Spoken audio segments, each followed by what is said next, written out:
Well, good morning, everybody, and welcome to the 2023 Gulf Western Oils Nitro Champs here at Sydney Dragway. My name is Stuart White, and joining me in commentary is the absolute legend himself, Stephen Bush. Thank you very much, Stu. Welcome, everybody, to what is a fantastic-looking Friday here at Sydney Dragway. We're kicking off qualifying here this morning with Super Street, and we've got Nathan McKenna in the Aeroflow lane, taking on Dale Brown in the Rocket lane.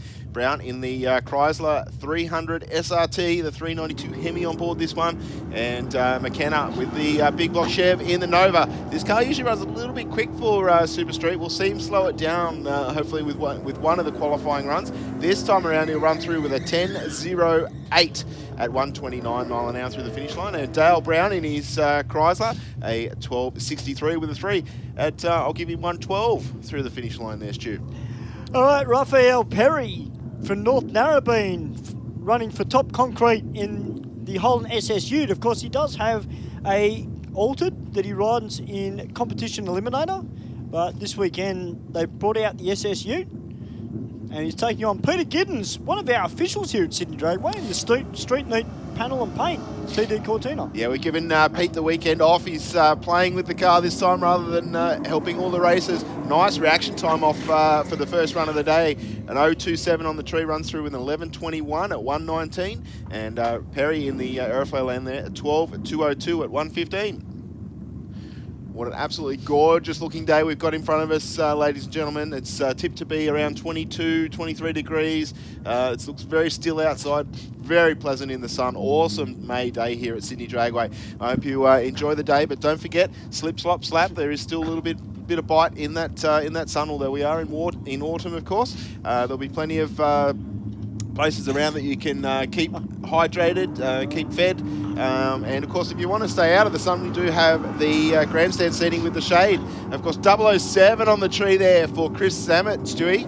That's the best reaction time I've seen so far this morning from the three pairs that have gone down. 9.95 with a 1.32 for the Gemini, and Zammit in the Rocket lane 11.78 with a 4 at 1.14. Well, that's certainly thrown down the gauntlet, is it? I know it's only the first round of qualifying, but hey, what a way to start. 0.007 straight off the trailer.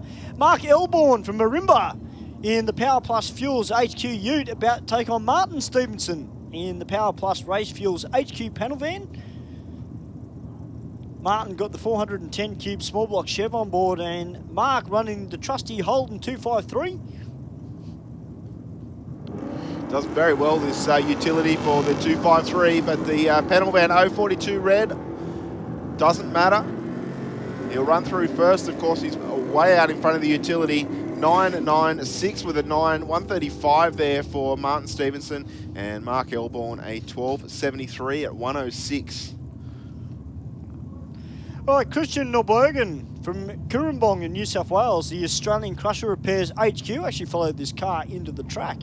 And up against Alan Stevenson in the Power Plus Race Fuels the Tirana. And Christian Norbergen, 0.014 on the tree.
All right, Greg Robbins in the Falcon from Molong in New South Wales, the Churchill Mechanical at Orange.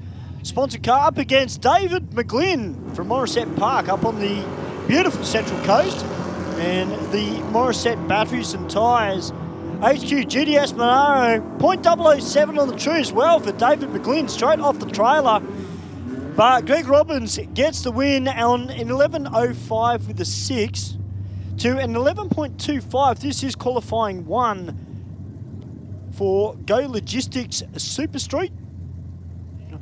And how good is this? The bug is back here at Sydney Dragway. Henry Speakak running the little Volkswagen. He's going to be taking on the Camaro, which we don't have any particulars on at this point in time. If you're watching on YouTube at the moment, good morning to everybody. Hope you enjoy all the coverage today from here in Sydney Dragway.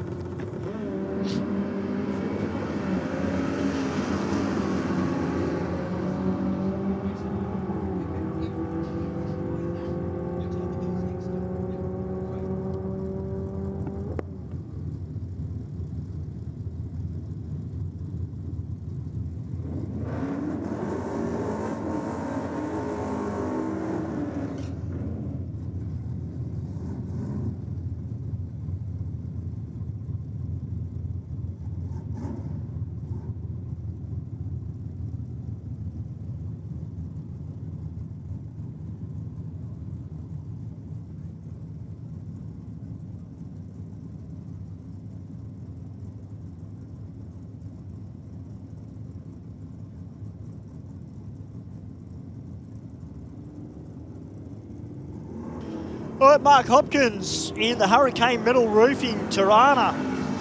Out of there with a .090, taking on Bruce Ritchie in the big Chevy Belair.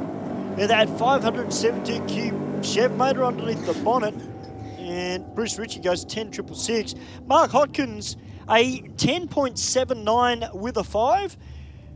As we see Adam Bowers come out in the Forza Performance and Dyno Commodore. Of course, this car formerly campaigned by Danny Stademeyer, and we'll see Danny coming out a little bit later in the Gone Bananas drag racing team, AU Falcon. He's taking on Dennis Matezic in his Chevy Camaro.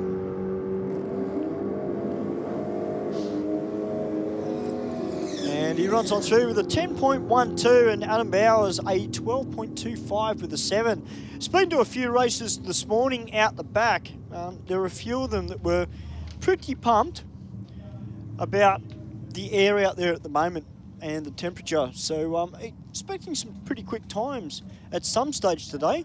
Down on track now, we've got David Matosevic in the DCM Consulting Ford Cortina, taking on Guy Greenland in the Scrapyard Holden Bellina.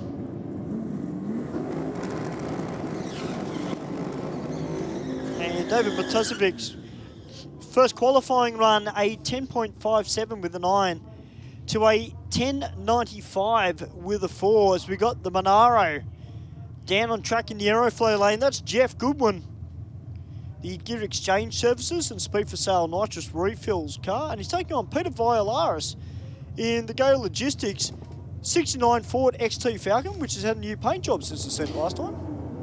Has it had a paint job or has it had it removed? I think it's bare metal with clear over the top, but it's certainly a pretty cool looking car. Not a bad runner either, but Goodwin's going to take this one. Stu's going to run through first. 11.18 with a 0, 121 mile an hour through the finish line, and Villaris in the Falcon, and 11.65 there at 120.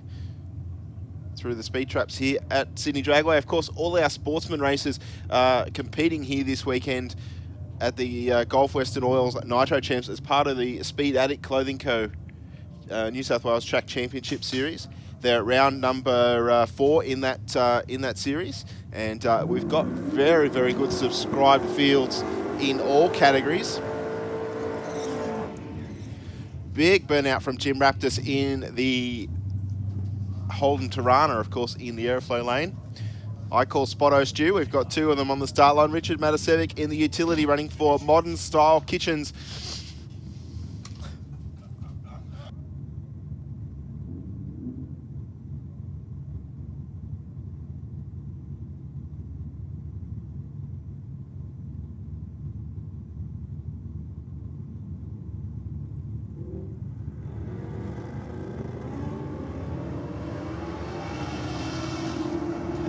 All right, Jim Raptors down there in the Go Logistics Tirana and Richard Matosevic in the XY Falcon. Both the yellow perils going down the track at a 10.47 to Jim. And Richard Matosevic goes a 10.80. Shane McGregor out there now in the B&S Waterproofing XW Falcon wagon. How cool does this one look? Yes, it's been around a little while, Shane. He hasn't brought it out for a while, but 351 on board and running for B&S Waterproofing, as you say. All forward battle on the start line at the moment. Of course, we are in qualifying here at Sydney Dragway this morning. A 1.20, the better of the two reaction times out of these cars, but the little Capri a little bit quicker to the 60 foot and will take the win. The 347 Windsor working well. The Capri probably a lot lighter than the Falcon, runs through for a 10.93 with an 8 at 122 mile an hour through the finish line, and McGregor there a 12.72 with a 5. Well, Luke Griffiths from North Curl and the Tex Automotive Plymouth Satellite, 505 cubes of Mopar power on board. And once again, if you are watching via our live stream, everybody, welcome to Sydney Dragway. We've got a killer day out here. I can see there's a message here, Steve, from Cotterell Motorsport. Hey, crew, they're working and they're watching. So hang on, how does that work? They working or are they watching? Well, they could be listening as well as working, but good that the live stream is providing a little bit of entertainment here for some of the people that can't get to the racetrack. But a 008 reaction time there for Tex Griffiths, a nice light from him. Runs on through for a 10.38 with a 2, 129 mile an hour through the finish line. And I think that concludes the first round of qualifying for Super Street. And we have 31 cars entered in that field, so that's that's going to be a big bracket. If you get to the finals of Super Street, you've earned your trophy and the opportunity to take home a swag of points. Oh, absolutely. Well, Street Fighter, more for our street-based cars. If you do come to Aeroflow Race for Real, this is the next natural progression up into drag racing. We've got Sean Dartnell, who is actually one of our officials here at the track. He's in the Hyundai i30. And in beside him, Danny Stadelmeyer in the Greyhound Rescue. And Gone Bananas drag racing team, AU Falcon, the 4-litre 6. Yeah, leading Sean down the racetrack. Of course, the Hyundai no match for the AU, and a 13.57 there at 102 for Stadelmeyer, and Darnell a 16.57, 82 mile an hour out of the i30. All right, Ben Roberts out there now in the XR8, and he's taking on Scott Goodinson in the Pro Car Mechanical at Taree. Mitsubishi Legnum V6 Turbo. Tell you what, it is good turbo weather out there as well. It's nice and cool. And Scott potentially might look at getting the PB out of this car because being a turbo, it'll be sucking in some nice cool air. Ben Roberts, 14.51 out of the Falcon to a 15.69 for Scott Goodinson in the Mitsubishi Legnum. Next up, we'll have Con Esther in the XR8 Falcon. He's taking on Glenn Garlick in the Holden Commodore. Now, looking at our point score, Stu, at the moment we've got Glenn Garlick is actually in second position, or tied second position for the Street Fighter Championship for Speed Addict Clothing Co. So 0.14 on his reaction time there. So nice start for the day. Getting off on the right foot, and we'll run through first 13.90, 102 mile an hour out of the Holden Commodore to a 14.19 with a 4 at 101 for Con Esther in the Falcon there. Are we matching these cars up by colour or something? I think we must be. There's a pair of red Holdens on the start line right now. Darren Moody in the IXL Electrical Holden Ute, taking on Wayne Smith in the HSV Club Sport. I'm not the only one that was thinking that. Pretty even race at the moment, but I think Wayne Smith just down in front and should take the W here. 13.29 with a 9 at 106 to a 13.59, 102. All right, Lockie McCaskill, the Mark 1 Welding VF Commodore. One part of the McCaskill clan that is here this weekend. Welcome, everyone. And Nick Bennett from Mudgee in the Mudgee Carpet Court. Holden Gemini, the 202 Holden motor on board. Now Lockie's taking the step up into the LS3 powered VF Commodore. He was running around a little V6 VN Commodore Ute, but a bit more power under the right foot now. Nick Bennett in the Gemini is out in front though, 088 red light, but that doesn't matter at this point in time. 13.3 with all the threes, 100 mile an hour for the little Gemini in the rocket lane, to a 13.1, 2 with a 6, 108 mile an hour for McCaskill in the Aeroflow lane there. Next up we'll have Jack Matasevic in the Ford Falcon, 6-cylinder on board for him. Currently sitting 4th in our championship points. 052 red. He had a big crack at the tree there, which is probably not a bad thing to do in qualifying. Try and get that red light out the way. Goes a 14.24 with an 8 at 99. Well, we're into street bike. And we've got a big field of street bikes here this weekend as part of the Speed Addict Clothing Company New South Wales State Championship Series. And Stefan Stavala with that beautiful looking Harley Davidson Night Rod, also sponsored by Powerhouse Cycles, up against Angela Phipps Hunt, one of our officials here at the track. We've let her have some fun. Yeah, that's 3 so far. Oh, I know. We've let her have the day off in inverted commas. And you and I are up here in the studio. We could be racing too. We're slaving away, mate. We should be out there with our cars with the do like the old the V8 supercars or the Australian Touring Car Championship used to do the dial in on the phone as you run down the racetrack. Oh, Stefala getting nice and loose off the start line, and we can see his tyre track's gone from the right hand side of the racetrack straight over in an arc towards the wall. It looks like Phipps out in front. She got there first by 45 thousandths of a second. Wow. It looked tight. 10.79 with a 2. 141 for Angela to a 10.80, I think it was there for Stefala. That machine, a very consistent bike. And Phipps, she also does very well, but does have a little bit of inconsistency sneak into her racing, unfortunately. But she's out there giving it a crack, and that's what's most important. Next up, Michael Ritchie's taking on the rider in the Aeroflow lane. That looks like Jeremy out there on the Royal Enfield. And Michael is also a new track official here at the track. He goes a 10.72 with a 9 at 133 miles an hour to a 12.95 for Jeremy on board the Interceptor. Michael running the Jexer 600.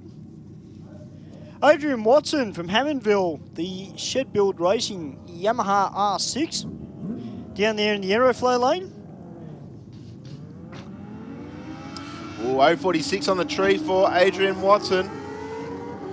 But Adrian, very slow in the 60s, Steve. Not quite sure what happened there. Didn't want to launch, I don't think, the Yamaha, not playing the game, but a 10.18 with a 2 at 145 for our rider in the Rocket Lane. Puts that rider in our P1 position so far. All right, Greg Horridon on board the Kawasaki ZX14R. He's got the big banger out, running for Minion Racing. Now his leather should be yellow if he's going to do that, or blue with the yellow helmet or something along those lines. And I think that's Jesse Barnes, I think, in the Rocket Lane.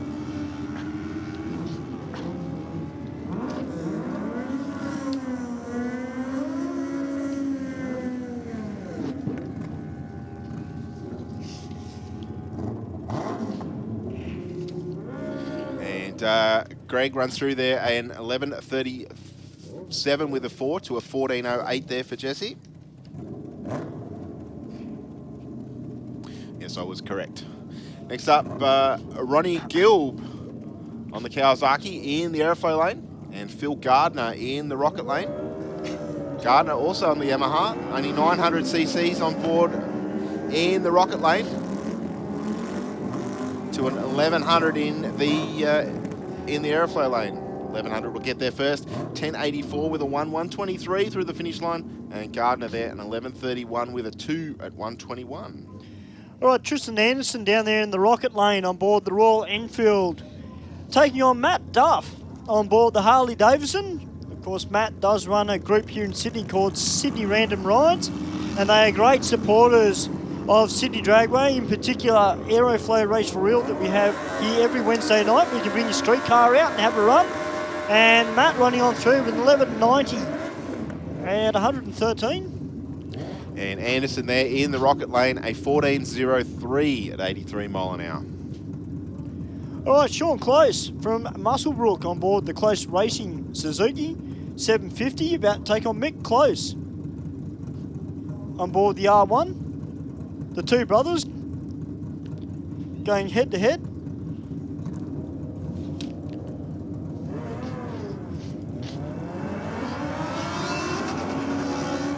.198 reaction time there for the rocket lane.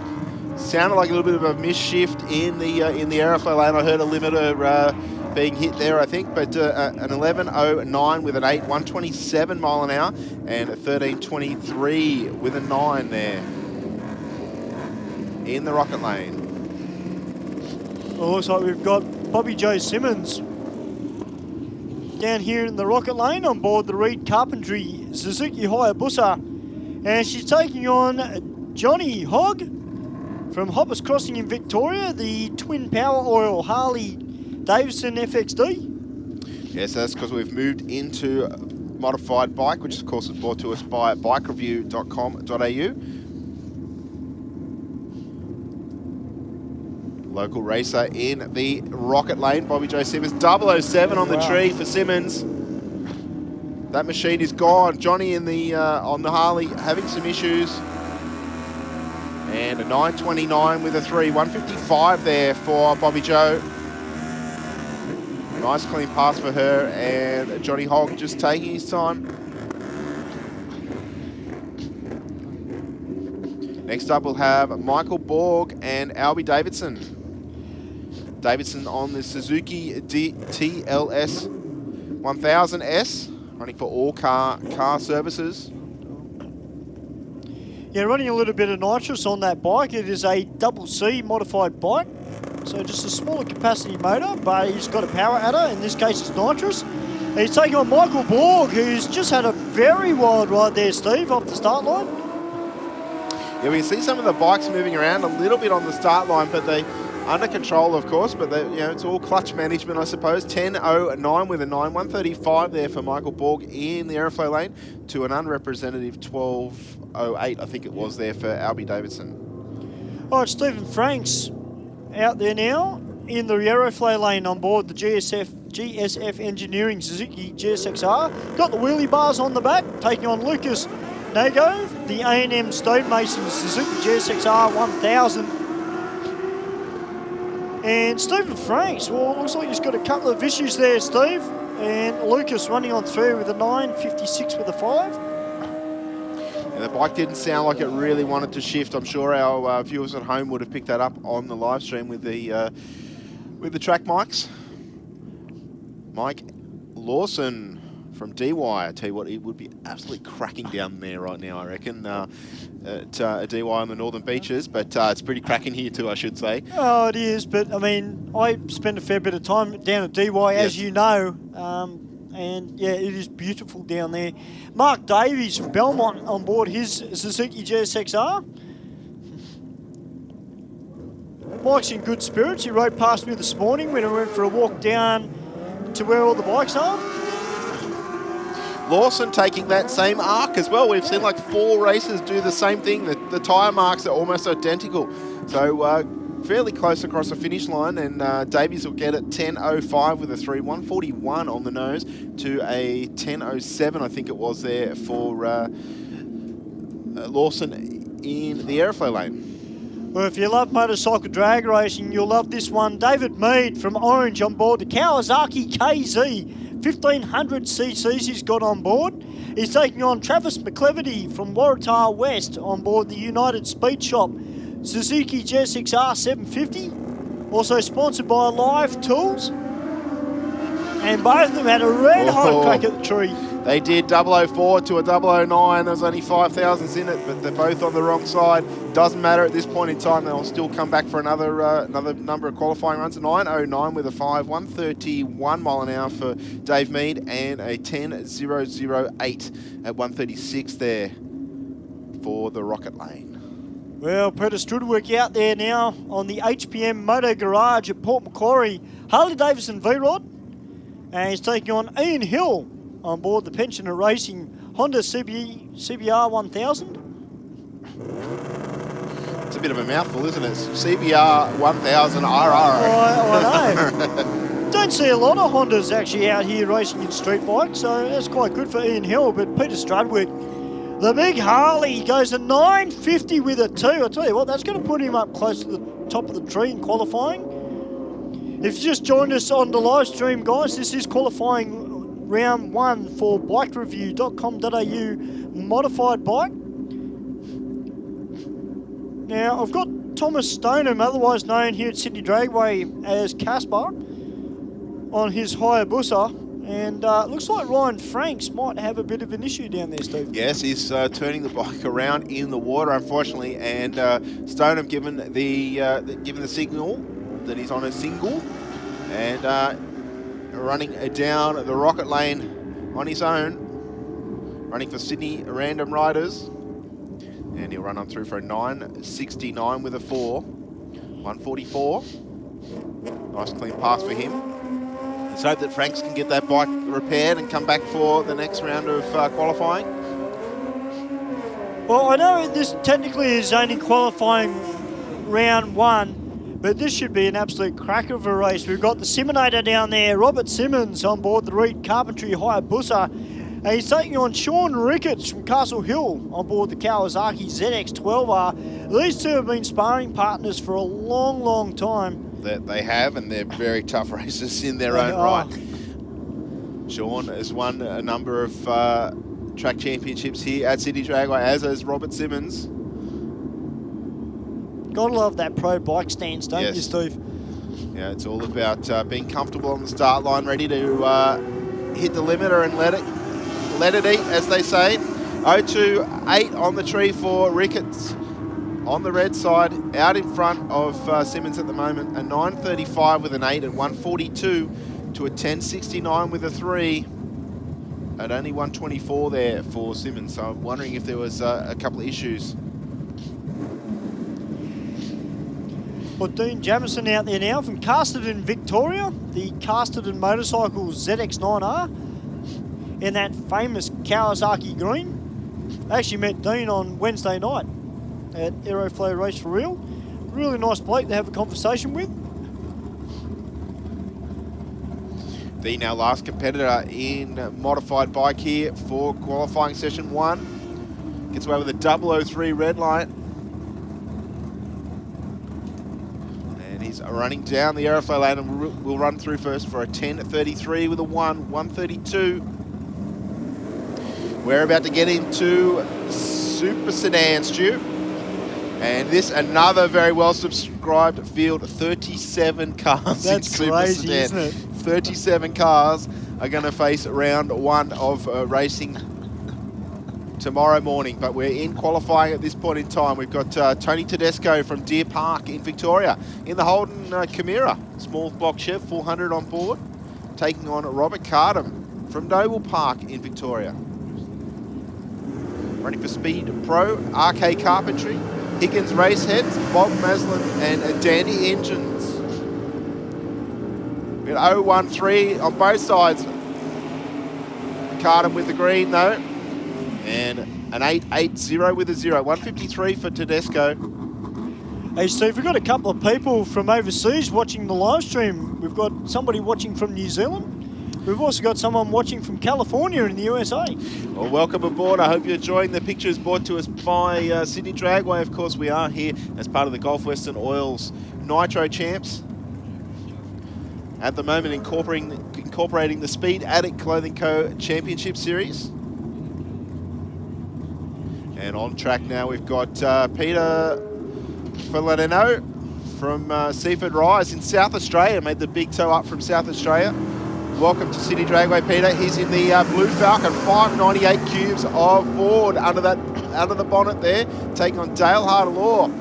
039 for Harder-Law off the start line, 858 with a 1, 158 mile an hour through the finish line to a 868 with a 6 there for the Big Falcon. Joe Kabura out there now from Maryland's, the J Performance Transmissions and John's Race Engines XY Ute.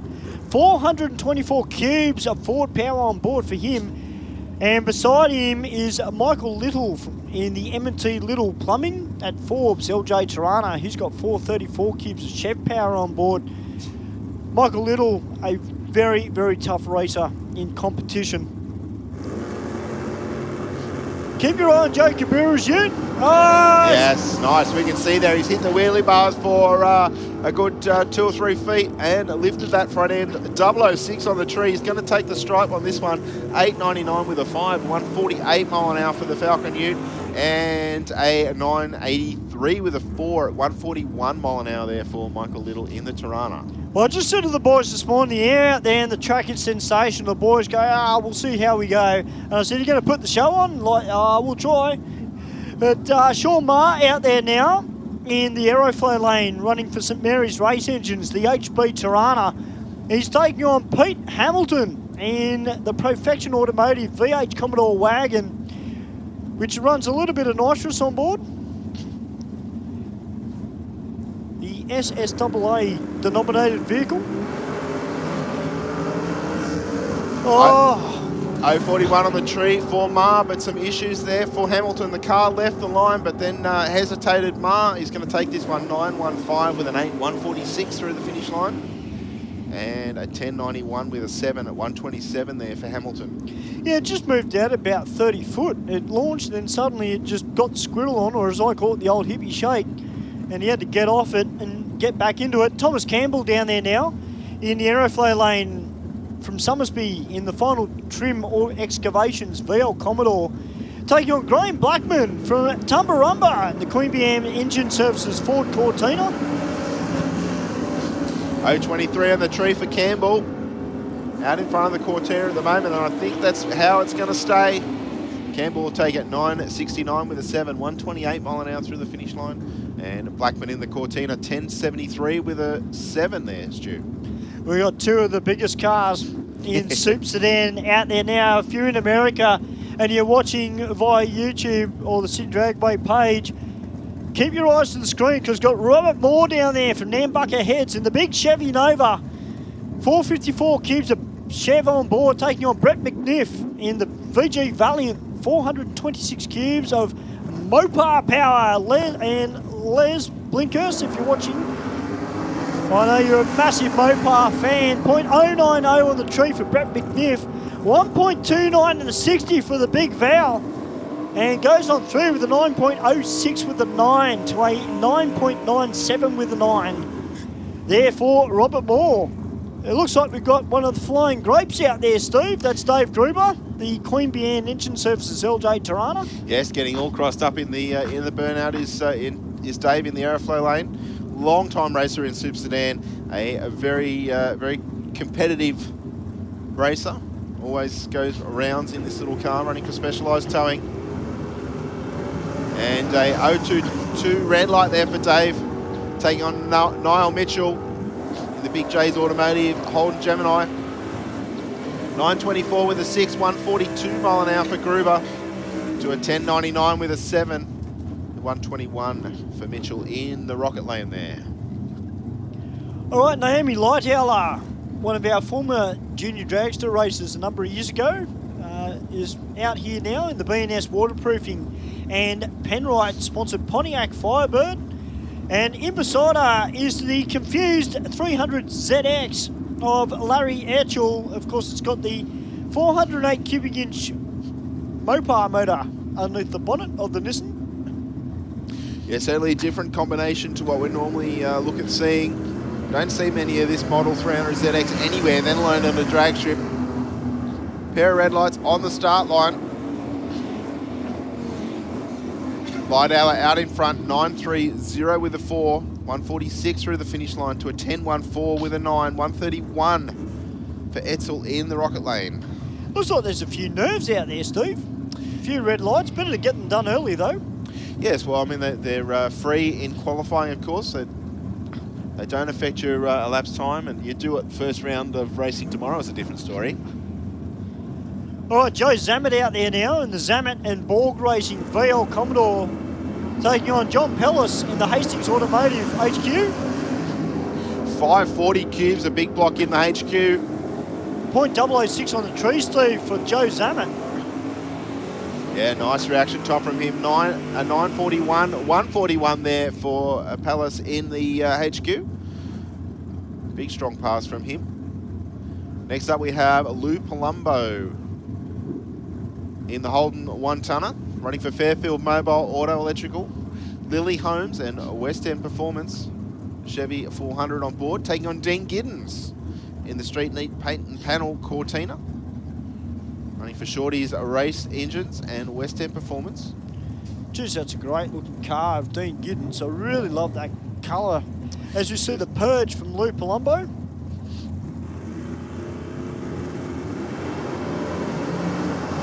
Cortina just lifting the left front. The Ute getting crossed up on the start line though. And the Ute will still take the win, 970, 144 mile an hour through the finish line to a 998 with a 1 at 135 there for Giddens in the Cortina. Next up we'll have, I think it's Andrew Little in the Aeroflow lane, taking on Rex Webster. Webster in the little Austin Ute. 540 cubes, a big block in there somewhere. Yeah. Or should I say he's fitting in there somewhere? That's, well, that's probably more to the... I was going to say, is he a contortionist? Because there's not a lot of room inside those A40s. There's certainly not. 010 reaction time for the Ute. And the Camaro an 029. Looks like a very tight race. They're locked together at 1,000, side by side, only 400s across the finish line. Webster takes the win, 954 with a 9,142 to a 957 there for the Camaro. All right, Kerry Stewart in the Profection Automotive Austin A40. She's got a 355 Holden motor underneath the bonnet of it. And in beside her is Victor Sachilianis, the K&A Race Engines LH Tirana. Because this Tirana likes to get up on the back wheels off the launch. It sure does. Keep your eyes on the red Tirana. No wheelie bar in sight. Oh, a pretty soft launch. We talked him up, Stu. Oh, I did. He let us down a little bit, but that doesn't matter. Way on a nice pass. 046 on the tree. He'll take the win here. 936 with a 0. 143 to a 991 with a 5 at 130 for Kerry Stewart in the Aeroflow lane there. Well, probably one of the most prettiest cars in Australian drag racing, not just Super Sedan, but Australian drag racing. Leo Georges from Long Beach in New South Wales, the Rocky Lamontina and Sons Ford Mark 1 Escort panel van. He's got 400 cubes, small block Chev underneath the bonnet. And in beside him, we welcome back Ernest Hudson in the Toyota Celica with the nitrous-assisted 408 cube Clevo motor. We haven't seen Ernest at Sydney Dragway for a little while, but good to have him back. That Celica done plenty of passes down the racetrack here. All big flashes of flame out the back there. I think that car runs a little bit of nitrous, or did run nitrous last I saw it. 902 with a 3, 118, less than a perfect pass for him. 907 with a 1 at 148 there for Georges in the van. Yeah, I just hope it didn't. It does run nitrous. I was actually running nitrous on that pass, which I was a little bit surprised at. I thought maybe he might just run it without the gas to get a feel for the car.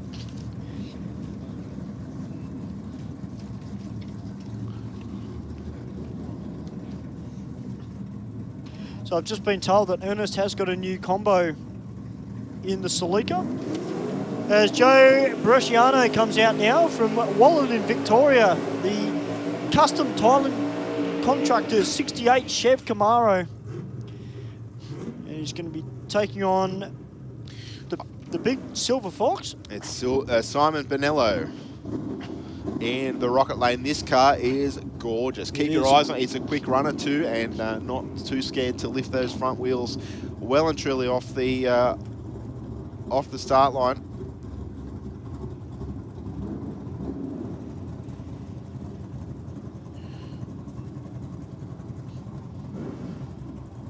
Good to have Joe with us here at Sydney Dragway in the Aeroflow Lane, all the way up from Victoria.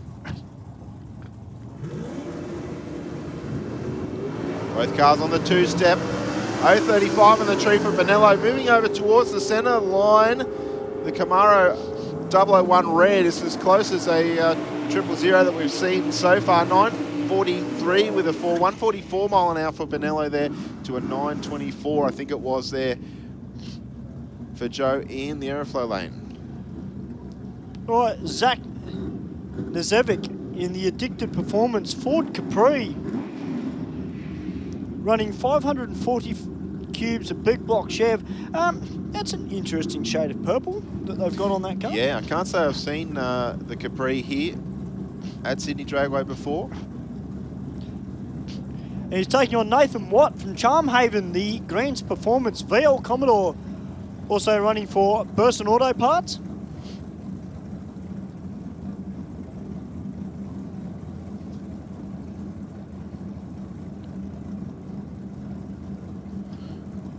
.383 cubes of Chev on board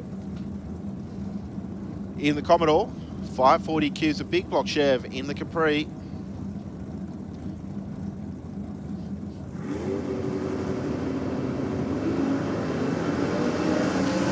.016 to an .013, Stu, only 3,000s off the start line. I think that Capri is going to run around the Commodore at the bottom end of the racetrack. No, he does not. Oh. 916 with a 147 mile an hour to a 919.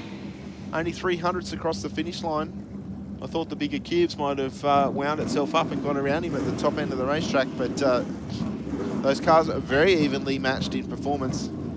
All right, Chelsea Smith out there now. She's one of our former Junior Dragster racers as well. The JM Auto Repairs and APM Holden Commodore, running in the SSAA.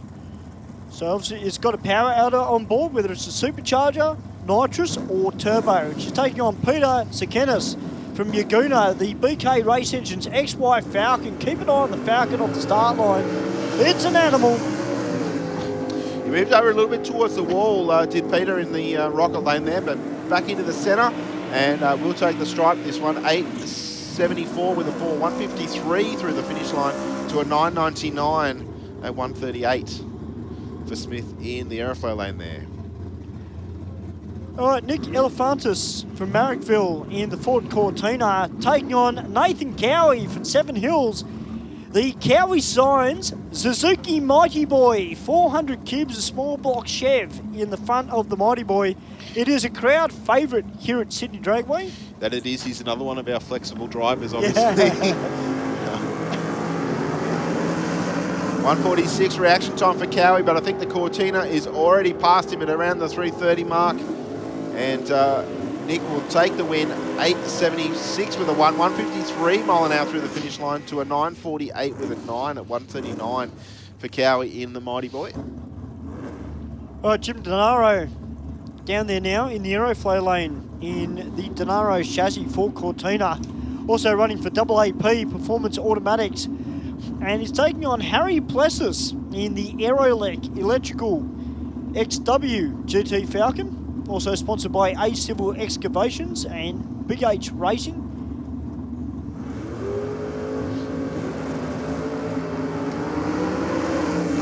Denaro away with a 006 reaction time. Keep in mind, perfect is 000. Denaro out in front at the moment, but did not get there. Plassis just got him right on the end at the finish line. A 906 with a 7, 151 through the finish line to a 937 with a 2 at 144 for Denaro in the Cortina. Well, that is it for qualifying one of Super Sedan, and we are now into Super Gas. And if you're new to drag racing, you're wondering, well, what's Super Gas? Well, effectively, ladies and gentlemen, Super Gas is very similar to Super Sedan. The only difference being is that these guys have to run 9.90 seconds down the quarter mile. It's a fixed index. And they run a throttle stop on the car, so you'll see them take off, but they've got to rely on reaction times. Well, in this category, one of the big differences is too, Stu, they also run a Pro Tree, which means all 6 amber lights come on at the same time. You can still win if you go under the 990, but your racer has to go in the other lane, has to go under by more. So here we see the big throttle stop there. The car leaves, almost feels like it goes silent, and then it takes off again. What that does is it slows the ET, so we see a 988 with a 3 to a 988 with a 6. Only 3 thousandths between those two across the finish line, and that is the margin across the finish line because their reaction time was identical as well. A very tough category of racing. And the idea of the throttle stop is it slows the ET, but it gives you a big speed. Yes. So if you are racing a slightly slower car, it's very difficult for them to actually pick whether you're going to come around them or not when there's a big speed differentiation between the two. So in the aeroflow lane now, we see Jordan Spencer in the SAS Motorsport Chevy Corvette. Very cool car, this one. We don't see many of the open roadsters. Of course, this being one, and I think there's a Mustang as well. I don't know if he's entered here this weekend, but we'll find out shortly. He's taking on Vince Panetta. Now, Panetta, a long-time racer in Supergas, running for Straight Line Paint and Panel. Anthony's Secret Gardens. Yeah, definitely one of the contenders when it comes to the championship. As I say that, he goes .005 on the tree, but it launched straight right. And Jordan Spencer goes 831 with a 3. Wow. Yeah, I think the throttle stop might not have been put on there for Spencer, but 161 mile an hour there. Big speed, but he's got to chop nearly 1.6 seconds out of that ET to get down to the 990 time frame. Our last car in Supergas, I think, will be Greg Stouth in the LH Tirana. 565 cubes of a big block in this car, running for West End Performance and G-Force. It's a great looking car, Greg Stouth. So I always enjoy seeing this car come out because the big bullhorn exhaust out the front of it. 565 cubes of Chev power on board for Greg.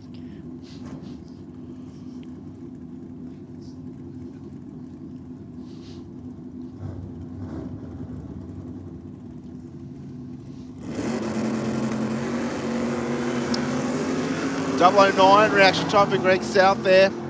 Car not sounding too happy off the hit of the throttle, but he runs on through for a 930, 145. So I think the conditions out there for Supergas have tricked a few people this morning, Steve. As we are now getting into modified eliminator. And we've got 14 cars in the class this weekend. We've got Lee Hartill Law in the Prestige Air and Electrical 27T bucket. And he's going to be taking on CJ Davies in the front engine dragster. 385 cubes of a small block Chev on board there for CJ. Because this is a dial your own class. Yes, that it is due. They're probably one of the most varied categories in Australian drag racing outside of maybe super sedan. In this category, we see hot rods like Lee Hartill Laws. We see front engine dragsters like CJ Davies, which is the old school way. They were very common probably up to the 70s. Then we see rear engine dragsters. We see alters. We see funny cars. We see street rods occasionally. What else? I've seen a couple of supercharged outlaws even make their way down into modified. Yeah, it's a pretty open-ended category. You can run as quick as you like. You just need to pick a dial in. It's very tough in terms of being consistent and having a good reaction time. If you can run a blown car in modified eliminator and happy to do laps basically towards the end of the race meeting, that's fine. But a very good way to go racing. 018 on the tree for Hartill Law in the yellow hot rod. Out in front of CJ Davies at the moment, and we'll take the win. 798 with a 0. 166 there for Hartill Law to an 837 with a 9 at 161 for CJ Davies. Next up, we see Peter Carlson taking on Jenny Petrie. Carlson in the front engine dragster. He's in the Aeroflow lane, running for Swale and a Riverview Island. Maxville Mowers and Auto Care, and number 1 Engineering. Petrie in the Rocket lane, running for Penrite Oils, Mary's Engines, Craig's Automatics, and Mick's Metal Roofing in the Fiat Topolino.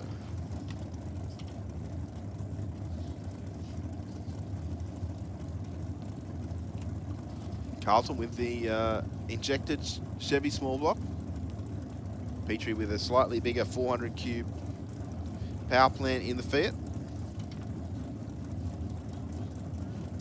So then the last pair, Harder Law was the first car down. He's currently tied first in the Speed Addict Clothing Co. Championship Series in that point score. Well, Petrie's car moved around ever so slightly off the hit of the throttle.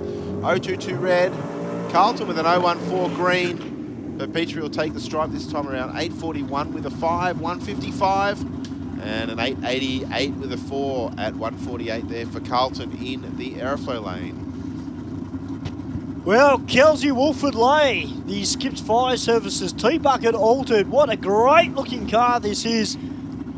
Down on track, it looks sensational in the sunshine. It sure does. That golden black livery looking splendid in the sunshine. Of course, Sport of Drag Racing is all about PBs and improving yourself as a racer. And Kelsey and the team were able to reel off their first 7-second pass not too long ago at Sydney Dragway.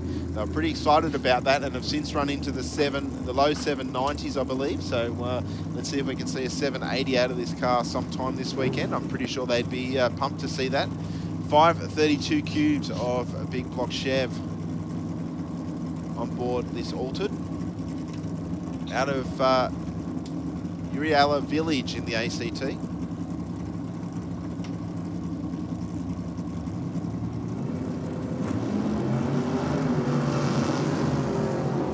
60-foot, 108 with a 2. Nice straight pass for Kelsey, and a 786 with a 6, 162 mile an hour there. Well, one of the quicker cars in modified, the AA modified dragster of Jess Turner, runs a little bit of nitrous on board. The ETS Racefield Spitzer Dragster, and in beside her, Stephen Jones in his AA modified altered, running for Northwest Parts and Performance in his 23 T-Bucket. Also sponsored by Armidale Windscreens.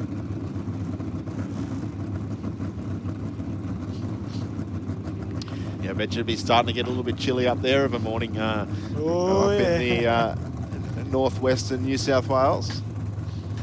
Oh, the big purge of nitrous there from Jess Turner. Not quite sure what the power adder is on Stephen Jones's on all his altered. I think if it's a car I think it's actually supercharged, although it is very quiet. You don't hear, not hearing a big cam or anything like that, which we normally associate with the supercharger. But definitely Jess Turner with the nitrous. We just saw the purge there. Keep your eyes on the wheels, the front wheels of this one. And there we go. 979 to the 60. And a 772 there. 121 mile an hour. Definitely not on the power all the way through. 972 with a 3, 129 there for Steve Jones. All right, Stephanie Heisman's out there now in the Great Western Auto Wreckers altered, also sponsored by Auto One at Orange.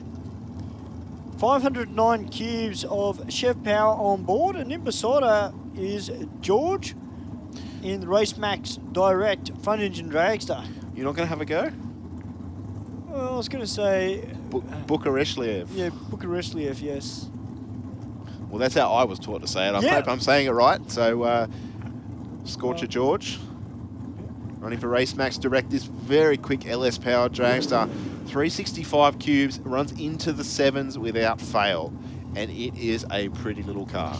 Does very well for himself. He's, where is he? He's third in the championship points at the moment. He's tied third. He's 10 points off the lead. There's Lee Harder-Law and Alison Stewart at the top with 190. He's sitting on 180. He's tied with Kelsey Wolford. We've already seen complete a qualifying run here. 013 on the tree for Bukareshlev. Looks like Steph's car just bogged down just a touch off the start line. She runs on through with an 833 with a 4. Bukareshlev there, 782 with a 7. All right, Alison Stewart The last round here in Sydney that we will see the Boss Bullet out here at Sydney Dragway running with this team. It's a bit of a shame, but Jeffrey Wright moving on. Got the small... Yeah, 390 cube Ford power plant on board in this dragster, taking on Adriana Cartledge from Whittlesea in Victoria, running for Pro Street Towing and Transport, Race Comp Motorsports and ETS Fuels. Yeah, the old iron-headed small block Ford.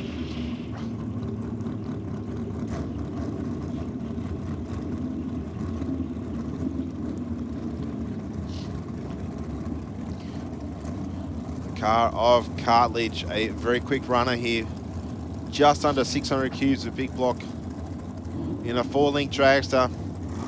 Tough racer, started a career in Junior Dragster.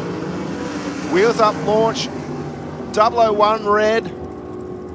She's out in front, will take the stripe, 7:03 with an 8:190 mile an hour. And an 8:05 with a 7:167 there for Stewart in the aeroflow lane. Wow, Lou Carpinato down there from Mariala, the platinum powder coating, 43 Bantam altered. He's got 648 cubes, Donovan motor on board. Oh man, I haven't seen this car before. Well, this car formerly was driven by Chris Manx. Oh right, yeah. And has run deep into the sixes, 200 plus mile an hour. Taking on Danielle McCaskill from Sylvania. The Mark 1 Welding S&W Dragster, 555 cubes of big block Chev on board for Danielle.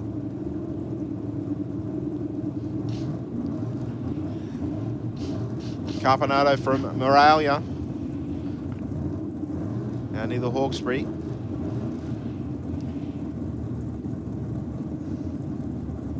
Carpinato looking for a sub 1 second 60 foot, put him on a charge into the sixes. It probably would have helped if I'd actually looked at the front of this car. I just realised that Mick Stower down there, Mick, the owner of the car, he was telling me that they've refreshened up the motor in this thing. So he's hoping to go a little bit quicker this weekend than what it's done in the past.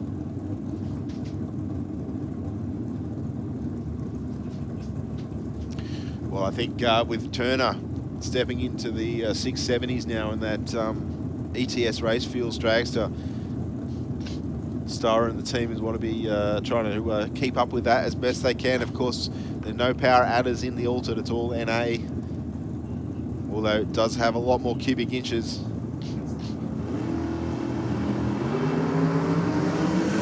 Double 08 on the tree. Oh, Carpinato way over towards the fence, moving back towards the center line now, and will run on through first. 712 with a 5:163 mile an hour to a 730 at 183 there for McCaskill. Yeah, that really rattled the tyres off the start line. Steve and I can actually see the tyre marks from the start line out of the back of that Bantam altered. Yeah, the left side tyre way out of the groove here in the airflow lane. Of course, the track prep pretty much all the way over to the fence here at Sydney Dragway, but the majority of the cars running down, obviously, the middle of the racetrack. Carpinato's car moving way over towards the centre line.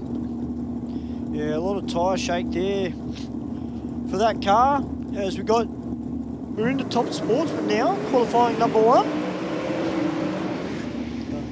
And what a way to kick it off. Ford versus Holden, Joe Gadalieri. The oil store, VL Commodore, he's got 555 cubes of Chev power on board. And in beside him is Paul Clark in the Ours Race Glides and Martin Engines Ford Mustang, 604 cubes of Ford power on board. I tell you what, doesn't this red candy paint pop in this gorgeous Absolutely, May sunshine? Steve. You know what? I was just thinking, Steve, that's one of the prettiest Mustangs I've ever seen here at Sydney Dragway. That is gorgeous. Absolutely gorgeous. 65, I think it is. I tell you what, big field in Top Sportsman. The 21 cars entered here this weekend. And of course, Top Sportsman introduced into Australian drag racing a few years ago. Caters for the quicker of the super sedans.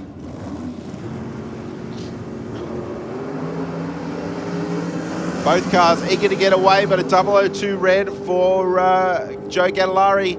The better of the two red lights, but Clark will take it. 8-2-0 with a 161 through the finish line to an 8:51, 160 there for Gattalari. And next up on track, Gattalari sitting tied first in the Speed Addict Clothing Co. Championship Series.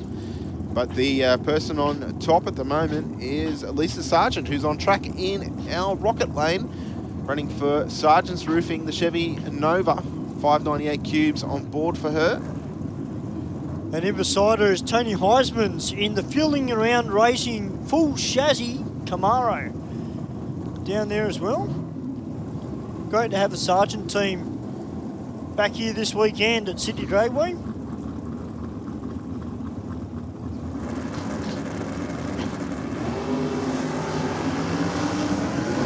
Sargent's car just lifting that left front on the hit of the throttle. 002 red. And Tony Heisman launched, but he was out of it, Steve. Yeah, shut off early for Heisman's. Coast on through, but a 8:52 with a 7, 1:56 there for Sargent in the rocket lane.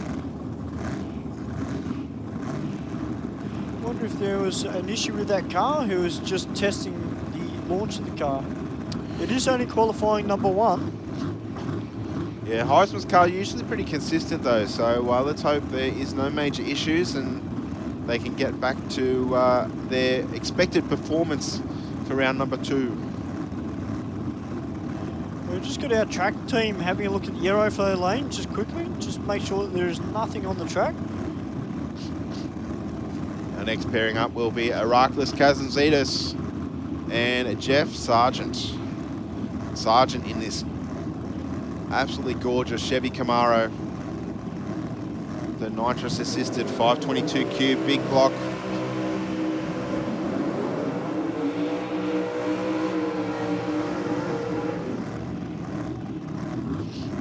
Kazantzidis 572 cubes. NA on board the VN Commodore running for Casmic Interiors.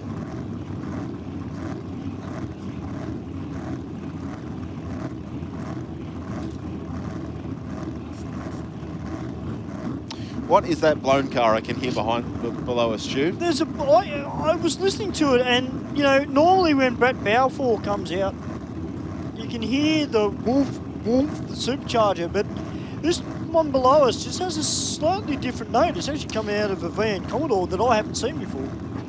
It's a little bit quicker idle, that's why it's a different sound, I think. But racing on track, we have Jeff Sargent in the rocket lane. He's currently sitting in 3rd. So we got the Sargents 1 and 3. We're Herakles Kazantzidis, just waiting for both these cars to get into full stage.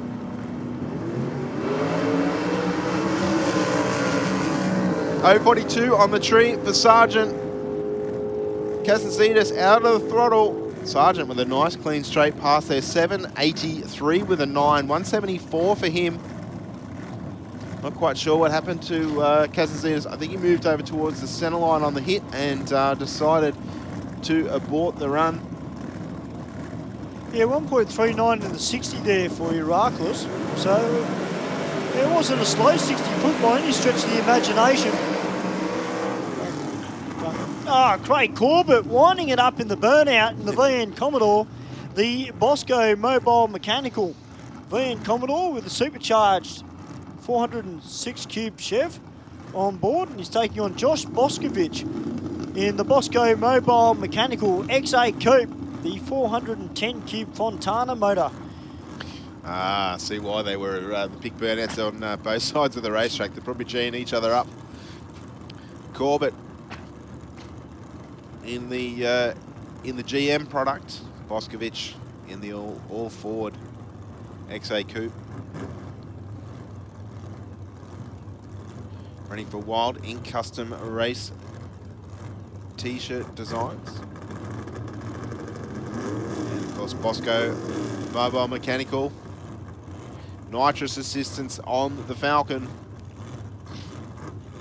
Of course, the supercharged VN Commodore does not need nitrous. It's got the power adder of that big supercharger sitting on top. No, I must admit though, Steve, I haven't heard that name before, Craig Corbett, so I don't know whether he's a new driver or not. Josh Boscovich just purging the nitrous in the big XA coupe. Oh, Boscovich lifting that left front way over towards the centre line. I don't think he touched it, but he was way over there. And runs on through for an 8.51 with a 9, 153 to a 7.99 with a 2 at 169 for Corbett. But I tell you what, Boscovich is, we can see his rear tyre marks because it launched him and pretty much nearly clipped the white line at the point of the painted section at the racetrack. And from there went on a tangent to the centre line. But Josh able to keep it around about that distance off the centre line all the way down. Well, I'm glad he didn't touch the painted white lines because our Sydney Dragway track crew put a lot of effort into doing the painting yesterday. That they did. Well, next up on track, guys, we've got probably the fastest top sportsman car in the country coming out right now. That is Steve Fowler in the fast hire Pontiac GXP. 765 cubes of Chev power on board for Steve.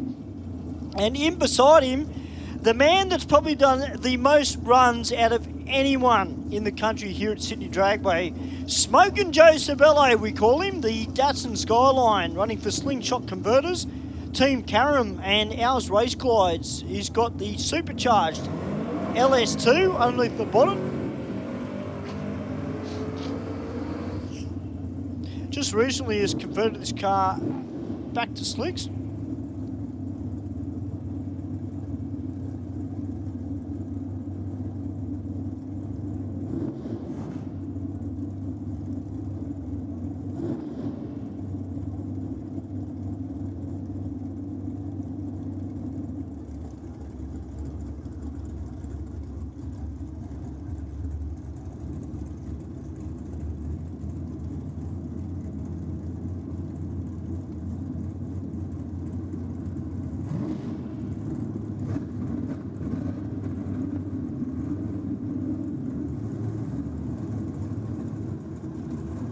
Just waiting on both cars to move up into full stage. 765 cubic inches on board for Stevie Fowler. And of course this weekend we have MotorOils.co putting up some prizes for top sportsmen. The $100 in the best reaction time in qualifying, $100 in oils for the outright winner, $50 for the runner-up in oils, and $25 for brake fluid to the top four in top sportsman here this weekend. So fantastic for from Steve from MotorOils.co for getting on board as a bracket supporter here this weekend for top sportsman. Hey Steve, Joe Sabello straight off the trailer, 885. Yeah, he'd be pretty chuffed with that, I think. I'm not sure what his PB would be, but certainly always happy to see him in the 8s, and I'm pretty sure he's always happy to be there as well because he has struggled a little bit. He's gone back to the slick tyres, and that's helped the performance. Obviously, the car setup just works better with the rag style tyre under the back of it. All right, Salamata from Roselands in New South Wales, the VP Race Fuels and A Civil Australia, HB Tirana, 632 cubes of Chev power on board for him, and in beside him, Vlado Turek from St. Peter's, the Vlado Turek Proprietary Limited, Pontiac GTO. 023 red for Vlad. I tell you what, that car is moving at the top end, 746 with a 6, 186 mile an hour to an 852 with a 6 at 153 there for Marta in the aeroflow lane in the HB Tirana. That sounded like a pair of turbos for Heisman's. Was that just my imagination? Definitely sounded like it was turbocharged in the XY utility. Yeah. Although the class designation does not show that it's forced induction. And Thomas Luke down there in the Pegs Auto Trim Pontiac Grand Am, running 40 cubes. Chev power on board. Yeah, you're right. For John Heisman's, it's definitely got a bit of a whistle to it.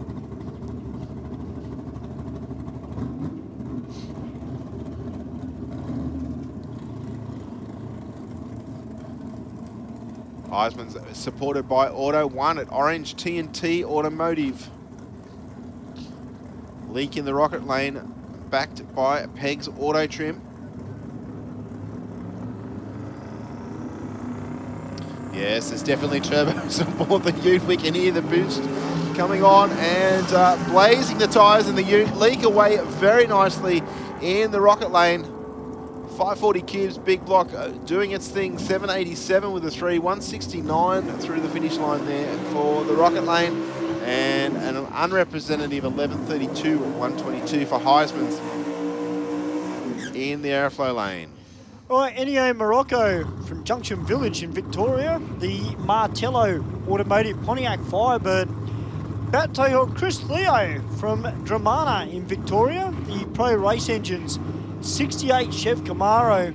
565 cubes of big block Chev on board this Camaro. And what a great looking car it is.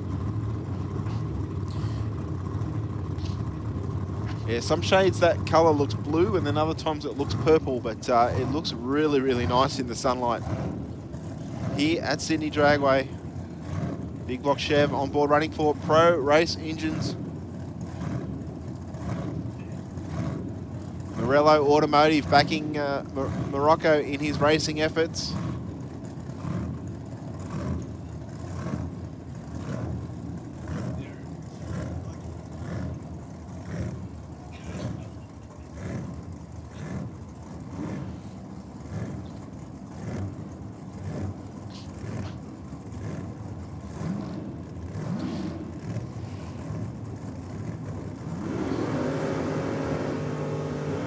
Unfortunately for Theo, he's gone up to go up on the two-step and the car's creeped forward.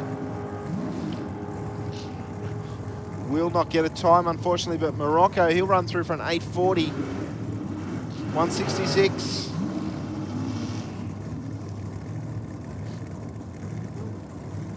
Chris has got it up and moving, which is a good thing.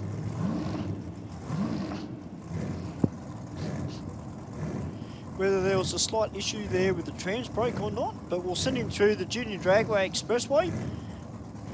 And we'll be getting into our next pair. Now, this car, I apologise, this car used to be owned by Brett Balfour. It used to be naturally aspirated. Now David Whitmore from Grant's Performance drives it, otherwise now known as Hypernova.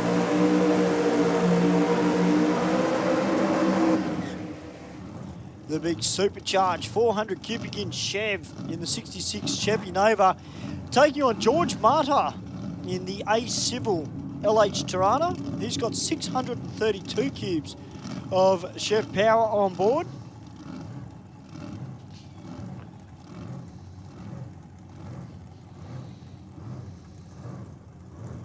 Yeah, no shortage of horsepower on the start line here right now. Keep your eyes on the Nova. Pretty good at lifting those front wheels as well.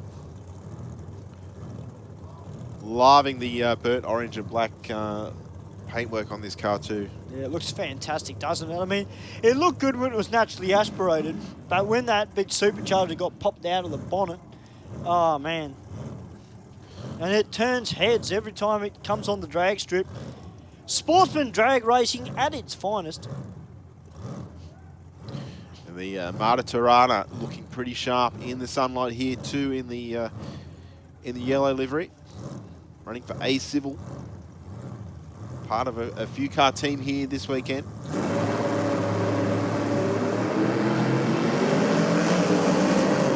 .125 reaction time for Whitmore off the start line.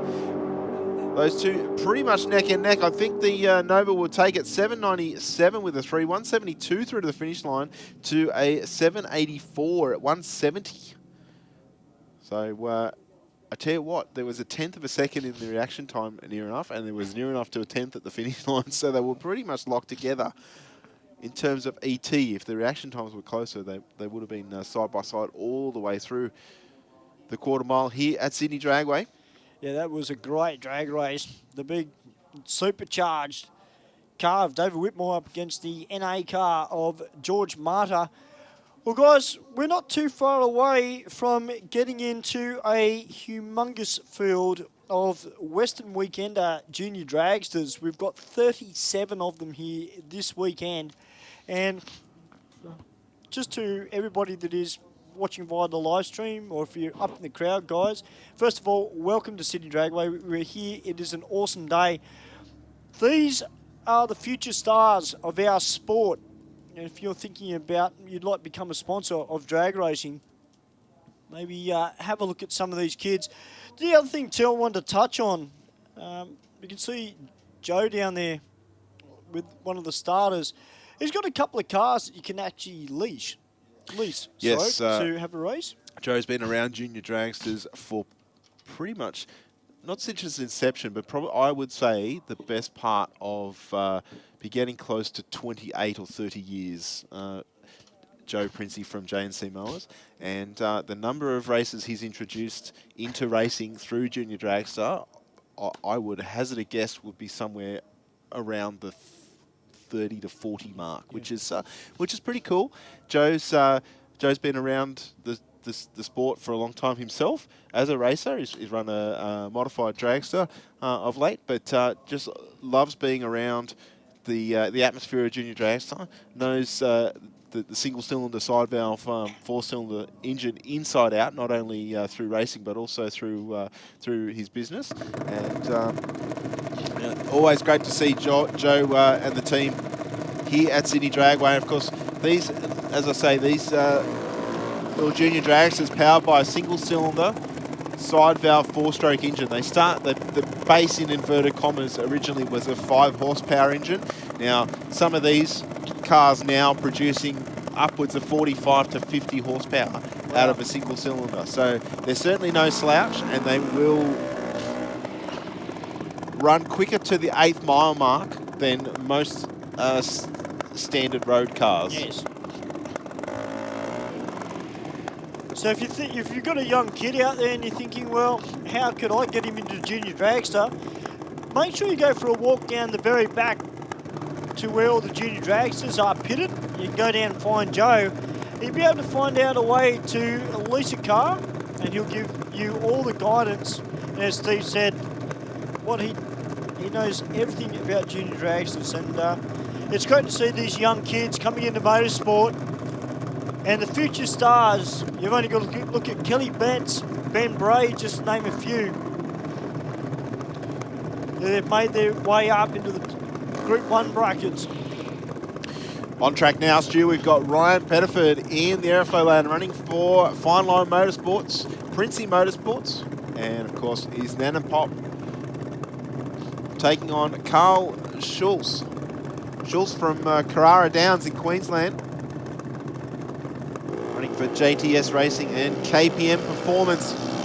023 on the tree for Pettiford, 004 for Schultz, and a 786 with a 983 mile an hour to an 860 at 76 there for Pettiford in the airflow lane. And of course, these racers looking for an 8-0 in qualifying here this weekend. Next up, we will see Bailey Tandek in the A-Civil Junior Dragster. I think it's the third car for the A-Civil team that I'm expecting here this weekend. There might be more, but I know they run at least one Junior Dragster and then the 2 top sportsmen.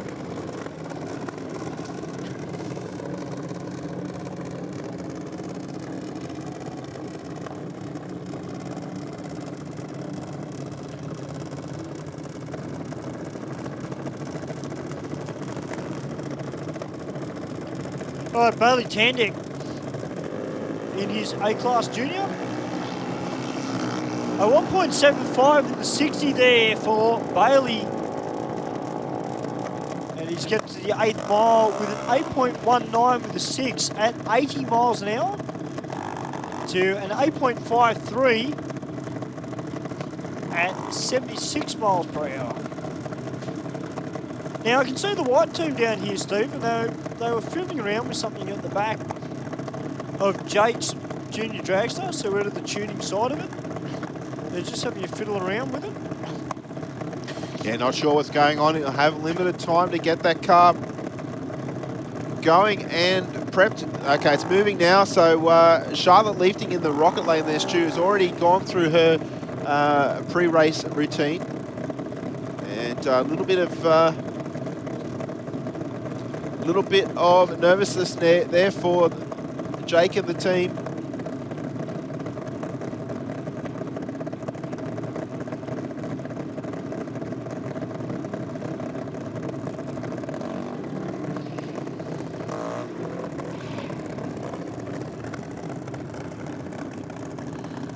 Although this is not his first rodeo, nor the team. They've had their fair share of racing experience.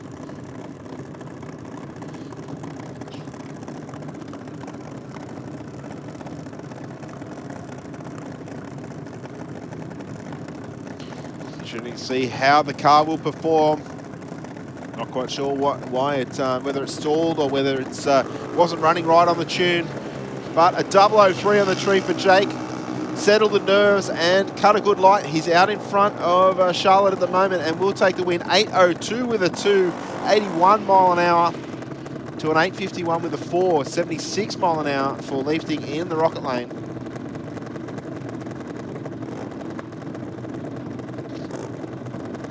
All right, Savannah Condello in her B-Class Junior Dragster, about to take on Piper Bennett in the Stratus form.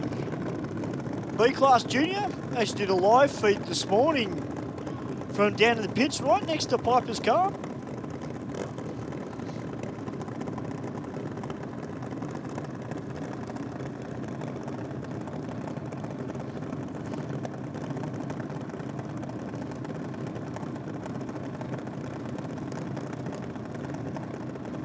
Condello's into full stage. Bennett into deep stage. I mentioned he's dropped the top white light out on the start line. Brings it closer to the red light, but an 0:35 on the tree for Piper. And she'll get there first. 8:66 with a 9, 76 mile an hour through the finish line in the rocket lane to an 8:51 with an 8, 80.85 mile an hour there for Condello in the aeroflow lane. All right, Tegan Smith from Albion Park, the Lucas Oil and APM A-Class Junior, also running for Jetflow Plumbing and J&M Auto Repairs. She's taking on Zach Rafalo from Vineyard in the Sydney Waterscapes A-Class Junior. These two have had some pretty good races over the years in Junior Dragster. That they have, Stu. All the races pretty much have probably raced one another at some point or another. Rafalo and his team here at Sydney Dragway all the time. They get plenty of experience. So is Smith and her team. 0.85 to an 0.65. Keep in mind these reaction times done with nothing but the eye and the foot. 8:09 with a 2, 80.22 mile an hour there for Smith to a 8:37 with a 4, 76 mile an hour there for Rafalo in the rocket lane. All right, Jacob Schultz in the C-Class Junior, running for Schultz and McKnight Family Racing. And in beside him, Elias Marta, the A-Civil A-Junior. Now, I was hesitant before because there's 4 cars. Yeah, I know. I wasn't sure if there was 1 or 2 juniors. Sorry about that, Elias. I hope you have a fantastic weekend here at Sydney Dragway. Of course, the Gulf Western Oils Nitro Champs, incorporating the Speed Addict Clothing Co. Track Championship Series for all our sportsman racers here.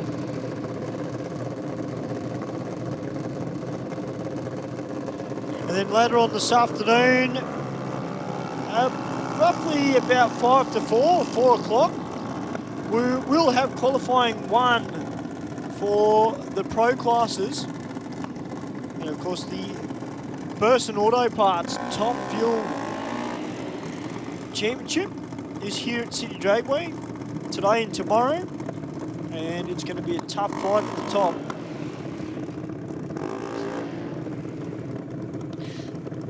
Next up, Stu, we'll see Sarah Osborne in the Boss Junior Dragster. taking on Alex Rottenbury. Rottenbury from Picton, running for Hunter Race Engines and High Tech Oils.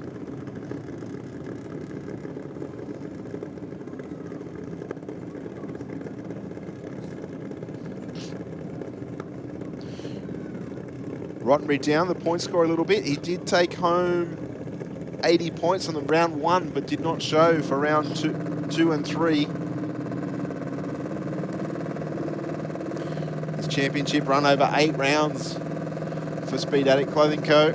So it rewards consistency. And if you're interested in some of their products from Speed Addict Clothing Co., if you make your way down to the pits, if you're here at the track and you head over to the Marina Brothers Racing Transporter, they've got a tiny little stall out the front. Well, Alex Rottenbury goes a 786 and Sarah Osborne a 795, a little bit too quick in qualifying. Of course, in race trim, they can run down to the 790s. But for qualifying, they are aiming for an 8 flat. All right, Johnny Lucci from New South Wales in the Lucci Civil Junior Dragster. Yeah, he's taking on the other half of the Rafalo race team. This one, Alex, also running for Sydney Waterscapes, of course. There's Johnny Lucci down there, his dad Dom just guiding him in the stage. He's no stranger to fast cars either. Got an HQ or 8Z Holden with a Rosso Performance motor in the front of it, and it is tough. And Johnny Lucci following in Dad's footsteps. He goes .224 on the tree. Alex Rafalo goes .086. And he goes 8.04 with the 1 to a 12.17 with 3. So Johnny Lucci, being a C-Class Junior Dragster, he'll be aiming to go 12 seconds flat. If you've got a B Junior Dragster like Siobhan Harvey does in the UASA Batteries and Speedflow sponsored Junior, you'd be aiming for around the 850 mark, 850. That's what you're trying to aim for. And in beside it, Cade Fowler from Arcadia Vale in her B-Class Junior.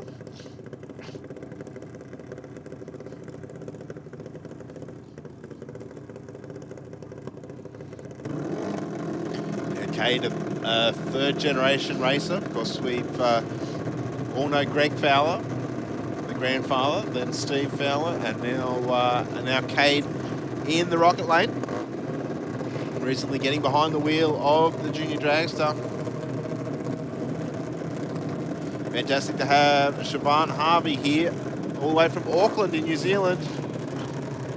Running for Team Bray Racing, CPC, and Waniasa Batteries and Speedflow Products. 017 on the tree for Siobhan. Out in front, runs on through for a 794 with a 684 mile an hour through the finish line to an 1139 with a 0.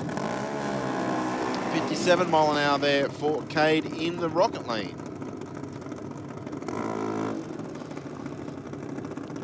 Dakota Bray from Griffiths in Queensland, running for Smith Transport, HPS and Century Batteries. Taking on Chloe Rako in the rocket lane. Rako running for Autobahn at Albion Park.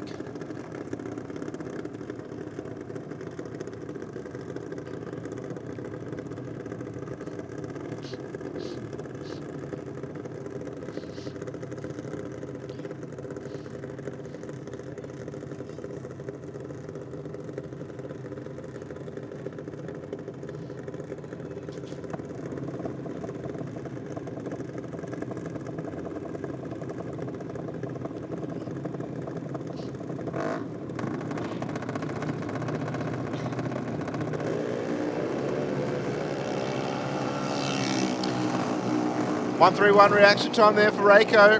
The better of the two, pretty close though across the finish line. 795 with a 1 with a 795 with a 1. I got it right, Stu. They were pretty close across the finish line. Wow. However, there was a 1.2 tenths in margin, but identical times for both racers there. Next pairing out, we'll see Brianna Boskovic running for Bosco Mobile Mechanical, taking on Danielle Axiak from Luddenham, running for Lush and You. Now, Danielle is our current points leader in the, or tied first with Jacob Longo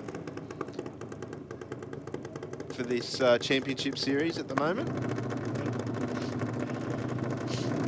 Because he actually named no stranger to drag racing either. But Brianna Boskovic,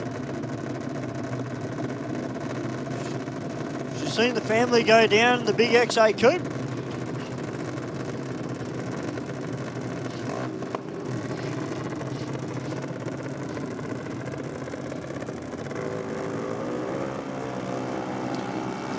Axiak away with an 0.49 light. Stretching the legs now, 7.99 with an 8. 82.5 mile an hour through the finish line for the Rocket Lane to a 8.76 with a 7 there, Stu, 74 mile an hour. Yeah, so I think the conditions out there have starting to play around a little bit with a few of these junior dragsters. I get told by a lot of people they are not the easiest car to tune. No, probably one of the most difficult things is they're not huge in capacity. So I think one of the biggest engines I've seen is around 500 cc's, and they are only a single cylinder. So naturally you can only burn so much fuel, and the minute that the biggest thing that used to hurt us when I used to race all the years ago was the altitude. So the effective altitude, or the corrected altitude in the air, was what would just take tenths of a second off you, because obviously there's not as much oxygen in the air when it's thinner, so therefore you can't burn as much fuel and don't go as fast. So as I say, most of the cars running on methanol, which certainly does help with the tune. They run a lot quicker on methanol. They run cooler. Obviously, they're air-cooled engine. There's no water system or fan or anything as such. So they're just I'm pretty sure 99% of them run a billet-style engine, so completely fabricated from scratch. And that's why we see the performance that we do out of these cars now. 8.16 with a 7.78 mile an hour there for Harry Rakio in the airflow lane to a 9.12. It's 72 mile an hour for Leafting there in the Rocket Lane. Looks like we've got the second of the Yuasa Batteries sponsored cars. And Taylor Smith in the Rocket Lane from Naminga in New South Wales, the Northwest Parts and Performance and Armidale Windscreens Junior.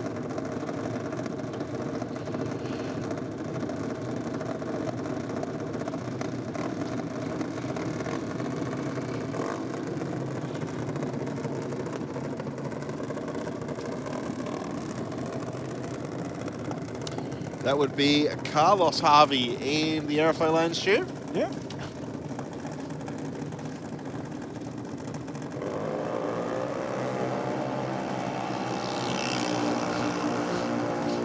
.022 red for Carlos, a 1.15 for Smith on the green side. 300s between the two across the finish line. 8.67 with a 9, 71 mile an hour there for Carlos. Smith in the Rocket Lane, 8.58 with a 1.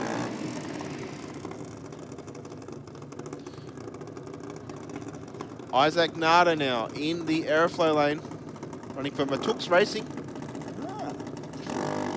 Rossi Excavation and Built Right in beside Jacob Longo, running for RMJ Mechanical Repairs. Longo tied first in our Speed Addict Clothing Co. Championship point score. He's in the Rocket Lane.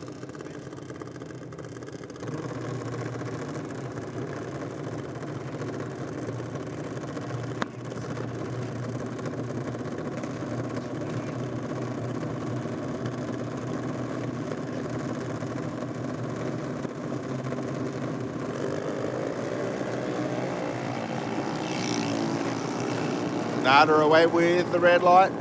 Doesn't matter, he'll still get a time across the finish line. 7.86 with a 2.83 mile an hour through the finish line to an 8.80 with an 8.73 mile an hour for Longo in the Rocket Lane. You got to see Isaac Nader in Junior Dragster.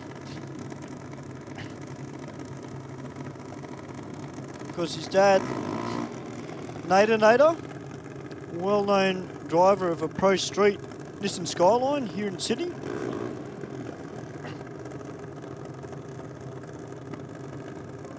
All right, Dylan Nesevic.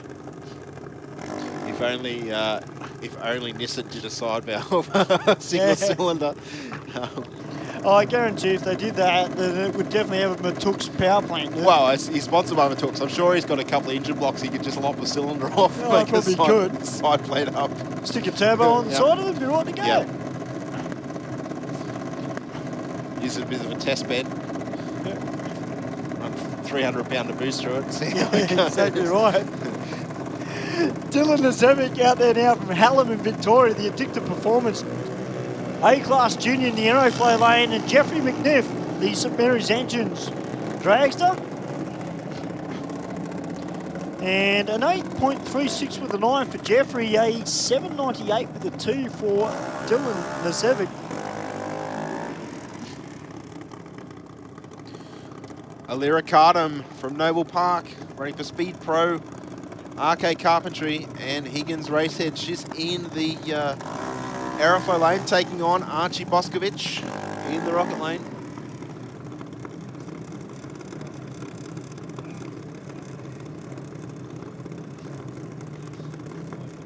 Boscovich running for Liverpool Glass, Diecast Mania, Bosco Autos, and a Mo 5.7.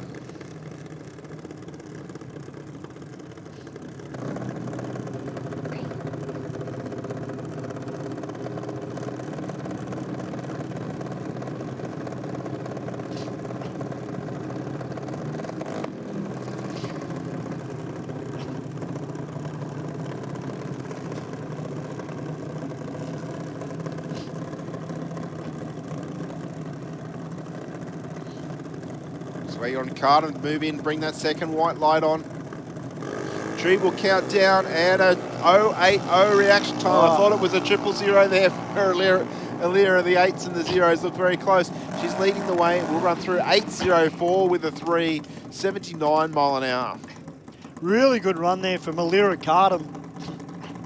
Yep, and an 8.65 there for Boscovich in the Rocket lane.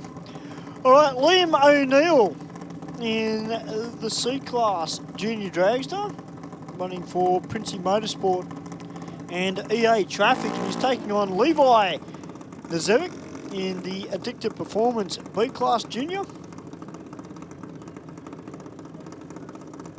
course, Liam O'Neill got the paint scheme like Smokey and the Bandit.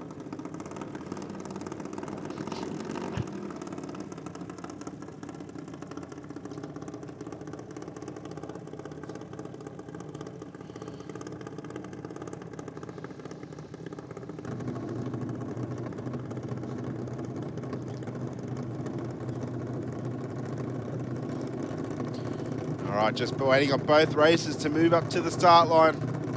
O'Neill's in pre-stage, so is Knezovic. Knezovic into deep stage. 1.13 on the start line to an 0.30 for O'Neill. Knezovic, an 8.31, 81 mile an hour there. Nice clean pass, and a 12.02 with a 1. 53 mile an hour there for O'Neill in the Rocket lane. A good pass there from Liam O'Neill. George Nader out now, running for Matux Racing and Rossi Excavations.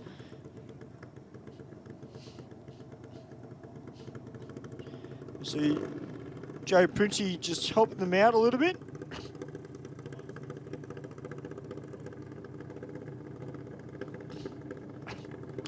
Just winding the idle up there, I think, a little bit, but good to see another Nader out on the racetrack. I think think this will be our last car in the Western Weekender Junior Dragster in this round of qualifying. Then we can see our Street Fighter class about to come back around for their second round of qualifying. Yeah. No rest for the wicked here at Sydney Dragway. No, we were pumping them through this morning. Nader off the throttle early, still runs at 11.77. 43 mile an hour through the finish line. Well, that is it for qualifying number 1 of the Western Weekender Junior Dragsters. They'll be out a little bit later. Still to come, guys. We've got qualifying number 1 for Extreme Bike. We've also got qualifying number 1 for Super Comp, which will be coming up a little bit later. But as Steve said, we're into Street Fighter. 14 cars entered this weekend here at Sydney Dragway as part of the Speed Addict Clothing Company New South Wales State Championship Series.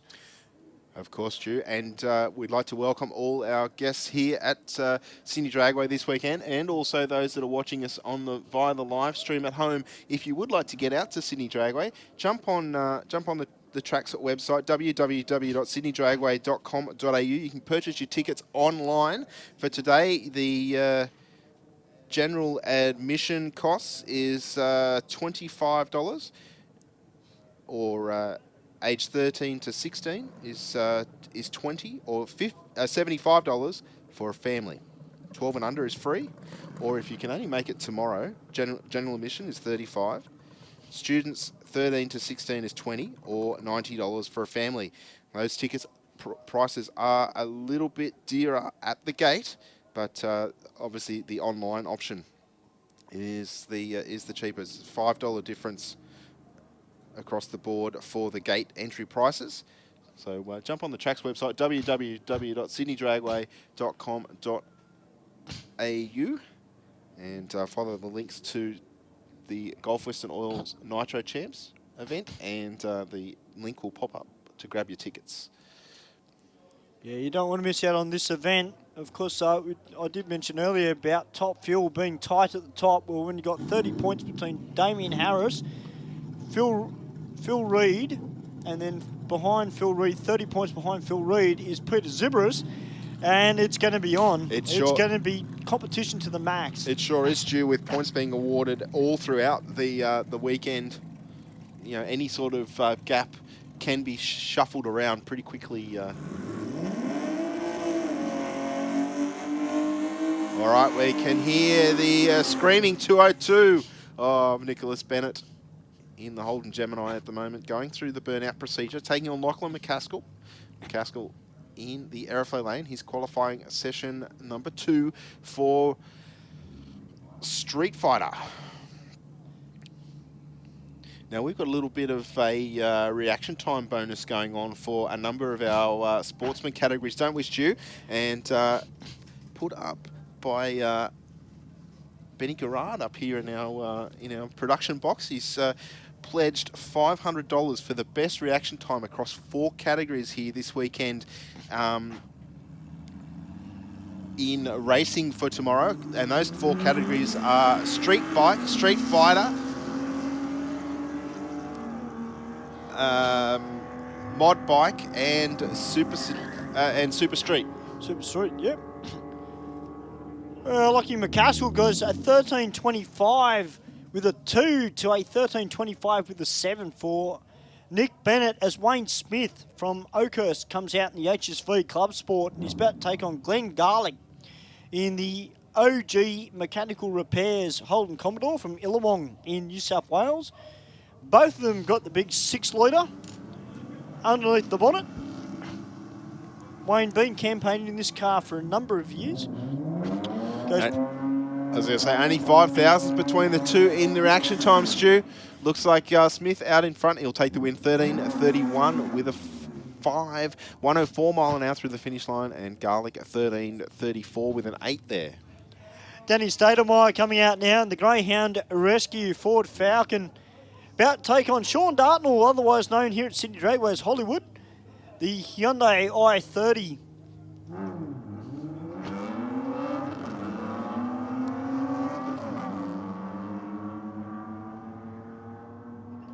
Well, Danny Stadelmeyer, .011 on the tree.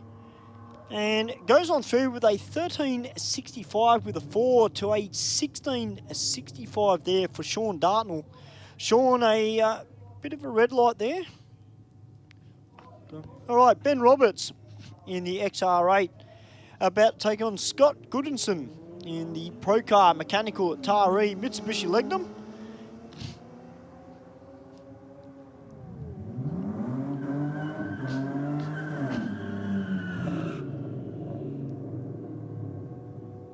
And Ben Roberts goes 14.47. Scott Goodinson a 15.74 out of the Legnum. As Dave Muscat comes out now in the RPM Racing Mini Cooper S. Well, we affectionately call him Mr. Bean here at Sydney Dragway due to the fact he does drive a Mini Cooper. And Jack Matosevic from Bringelly, the modern style Kitchens Ford Falcon. Both of them identical reaction times. 0.047 on the tree.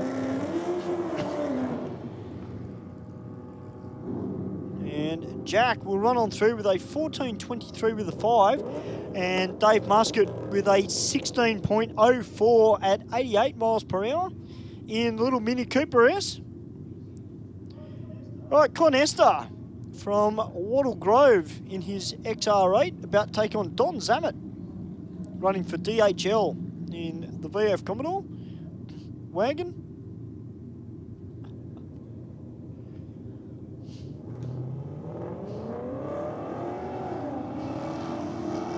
Don Zammit was one of the top 2 drivers for last season's Speed Addict Clothing Company New South Wales State Championship Series in Street Fighter, and he goes a 13.02 with a 6 to a 14.08 as Darren Moody comes out now in the IXL Auto Electrical Holden Ute. He goes 0.112 on the tree there for Darren. This is qualifying number 2 for Street Fighter. And Darren running on through 13.76 with a 3, 101.77 miles per hour.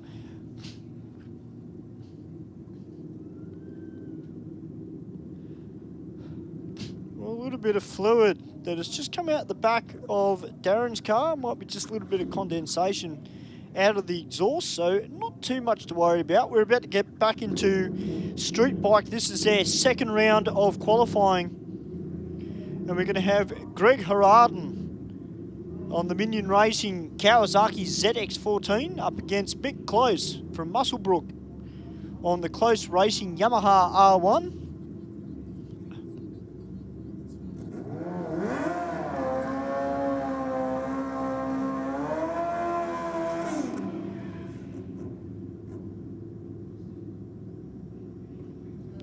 So Greg Hararden currently sitting at number 8 on the qualifying order with an 11.37. That's what he did on his previous pass. And Mick Close currently sitting at number 6 with an 11.09 with an 8.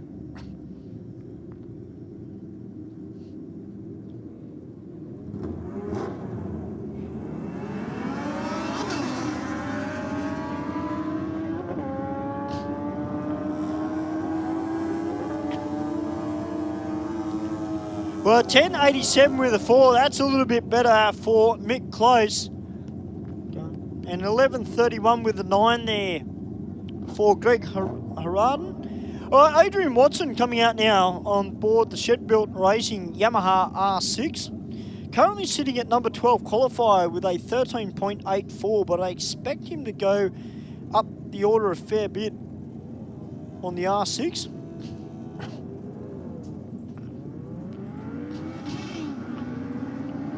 Well, a little bit slow in the 60 for Adrian. I think I put the commentator's curse on him. The Aeroflow lane, though, running through with a 10.52 with a 9 at 135 to a 14.25. But that's very uncharacteristic for Adrian Watson. As Jeremy Fisher comes out now from Leichhardt, the Fletcher Dalpont Royal Enfield International. And Tristan Anderson from Burwood on board the Revelry Cycles Royal Enfield. great to have Royal Enfields here this weekend. Of course, they're becoming a lot more pronounced on the streets of Sydney, and people are starting to really take notice of them and getting out and riding them. These two side by side, a 12.84 for Tristan Anderson to a 12.95 for Jeremy. So Jeremy goes up to number 11 qualifier. Tristan Anderson makes it into the top 10 as Michael Riches comes out now from St Ives over the North Shore, just near where I'm from. And Suzuki Jaxa 750 up against Sean Close in the Close Racing Suzuki. Sean currently sitting at number 13 qualifier with a 13.23. And Michael Riches currently sitting at number 2 with a 10.72 with a 9. And Michael goes even quicker again, a 10.61 with a 7 at 134. Sean Close improves 2 with a 13.04. So Sean jumps up into number 13. Michael stays at number 2. Angela Phipps Hunt coming out now on board the Jaxa 1000, running for Azzopardi Racing, Juggalo Racing and Baxter's and Fittings 24/7. She's our number 3 qualifier so far with a 10.79. And in beside her, Phil Gardner, the 2225 Racing Yamaha 900. Well, Angela had a big look at the lights there and runs on through with a 10.32 with a 3. Phil Gardner goes 11.16. So Angela bumps Michael out of second position. She goes to number 2 qualifier. As Matt Duff comes out now on the big Harley, about to take on Ronnie Gilb on the Wii Moto Kawasaki 1100. Ronnie currently sitting at number 5 in the qualifying order with a 10.84. And Matt Duff currently sitting at number 9 with an 11.90.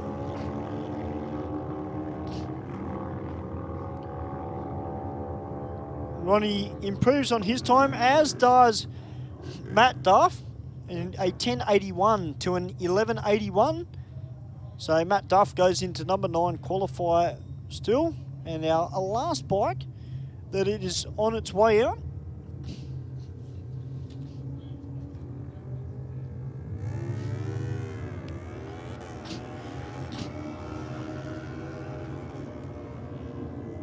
This bike currently sitting at number 15 in the qualifying order with a 14.08. Let's see if we can see an improvement. Looked a little bit tidier off the start line. And yes, he does. Goes 13.95 with 3 at 91.79. He stays at number 15 as we are getting into Super Street, which is brought to you by Go Logistics and Guy Greenland in the scrapyard, Holden Bellina, about to take on David McGlynn in the Morissette Batteries and Tyres. HQ GDS Monaro also running for Fowlers Racing. This is qualifying number 2 for Super Street, and a .004 into the tree there for Guy Greenland. Yeah, very nice reaction time there for Greenland in the LSA-powered Bellina. He'll take the stripe, runs on through for a 10.79 with a 0 and an 11.11 with a 7 there for Dave McLean in the Rocket Lane. Alicia Teal in her HQ. The black HQ obviously sitting on the start line, taking on Brody Tedesco. Yeah, I did see Angela Phipps hand Alicia a 4-pack of V. So I wonder if she's had one before this first qualifier for her. She'd be all caffeined up. And Brody Tedesco, the Holden Gemini with 400 cube Chev in it. Alicia Teal, a red light, but she'll be trying to get the car down into the low 11s, high 10s. And she goes 11.25 with a 2 to a 10.21 there for Brody Tedesco. Alan Stevenson coming out now in the Power Plus Race Fuels Tirana, about to take on Shane McGregor in the B&S Waterproofing XW Wagon. Tell you what, that just oozes 60s rock and roll, doesn't it, that car? It does. It's the family truckster, as they say, you know, and that's what that car would have been, you know, when it was new. It would have, you know, been for a big family to carry all the gear around.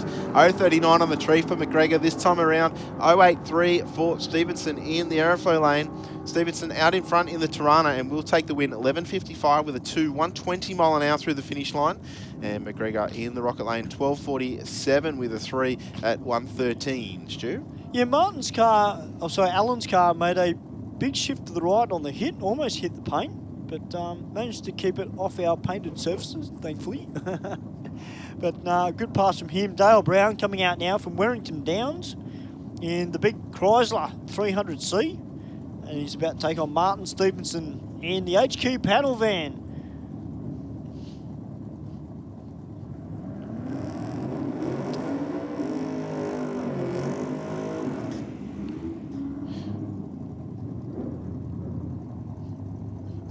Stevenson in the Power Plus Racing drag van, as it's effectively known. It's got a whole bunch quicker recently, has Martin.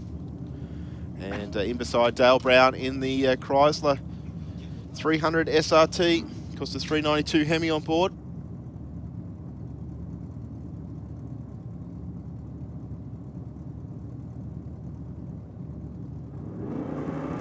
Tree counts down for both races. 0-1-0 on the tree for Stevenson. Gets away nicely. Leaves with a 1.66 60 foot. And of course, if you're new to drag racing, the 60 foot is that foam block just to the start line edge of the blue paint in the center of the racetrack. 10.55, I think it was there for Stevenson through the finish line in the Rocket Lane. Next time we will see Henry Spickak back in the V-Dub. I thought he'd sold this car. I'd heard that he'd sold it, but obviously I was misinformed. Either that or he's been lucky enough to borrow it. So Greg Robbins in the Ford Falcon, 427 cubes on board in the Churchill Mechanical Falcon in the Rocket Lane. Yeah, Henry Spickak's not a guy that you want to verse in racing in this V-Dub. It may not be the quickest car, but it is super consistent. And look at that, .029 on the tree there for Henry. Ah, big pop of smoke out of the exhaust on the gear change. And 11.04 with the 1 for Greg Robbins and Henry Spickak, and 11.84 with the 6.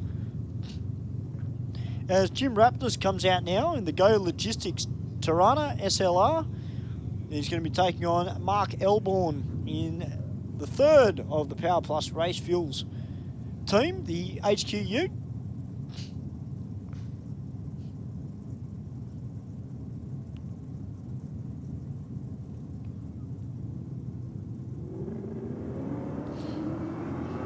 Raptors just lifting that left front, the car twisting right up on the start line. 0.86 on the tree, has a 10th up his sleeve here in front, and we'll run through first. 10.55 with a 9, 127 mile an hour for Raptors, and Elborn in the Rocket Lane at 12.68 with a 9, 107 through the finish line. Next up, Chris Buddha-Zamet from Doonside in the VT. Taking on Dennis Matzik in the Chevy Camaro.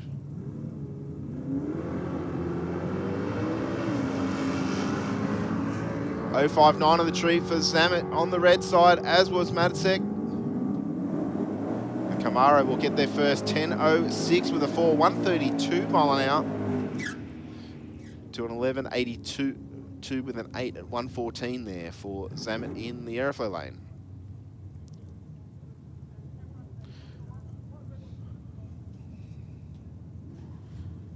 Next up we have another Matzik in a Camaro in the aeroflow lane, taking on Nathan McKenna in the Rocket Lane. McKenna from Warrington Downs, running for St Mary's Race Engines. 0.80 on the tree for McKenna. 0.27 for the Chevy Camaro. The Nova will take the stripe though. 10.15 with a 2, 129 mile an hour through the finish line. To an 11.07 at 123. Seems like the Camaros have made a little bit of a resurgence in Super Street, which is great to see. Would certainly appear that way, wouldn't it? All right, the two brothers about to go head-to-head. We got Richard Matosevic in the modern style Kitchens XY Falcon taking on his brother David Matosevic in the DCM Consulting Ford Cortina. Did David run in the first round? I don't think he did. I don't recall seeing him. I don't believe he did. Anyway, 347 cubes in the Cortina, 434 on board in the utility. 029, the Cortina with a better reaction time. The smaller engine sticking with the Ute. I think the Cortina probably a bit lighter there. Very close on the ET. 1061 with a 7 to a 1062 with a 7. So only a hundredth between the two. All right, Peter Villalaris coming out now in the Go Logistics XT Falcon. He's got 363 cubes of winds power on board for him, and he's taking on Tim Ritro, the Ritro Family Racing VX Commodore 5.7 litre. Tim always a good character to have a conversation with down in the pits. Oh, big turn of the tyres there for Peter Villalaris. You're talking about attitude. Well, that XT Falcon has got it in spades. And Tim Ritro crosses the line with an 1170 to a 1228 there for Peter. Yeah, Villalaris there, I think, spun the wheels first and second all the way through, but he was well over towards the centre line of the racetrack. So although it is prepped there, it's probably not as prepped as in the middle, obviously because we did get less cars driving out there, so less heat, less rubber.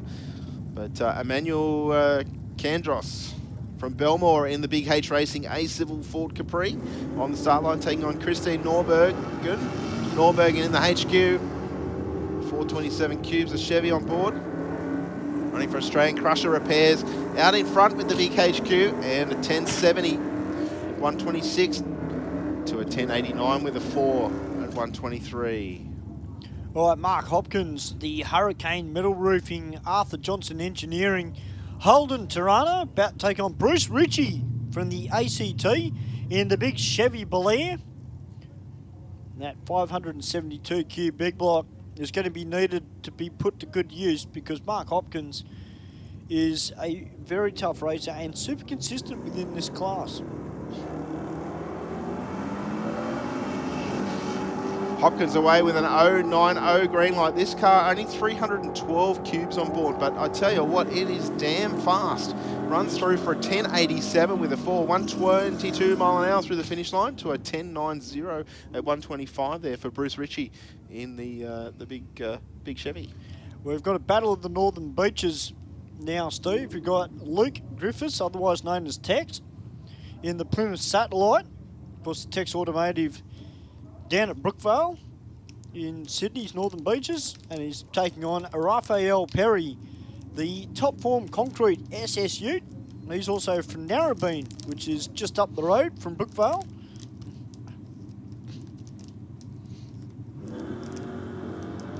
Oh, pair of red lights, not much in it though. 032 red for the Satellite to an 029 red for the SS Ute. The Satellite marching on ahead there, 1036 with a 9, 129 mile an hour to a 1229 with a 5 at 115 for Perry in the Rocket Lane. All right, Peter Giddens out there now from Campbelltown, the Street Neat Panel and Paint, TD Cortina. And he's going to be taking on Jeff Goodwin, the Gear Exchange Services and Speak for Sale Nitrous, sponsored Holden Monaro.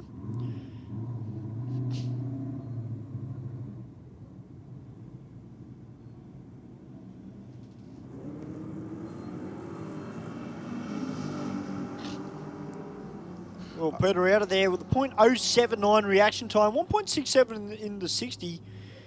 Jeff staying with him, but an 11.22 with a 1 to an 11.14.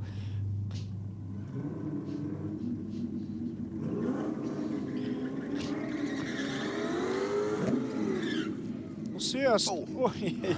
Oh, Stewie winding it up in the burnout in the Kingswood. Yeah, Stewie Howe running for Stu's Towing and Skips Racing. Small block Chevy on board the HQ Ute. Yeah, been around a long time, this ute, and it still runs the numbers.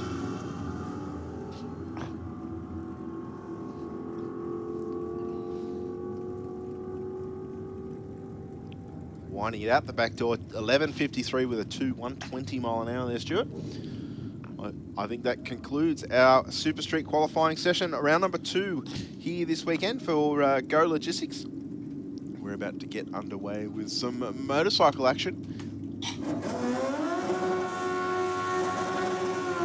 And we will be running a bikereview.com.au modified bike. Yeah, qualifying number 2 for them. 19 bikes we've got this weekend in modified bike, and David Mead down there on the Kawasaki KZ. What a great bike they were for drag racing. And Dave Mead flying the flag for the KZs. And Ryan Franks on the GSF Engineering Suzuki Hayabusa. It was one of the Franks machines that didn't get a proper pass in the first round. I think it might have been Ryan. So let's just see if he solved the issue. It stopped in the burnout. If it is Ryan, there's 2 Franks entered here this weekend.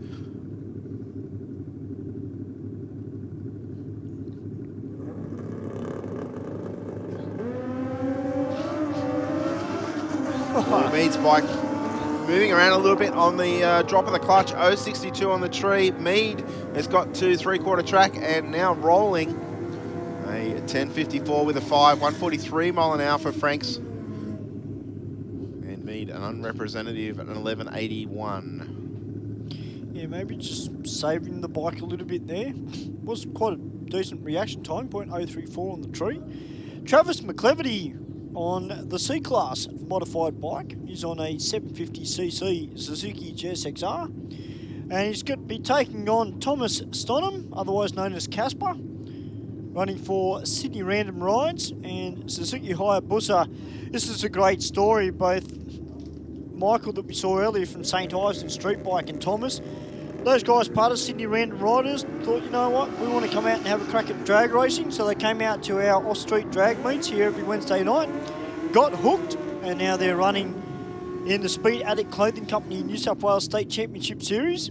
And Thomas goes a 9.63 with a 9 at 1.45 to a 10.05 with a 7 there for Travis. As Bobby Joe Simmons comes out now on the Reed Carpentry Suzuki Hayabusa. She's about to take on Michael Borg on his Kawasaki ZX12R. It's a AA modified bike, so potentially might be running a little bit of nitrous on this bike. 0.04 on the tree there for Bobby Joe Simmons. 1.52 in the 60 though for Michael Borg. Bobby Joe gets the win, a 9.29 with a 6 to a 9.81 with a 1 there for Michael Borg. All right, Santina is out there right now on her double C modified bike. It's a Royal Enfield GT running for AGV helmets, IP1 oil, RK chains and Trinity Racewear. And she's taking on Johnny Hogg, who had a little bit of an issue in the first round. He's on board the Harley Davidson FXD. And Santina running on through, 10.35 with an 8 to a 10.62 with a 4 there for Johnny Hogg. I wonder if Santina went all the way under power all the way through the speed trap there, because she was quicker but ran a slower mile an hour. So we'll just keep an eye on that time. But it's great to see the Keith team here with all the Royal Enfields, that there's a growing number of racers that are jumping on board them. So next up we'll see Mike Lawson on the Suzuki Hayabusa taking on Peter Strudwick. Strudwick on the Harley Davidson V-Rod.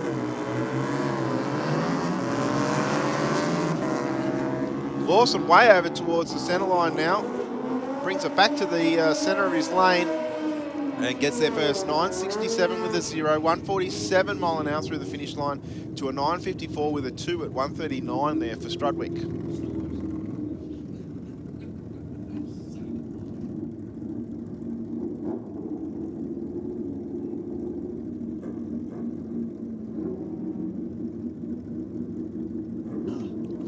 Robert Simmons from Bligh Park, running for Reed Carpentry. And this is on the Suzuki Hayabusa, taking on Steve Franks. Ooh, one of those bikes sound like it's pinned up against the limiter. Not wanting to change. Well, I'm wondering if it's Robert Simmons, because it looks like he was actually sitting up on the bike, Steve. So I don't know whether there's a bit of an issue with that Hayabusa at the moment. He normally runs a lot quicker than a 12-second pass, so absolutely, it's probably a good hint that it was Simmons in the aeroflow lane that time around. Next up, Albie Davidson on the Suzuki TLS 1000S.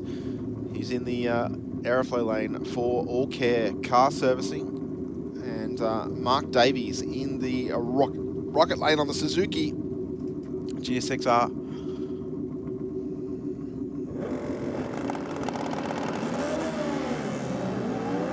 017 on the tree for Davies in the rocket lane.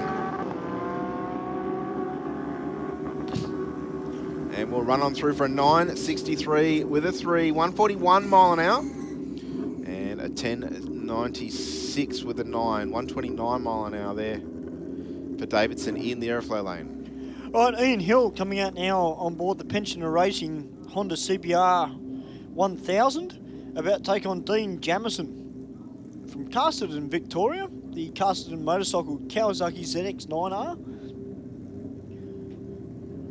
We are in qualifying number 2 for bikereview.com.au modified bike. Both these bikes naturally aspirated.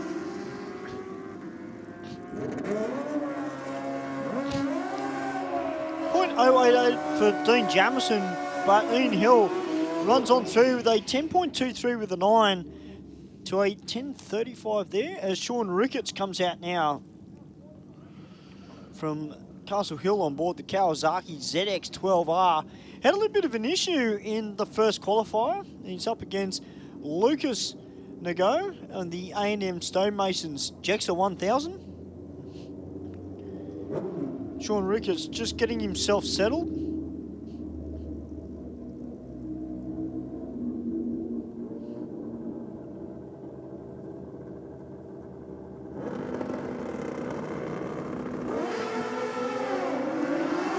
.048 on the tree for Ricketts.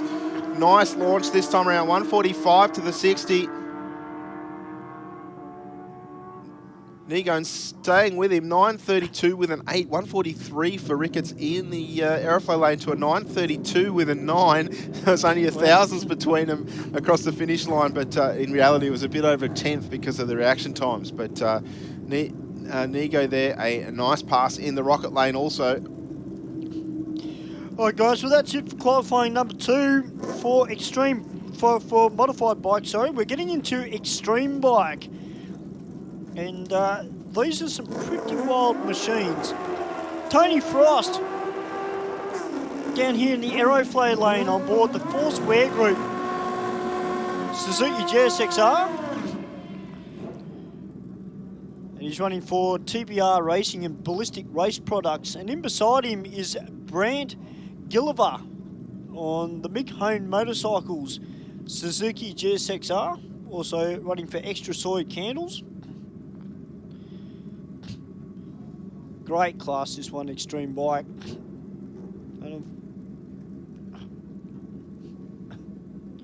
So it looks like a little bit of a problem there for Tony Frost, unfortunately. Yeah, Frost all the way from Warrnambool in Victoria. Gilliver from South Granville, running for Mick Hone Motorcycles. 1000 cc's of Suzuki on board for Brant. Now, a lot of these extreme bikes do run turbos. Brant Gilliver, fairly aggressive off the line there on board the Jexa. He went 1.31 in the 60 and runs on through with an 8.97 with a 3. We've got a couple of no-bar bikes, or as I call them, affectionately the outlaw bikes, what they used to be called outlaw bikes. Now they're just grouped as extreme bike, but some of these are capable of getting down into the low 7s, high 6 seconds. And we got Brendan Miglianico down there on board the Rams Head Services Suzuki Hayabusa. And in beside him is Darren Foley on board his Suzuki Hayabusa. Big Len Eco away from the start line, goes 127 to the 60. He's on a bit of a mission here, Stu. 7:42 with a 3, 175 mile an hour. And Darren Foley in the rocket lane there, an unrepresentative 12.15 at 116. Yeah, Darren Foley PB on that bike is a 6.90 pass, and for Brendan Miglianico, his personal best ET is a 7.16 at 199 miles per hour on that bike. Yeah, so both races are a little bit away from their PBs. We're just checking out the finish line in the aeroflow lane.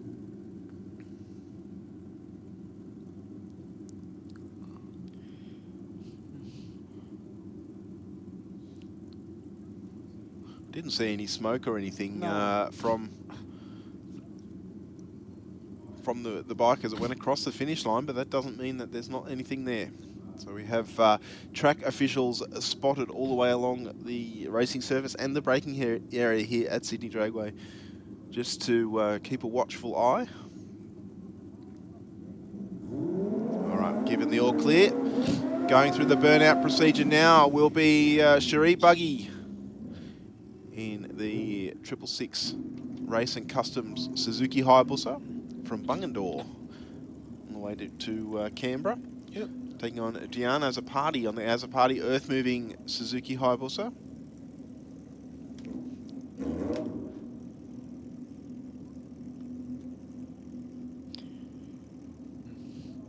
So I've got a feeling this bike here might be Diane's new GSXR. Or style extreme bike, potentially. Although it has come up as a Hayabusa. Well, now you say it, it's actually a completely different body style to a Hayabusa, so you're probably right, Stu. Looks like Azzopardi will take the win here. 918 with a 4, 117 mile an hour to a 973 with a 4 at 156. So that tells me that Diane was well and truly off the throttle to only do 117 mile an hour there. All right, Chris Hocking coming out now on the Smart Looking Sheds Australia Suzuki Hayabusa. He's taking on Benny Newman, the Benny's pull form Hayabusa. Keep your eye on the red bike in the rocket lane. Usually pretty wild off the start line. There we go, picking the front wheel. And then we see the tail of the bike jolt with every gear change that Benny runs through. Moving around at the bottom end of the racetrack, but across the stripe first. 881 with an 8. 160 mile an hour through the finish line to a 906 with a 9 there for Chris Hocking in the aeroflow lane. All right, Craig Edwards, who's made the trip down from Queensland on board his Suzuki Hayabusa, about to take on Wesley Andrews on board the InStyle Interiors and Construction Suzuki GSXR 1000. Now, if this is the bike that comes out on Wednesday nights now and again, it should be around in the 9-second zone. I think you're right, Stu. Might even in the high 8s. Wesley's machine usually pretty fast, running for InStyle Interiors and Construction. Lots of RPM on board on the launch. 151 to the 60, running it through the gears, and an 883 with a 0. 158 mile an hour there for Wesley. And Craig Edwards over towards the wall and boarding the run. There's he was still on the throttle as he got closer to the wall, but then obviously deciding that the bike didn't want to turn over and out of the throttle. Well, down on track now in the rocket lane, we affectionately call him Mr. Cool. That is Joe Curry down there on the Joe Curry motorcycles. Harley Davidson Destroyer. Now, this bike, Steve, this is Joe's new chrome mouldy chassis V-twin Destroyer. And of course, at the moment, Steve, he's running the bike naturally aspirated. So it should be running around the 850 mark. But eventually, Steve, he's going to be running a V-twin turbo motor in this bike, which he hopes will propel him into the 7-second zone. This one's actually got a slightly wider rear tyre on it than his old bike.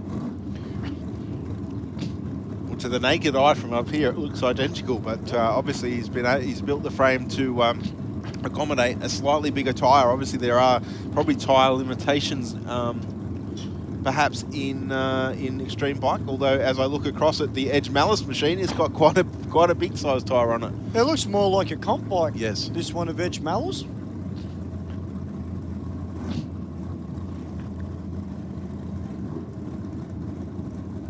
So it's good to see Edge all the way up from Victoria, making trip here to Sydney Dragway.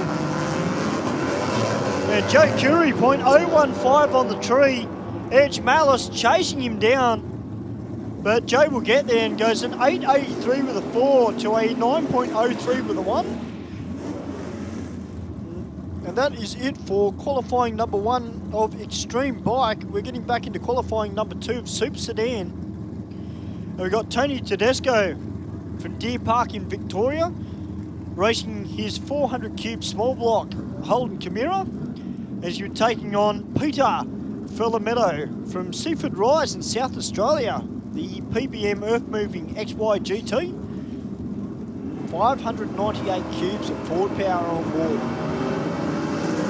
036 on the tree for Peter in the Falcon. Tedesco left a little bit early before the third amber, in fact. We'll still get a time, 8.82 with a 7, 153 for Tedesco to an 8.69 with a 2 at 154 for the Falcon. All right, Larry Etchell coming out now. The HM Gem Machining Nissan 300 ZX about to take on Sean Maher on board his HB Tirana.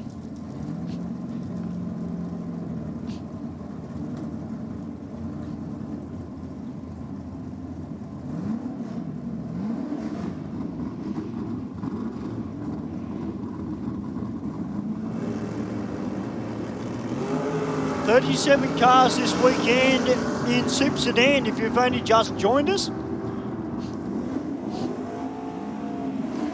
We'll take this one. 019 on the tree, 914 with an 8, 147 mile an hour through the finish line, and Etzel in the Nissan. Sounded like there was a little bit of popping and banging on our track mics, and I think out of that car there because Mars machine looked to be pretty clean, where Etzel slowed a little bit after half track. Joe Kabura out now in the high-stepping XY Ute. He's about to take on Graham Blackman in the Queen Bee Anne Engine Services Ford Cortina.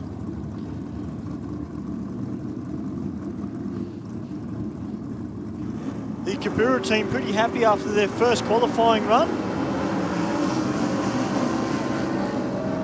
056 on the tree for the Ute. Not sure if he's still completely on the power there. 938 with a 3, 139 to a 1069 with a 9 at 125 there for Blackman in the Cortina.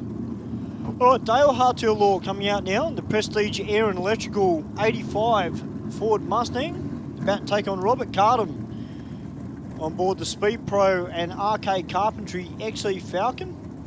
Now, Rob's actually got a few cars in the build. After talking to him last year. A few cars? Yes, he does. Nothing like having plenty of projects to do in the shed. No, well, he's got a Ford Capri, actually, sitting at home, so I've been told. 041 on the tree for Cardham in the Falcon to an 033 for Hartier-Law in the Mustang.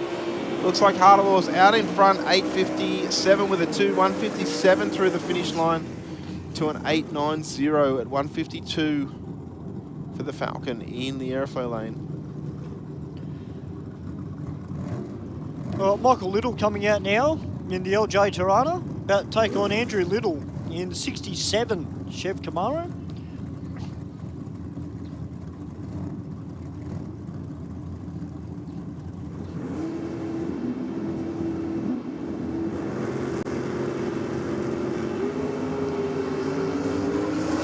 Michael Little picking up those front wheels. 000 reaction time for Andrew Little in the rocket lane. The first of the weekend. We've seen a couple close, but that means that Andrew left at exactly the same time the green light came on in his lane. So a 000 reaction time for Andrew Little there. A lot of our racers try their whole racing career to do that. and then some people are lucky and go and do 3 in a row. But no mean feat. Next up, we'll have Pete Hamilton and Niall Mitchell. Hamilton in the wagon, Mitchell in the Gemini. 0.39 on the tree for Hamilton in the wagon. He'll run on through first, 8.78 with a 3, 153 mile an hour through the finish line to a 9.86 with a 1 at 128 for the Gemini.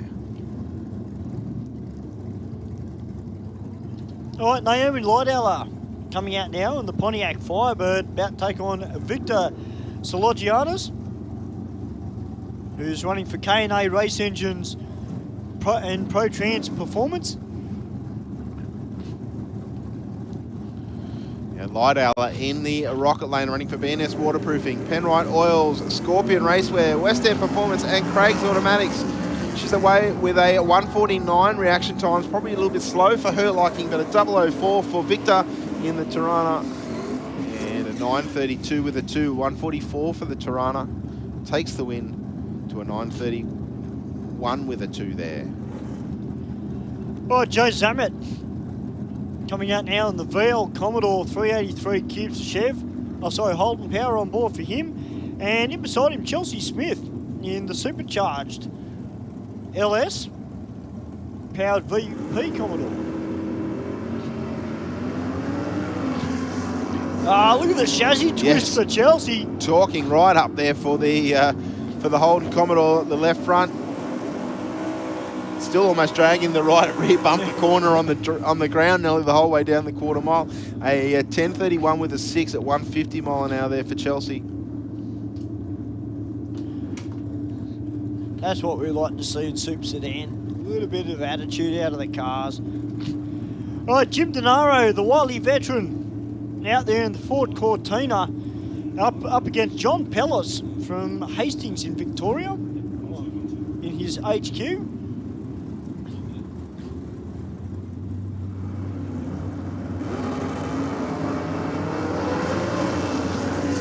Denaro away with a 0.19 red light. Palace 0.44 green. And the Cortina takes it 9.39 with a 2, 1.44 to a 9.38 with a 6, 1.41. Very evenly matched, those two cars in terms of ET and speed. Next up, Nathan Watt in the Holden Commodore from Charmhaven, running for Grants Performance and Burson Auto Parts.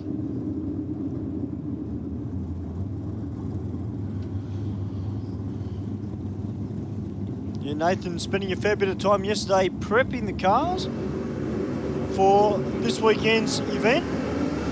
But Leo Georges, the Flying Carrot, is out of there, and he goes a 9.10 with a 9 to a 9.16 there for Nathan Watt.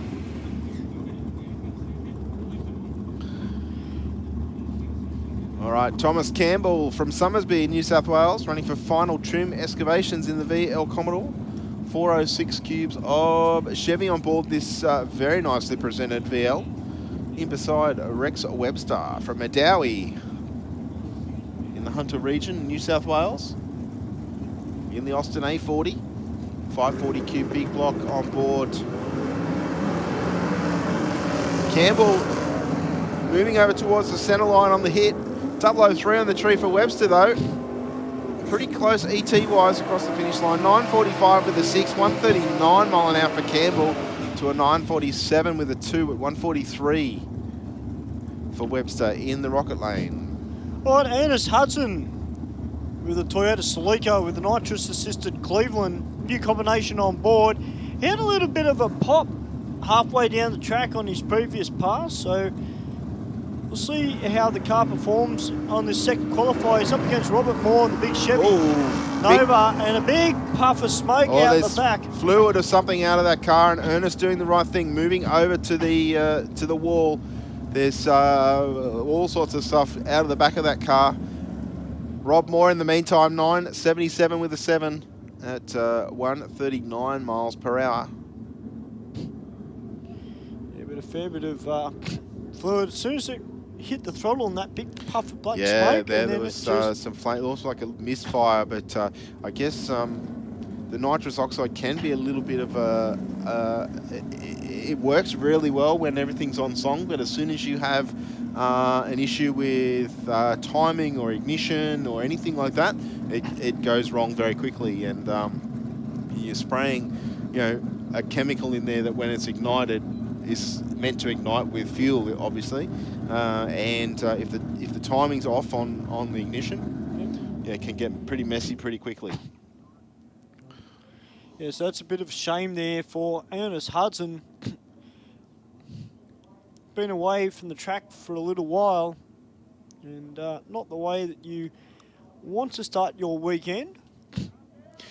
No, certainly not, and we hope that he can get the car repaired with a little amount of fuss and funds, obviously, as possible. No one wants to see people burn money unnecessarily. But I tell you what, Stu, we're here as part of the Gulf Western Oil's Nitro Champs for 2023 at Sydney Dragway, incorporating today and tomorrow the Speed Addict Clothing Co.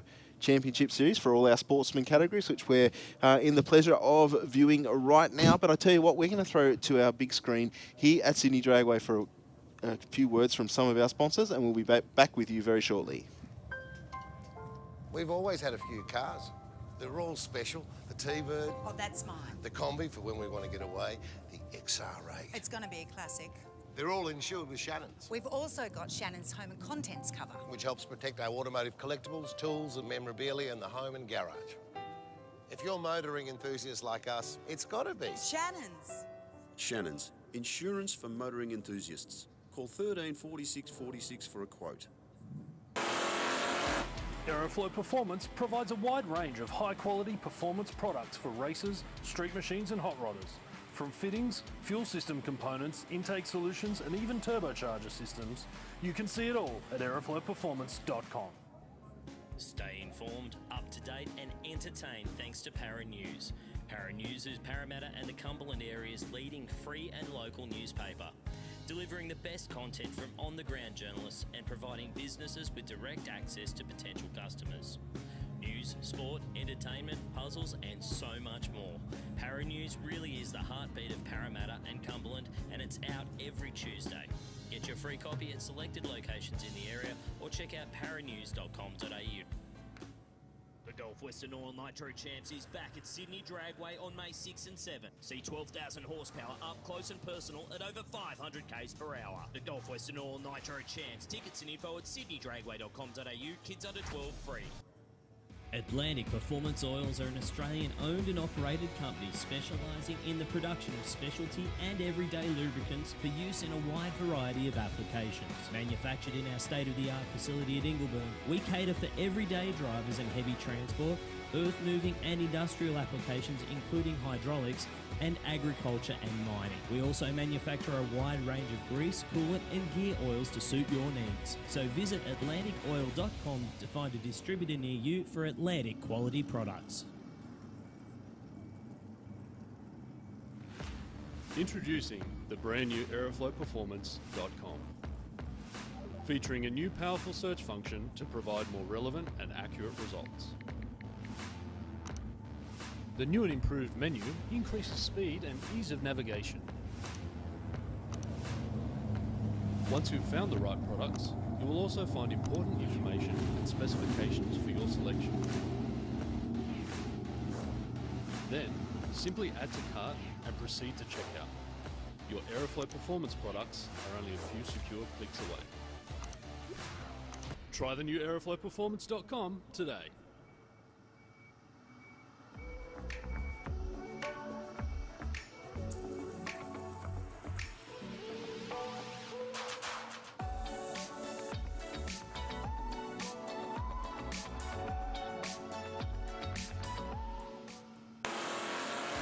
Aeroflow Performance provides a wide range of high-quality performance products for racers, street machines and hot rodders.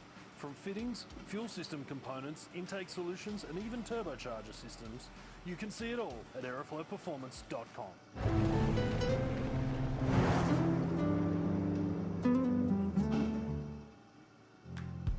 Bank said no to your home loan? Talk to us. Not a bank. Talk to Australia's real-life non-bank for home loans, car loans, personal loans. Pepper Money, the home of loan options.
Well, guys, as you can see, our Sydney Dragway track crew are right into this clean-up.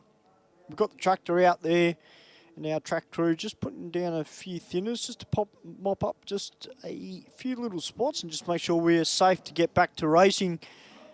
Currently, we are in qualifying number 2 of Super Sedan, 37 cars for this meeting, which is fantastic. Well done to all the Super Sedan racers that have come out and support. Next up, after Super Sedan, we can have qualifier number 2 for Super Gas. Still to come, we've got qualifying number 1 for Super Comp. And then around 5 to 4, we get into our professional classes, which will be kicking off with Pro Stock. We've got Pro Mod here this weekend as well. We've got 4 Pro Alcohol cars. We've got Top Bike. There's 8 of those. We've got 8 Top Fuel Dragsters that are here this weekend.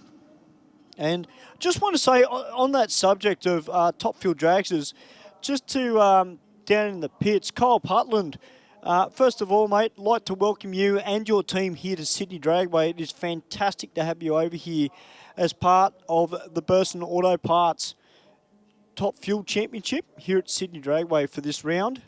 And we welcome you here with open arms, my friend. We look forward to seeing you go down the track a little bit later on. And we've got Door Slammers, which are here as well. So we'll see them out very later. They are our pro classes, which should be out roughly around 5 to 4 o'clock this afternoon.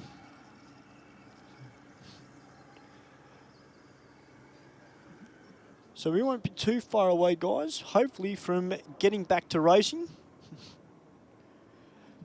Just the people up in the crowd, guys, if you're feeling hungry, make sure you do go up and grab yourself a pizza from Gas Fired Pizza. Or if you feel like some donuts or milkshakes, why don't you go to Denise and go nuts for donuts. If you're down in the pits, guys, don't forget Top Fuel Cafe down there for a feed as well. And also, if you feel like an ice cream, if it's warm enough out there for you, we've got Joe's Ice Cream up the top as well, just behind the big white marquee up there. And Gulf Western Oil, the guys up the top of what we call Kids Corner. They've got their setup up there as well. I'm sure you can buy some merchandise from there. Make sure if you're going down the pits, guys, make sure you go for a look around through the pits. Grab yourself some merchandise. Make sure also, guys, you make your way down to the sportsman pits as well, because a lot of the drivers and teams down there, they've got no issue in you coming down and having a look in their car, finding out a little bit about their car. And if you're lucky, kids, you may even be able to get a photo of you sitting in a race car as well. As I know a lot of the Junior Dragster teams, they don't sometimes put kids into cars for photos. So if you're up in the stands, guys, you can go down into the pits, just down the stairs.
Well, great work there from our Sydney Dragway track crew.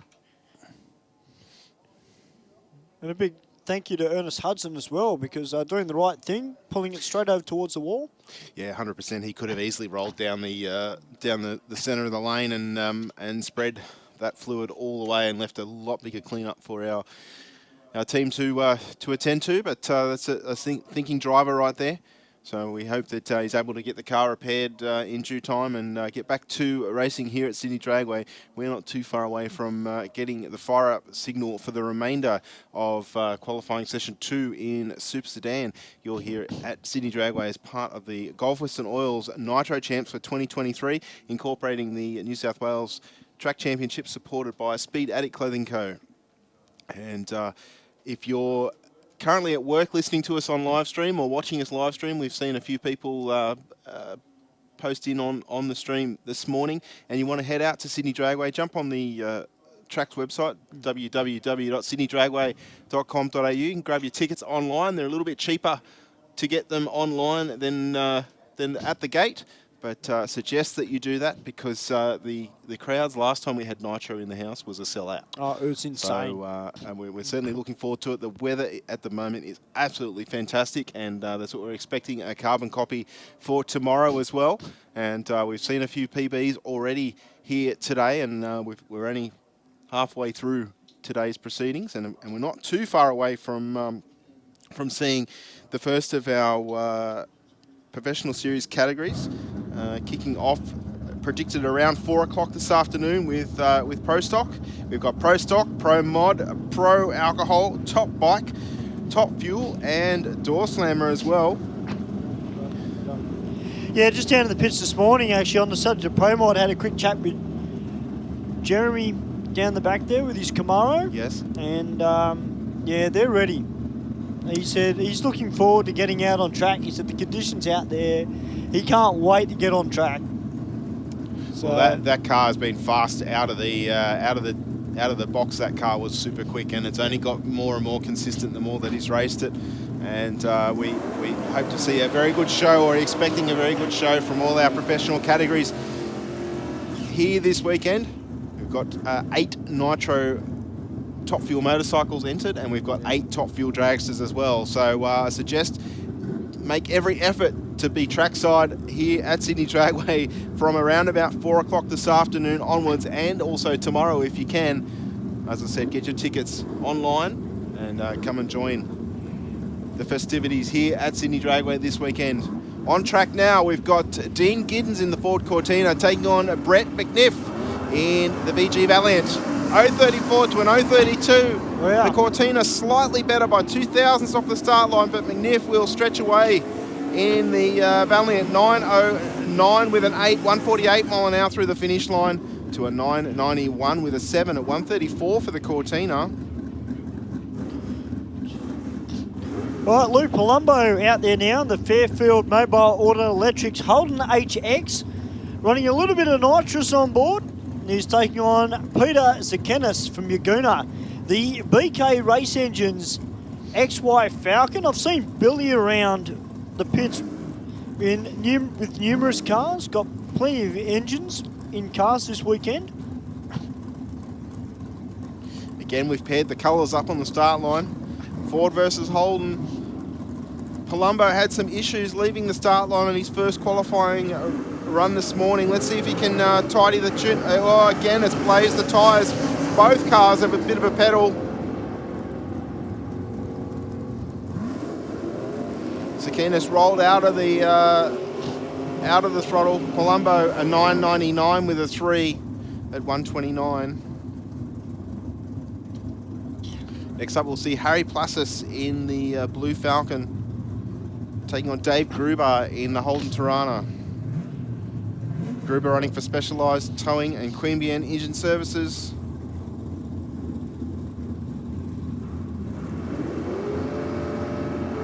Plassis running for Big H Racing, A Civil Excavations and Aerolec Electrical Contractors.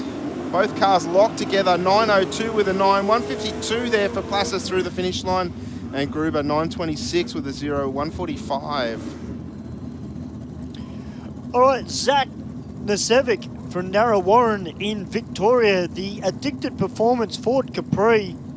He's got 540 cubes of beat block Chev, and he's taking on the big Silver Falcon.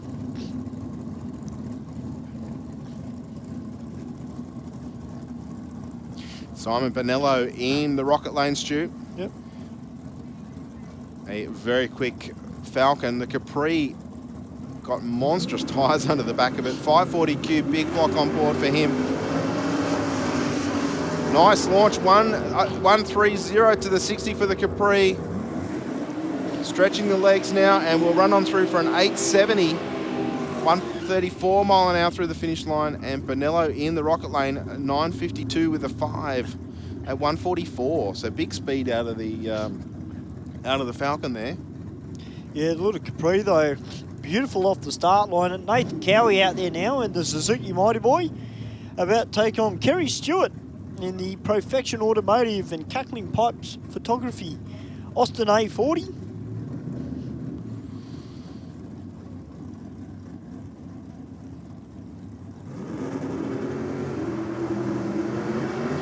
Well, Stewart's car moving around a little bit on the start line. Battle of probably the two smallest utes on the premises. Cowie will take the win here with the Mighty Boy. A 934 with a 143 mile an hour through the finish line.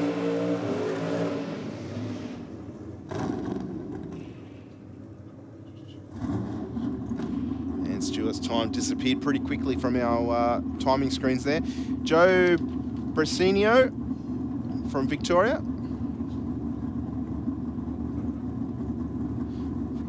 Running for Custom Tiling Contractors in the 68 Chevy Camaro.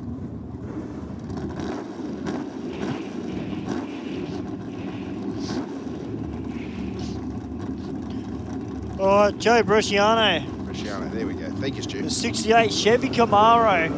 What a great looking car that is too. 1.34 the 60 there for Joe. Straight down the Rocket Lane. And runs on through with a 924 with the 9 at 147.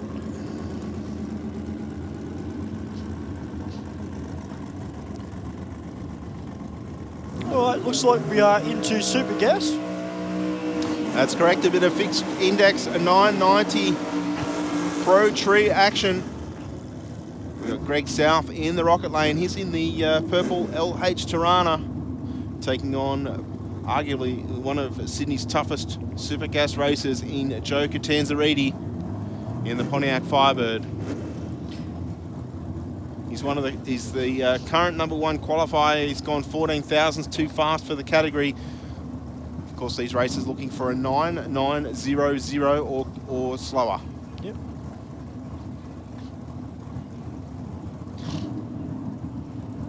Most cars have a big throttle stop. They'll leave the start line, move forward, almost like they stall or something goes wrong, and then all of a sudden the throttle stop will come off and then they'll full throttle again. So Catanzariti with a 013 red light, South 045 green. South will take the win, 906 with a 4, 151 mile an hour. Catanzariti again too fast with a 987 with a 7. Yeah, it just sounded to me there like the Tirana, just the throttle stop was only very momentarily went off and then it went on again. I think he sounded like he had some issues before as well, but for some reason the bracket seems to go through these periods where everybody runs close to the 990, then all of a sudden everybody will run really quick. Yeah. I'm not sure how or why, although on track now we've got one of the only manually shifted cars in Super Gas now. That's John Summeranch's little Ford Cortina with the 302 Windsor on board. John's got no throttle stop. He's got to drive by the seat of his pants and probably counting 1,000, 2,000 to try and run 990. The car can run on that time, usually a little bit slower. Unfortunately, a bit of a red light there for John. He's not going to get a time record. He left before the timers were activated, and he's got to usually drive off the pace of the other car. So Roy Romeo there in the Rocket Lane, a 988 with a 3 at 153.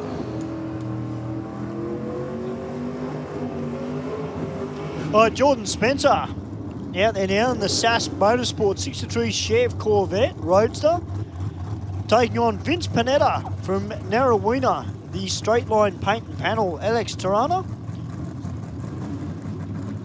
Also sponsored by Oris Financial and Anthony's Secret Garden. I can see Sam Panetta down on the start line. Actually caught up with him a few weeks ago down in Terry Hills.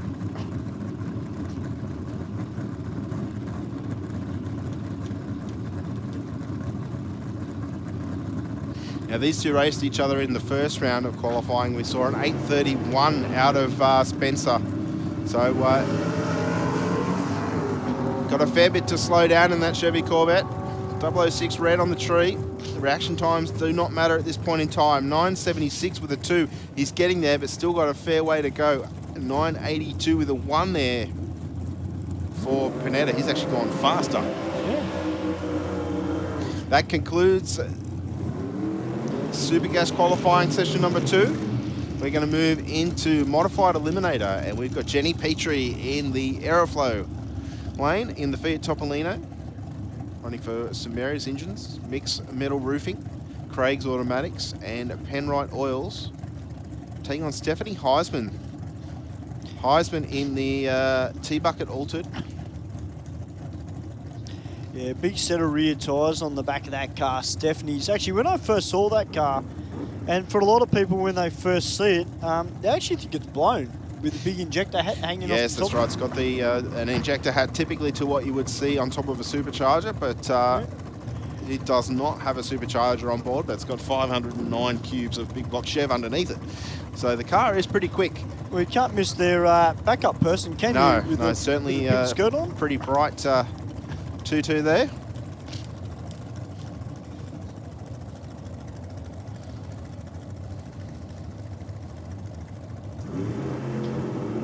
Both races into stage. The tree counts down. Petrie away with an 023 red light. 046 green for Heisman's. Petrie out in front at the moment in the Fiat, and an 840 with a 5. 155 mile an hour through the finish line to an 837 and 162. All right, Kelsey Wolford Lay, who's coming out now in the Skips Fire Service T-Bucket Altered. She's about to take on Lee Hartill Law in the Hot Rod, the 27 T-Bucket. 440 cubes of winds of power on board for him, and Prestige Air and Electrical behind this car. Because Kelsey Wolford Lay comes from a drag racing family. Darryl Wolford, who drives one of the best looking Altereds in the country. The car normally runs in Supercharged Outlaws, has run in Pro Alcohol before.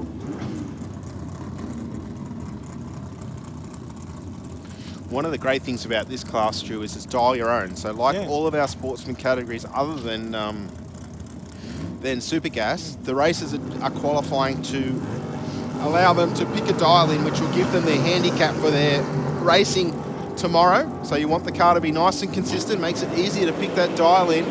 And both cars through the finish line there, 786 with a 4, 162 mile an hour for Wolford Lay to a 797 with a 4 at 166 for Harder Law.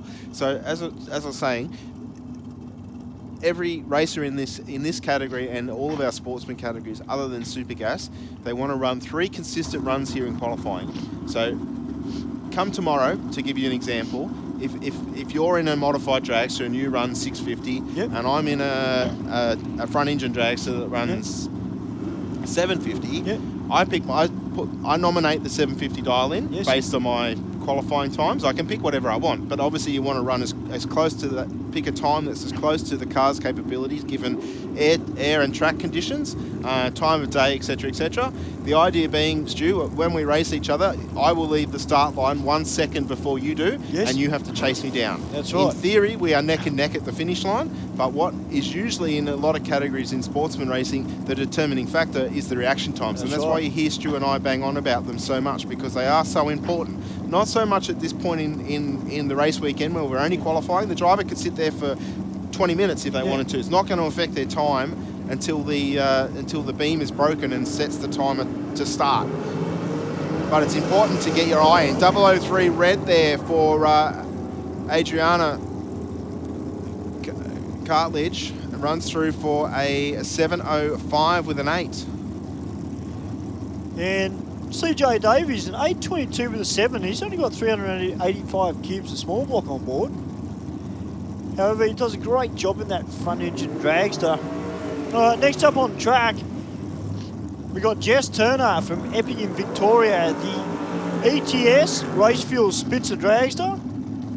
407 cubes of Chev power on board and running a whole heap of nitrous. And in beside her is Danielle McCaskill in the Mark 1 welding dragster. She's got 555 cubes of big block Chev on board.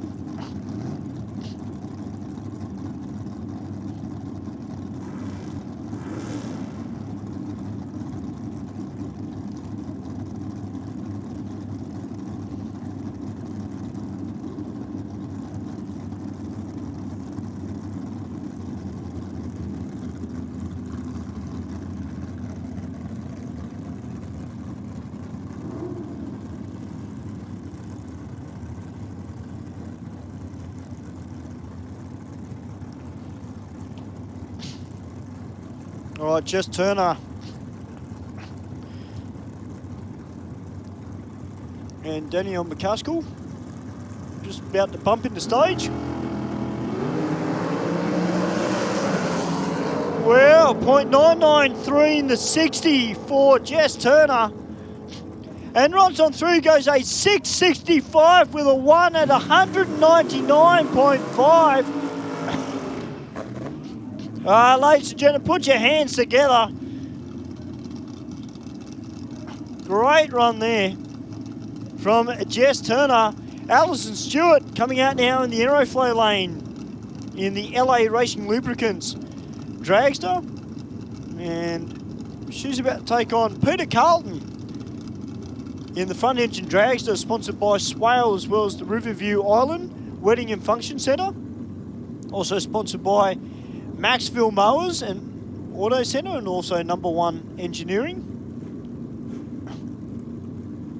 And Boss Bullet about to go down for its pass for qualifying number 2 of modified.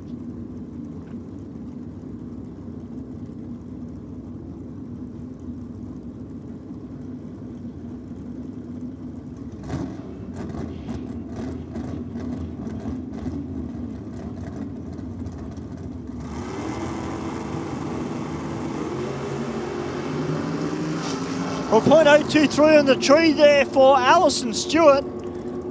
This is a really good pass from the Alligator. And she goes 8.09 with a 0 to an 888 for Peter Carlton. I reckon Peter Carlton are pretty happy with that pass. As Lou Carpinato comes out now in the Platinum Powder Coating 43 Bantam Malted. Also sponsored by Mix Metal Roofing and BK Race Engines. He's taking on Stephen Jones in the Northwest Parts and Performance 23T bucket with the 400 cube Chev on board.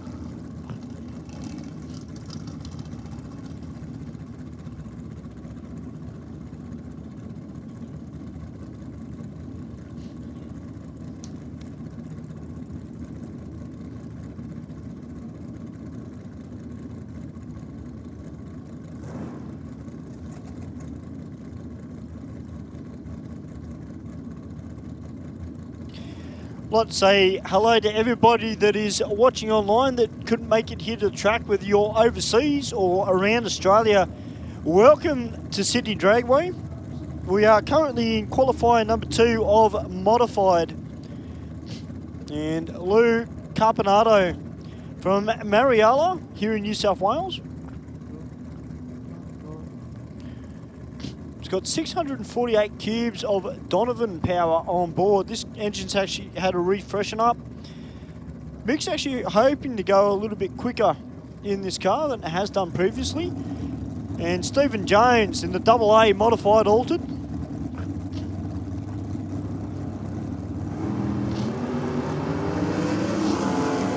7.022 on the tree there for Lou. That's a much better pass there for Lou, and he goes a 673 with a 5. 200.38 miles per hour. Sydney Dragway, put your hands together. Oh, the team are pumped down there.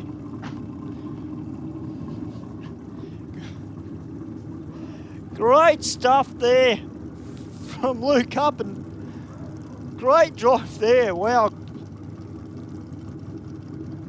Daniel Moore coming out now for Queanbeyan, the Capital Precision Coating 32 Bantam Altered, about to take on George Bukareshlev from Bass Hill in the Race Max Direct. Front engine dragster, he's got a 365 cubic inch LS motor in the front.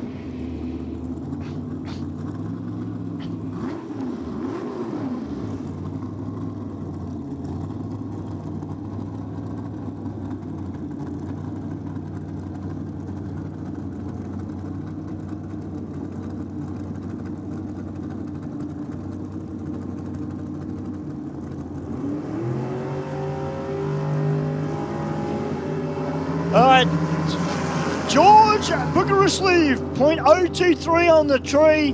Daniel Moore just moving around a little bit in the altered. He runs on through with a 7.85 with a 2 to a 7.82 with a 6 for George. He'd be very happy with that pass. That is it for qualifying number 2 of modified. We are now getting into qualifying number 2 of top sportsman.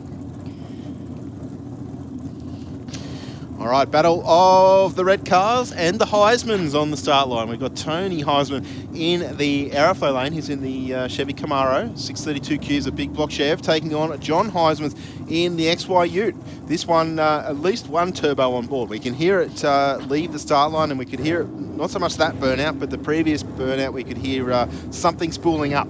So I'm guessing it's a turbo, either that or... I wonder if he'd done a barrel swap. Left nicely. That Heisman's turning hard right, nearly crossing onto the blue paint. That's how hard it turned to the right on the hit of the throttle. And John Heisman's there, 8:49 with a 9, 170 mile an hour through the finish line.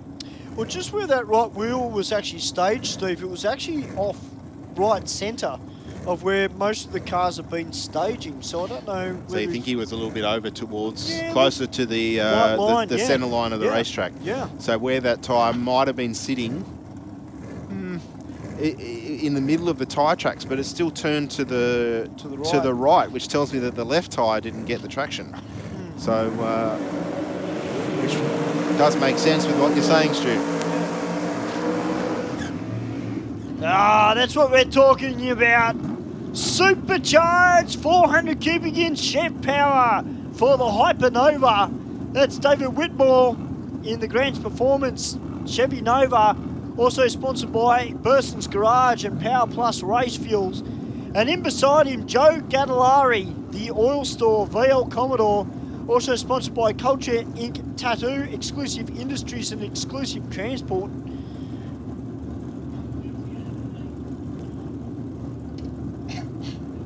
There is nothing like being here at the track and listening to a screaming blown motor. Unless you're listening to a 10 horsepower top fuel dragster. Well, that's true. That is very true. At wide open throttle. Yeah, you got a point there, Steve. Very, very true. Well, it all depends on what tickles your fancy, Stu. That's the beauty of drag racing. There's something for everybody. Doesn't matter if it's a rotary, doesn't matter if it's a blown small block, doesn't matter if it's a nitro bike. We've got it here this weekend. Hey! David Whitmore, 0.825 on the tree, Steve. Yeah, nice launch. That car is on a mission. 8:02 with a 4, 172 mile an hour through the finish line to an 8:55 with a 7 at 160 for Joe Gadolari in the VL in the rocket lane. Now, I had a phone call while we were having that little break with the clean-up. Yes. Paul Galvin actually rang me. He's actually crewing for Paul Clark on his Mustang. That wouldn't be like Galvo to align himself with someone with a Mustang, would it? No, not at all. And one of the guys that usually races out here in a green Mustang, Paul Partridge it is, and Paul we can see Paul at the back of the car there. Paul's also crewing on the car. Yeah, last I was talking to Paul, that car is being refurbished, I guess you could say. He did say how many passes he'd done on the engine, and it was quite substantial, so he thought it was time to give it all a bit of a freshen up. Of course, these cars are under a fair bit of pressure. We've got Herakles Kazantzidis in the aeroflow lane. Lot better launch this time around for Herakles. Clark in beside him. I think the Mustang just in front. Oh no, Herakles got there by 300ths.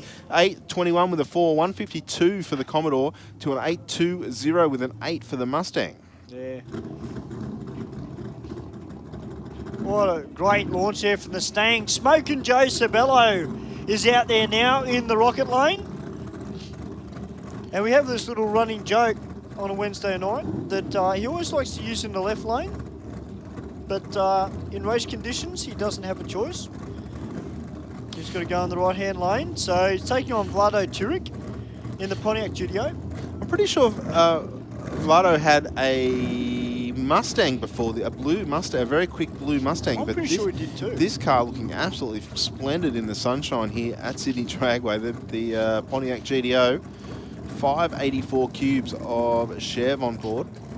Almost looks like a baby Pro Stock, doesn't it? It does, with a much bigger engine in it by near 200 cubic inches or thereabouts. But all the way from South Australia, 009 to a 001 on the tree. Wow. Sabello also close to a perfect pass. But Turek's going to get there for a 741 with a 4, 187 mile an hour through the finish line to an 892 with a 5 at 155 there for Sabello in the rocket lane that time around. I want to say a big hello to all our American viewers that are tuning in from the good old US of A. Bug Barn from Louisiana in the US. I hope you're enjoying all the action from Sydney Dragway. And we are currently in qualifying number 2 of Top Sportsman. We got Thomas Leake in the PEX Auto Trim Pontiac Grand Am. He's taking on Lisa Sargent in the Sargent's Roofing Chevy Nova. She's got a 598 cube dart motor on board. Yeah, Lisa currently at the top of the Top Sportsman points ladder for the 2023 New South Wales Track Championship Series. Of course, supported by Speed Addict Clothing Co. All right, Lisa Sargent, .066 green on the tree. Thomas Leake, a .021 red, but it is qualifying. He runs on through with a 784 to an 856 with a 5 for Lisa Sargent. As Craig Corbett does a good solid burnout in the Bosco Mobile Mechanical van Commodore with the supercharged 406 cube Chev motor on board, and Josh Boscovich down there in the Bosco Mobile Mechanical X8 Coupe. He's got 410 cubes of Fontana power with a whole heap of nitrous on board. Now these two raced each other in the first round of qualifying, Stu. Let's see what can happen. Boskovich's car left very hard, but moved over to the center line of the racetrack. He's still in the aeroflow lane right now. So let's see if the car can launch a little bit straighter this time around, and hopefully put down a good pass. He stayed in the throttle the whole time, so I don't think it hurt him too much. But certainly, once you get right over on the, you can see the bare part of the track there in the middle of our footage from the big screen. Once you get over on that bare concrete, there is zero, or next to zero traction there. And the worst thing is the tyre that's still on the sticky part or stickier part of the racetrack wants to turn the car towards where there's no traction. So it amplifies the problem even quicker than you can blink. Boscovich, big wheels up launch once again, but he's staying closer to the center of his racing lane. The Commodore will take the stripe though, an 8.01 with a 7, 166 mile an hour through the finish line, an 8.43 with a 7 at 158 for the Falcon Coupe of Boscovich there. Next up we have Salim Mata taking on Jeff Sargent. Hey Steve, we just got a message through on the live feed. Apparently Joe Marina from Marina Brothers Racing Yes. and Speed Addict Clothing Company. Yes. It's actually his birthday today. Oh, so happy birthday. happy birthday, Joe. I'll tell you what a birthday present if you win Pro Mod. Yeah, I know. He's down in the pits. We saw the Marina Brothers Racing transporter down there the other night when I left on Wednesday. Now, he's been blessed with what a fantastic way to spend your birthday for a start. A, he's not at work. B, he's at a drag strip. C, he's blessed with this awesome weather. And hopefully can lay down some good passes this afternoon in that Corvette. Yep. Chevy Corvette, that's what I'm looking for, sorry. The 63 split window. All right, Jeff Sargent is Camaro with a whole heap of nitrous. 1.20 in the 60. It is on a march, Steve. It sure is. 785, 174 for Sargent in the rocket lane to an 849 with a 2 at 164. Looked like it slipped the tyre just ever so slightly for Sargent, but it then hooked and ran on through for a nice 7-second pass. Well, I'll tell you what, the races in Top Sportsman starting to turn it up a little bit. Steve Fowler coming out now in the fast hire Pontiac GXP. He's got 765 cubes of Chev power on board. Doesn't that make you pumped? And Ineo Morocco, I should say, from Junction Village in Victoria, the Martello Automotive Pontiac Firebird. 400 cubes of Chev power on board. But keep your eyes on Steve Fowler. This car is an animal, and that's animal in capital letters. 765 cubes of Chev power, all naturally aspirated. Which is around about 12.5 litres of engine capacity. Wow. That is huge. Or if we break it down, nearly 1.6 litres per cylinder. Oh, man.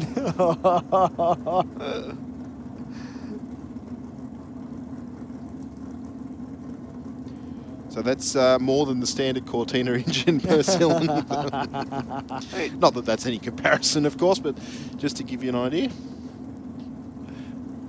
Enyo Morocco in the Pontiac Firebird. He's had a reasonable amount of success here at Sydney Dragway.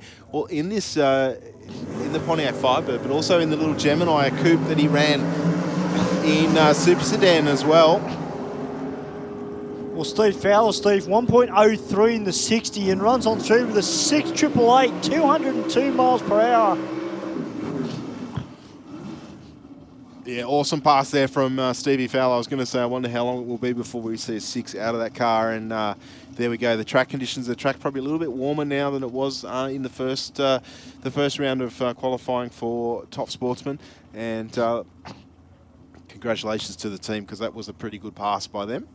Now, Chris Theo on track now. Now, we saw Chris leave the start line last time. He came in up on the two-step, and I'm guessing the trans brake, and the car basically rolled through the start line, so he didn't get a time recorded or anything like that. So let's hope that his start line procedure is down pat this time, and he's able to get a time recorded. He'll have another shot a little bit later on this afternoon. A great looking car, that 68 Chev. He winds it up in the revs off the start line. 1.18 in the 60 there for Chris. Bit of a red light from Chris, but he runs on through with an 8.13 at 167 miles an hour. All right, the crew pretty excited down there. So is that a PB, guys?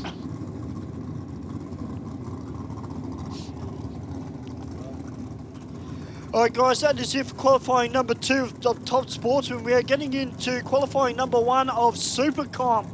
And we got Peter Pisolides down here in the Precision Turbo and Race Glide Chev Corvette. This is a really, really cool class. And he's taking on the Dragster down here. Now, if you're wondering about Super Comp, we're going to have numerous different classes of car in one bracket. So depending on their engine size and the weight of the car, There's a lot of different variations, gearboxes, whether it's carbureted or mechanical injected or AFI. They all run under a slightly different class designation and given different national records in which they compete under. And we mix them all together, and they're actually handicapped based on the Australian record. So that's what we call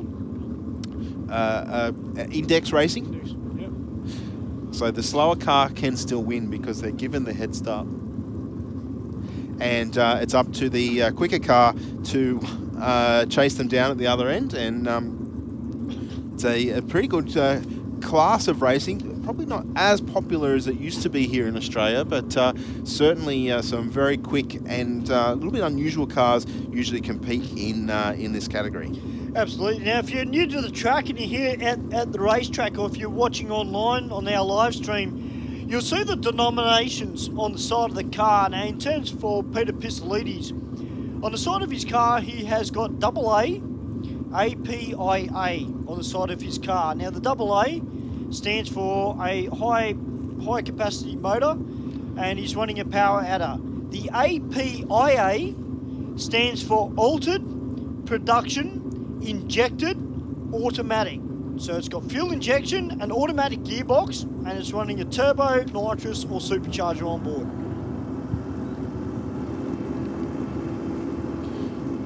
I'm pretty sure that's Wayne Cartledge in the big power slide there for Pizzolides in that Corvette. I saw a good chunk of the side of that car as he got around about the 330 mark, and unrepresentative time, but still a 7:15 at 146 mile an hour. He went 104 to the 60, and the dragster in the rocket lane left before the third amber and just rolled on through from there. Yeah, a little bit of stuff came out of the parachutes when they blossomed, but we'll just get our track walker running down to pick that up off the track. Could have been a little bit of like talcum powder or something like that, Stu. The racers sometimes put that in as they pack the chute, keeps them nice and dry, and allows them to blossom a little bit quicker. Although from us up here in the commentary box, it's some 500 metres away, we do get a little bit nervous because the powder, when it is released into the air, looks a little bit like smoke. Well, next up on track, we got John Kuiper out there in the D-Gas. VS Commodore running for Fastron Pertamina. And he's up against Tony O'Connor in the Toka Performance XD Falcon. John Kuiper running in D-Gas. And Tony O'Connor running in D modified sedan. Modified street automatic. Yeah. So the XD Falcon's got the automatic gearbox in it. Yes, much more street appearing in the Falcon, as you can see, than the car of Kuiper in the rocket lane, Stu. Kuiper's car, obviously, full tube chassis car, very low to the ground. We look at the beautiful XD Falcon in the aeroflow lane. Standard body, no wings, just got the parachute off the back, and if you didn't look at the big tyres under the back of it and the parachute, you'd probably almost think that it would be a car that would quite happily cruise down the road to your local Cars and Coffee on a Sunday morning. Absolutely. Coming all the way down from Springwood in Queensland for this round.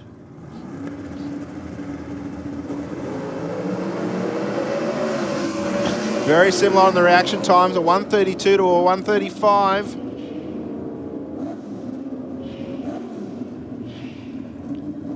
Well, John Kuiper went 8.22 with a 4. The class record, or class index for his car, for D-Gas, is 8.30.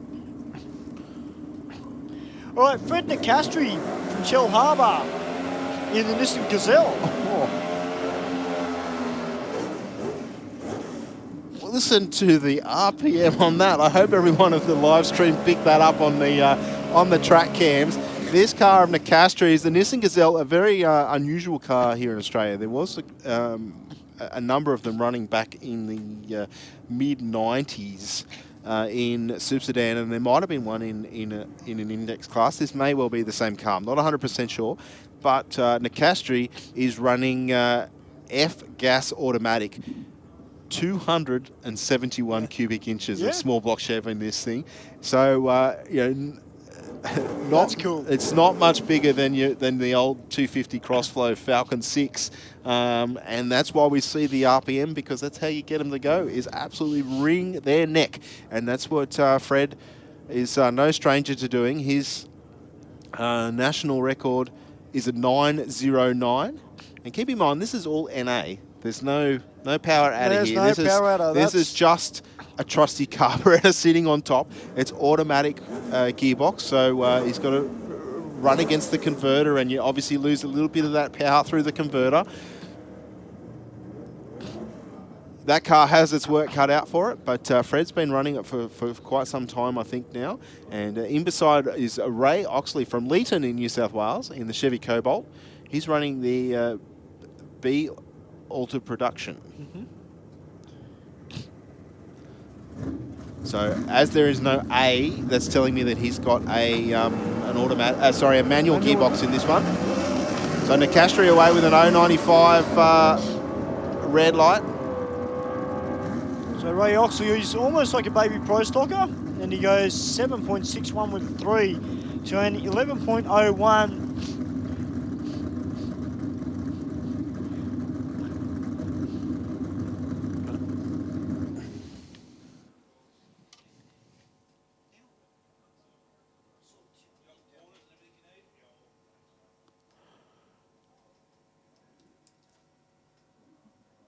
Not quite sure what the hold up is.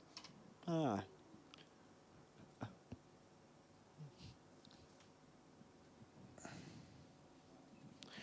at least one more pair to run in Super Comp here, and then we'll, I can see in the staging lanes we've got the next round of the Western Weekend at Junior Dragsters, which won't be too far away. Now I can see one of the crew members from one of the pro stock teams that was having a good look at Ray Oxley's car when it left the line. Gives them a bit of idea with the pro stockers about what the track's doing.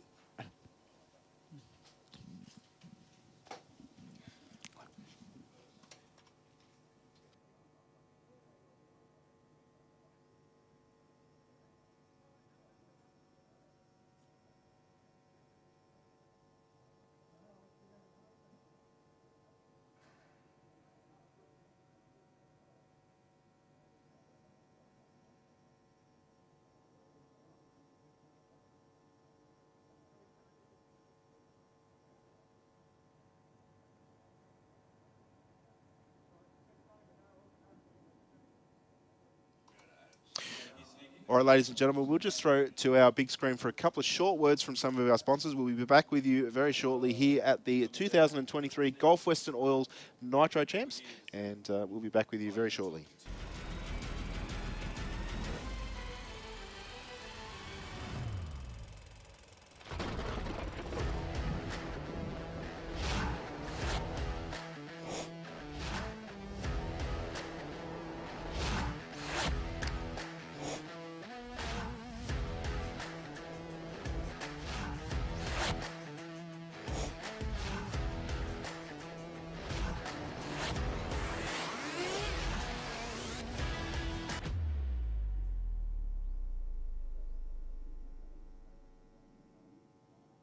How would it be if we funded a pilot program for you to run that enabled you to bring some vision-impaired kids onto the Saints Play program? Oh wow, that would mean the world. My reward is the smile on the kids' faces. And since you've given so much to others, we'd also like to do something for you personally. How would it feel if Pepper sent you, your partner, and your daughter Molly to the Gold Coast for a few days? Yeah, awesome. I don't know what to say. It amazes me. Thank you very much. Well guys, welcome back here to Sydney Dragway for the 2023 Gulf Western Oil Nitro Champs. At the moment we are in the Speed Addict Clothing Company New South Wales State Championship Series. We're currently in qualifying number 1 of Super Comp, and down on track now we've got Peter Mamone in the JB Automotive Ford Mustang running in B Altered Production. And in beside him is Mitchell Oxley in the Oxley Landforming Dragster. He's in his class denomination is C Dragster Automatic.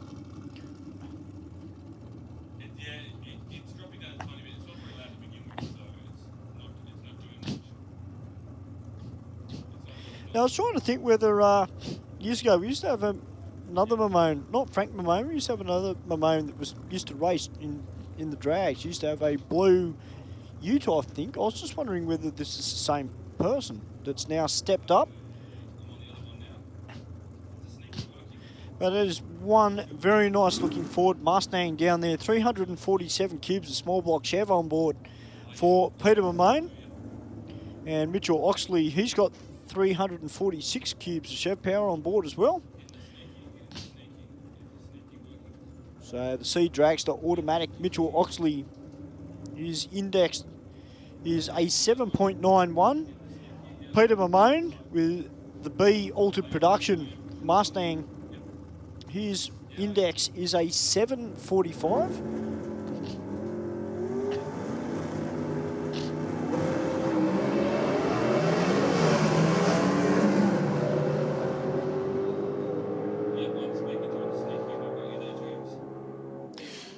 Nice clean pass there for the Mustangs. 2.780 with an 8. 174 mile an hour. Oxley in the airflow lane there. The car seemed like it almost rolled away from the start line. Not as good a launch as what I think Mitchell would have been wanting, but I'm saying that as an observation. 8.92 with a 4. 136 mile an hour for the C Dragster Automatic in the airflow lane there. And it looks like we are now getting underway with the second round of qualifying for the Western Weekender Junior Dragsters. Big field of Junior Dragsters here this weekend. There is something like 37 of them, which is fantastic to see all those races here at Sydney Dragway for what will be a fantastic day's racing tomorrow within that junior category. Of course, split into 3 subcategories depending on their age and experience. A, B and C is an easy way to differentiate between the times. But like any of these categories that we were touching on before, Stu, it's all about trying to get consistent times in qualifying so that it makes your task of picking a dial in a little bit easier come race day. And then obviously once you do the first run, you've got a pretty good idea of where the car will hopefully run for the rest of the day, and you can tweak your dial in as you go. It's not something that you pick once and that's it, that you have to run throughout.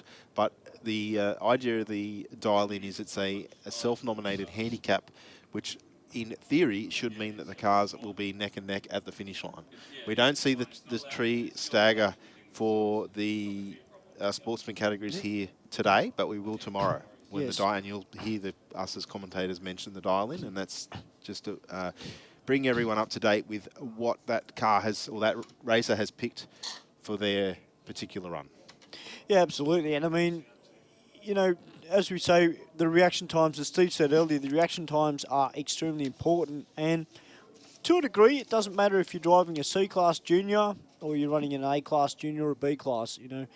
You get your reaction time right, Yep. you can still win the race, you can still win the round. You're certainly well on your way. And I mean, that same principle works for any of the sportsman categories that we have here this weekend, because it's all run on the same principle. It's just that the junior dragster category is split up into the 3 subcategories, basically just as a safety precaution, because these kids can start racing at the age of 8 years of age. So we're not going to throw an 8-year-old in a car that's capable of running 85 mile an hour. No. So you need to be, I think, 13 or 14 before you can do that. And the idea being is that obviously the concentration level's a little bit better, you would hope, for a 13, 14-year-old than an 8-year-old. But certainly always provide a very close form of racing.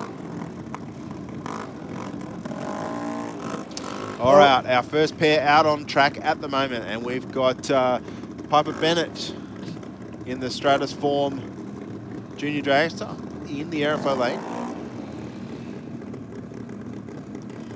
And taking on Alyssa Clifton in her C-Class Junior Dragster. You can see Tim down there. That will help to guide Alyssa in. We'll see Tim out a little bit later in Pro Alcohol.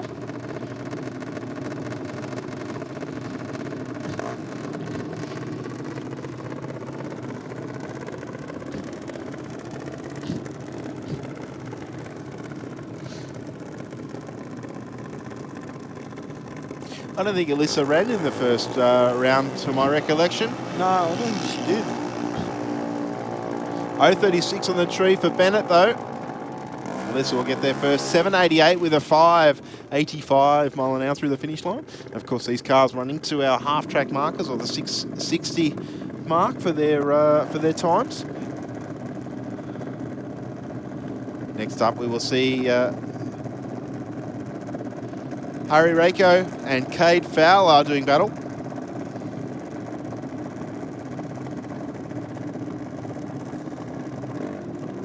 Reiko in the aeroflow lane.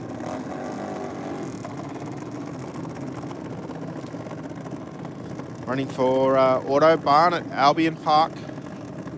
And of course, Mum and Dad. Fowler also running for the parents.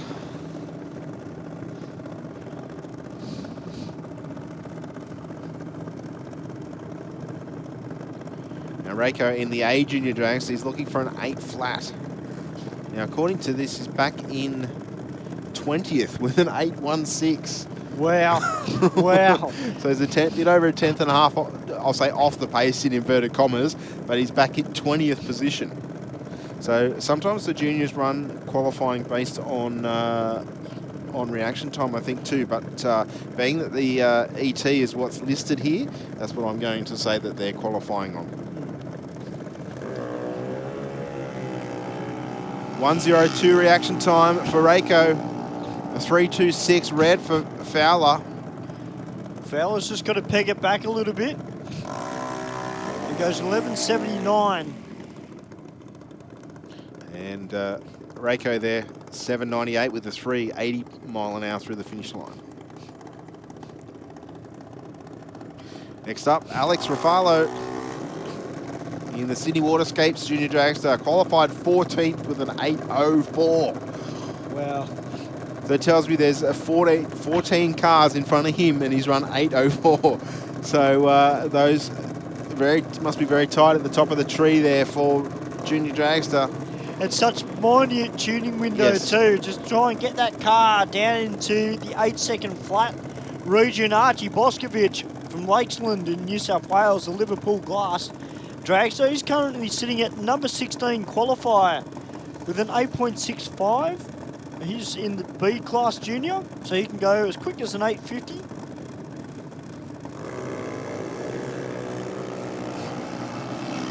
Good reaction time there from Archie, 0.027 on the tree. And Alex Ruffalo goes an 8.06 with a 2 to an 8.69 for Archie Boscovich. As Sienna Clifton comes out now in the C-Class Junior, taking on Jacob Longo from Five Dock in the RMJ Mechanical Repairs Junior. Longo sitting close to the top of the tree in the point score for this series.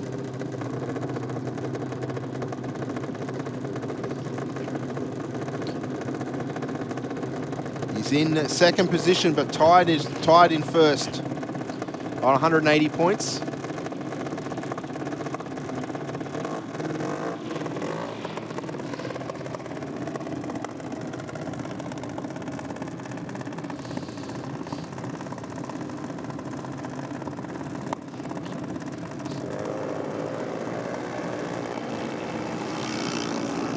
Longo away with a 1.96 reaction time. Clifton out in front though, and going to take it with an 8.07, 82 mile an hour there. And Longo an 8.83 with a 5, 72 mile an hour. All right, Chloe Reiko from Albion Park, the Auto Barn at Albion Park, sponsored dragster. Chloe currently sitting at number 6 in the qualifying order with a 7.95 with a 1. And Brianna Boscovich in the Bosco Mobile Mechanical Dragster currently sitting at number 19 with an 8.76 with a 7.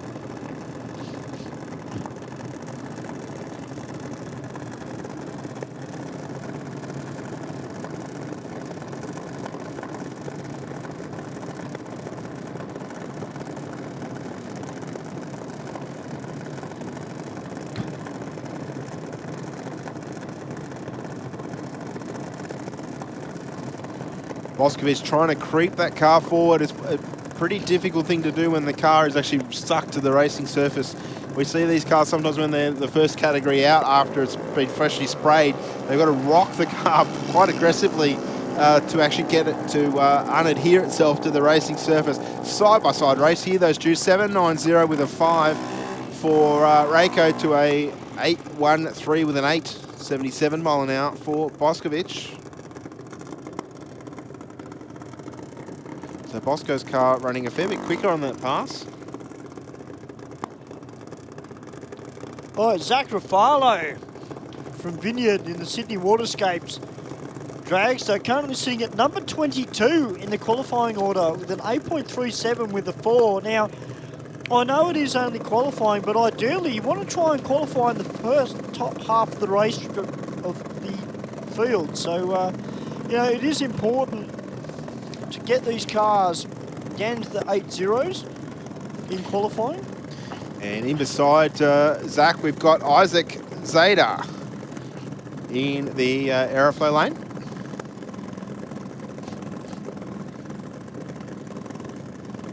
Oh, the air filter just catching the reflection of the sun straight into our eyes up here in the commentary box. 0.13 reaction time there for Zeta to an 0.43 for Rafalo.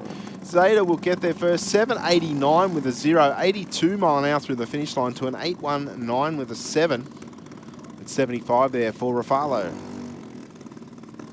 It's a much better pass from Zach Rafalo, definitely a step in the right direction.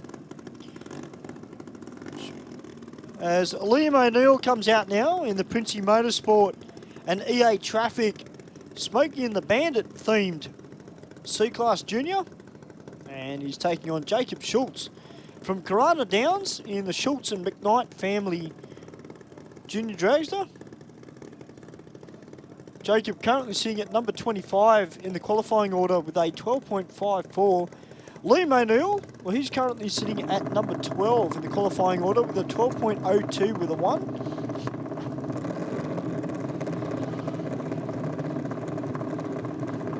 We got two of the Schultz car here this weekend.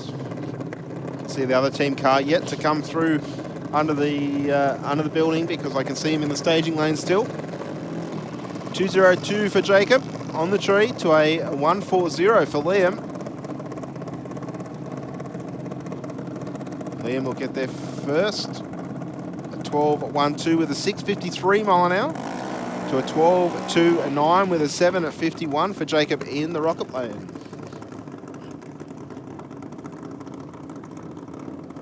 Right, Bailey Tandick running for A Civil. Currently sitting at number 19 in the qualifying order with an 8.19 with a 6. And in beside him is Levi Nazevic from Hallam, Victoria, the Addicted Performance Junior Dragster. Currently sitting at number 2 in the qualifying order with an 8.31.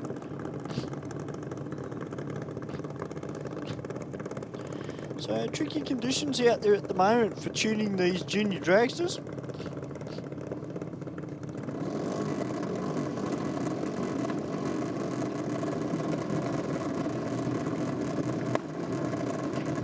Tandak up into pre-stage. That's the first white light on the Christmas tree.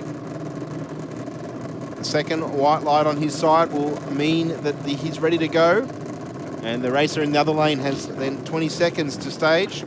Okay, so Bailey's gone into what we call deep stage. He's taken the top white light off.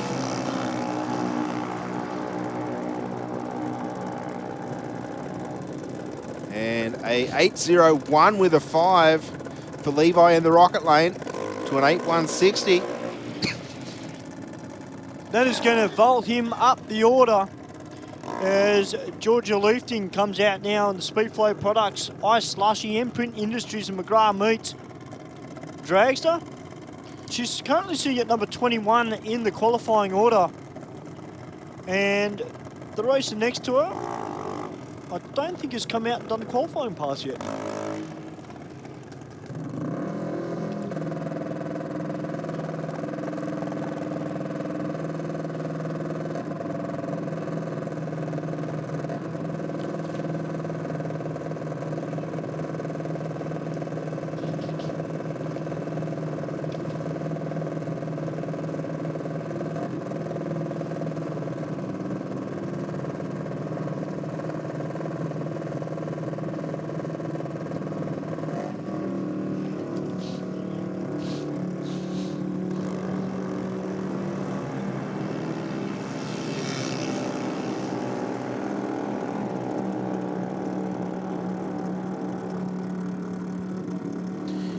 And an 8:44 with a 1.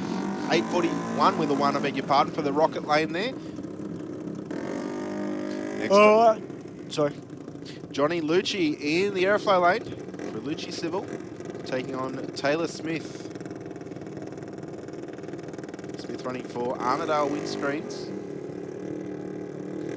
and Northwest Parts and Performance.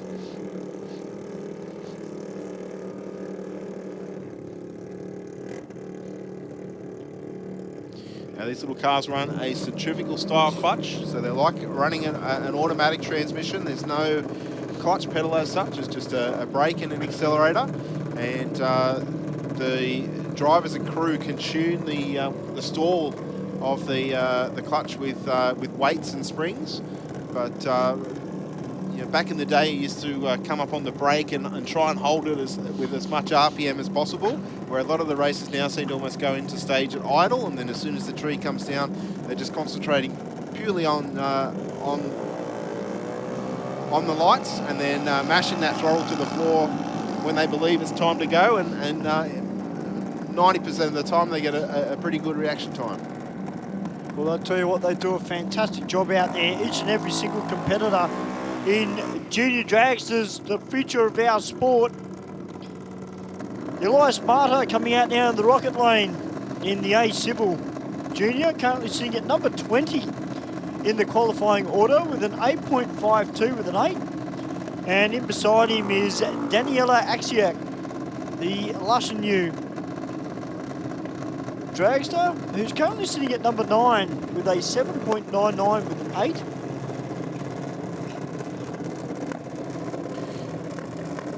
Danielle is leading the point score in Junior Dragster for the Speed Addict Clothing Code Championship.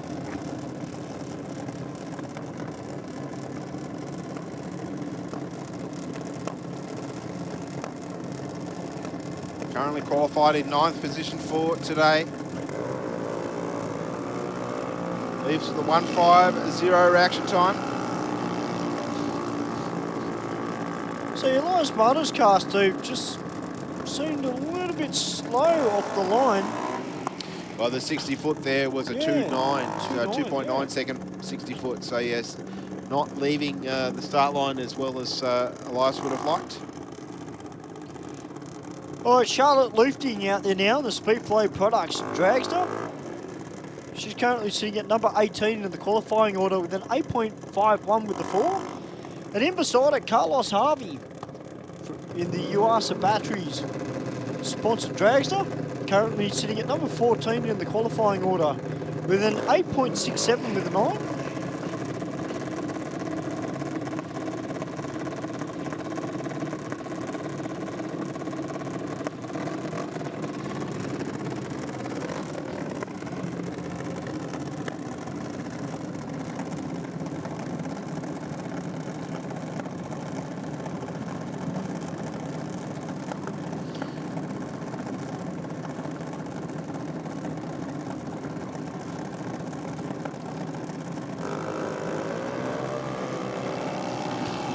.086 on the tree for Carlos in the Rocket Lane. Charlotte out in front at the moment and will take the strike. 8.51 1 with a 75 mile an hour for Charlotte.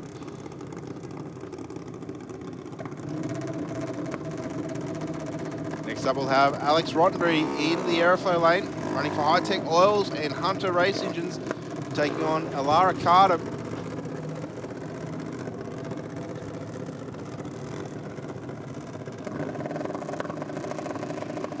Alara running for Speed Pro, RK Carpentry and Higgins Race Heads.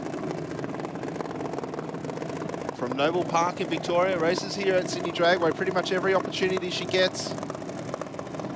Yeah, and Alex Rottenbury, the Hunter Race Engines and High Tech Oil sponsored dragster, currently sitting at number 2 in the qualifying order with a 7.86 with an 8.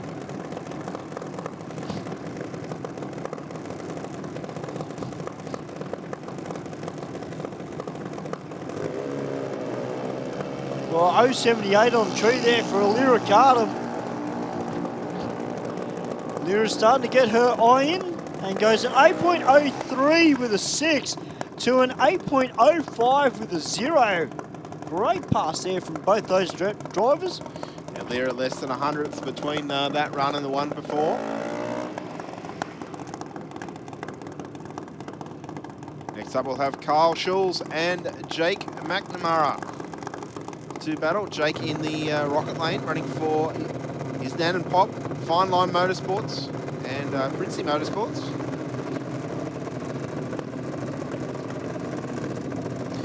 And Schulz running for Schulz and Knight, and McKnight, JTS Racing and KPM Performance.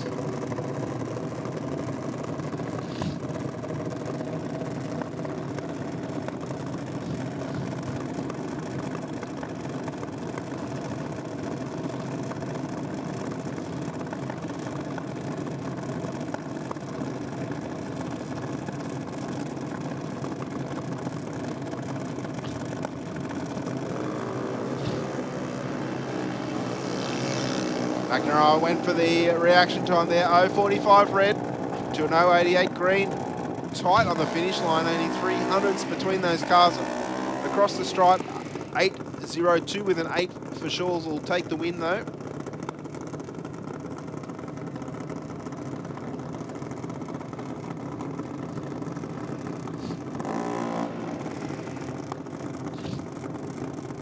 Dakota Bray and Siobhan Harvey. Could nearly say these are the team cars, I think, because the Harveys usually align pretty closely with the Brays in their racing efforts. Yep. Bray running for Smith Transport, HPS and Century Batteries.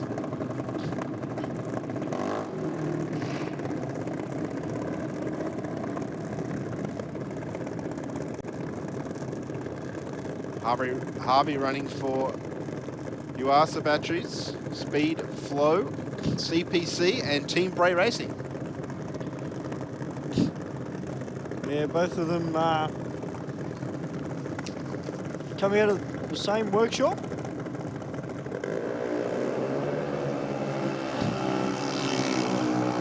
Well, Siobhan crossing the line with an 8.02 with a 4. Dakota Bray goes a 7.99 with a 1.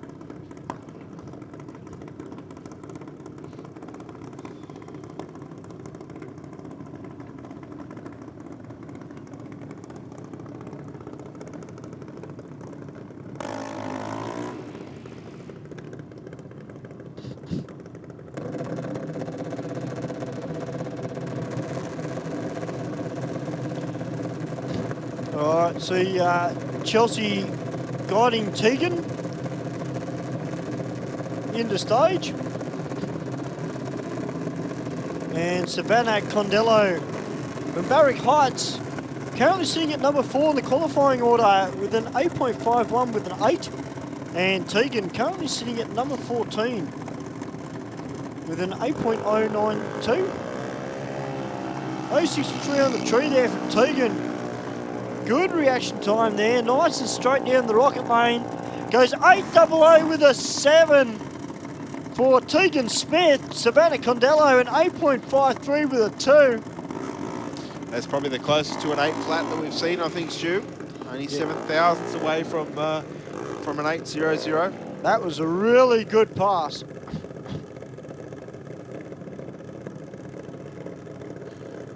Next up, we'll have Jeffrey McNiff running for St Mary's Engines. Terry Stiffson chassis. Father Brett out there on the start line. He's also running in Super Sedan here this weekend.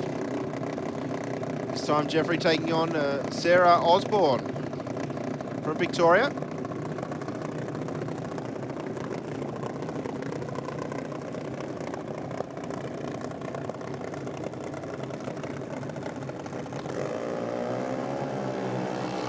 .081 on the tree for McNiff.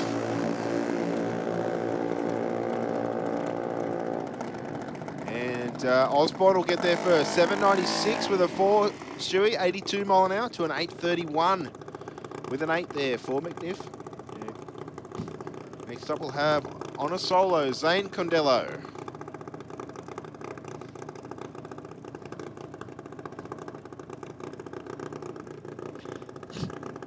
Smoke coming out of the back of that car, or is it just steam? No. Well, there shouldn't be anything that would steam that I would imagine, unless it's out of the oil puke tank. Just never seen that before on a Junior Dragster. No, me neither. Sometimes they do burn the belts up, but I'd imagine if it was doing that, the engine would be labouring a lot more than... Seems to be idling quite freely there.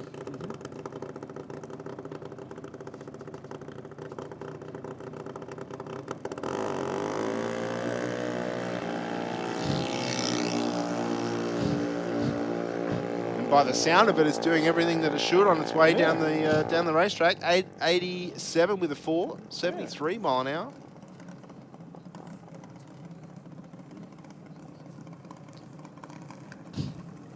All right, guys, that is it for qualifying number 2 of the Western Weekender Junior Dragsters, and we're about to get into our 3rd round of qualifying for Street Fighter.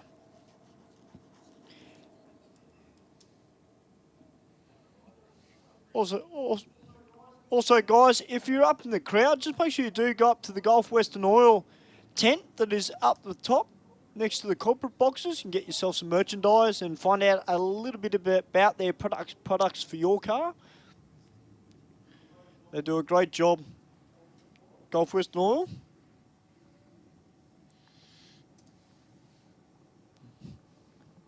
Don't forget to tell your friends if they're not here at Sydney Dragway, get them to jump online and grab the tickets online for the remainder of the action here this afternoon and or tomorrow. Of course, we are here at the Gulf Western Oil Nitro Champs for 2023, incorporating the Burson Auto Parts Top Fuel Championship and also the Speed Addict Clothing Co. Championship Series for all of our sportsman categories here this weekend. We hope that you are enjoying the action. We'll just throw up to our big screen for a quick word from some of our sponsors, and we'll be back with the 3rd round of qualifying for Street Fighter.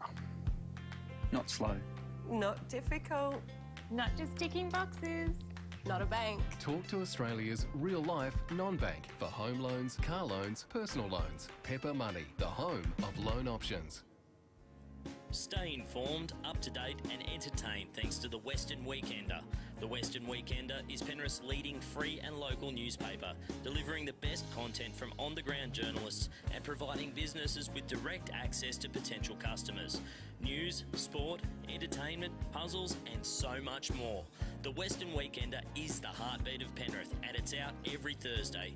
Get your free copy at selected locations in the area, home delivered, or check out westernweekender.com.au.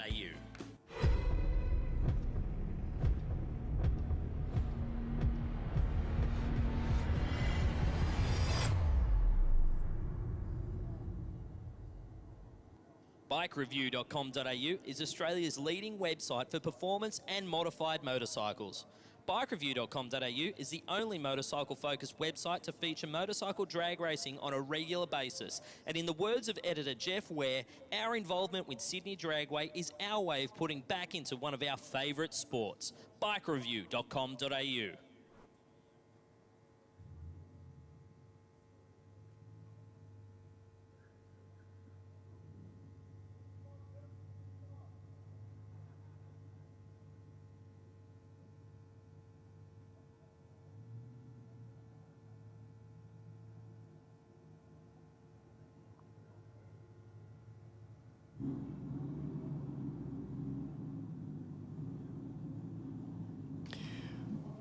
Well, welcome back here, everybody.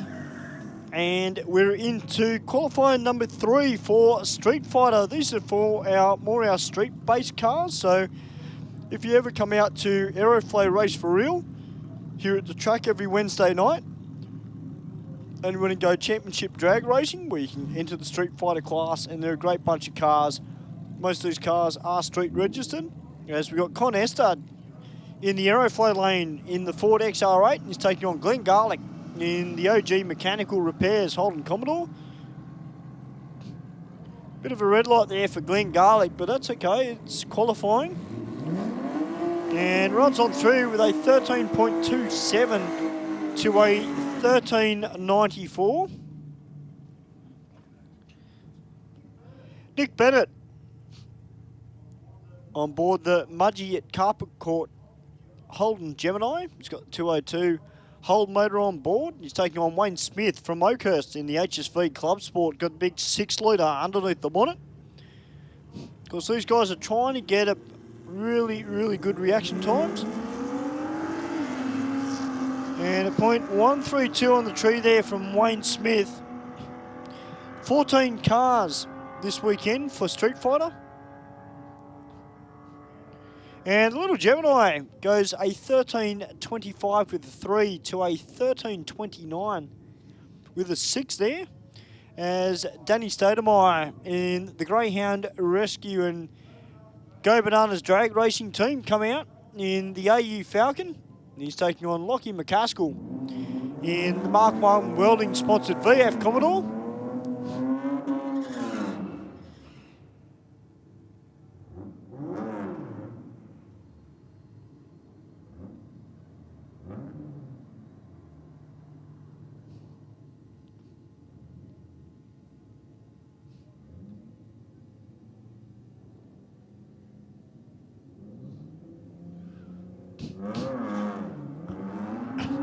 Well, a little turn of the tyres there for Danny off the start line.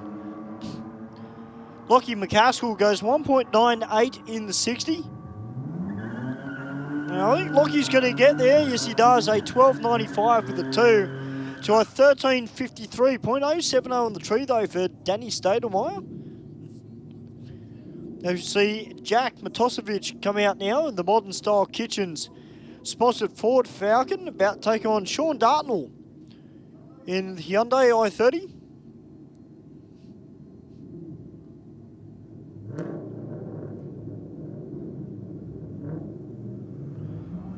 Oh, an 0.79 on the tree for Sean, an 0.53 on the tree for Jack Matosevic.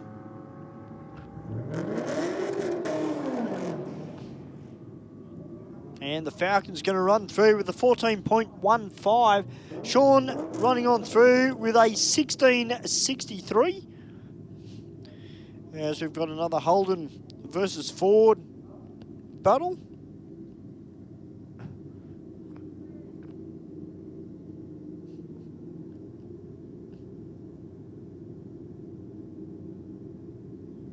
Just going to do a quick fix up of this plastic which is around a camera on the 60-foot mark. It's just affecting the sensor.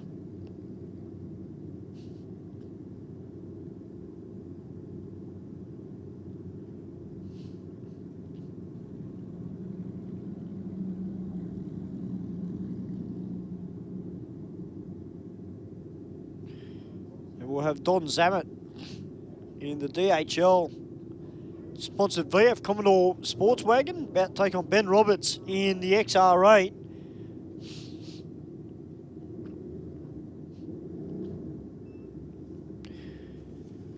If we look at the points for Street Fighter, Dave Muscat is currently leading on 190 points, equal on top with Glenn Garlick. And then Don Zammit, who is down on track now. And then Jack Matosevic and Wayne Smith. They are your top 5 in Street Fighter. Well, a 0.087 on the tree there for Don Zammit.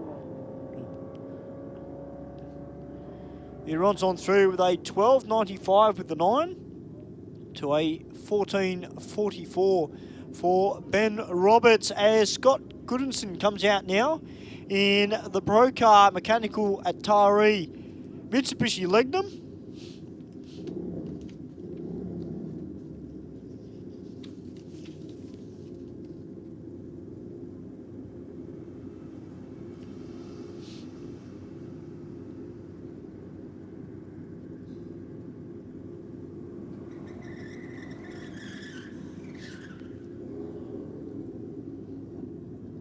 And Scott running on through with a 15.74. The Commodore running on through with a 15.12 as Darren Moody comes out now in the IXL Auto Electrical Holden Ute.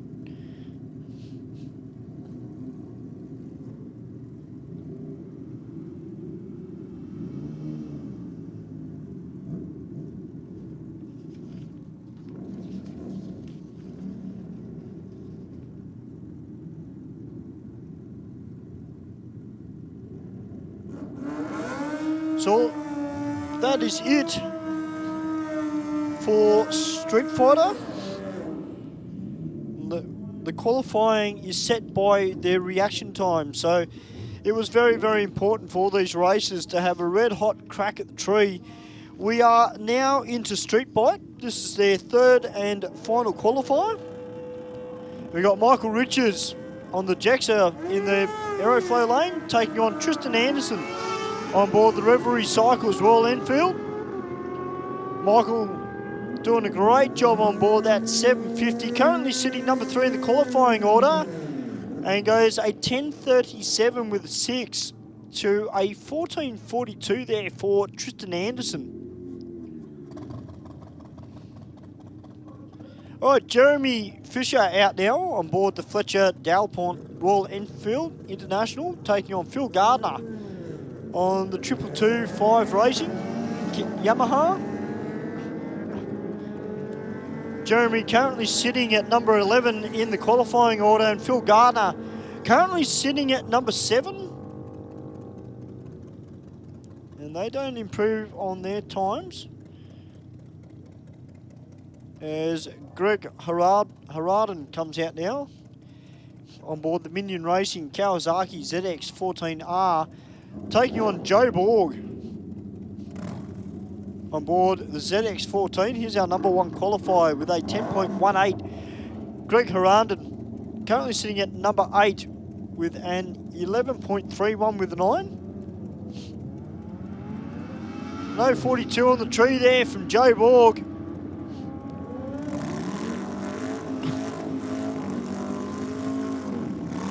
Here goes a 10.22 with an 8. Greg Hararden improves by 0.2 of a second. Goes an 11.1 as Matt Duff comes out now on board the Sydney Random Riders Harley Davidson, taking on Angela Phipps Hunt on board the Baxter's MTQ and Fittings 24/7 Jexo. Currently sitting at number 2 in the qualifying order with a 10.32 with 3. And Matt Duff currently sitting at number 9 with an 11.81.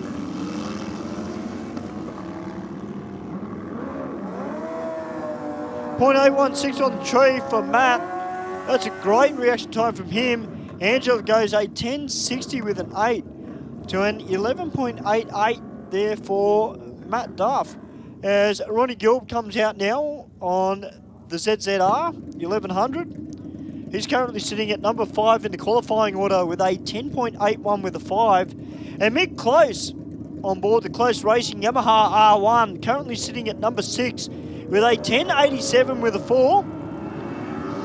Ronnie Gill, .087 on the tree there, 1.66 in the 60 for the big quacker. And goes a 10.79 with a 6 to a 10.69 with a 5 for Mick Close. Sean Close coming out now on board the Suzuki GSXF. Currently sitting number 13 in the qualifying order with a 13.23. And the bike beside him currently sitting at number 15 with a 13.95.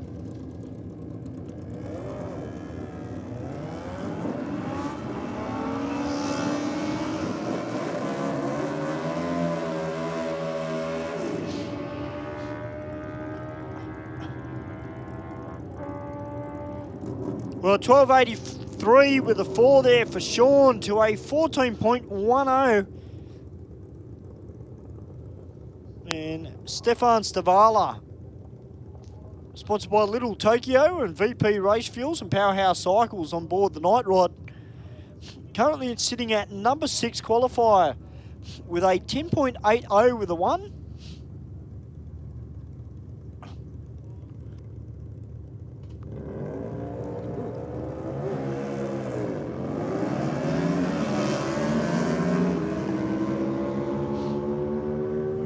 That beautiful sound of that screaming Night Rod. He goes on through with a 9.95 with a 5. 134 miles per hour there for Stefan. And that is it for qualifying number 3 of Street Bike. We're about to get into Go Logistics Super Street. And we've got Adam Bowers in the Force of Performance and Dyno Commodore about to take on Guy Greenland in the scrapyard. Holden Bellina.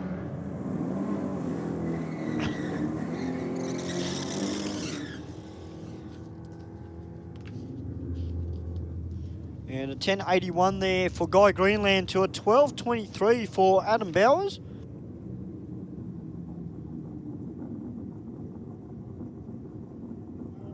Adam's currently sitting at number 4 in the overall point score on 150 points, although he is tied with Jim Raptus and Dale Brown, and Chris Zammit out there now up against Jeff Goodwin.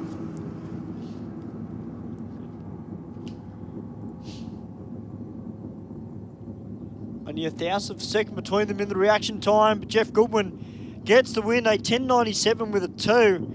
To an 11.78 there for Chris Zammit as we've got a battle of the HQs. Christian Norbergen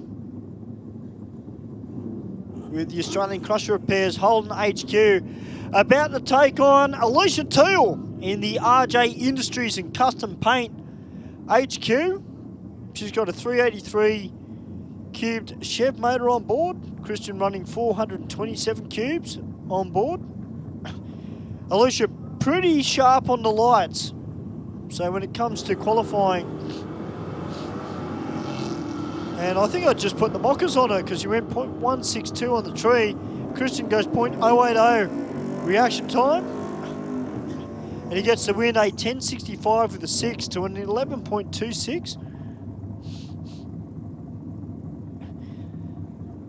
You got the drag van back out. That's Martin Stevenson, the Power Plus Race Fuels HQ panel van, taking on Tim Ritzrow in the Ritzrow Family Racing VX Commodore. He's got the 5.7 litre on board.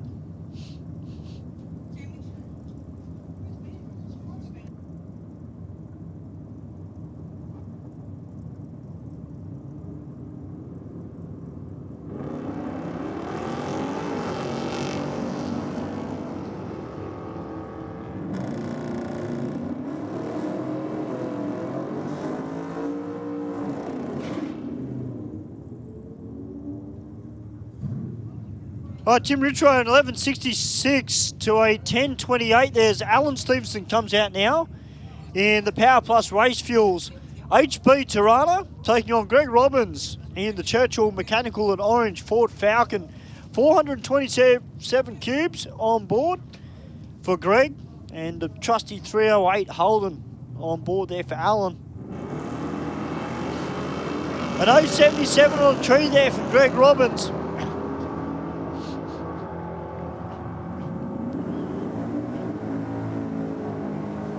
He goes a 10.96 with a 9 to an 11.35 with a 1.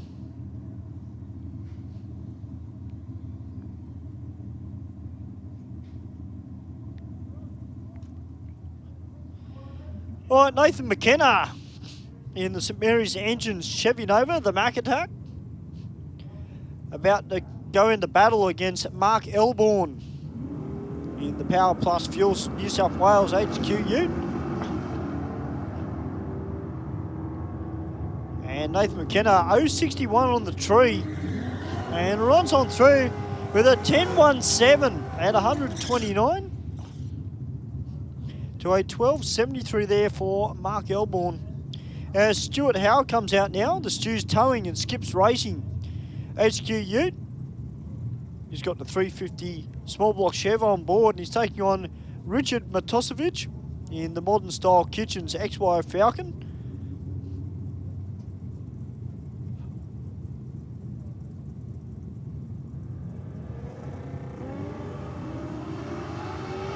An 0.65 for Stu to an 0.76 for Richard Matosevic.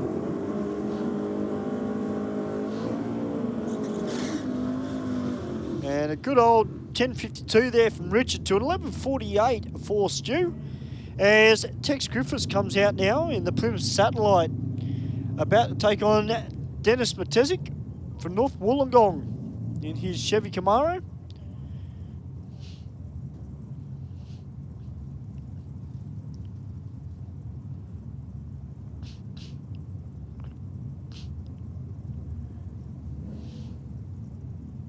Just waiting for these cars to make their way into stage.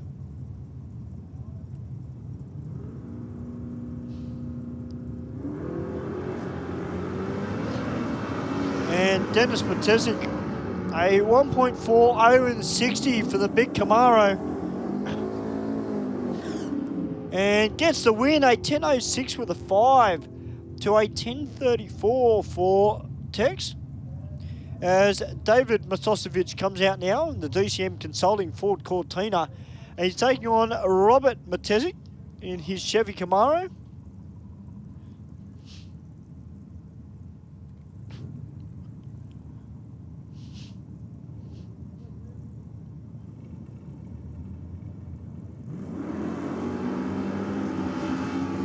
Well, 007 in the reaction time there for David Matosevic. That'll put him up close to the top of the qualifying sheet.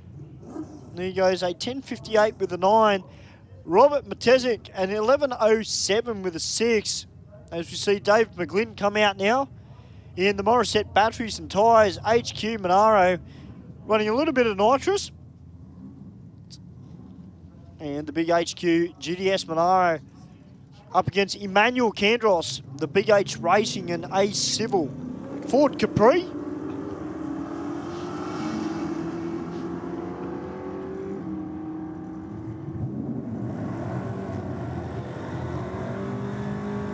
Dave McGlynn, a 10.77 with an 8 to an 11.37.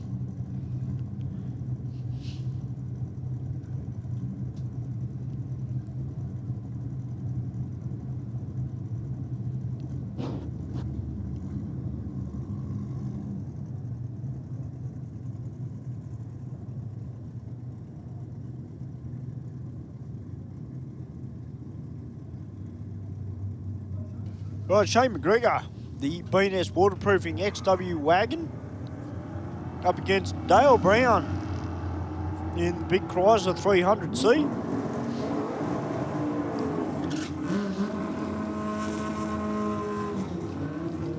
And a 12.65 there for Shane, 12.72 there for Dale Brown. As Henry Speaker comes out in the giant killing Volkswagen Beetle. Not a guy that you want to face in racing at all. And Brody Tedesco, the Autos Monster Garage Holden Gemini with the 400 cube Chev motor in it.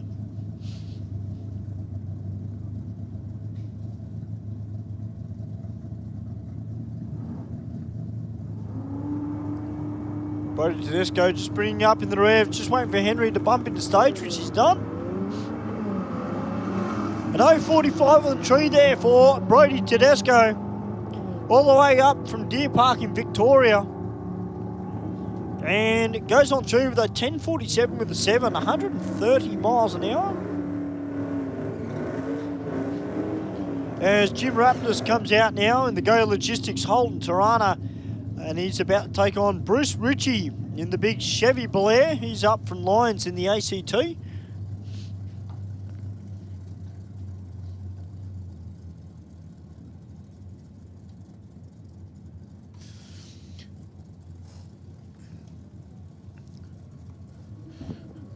see Bruce Ritchie back at Sydney Dragway. A couple of events ago, we saw him have an incident with the concrete wall, broken axle right on the start line. There's a little bit of fume coming out from under that car. It was moving around. Does not look good.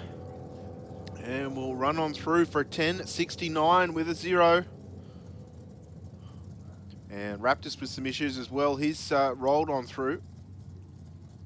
And I think we'll actually take the first exit at the finish line. The start. Nope, he's going to go on through, but our racetrack officials just checking out the rocket lane there. There was definitely smoke. You can see on the big screen coming out of the Bruce Ritchie Chevy. So we'll just check that racing surface out, make sure there's nothing there, and if there is, we will need to obviously get the tractors out perhaps and do what is necessary to clean it up, because we obviously can't race with any fluid on our racing surface.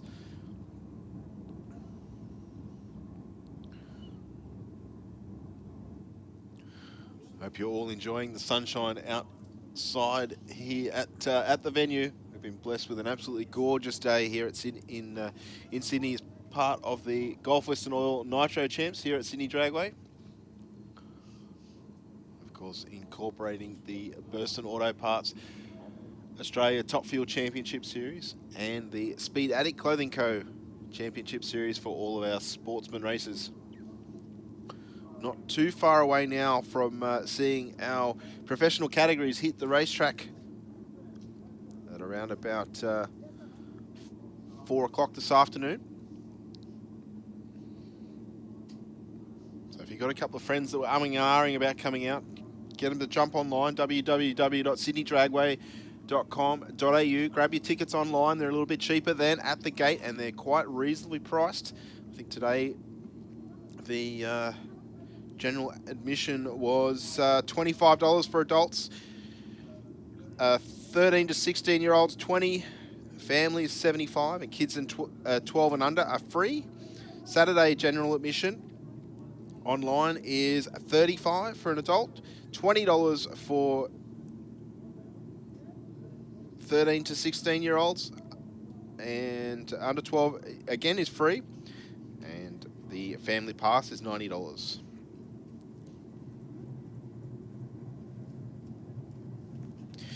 And as I said, we've got some pretty good numbers in all of our professional categories that are here this weekend. Pro Stock, we've got 8 cars entered. Pro Mod, there's 7 cars entered. Pro Alcohol is 4. Top Bike is 8. And Top Fuel is 9 cars we have entered here in Top Fuel this weekend. Door Slammer, we've got 10. So some pretty good class numbers in each of those categories here this afternoon, and there is 2 runs scheduled for all the professional categories this evening.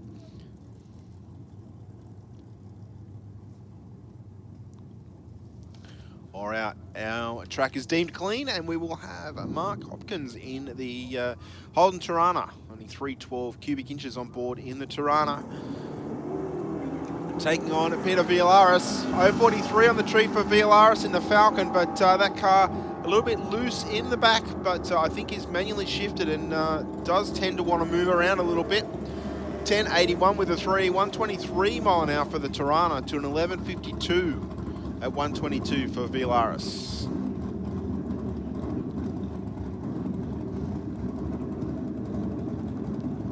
Next up we'll have Raphael Perry in the Top Form Concrete SS Ute.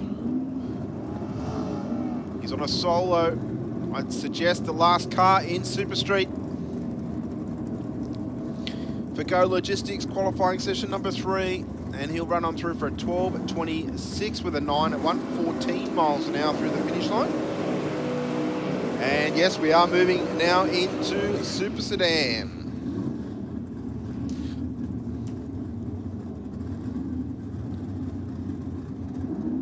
Peter Fernaletto from Sea Forward Rise in South Australia. Fantastic to have Peter here at Sydney Dragway, one of 2 or 3 races from South Australia, making the big haul to be here this weekend. Robert Cardham, another one of our interstate races from Noble Park in Victoria. 039 on the tree for the Falcon in the aeroflow lane. Out in front, 868 with a 6, 154 mile an hour for the blue Falcon, 892 with a 9, 152 for Cardham in the green one.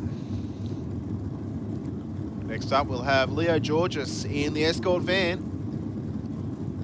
400 cube small block Chevy on board for that car. Also supported by Bradbury Paint and Panel Restoration.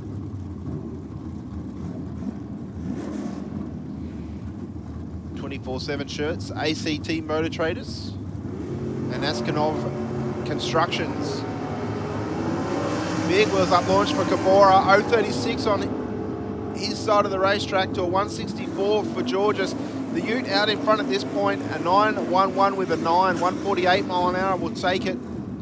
And a 910, 150 mile an hour for the van in the aeroflow lane.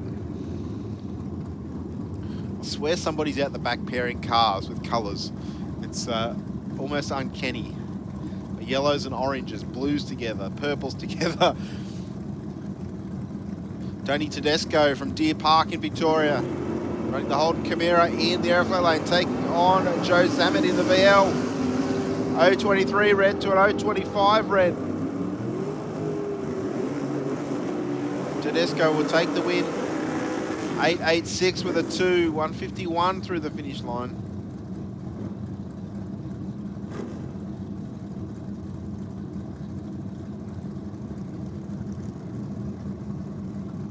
Next up, we'll have Sean Maher and Michael Little.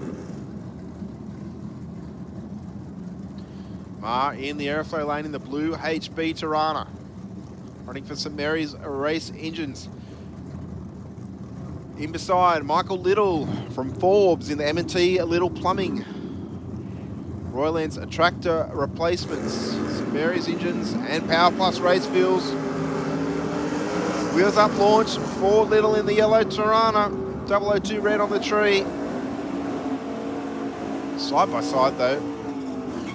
Mar just marginally there first. 915 with a 5, 146 to a 929 at 143. Next up, Graham Blackman in the Ford Cortina for Queanbeyan Engine Services, taking on Larry Edsel for HM Gem Machining. 057 on the tree for the Nissan.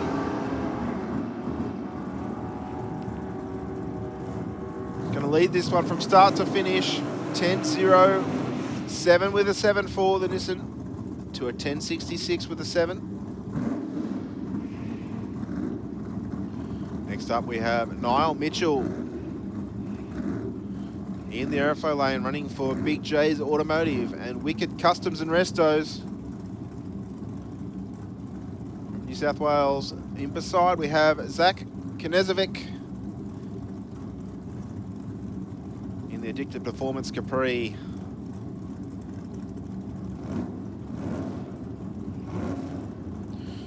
Knezovic a part of a 3-car team up here this weekend. There's this car and 2 in Junior Dragster.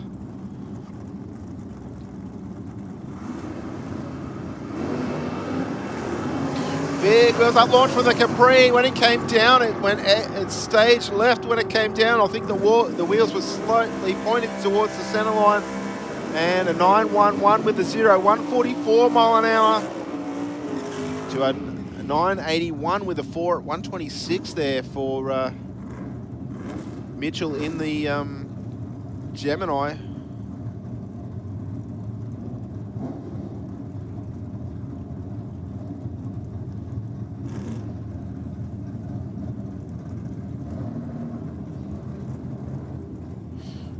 That could have ended very quickly in a different way if the Capri had the wheels turned a little bit more than what they did.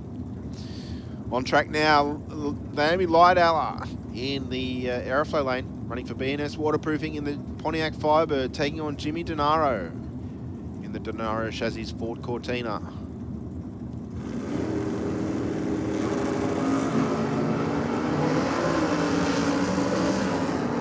.036 on the tree for Denaro. Looks like Lightower might just get around him at the finish line. No, she doesn't. 941 with a 6, 144 for Denaro to a 9306 at 147 for Light Ella in the airflow lane there.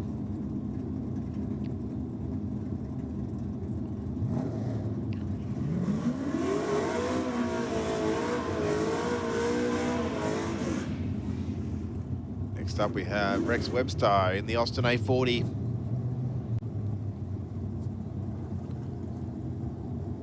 Taking on Simon Bonello in the Ford Falcon XW. 428 cubes of Cleveland on board for him.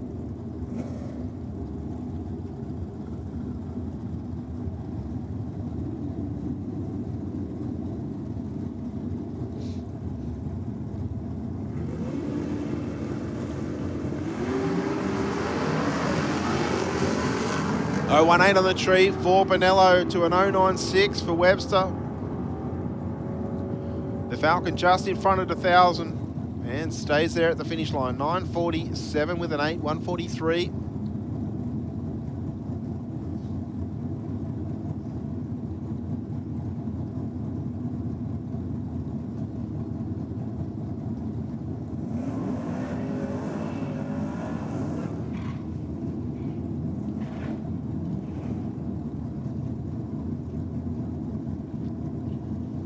Next up we'll have Chelsea Smith in the JM Auto Repairs Holden Commodore, taking on Victor Satliagiannis. Victor in that Tirana, running for K&A Race Engines, Pro Trans Performance Automatics.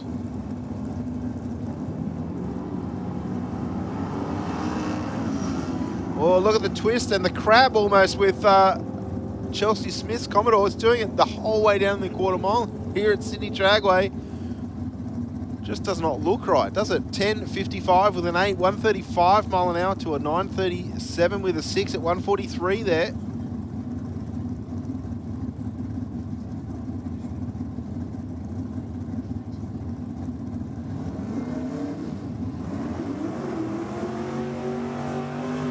Next up, John Pelaz in the HQ SS 540 cubes, a big block Chevy on board this HQ.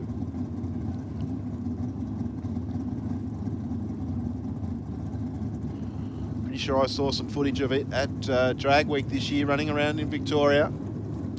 Taking on Dale Hartelaw. Hartelaw from Silverdale in the Prestige Air and Electrical Ford Mustang.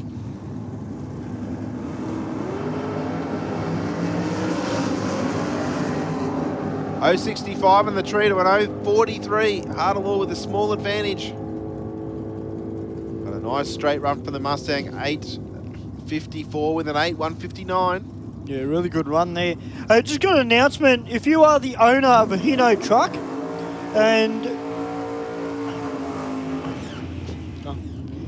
your number plate is AZ62YC, it's a Hino truck that's out the back, just so you know you've left your lights on, so you need to go back to the pits and make sure you've turned them off, please.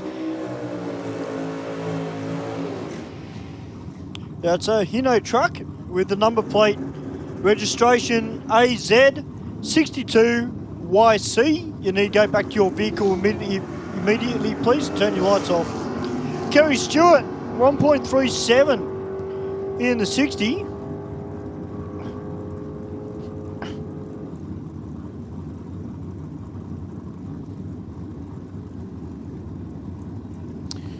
And runs on through for a 9.97 with a 7, 131 mile an hour there.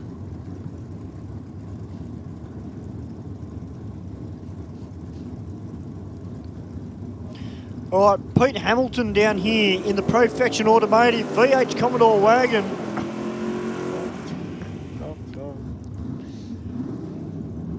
The SSAA denominated car, taking on Thomas Campbell in his SSAA nominated super sedan. So both of them running power outers.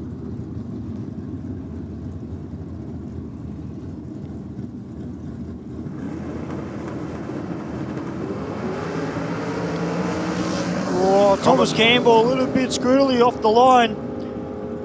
Pete Hamilton, though, just waving towards the right, runs on through an 8.73 with a 9, 155 to a 9.47 with a 6 at a 1.42 there for Thomas Campbell.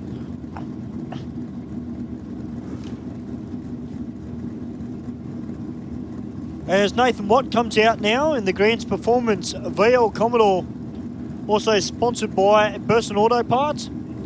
And in beside him, Lou Palumbo in the Fairfield Mobile Auto Electrical Holden HX, sponsored by West End Performance and Lily Holmes. He's got a little bit of nitrous on board. Been turning the tyres a fair bit in this car.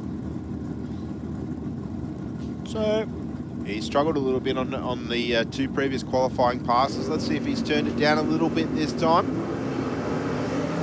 That's better, just bobbing the front end. 003 in the tree for Nathan Watt, though.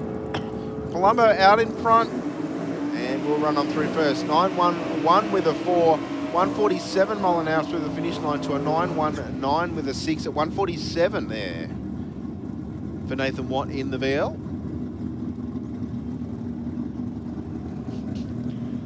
All right, Nathan Cowie coming out now. He's taking on Dave Gruber in the LJ Toronto, the little strip rut.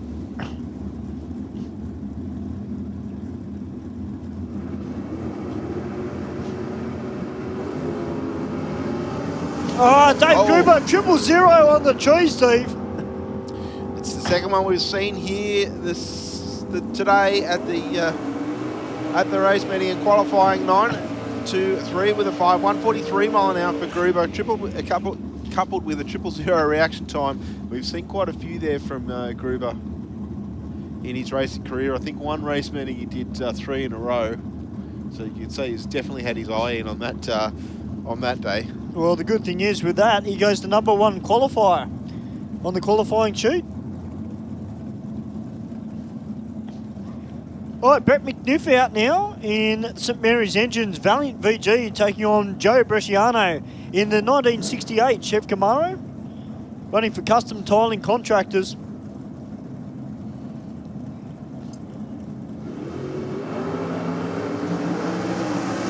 .002 on the tree for McNiff to a 006.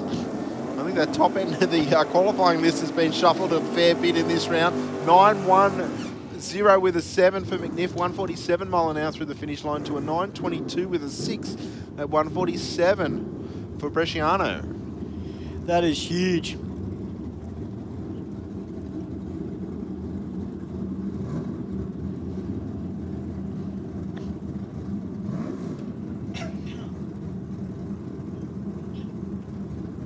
We just got to fix up this plastic that is around the 60-foot mark. Just keeps blowing in front of the sensor.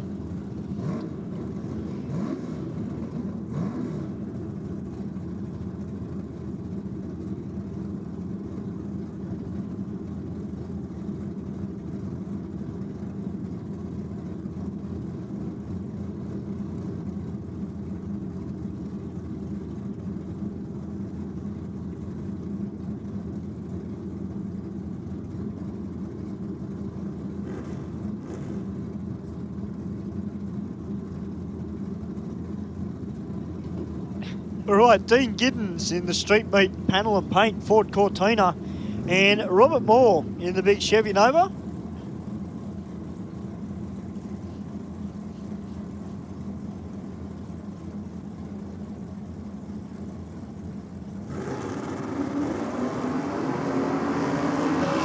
All pair of red lights on the tree, but Rob Moore lucky to get a time. He left before the third amber. Big red light for him, but the timer still activated, runs on through for a 10.18 with an 8, 114 mile an hour to a 9.98 with a 4 there for the Cortina of Giddens in the Rocket Lane. Next up, Peter Tanikas and Harry Plassis. Yeah, a couple of very, very tough XW and XY Falcons down there. Sakinis running for BK Race Engines. Where Harry running for Big H. 014 on the tree for Harry, but Sonikas, I think with a performance advantage, will get there first. 871 with an 8. 154 mile an hour to a 906 with a 1 at 151 there for Placis. Yeah, good run from both those races. Yes, very much so, Stu. And I think, ladies and gentlemen, that concludes qualifying for Super Sedan here. The Gulf Western Oils Nitro Champs for 2023, incorporating the Speed Addict Clothing Co. Championship Series, of course, for all our sportsman races here today.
All right, guys, got one of our Super Comp cars coming out for a run. Maybe just to rerun their qualifying pass. We got the Dragster about to come out. That's a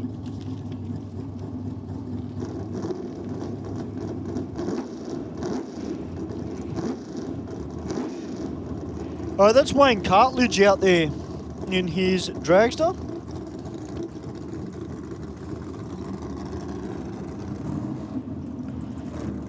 The Dragster automatic.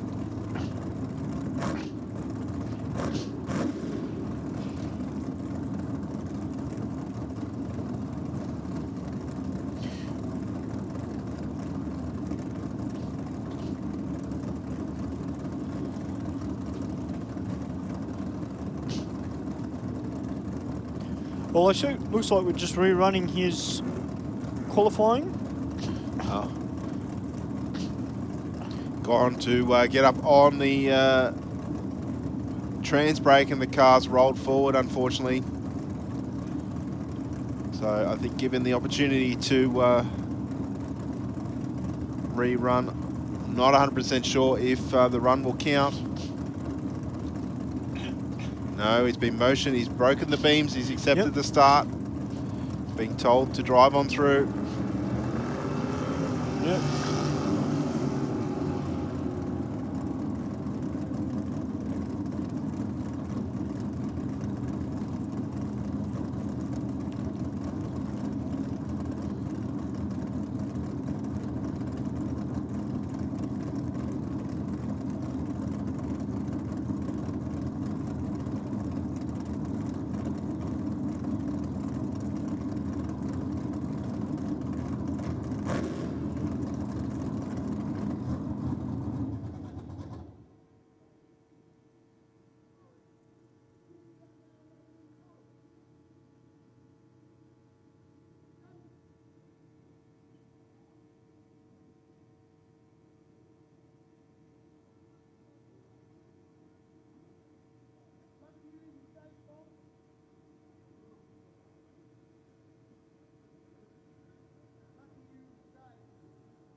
All right, ladies and gentlemen, it looks like we're going to run the tractor. We just might have found a little bit of fluid in the aeroflow lane there.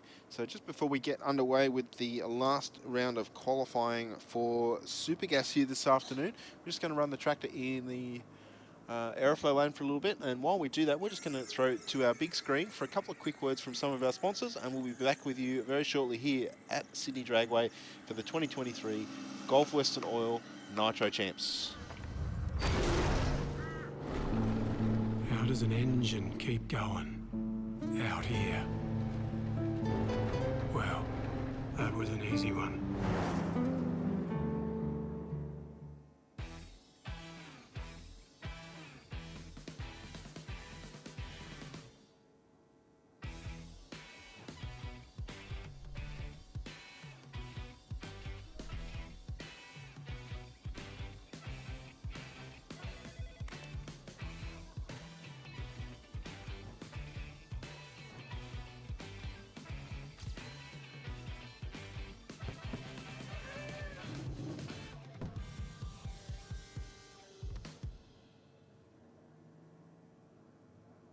We have these things pegged at 9,000 RPM for up to 50 laps, copping mud and debris.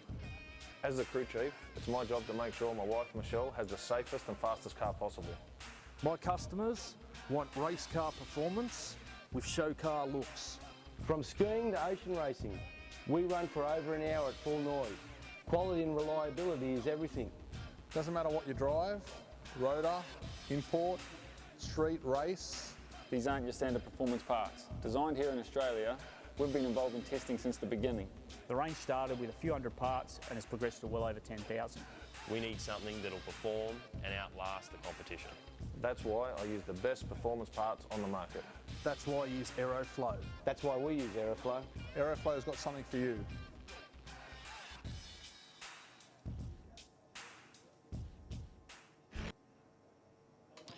Hey guys, welcome back here to the 2023 Gulf Western Oil Nitro Champs here at Sydney Dragway, which is featuring the Speed Addict Clothing Company New South Wales State Championship Series, which is what we're in at the moment in terms of the qualifying.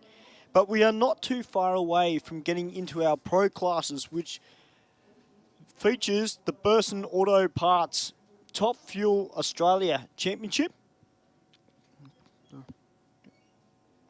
And boy, have we got a field of pro cars here this weekend, as we do with the sportsman classes. We've got 8 pro stockers, we've got 7 pro mods, 4 pro alcohol, we've got 8 top fuel bikes, we've got 8 top fuel dragsters, and we've got 10 door slammers that are all ready, chomping at the bit to do their thing.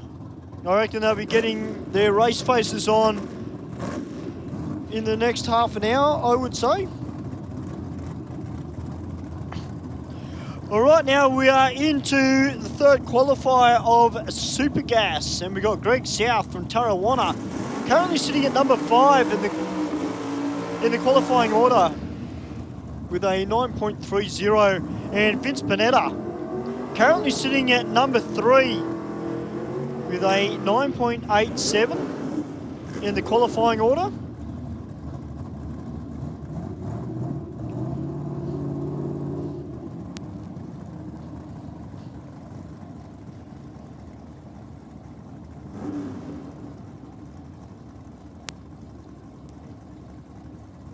All right, Greg South with the big bullhorn exhaust hanging out the front of the Tirana. And Vince Panetta with his trusty, more drag-orientated looking Tirana, as Vince goes 0.016 on the tree.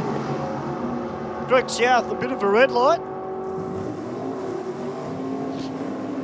And Greg South goes a 9.75 with a 4 to a 9.84 with a 4 there. As Roy Romeo comes out now in the Burson at Narellan. Sponsored VP Commodore, also sponsored by In Touch Automotive. And in beside him, John Samorix in the West End Performance Ford Cortina. He's got the 302 Windsor on board for John.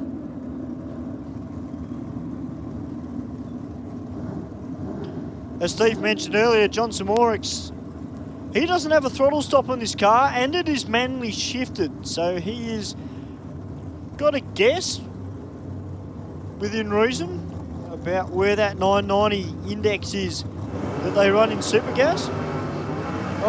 Red light from John. Left before the lights were activated, and has got no time on this run.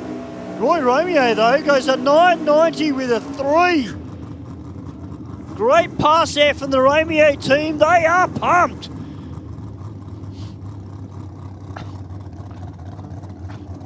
All right, Jordan Spencer in the SAS Motorsport 63 Chef Corvette, and Joe Catanzariti in the Pontiac Firebird. Well, they've just seen that pass from Roy Romeo.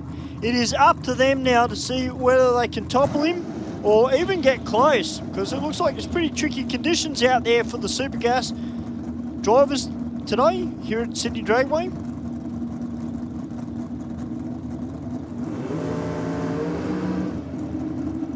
Well, an 0-1-3 on the tree there from Jordan Spencer. Joe Catanzariti goes .026 on the tree. They're close to the finishing line, and a 987 with a 2 to a 984 with a 5 there for Jordan Spencer and Joe Catanzariti. So Roy Romeo jumps up to the top of the qualifying order. We are now into modified. This is their third and final qualifier for today. And we got Adriana Cartledge in the Pro Street Towing Dragster up against Jenny Petrie in the Penrite Oils and St Mary's Engines Fiat Topolino. This class, their qualifying order is decided by reaction time.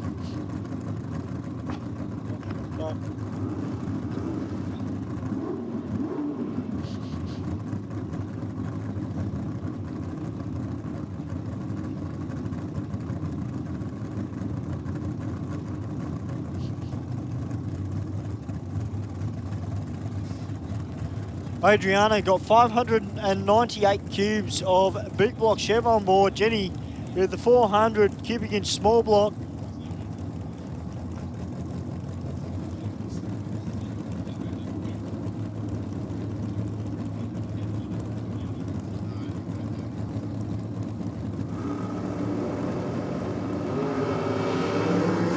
Well, Adriana, .007 red on the tree. And Jenny Petrie, .053. Adriana runs on through with a 7.07 with a 1 to an 8.43 with an 8. And Stephanie Heisman's comes out now in her altered. And she's taking on Kelsey Walford-Lay in the Skips Fire Service T-Bucket altered.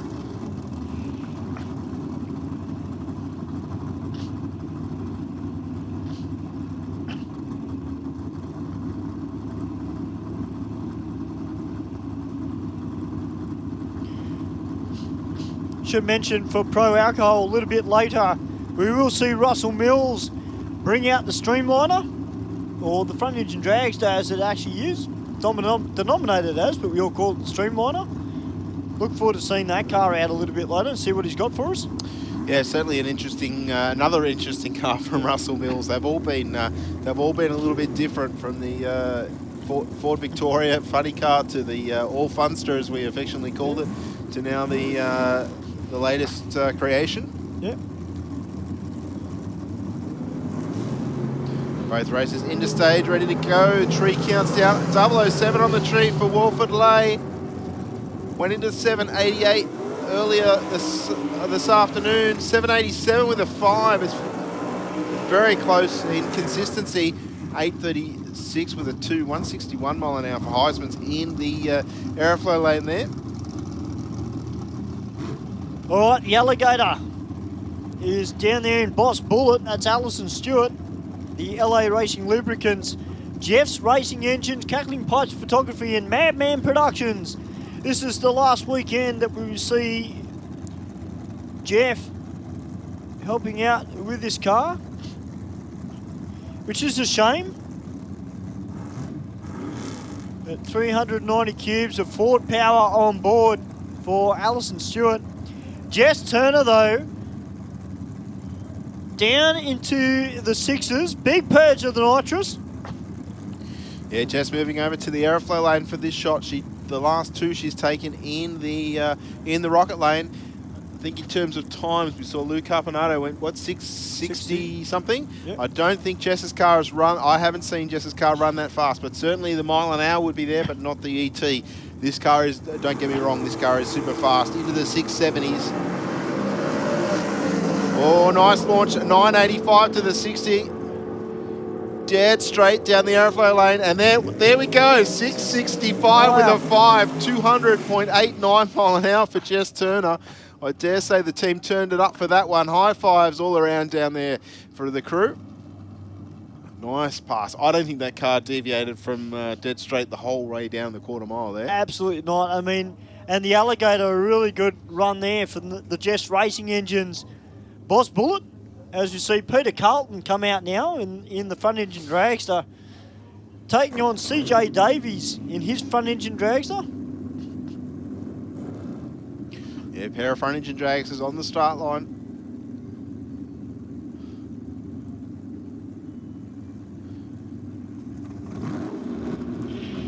Carlton's car,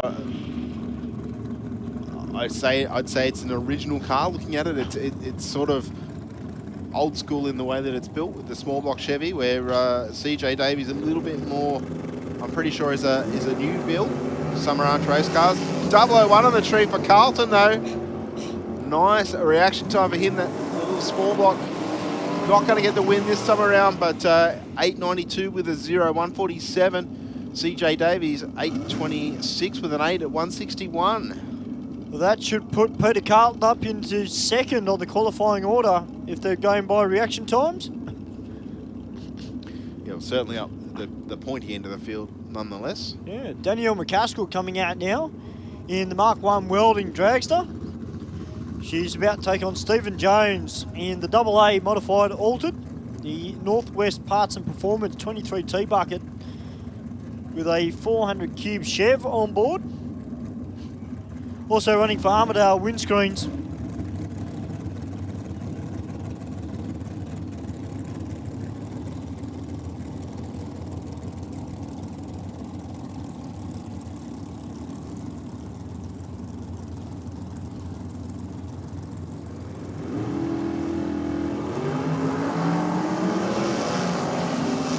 Danielle's car a little bit loose off the start line. We've got some issues for Stephen Jones in the altered. We can hear that on the track mics. Not a clean run for him.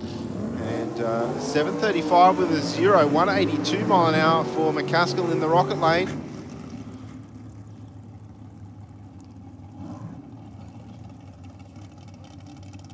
Next up we got George Bukareshvili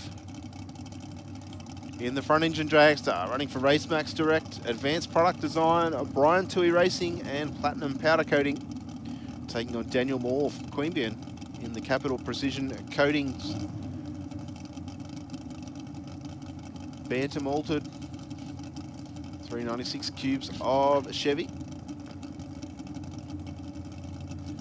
Sounds like the car is running, but I don't know if Daniel's able to get reverse. No, unfortunately, driving away.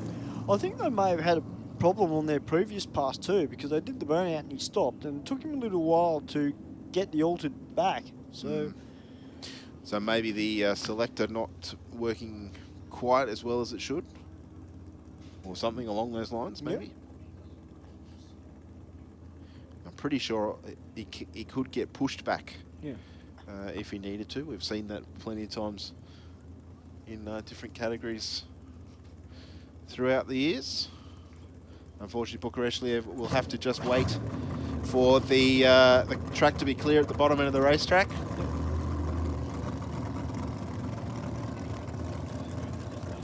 It's ready to go now.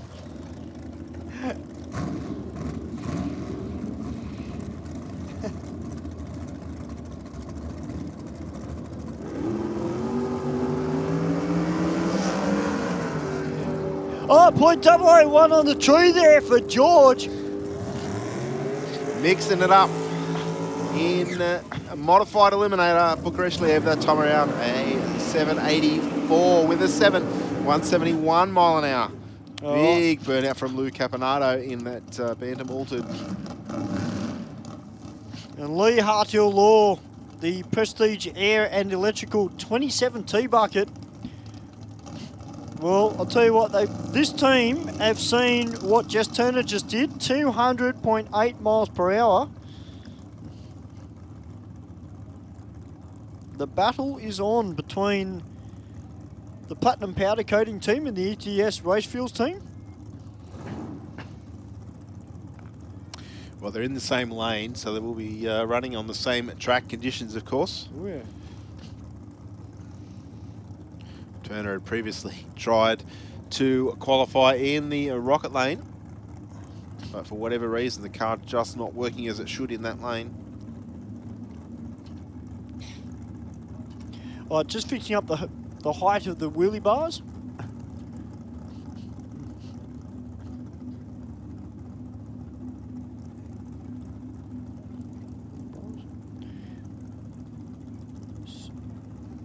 See one of the crew chiefs for the top fuel team standing down there, having a gaze over what's happening.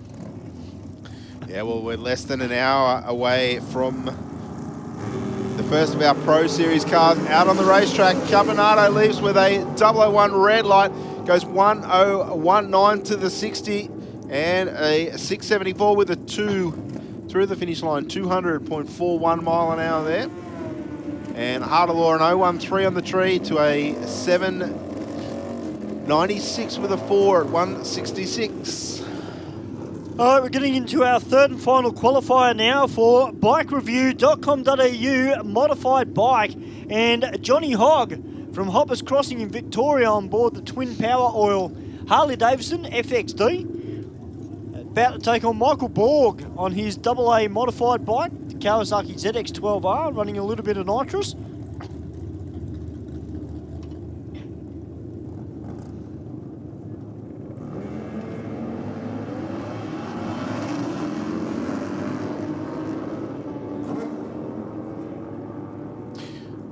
.143, the better of the two reaction times there, and Michael Borg through the finish line first, 980, 137 mile an hour to a 10.68 with a 6 for Johnny Hogg in the airflow lane there, Stu. All right, Ryan Frank's coming out now on board the GSF Engineering Suzuki Hayabusa, about to take on David Mead on board his Kawasaki KZ, 1500 cc's on board. How would you love to swing a leg over that, Steve? No. No? Sorry, no. No? Not for me, my friend. Unless you want to take me to hospital afterwards. Not particularly, no. No. I know you'd love it on the other hand. Oh, I would. I reckon that'd be a hell of a lot of fun. Oh, Ryan Franks. Want to just stall the bike off the start line. And David Mead running on through with an 880 with a 7.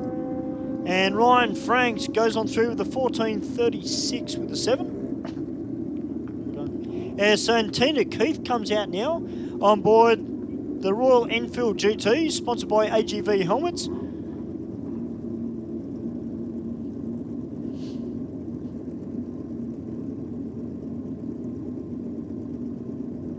Taking on Thomas Stoneham from Sydney Random Riders on the Suzuki Hayabusa.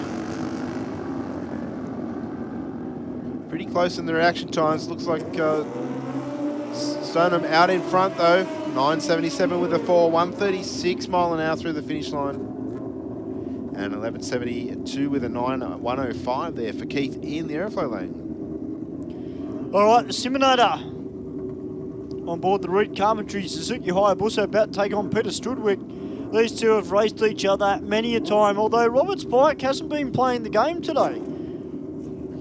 So hopefully he's got it fixed for this run. He can put in a representative qualifying pass. Yeah, no, I think he's changed bikes a couple of times and it just hasn't been as settled on the new machines as he has with the one that he had before. And again, not leaving quite the way he would have liked. He sat up pretty much straight away on that machine. Strudwick's going to lay down a number here and go 952 with a 2, 140 mile an hour through the finish line.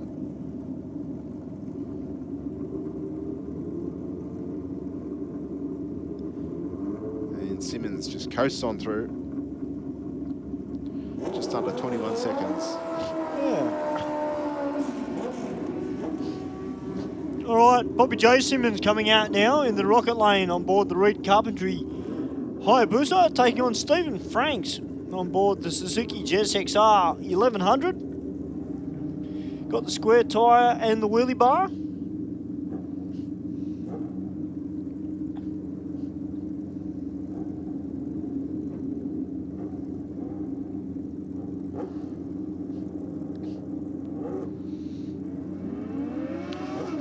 Franks has stalled it as well, I think.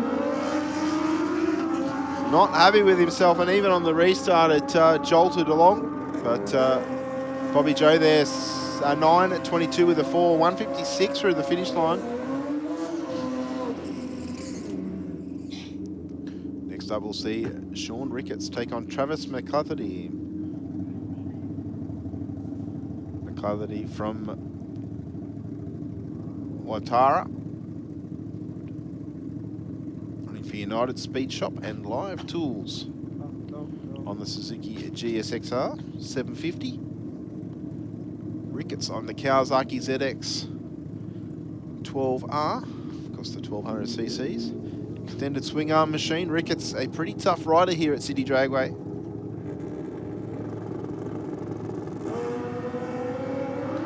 .053 to an .023.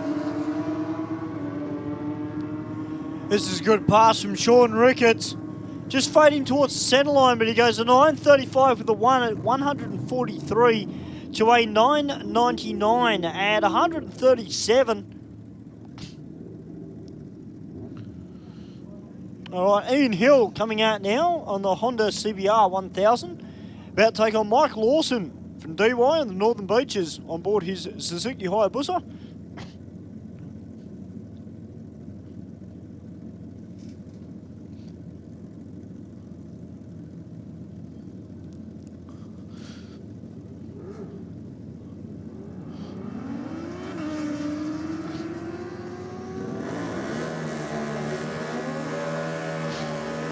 Lawson out in front, Stu will take the stripe, 9.78 with a 5, 148 mile an hour to a 10.07 at 144 there for Ian Hill. Next up, Albie Davidson in the airflow lane, taking on Mark Davies in the rocket. Yeah, Albie on board the Double C modified bike, the Suzuki TL 1000S. Also sponsored by All Care Car Services. This might be another one of these bikes that might be running at just a little bit of nitrous.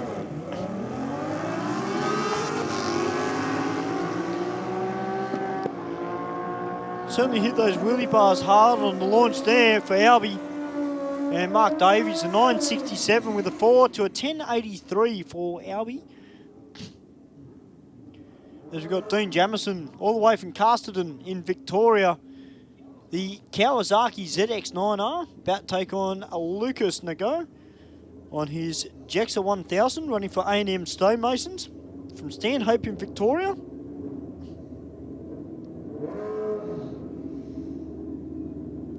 Running for A&M Stonemasons, as you say. Good to have two interstate races up here at Sydney Dragway for the weekend.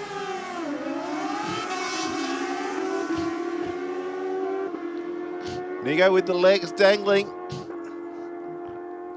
On a bit of a mission though, 9.38 with a 1, 145. Yeah. To a 10.50 and 9 with a 7 at 131 mile an hour there for Jamison in the airflow lane, Stu. Yeah, that was an interesting ride. Having the legs flailing out at about half track. I know a lot of racers use the leg to steady themselves as they reach first, second gear, but obviously you want to try and get your feet up on the pegs at some point. But I know each of the racers have their own individual style of riding procedures, yes, style of riding. Yeah. I can't really comment because I've never ridden a bike. Not something I plan to do. Looks like we're about to get into the third round of qualifying for the Western Weekender Junior Dragsters here this weekend. And we're just going to throw the flags up at the finish line, of course, which is the 8th mile mark here at Sydney Dragway, and also install the safety apparatus at the finish line.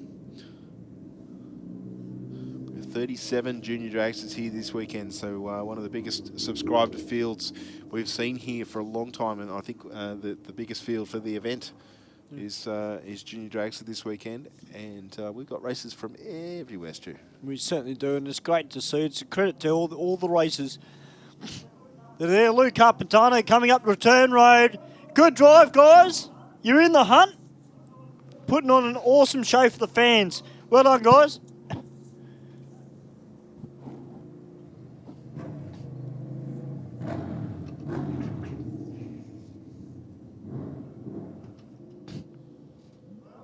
Well, we got the West End Junior Dragsters up next, and then after that we're going to do a little bit of track prep, and then we're into the pro classes here at the 2023 Gulf Western Oil Nitro Champs here at Sydney Dragway.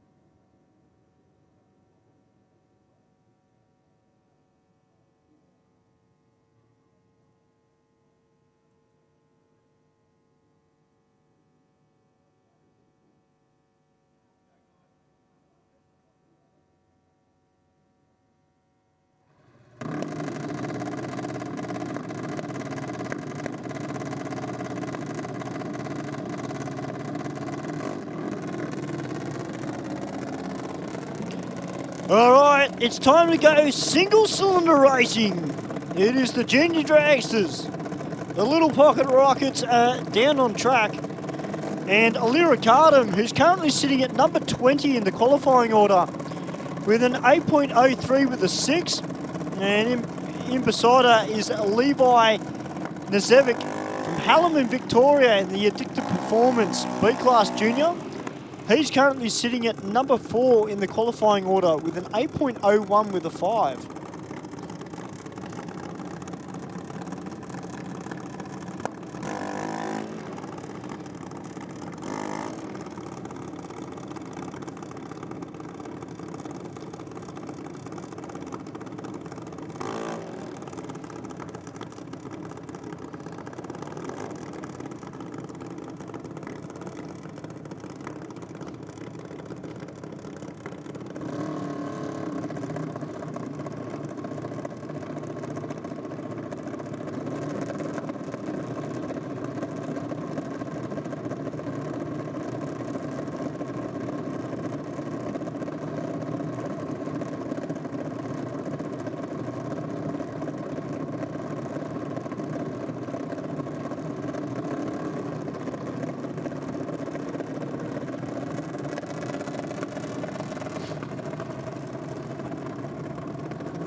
.050 on the tree for Levi in this pass, but I think Carter will get around and go 7.99 with a 79 mile an hour through the finish line to an 8.03 with a 2. Next up, Sienna Clifton taking on Dylan Knezovic.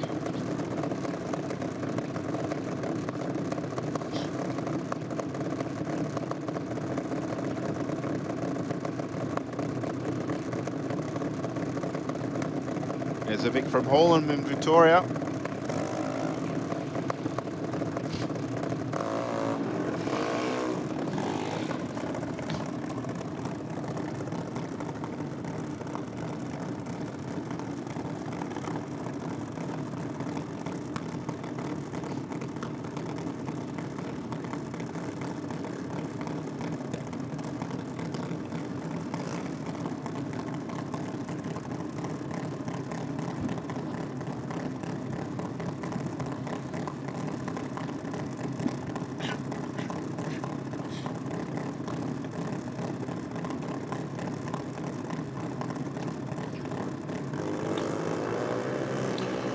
.066 on the tree for Dylan in the rocket lane. 3.06 for Sienna in the arrow. And a 7.93 with a 2. 83 mile an hour to an 8.03 with a 5. All right, Piper Bennett coming out now from Alfred's Point in the Stratus form. B-class junior. She's currently sitting at number 14 in the qualifier with an 8.59. Piper's going to aim to try and get an 8.50 with a clean green. And Jacob Longo in beside her in his B-class junior dragster.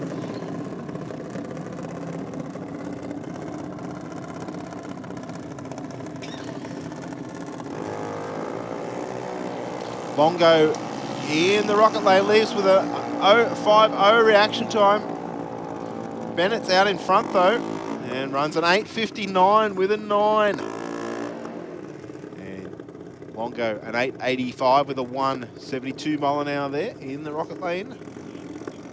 Next up we'll see Sarah Osborne and Liam O'Neill. Sorry, Steve. My apologies, That's mate. all right. Just bring the other lung up next time and you'll be sweet. Yeah, I think I might have to, mate. So I got 2 of them. I think I need to get some nitro into the system to get myself fired up for tonight. Sarah Osborne coming out now in the dragster. Currently sitting at number 10 in the qualifying order with a 7.95 with the 5. And Liam O'Neill in the Princey Motorsport dragster. Also running for EA Traffic. Been going pretty well today, Liam O'Neill. 0.021 on the tree. 0.65 on that one. And Osborne a 7.97 with the 5. 82 mile an hour through the finish line. O'Neill an 11.99 with an 8. 53 mile an hour.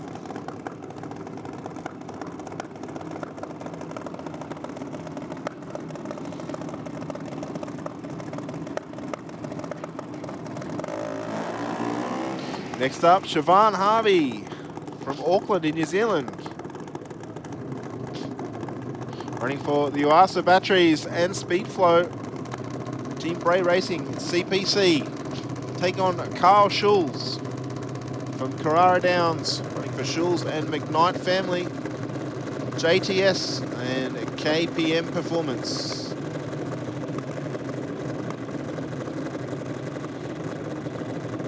Shivana, number 2 qualifier.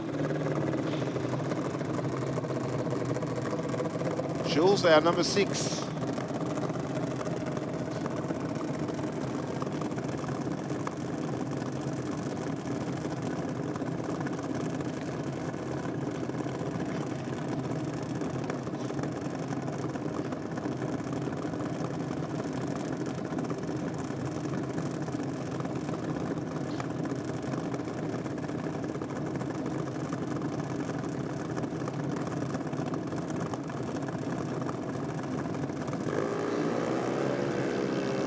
.075 on the tree for Harvey in the aeroflow lane. 113 for Schulz in the rocket. 803 with an 8. 82 mile an hour to an 801 with a 4. 83 mile an hour. Siobhan will take it. Next up, Eliza Clifton and Dakota Bray.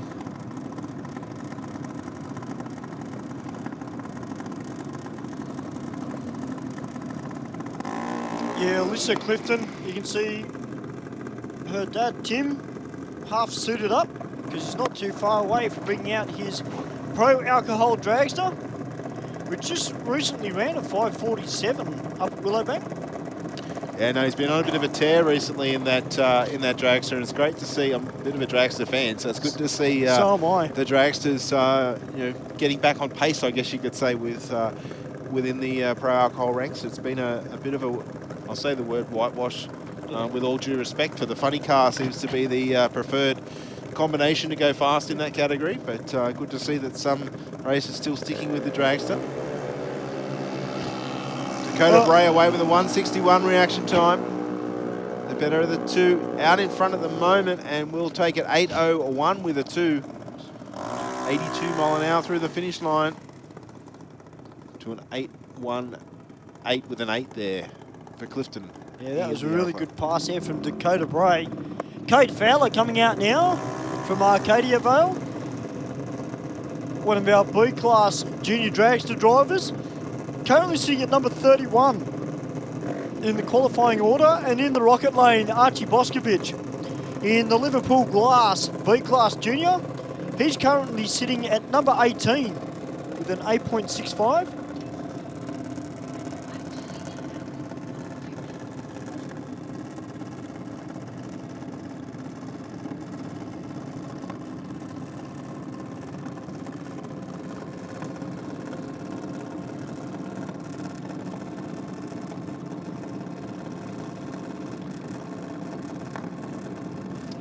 Well guys, we've just been informed that the bar up the top has actually been opened.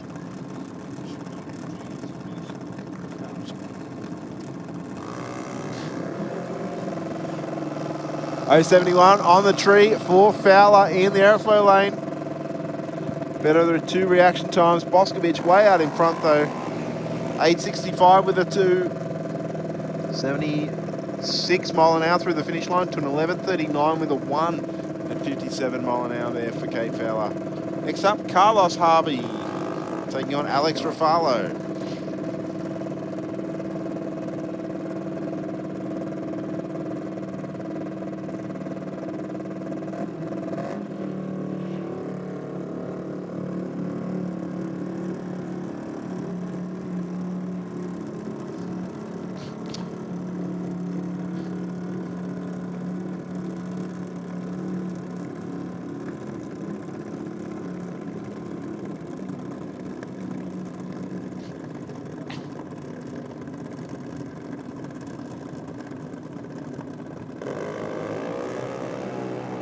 .075 on the tree for Rafalo. 118 for Harvey. Rafalo out in front and should take it. 8.00 with a 0. Wow. 81 mile an hour there for Rafalo. 8.59 with a 0. 76 mile an hour for Harvey in the aeroflow lane there, Stu. Yeah, great pass there. Jake McNamara coming out now. Sponsored by Nan and Pop and Fine Line Motorsports and Princey Motorsports. Currently sitting at number 20 in the qualifying order with an 8.19 with a 4. And in the rocket lane we got Johnny Lucci in the Lucci Civil C-Class Junior. Currently sitting at number 18 in the qualifying order with a 12.07 with a 9.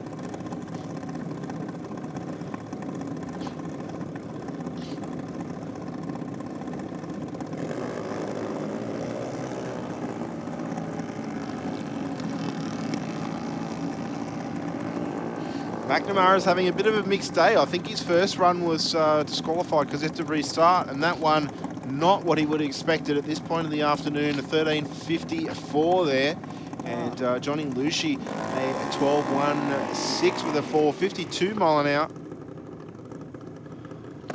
Right, Tegan Smith coming out now in the Lucas Oils and APM Junior Dragster. The A class, currently sitting at number 15 with an 8.00 with a 7. And in beside her is Alex Rottenbury from Picton in the Hunter Race Engines High-Tech Oils Dragster. He's qualified with the number 5 with a 7.86. Getting a day ahead of myself here, Steve. Yep, don't wish your life away, Stu. There's still plenty of action to come here tonight. Going to be a big day of racing tomorrow.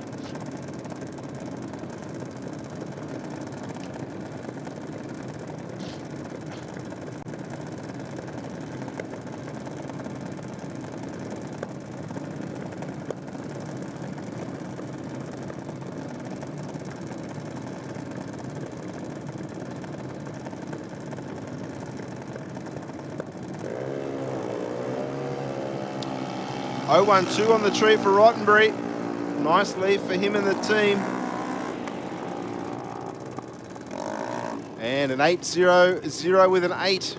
80.34 mile an hour for Tegan Smith there, but the winner, Rottenbury, goes 8.04 with a 3.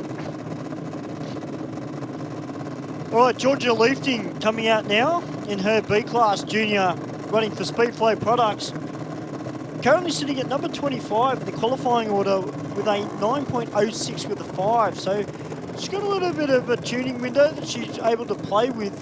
And Zach Rafalo, he's in a similar boat, the Sydney Waterscapes Dragster. He's currently sitting at number 21 qualifier with an 8.19 on the board for him so far.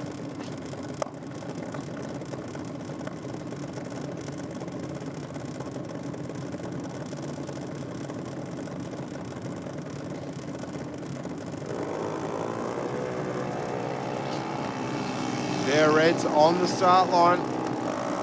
Rafalo with the performance advantage. We'll get there first. 8-2-0 with a 2. 75 mile an hour. To Georgia Leafting's 9-1-0. All right, Taylor Smith coming out now, the Northwest Parts and Performance Dragster. Currently sitting at number 11 in the qualifying order with an 8.58. And she's up against Charlotte Leafting from Taree in the Speedflow Products, Imprint Industries and McGrath Meats. She's currently sitting at number 26 in the qualifying order with an 8.51 with a 4.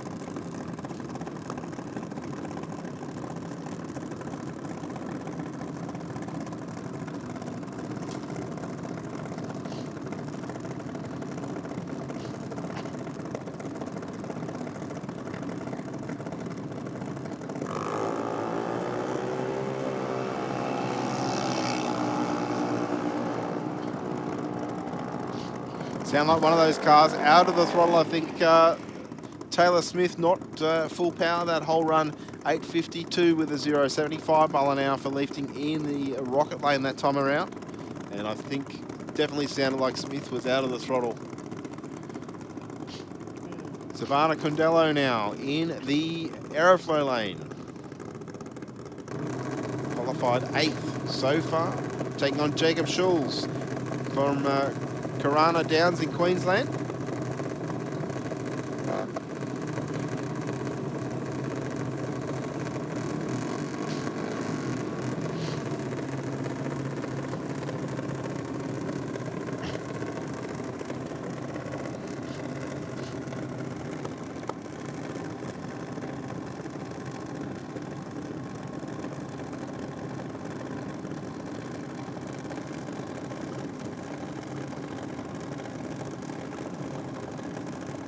All right, Jacob Schultz in the full stage.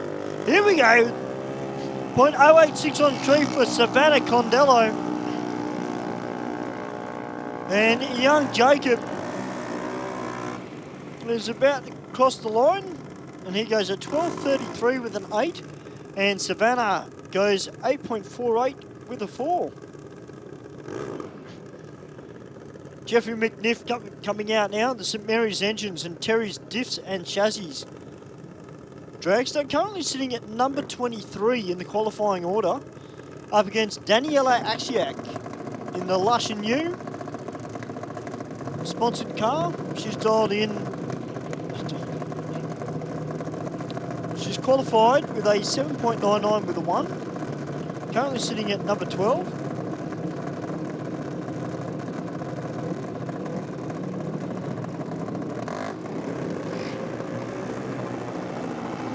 0.42 to an 0.43, Stu. There's 1,000s in this one off the tree. Axiak gets there first, 7.99 with a 5, 82 mile an hour through the finish line to McNiff's 8.34 with a 2, 77.9 mile an hour for him. Right, Zane Condello coming out now from Barrack Heights. Now number 27 qualifier with an 8.87 with a 4. Elias Mata in the A Civil Dragster. Number 26 qualifier with an 8.52 with an 8.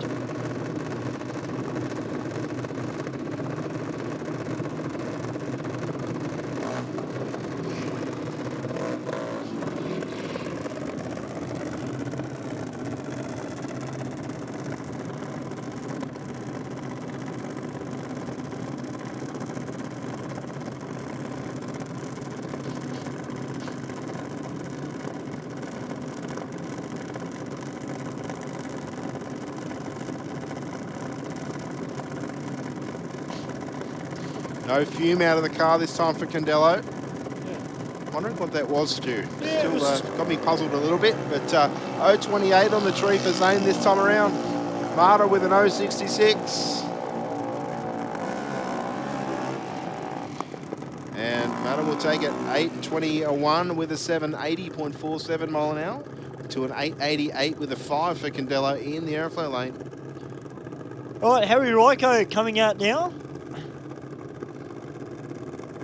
The Autobahn at Albion Park sponsored dragster.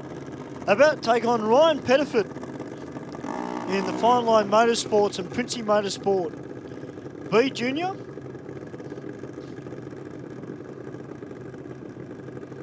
So Ryan Pettiford in qualifying, he just needs to find a 10th of a second.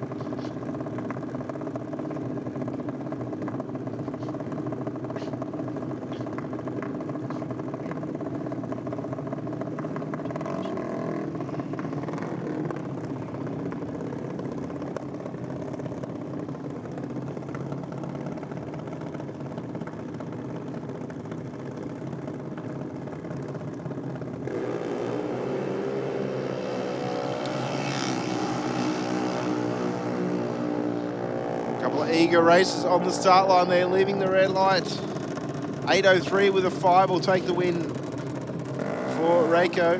80.37 mile an hour and an 8.61 for Pettiford in the rocket lane that time around. All right, Chloe Ryko coming out now in the Autobahn at Albion Park A Junior. And she's taking on Bailey Tandek in the A Civil Junior.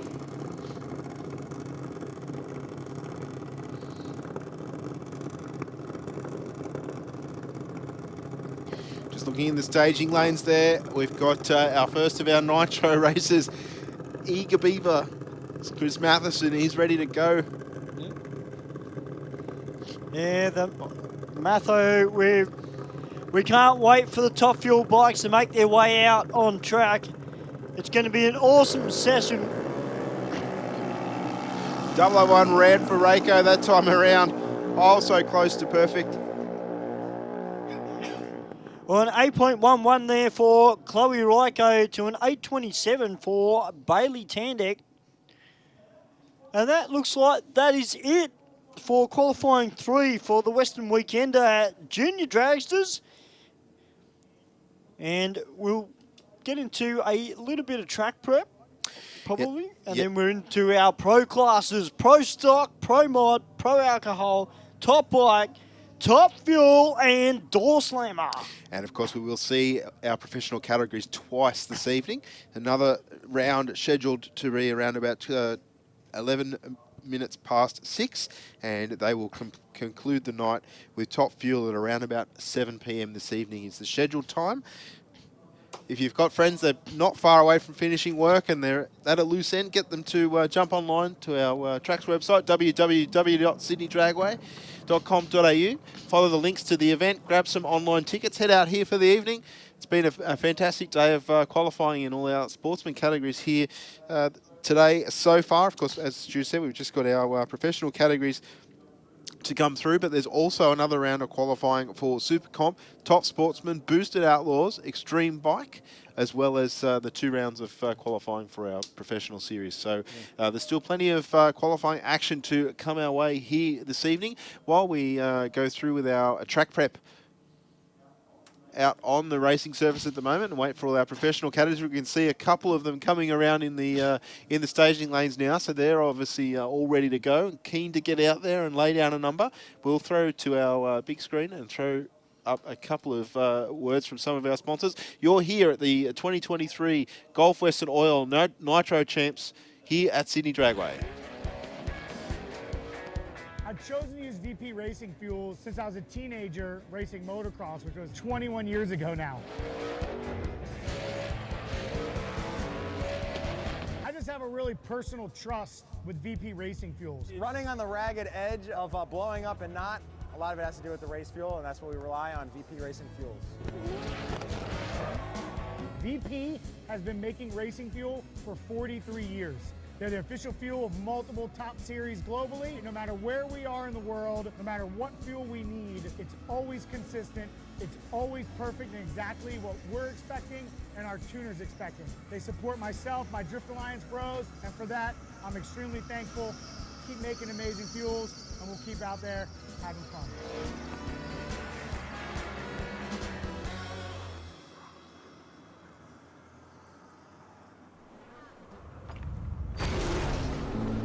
Out here, you get time to think about life's big questions, like where do all the flies come from?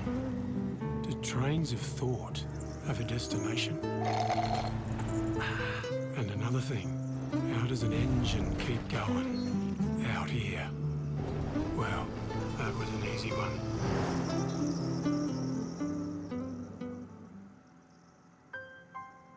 We've always had a few cars. They're all special. The T-Bird. Oh, that's mine. The Combi for when we want to get away. The XR8. It's going to be a classic. They're all insured with Shannon's, We've also got Shannon's Home and Contents cover. which helps protect our automotive collectibles, tools and memorabilia in the home and garage. If you're motoring enthusiasts like us, it's got to be Shannon's. Shannon's, insurance for motoring enthusiasts. Call 13 46 46 for a quote. Aeroflow Performance provides a wide range of high-quality performance products for racers, street machines and hot rodders. From fittings, fuel system components, intake solutions and even turbocharger systems, you can see it all at aeroflowperformance.com. Stay informed, up to date and entertained thanks to Para News. Para News is Parramatta and the Cumberland area's leading free and local newspaper, delivering the best content from on-the-ground journalists and providing businesses with direct access to potential customers. News, sport, entertainment, puzzles and so much more. Para News really is the heartbeat of Parramatta and Cumberland, and it's out every Tuesday. Get your free copy at selected locations in the area or check out paranews.com.au. Atlantic Performance Oils are an Australian-owned and operated company specialising in the production of specialty and everyday lubricants for use in a wide variety of applications. Manufactured in our state-of-the-art facility at Ingleburn, we cater for everyday drivers and heavy transport, earth-moving and industrial applications including hydraulics and agriculture and mining. We also manufacture a wide range of grease, coolant and gear oils to suit your needs. So visit atlanticoil.com to find a distributor near you for Atlantic quality products. Introducing the brand new aeroflowperformance.com. Featuring a new powerful search function to provide more relevant and accurate results. The new and improved menu increases speed and ease of navigation.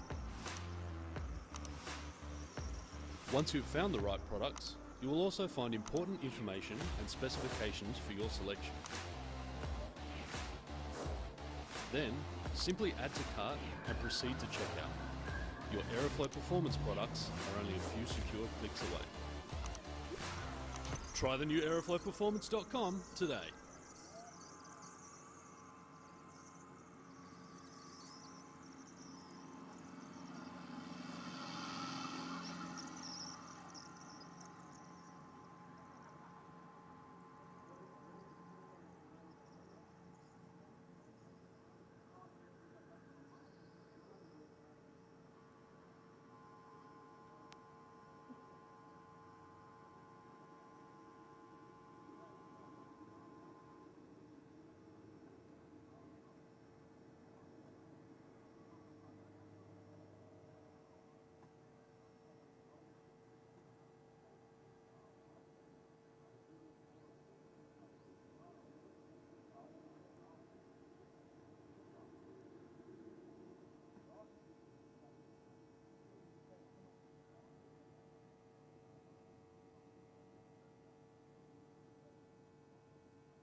right, guys, it is time to get on your seats, get pumped, get fired up, because it is time for our pro classes.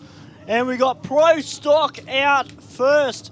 Tony Polito from Hinchinbrook in the Motorsport Parts and Services Ford Escort, about to take on Craig Geddes in the Geddes Racing Pontiac GTO. Craig Geddes, relatively new to this class, not new to drag racing by any stretch of the imagination, but... Yeah, certainly not, Stu. He's run in a number of index racing classes for the last 30-odd years that I can recall, and always been competitive in whatever he puts his backside in. Tony Polito in the Arrowflow lane. He's got a number of Australian championships under his belt, Stu. He's no stranger to pro stock. He... back in the 90s, I think he won a number of championships back-to-back and took a short break from racing, and now is back in the seat of the Ford Escort in the Aeroflow lane. Been true and true to the Ford brand.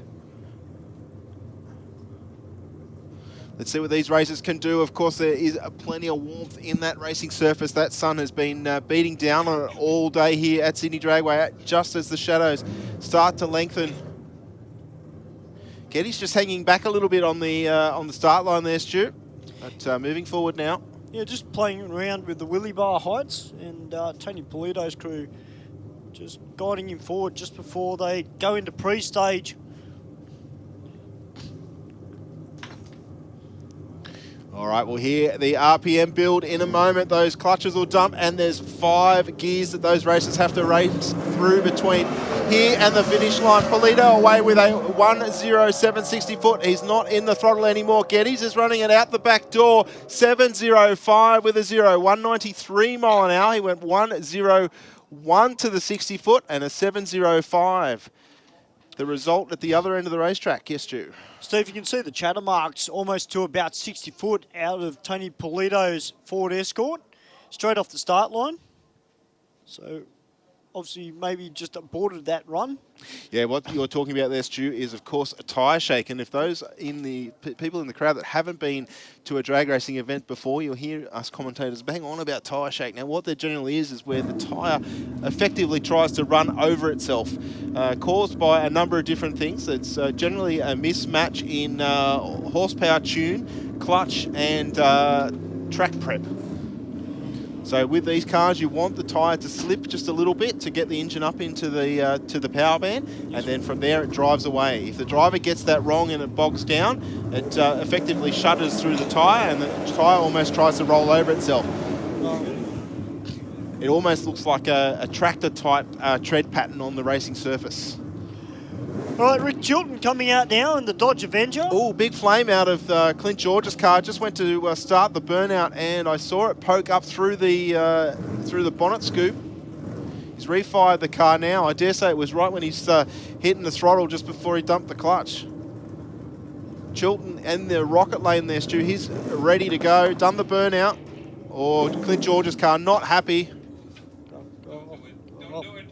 It doesn't sound too good at all. Clint George, the long jetty auto engineering Pontiac GXP, also running for Valvoline, but that small block Chev does not sound happy at all. I think they've shut him down. Chilton will go on the solo. Oh no, they're giving it another go. He's yet to do his burnout, so Chilton waiting patiently.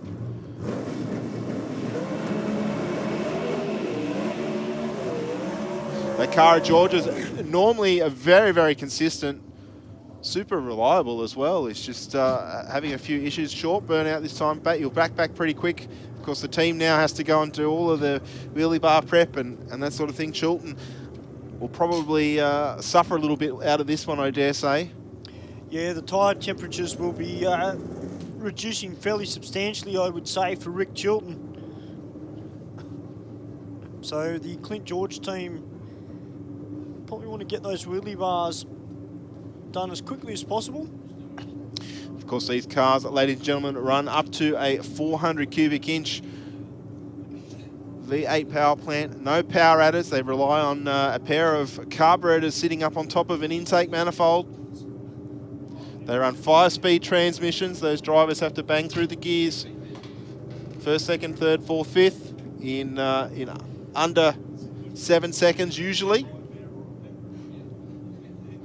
We've got Clint George in the aeroflow lane in the red car, taking on Rick Chilton in the white car. Well, 0.991 to the 64. Rick Chilton pretty much side by side. A 693 with a 5. 196 miles an hour there for Rick Chilton. Clint George goes a 7.07 with a 1 at a 192. Yeah, nice pass there for Chilton. I dare say all the thoughts would have been running through his head there as he was waiting for Clint George to do his pre-run prep. But nice pass there for the team. High fives and hugs all around. Yeah, it was good to see Rick Chilton get that pass as well because he's been there or thereabouts for a number of years. Rob Deckett coming out now in the unique body smash repairs Pontiac GXP, also running for ETS Fuels. This car has come a long way in a very short time. These guys are super serious, as they all are, but in particular I've been very impressed with the performance out of the Rob Deckett machine.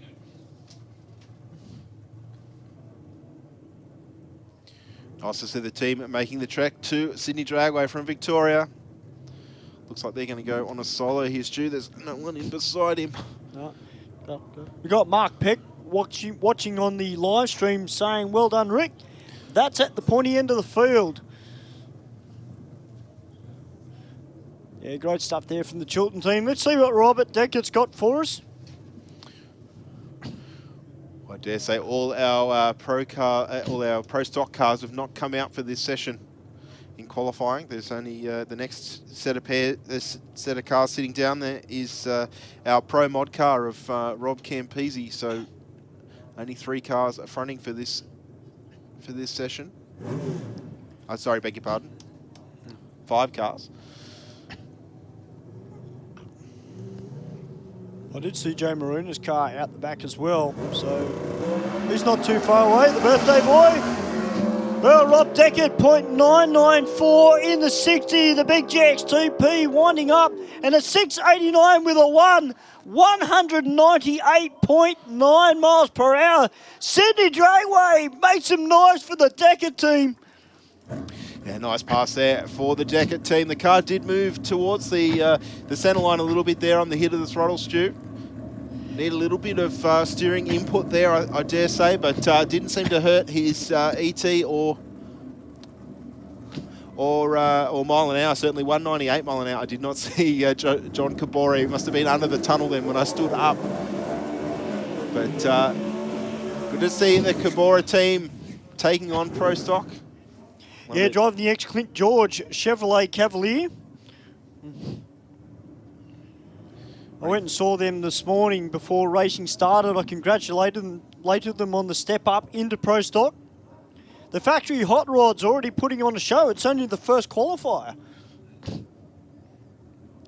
Yeah, I think obviously that's a testament to the weather conditions out there at the moment.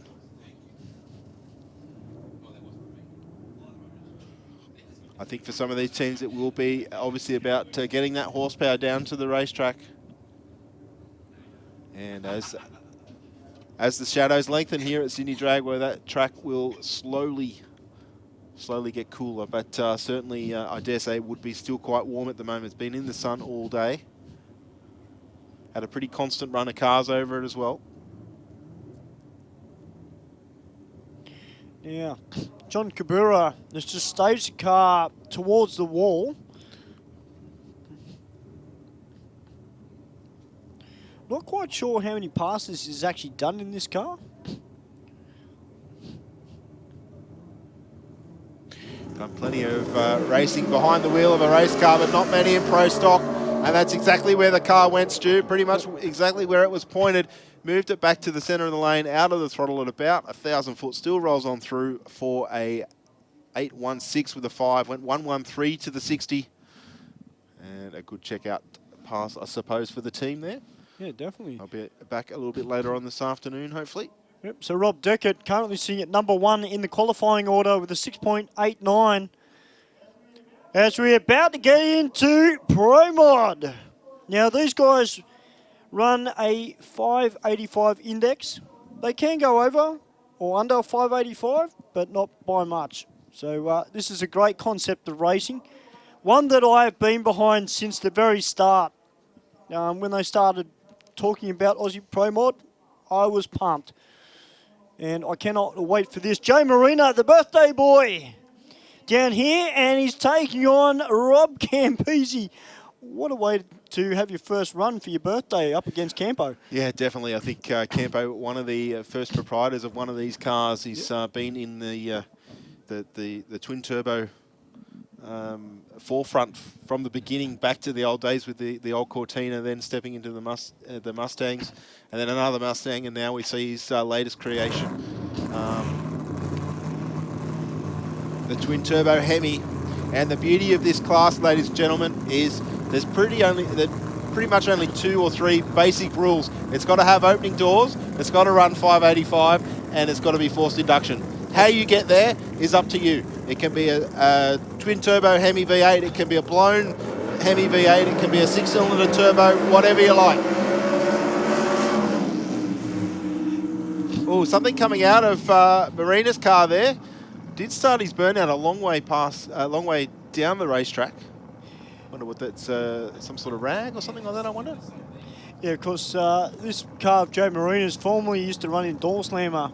And Joe does divide his time now and again between Door Slammer or Pro Mod. This weekend he is running Pro Mod. This is a genuine 5-second car.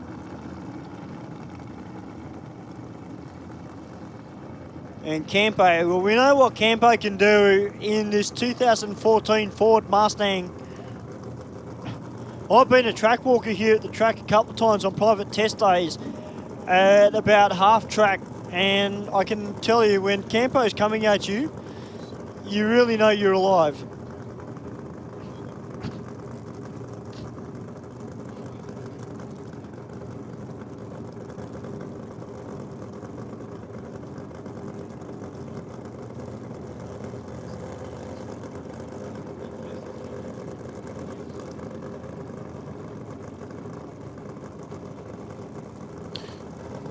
Yeah, Campo has previously held the world record for the world's fastest door car, Stuart, in this Ford Mustang.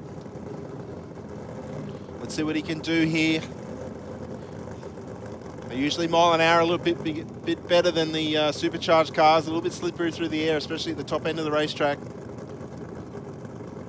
The key will be getting it off the start line. Both races into pre-stage now. Marina into full. We hear the boost come on for Campese. Bumps it in on the two-step for Marina. Marina with a big pedal, as with Campese. Campese out in front right now, a 6.27 with an 8, 2.24 mile an hour for Campese, a 6.58 with a 1 at 2.25 for Marina, a 1.17 60 foot for Marina. Campese went sub 1 second with a 9.98 004 on the Pro Tree. Yeah. And I tell you, look at Marina, not too far behind him in the 0.16, but those cars were a little bit loose here at Sydney Dragway, and there was a couple of pedals in there, I dare say. All right, Jeremy Callahan in probably one of the best looking Pro Mods in the country, the Tyre Plus Canberra Chevrolet Camaro up against Frank Tarabay in the Every Trade 69 Chev Camaro. Well, that's what it's come up with, but oh, he's got that car. Just wanted to double check. Sometimes he runs Pro Mod and he brings out the little 2J.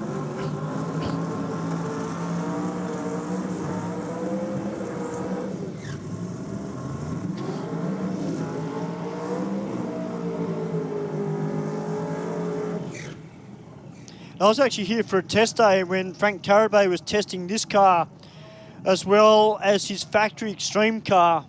And he was telling me that the 60-foot times between the Camaro and the Solara, the Lexus, not too dissimilar. They're both doing virtually the same 60-foot, but as he explained to me, I've just got to get used to the power delivery.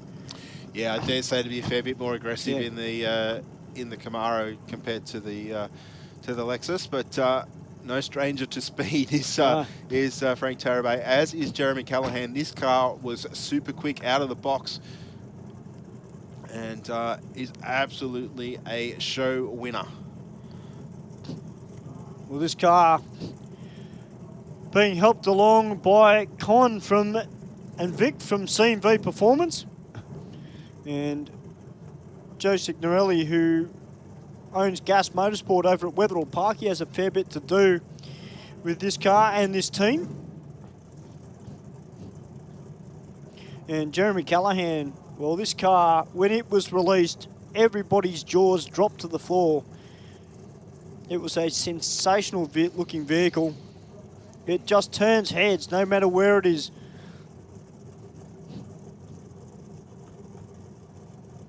All right, Callahan's got the first light on in pre-stage. Buddy on Tarabay's not too far away from doing the same. We'll hear the RPM build, the turbo spool, the two steps banging away. On the bump box, here we go. Callahan away first with an 0.22 light over towards the wall. Now back down the centre of the lane through the finish line. 5.88 with a 7, 2.53.9 mile an hour. Went sub 1 second to the 60-foot, 9.94 with a 2. Callahan, a beautiful pass out of that Chevy Camaro, and Tarabay there, 2.49 mile an hour. What was the ET, Stu? Did you catch it? I didn't catch it, sorry. I didn't, sorry. All right, Zoran Gargic is about to come out in the Gas Racing and Elite Race Parts Ford Mustang. And he's about to take on Adam Tassone from South Australia in the Maz Bricklaying 68 Pontiac Firebird. He's got 521 cubes of Noonan power on board. And you want to talk about great looking cars in motorsport, ProMod has got them in spades.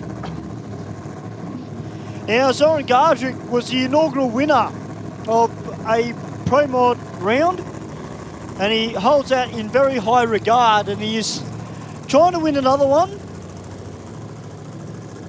And I reckon he'll have a bit of fight in his hands today with the way that Jeremy Callahan went.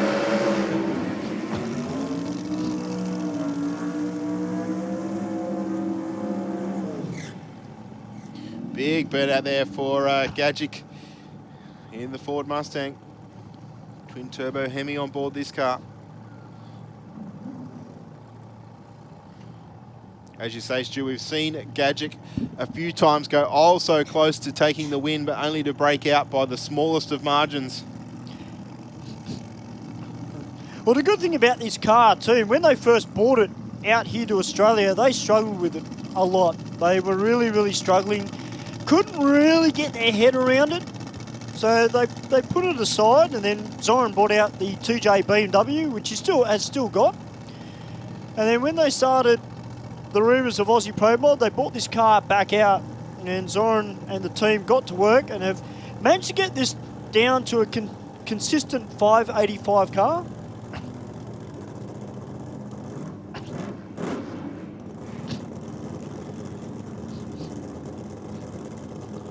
So once again, guys, we've got blower versus turbo. If you're a blower fan, you'll be going for Adam Tassone. If you're a turbo fan, we'll be going for Zoran Gargic. I keep telling him, boys, tribal warfare and drag racing, it needs to come back, and this is the way to do it. Turbos versus blower.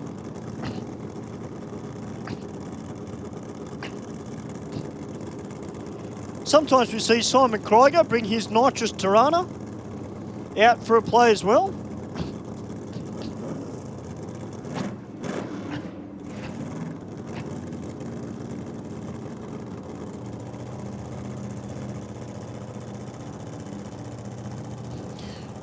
So moving up to full stage. Gadgic still hanging back a little bit. Crew just making sure Gadgic is aligned perfectly with the racing surface. The last thing you want to be doing is making a correction on the hit of the throttle, because it just unsettles everything.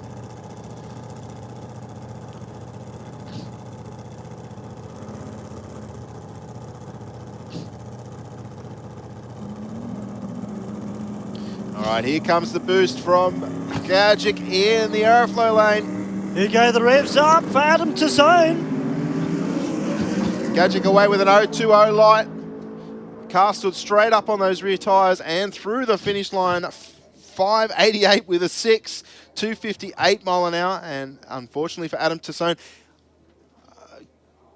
up on the two-step, and that was as far as it went pretty much. Got a reaction time, but unfortunately that's as far as it went. But nice pass there for Gadget. Reasonably soft in inverted commas to the 60, 1067 to the 60. Was doing 202 at half track and 588 with a 6 at the finish line, 258 mile an hour there. So nice pass there for Gadget and the team. That will put him either number 1 or 2 in qualifying, I'm sure.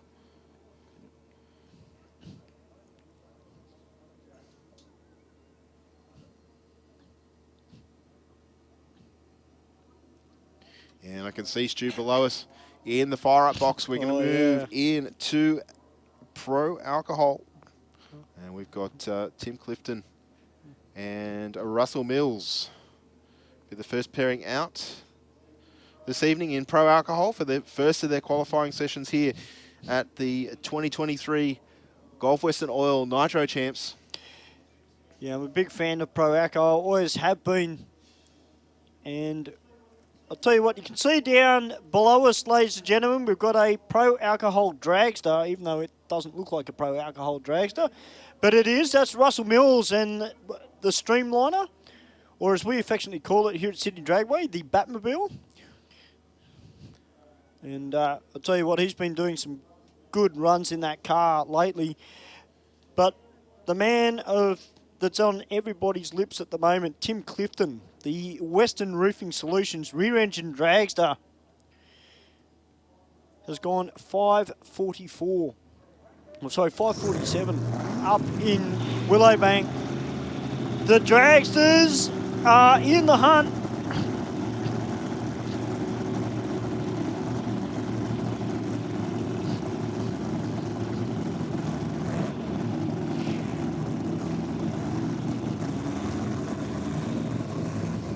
All right, Clifton to move forward.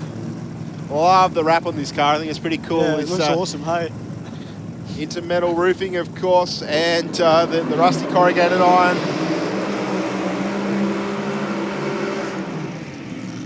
Big RPM, big burnouts from both cars. Clifton pulling up just short of the 330 foot mark.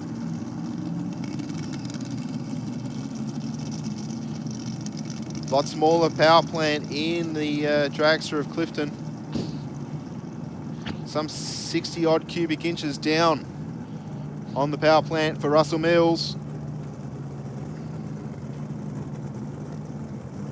But I dare say what that allows him to do is probably spin that engine a lot harder in the RPM. Yep. And achieve a power band at a different RPM. Remember back in the day with the small block dragsters that ran in Pro Alcohol.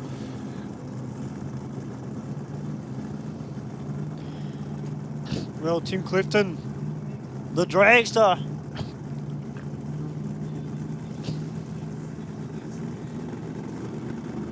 I can't wait to see this race. I mean, ever since I read about Tim Clifton, I'm like, I really want to see this car run. And we're very fortunate to have him here this weekend.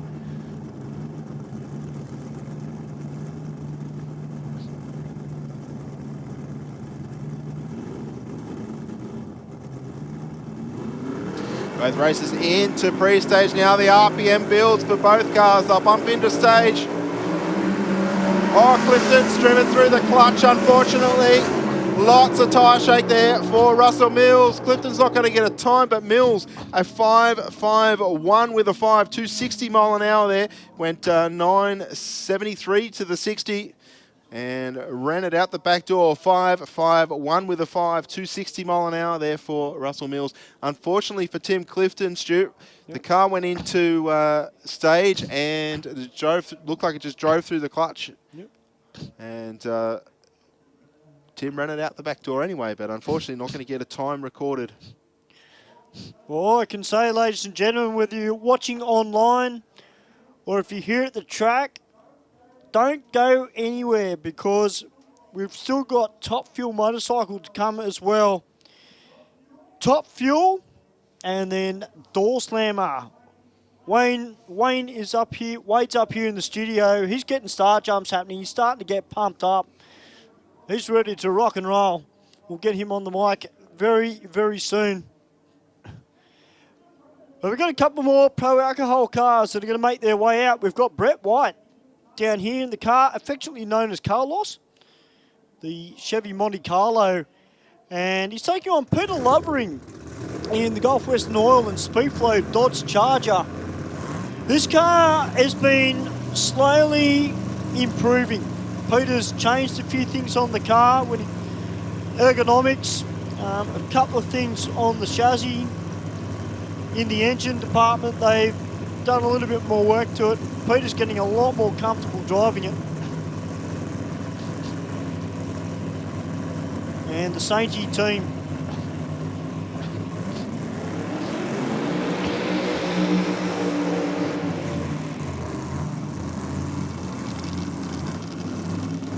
All right, Brett White about to do his burnout procedure, and Carlos. A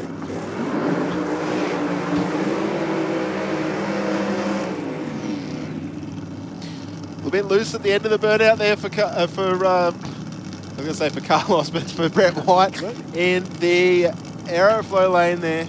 I think we should just nickname him Carlos. What do you reckon? I reckon we should. We could. We should. He's not going to know unless he watches the live stream. That's exactly right. Unless I walk into his office and go, "G'day, Carlos."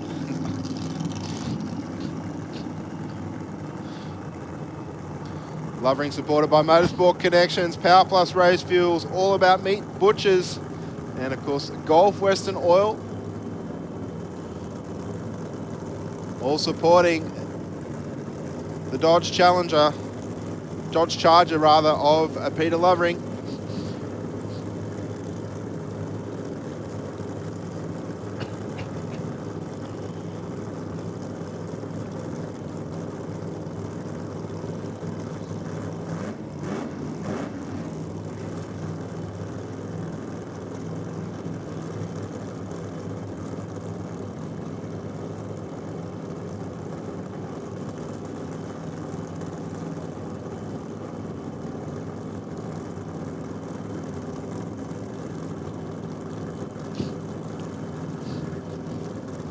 Crews walk away, putting it in the driver's hands to move up into stage. White's into pre-stage now. That first white light on Lovering into pre-stage now. The RPMs come up. Ready to dump that clutch and hang on. Both cars leaving the line. Lovering out of the throttle already, went up in instant tyre smoke. White with a little bit of smoke at the top end of the racetrack, still ran through for a 5.74 with a 4.219 mile an hour through the finish line. He went 9.81 to the 60, and there was a little bit of smoke at the top end of the racetrack for White in the airflow lane, but a 5.74 with a 4.219 through the finish line tells me he was not still in the throttle at that mile an hour. No, there's a big lot of tyre shake too for Peter Lovering, straight on the hit. You can see it out to about 30 foot, and the big tyre marks out of the back of the Sainty alcohol car. Well, that is it for Pro Alcohol. We're about to get into Top Fuel Motorcycle. And I've been waiting for this category to come out because there's a few stories that are floating around in Top Fuel Motorcycle at the moment. Isn't it bike? Is it? Oh.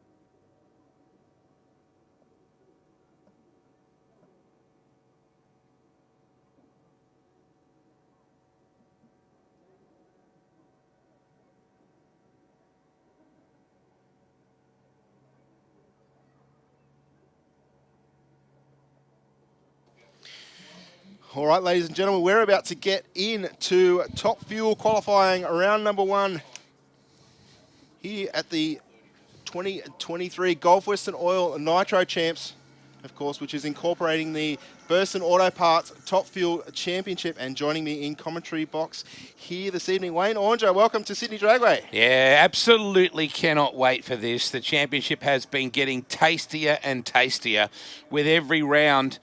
And we're about to bring Kyle Putland out for his first ever look at Sydney Dragway. He's been doing, of course, local competition with us with the Burson's Top Fuel Australia Championship. And I think he's supposed to pair up with Larry Dixon. I know it's only a qualifying run. I know it means little in the scheme of competition per se, but what an opportunity for the Putland team to roll out against one of the luminaries of NHRA Top Fuel drag racing. Good afternoon, ladies and gentlemen, boys and girls, and welcome to the penultimate round of what has become a real roller coaster for the Burson's Top Fuel Australia Championship. It started out with Damien Harris being the runaway rocking horse and everyone going, you know what, we expected this. This is exactly what we thought he would do, but the wheels have not fallen off. I'm not going to come out and say that. All I'm going to say is the momentum has slowed. And suddenly, in the last couple of rounds, Phil Reed in particular, along with Peter Gibberis, have suddenly started to reel him in. Yes, I think the biggest thing is too that there's points awarded everywhere throughout the way that the championship is structured. So it rewards consistency by the racers and teams all the way through, doesn't it, Wade? Oh, look, it absolutely does. As we see, now we know it's a Top Fuel race because Jim Reed has just walked onto the pitch, as it were. So the legendary 2000 Australian Championships winner. I'm just going to say 2000. He reckons he's got over 500 trophies. So it's probably around that mark somewhere, but the great man himself, Jim Reed, walking out on track as we prepare for the first run. The Putland team, Dad Dean is already down there. He's amping. What an opportunity for this family to finally be here in Sydney. The West Aussies out of Maida Vale in WA, and they have really been just enjoying every second of their experience, and it's so cool to have the team over here on the East Coast for their first ever Nitro Champs. Wonderful to have Larry Dixon here as well. I mean, it kind of goes without saying, doesn't it? Anytime you see the Raposada Autosports International team here in Sydney, there's a good chance there's going to be an American airfare booked as well. 3 cars this weekend. 3. Yeah, it's a big effort, isn't it? It's insanity, but it's insanity that we're very grateful for as we see Santo Jr. just walking out on that right side lane, preparing for Larry Dixon to come out here shot. You know they're almost going to put 4 cars on the track this weekend. Ran out of time and couldn't find a driver. Hands up. Anyone available? Nobody's hand went up. Well, yes, I think it would be a daunting task, Oh. I'm sure, that if you have not driven a Top Fuel dragster before, because we're talking 10 to 11,000 horsepower. Lazy, right? I didn't see your hand go No, away. my hand is under both my legs right now. There's no doubt about that. We saw an amazing Atlantic Oils slam in January here, a full house as we paid tribute to the memory of Sam Fennick, and I still feel the impact and the influence of Sam Fennick throughout this entire pit area. Still a lot of his shirts getting around and a lot of people still coming to the line with him in mind. It was an amazing event. Pete Gibberis, the defending champ, 2-time defending champ of this championship, desperate to try and make it 3. He did a great job to win, beating Phil Reed in the final. But then we went over to the West, and all of a sudden, Phil Reed pulled off a drive job that a rally car driver would have been proud of. He basically fishtailed all the way down the strip, knocked a couple of timing boxes off, but that was just air disturbance. It wasn't actually the car itself that did that.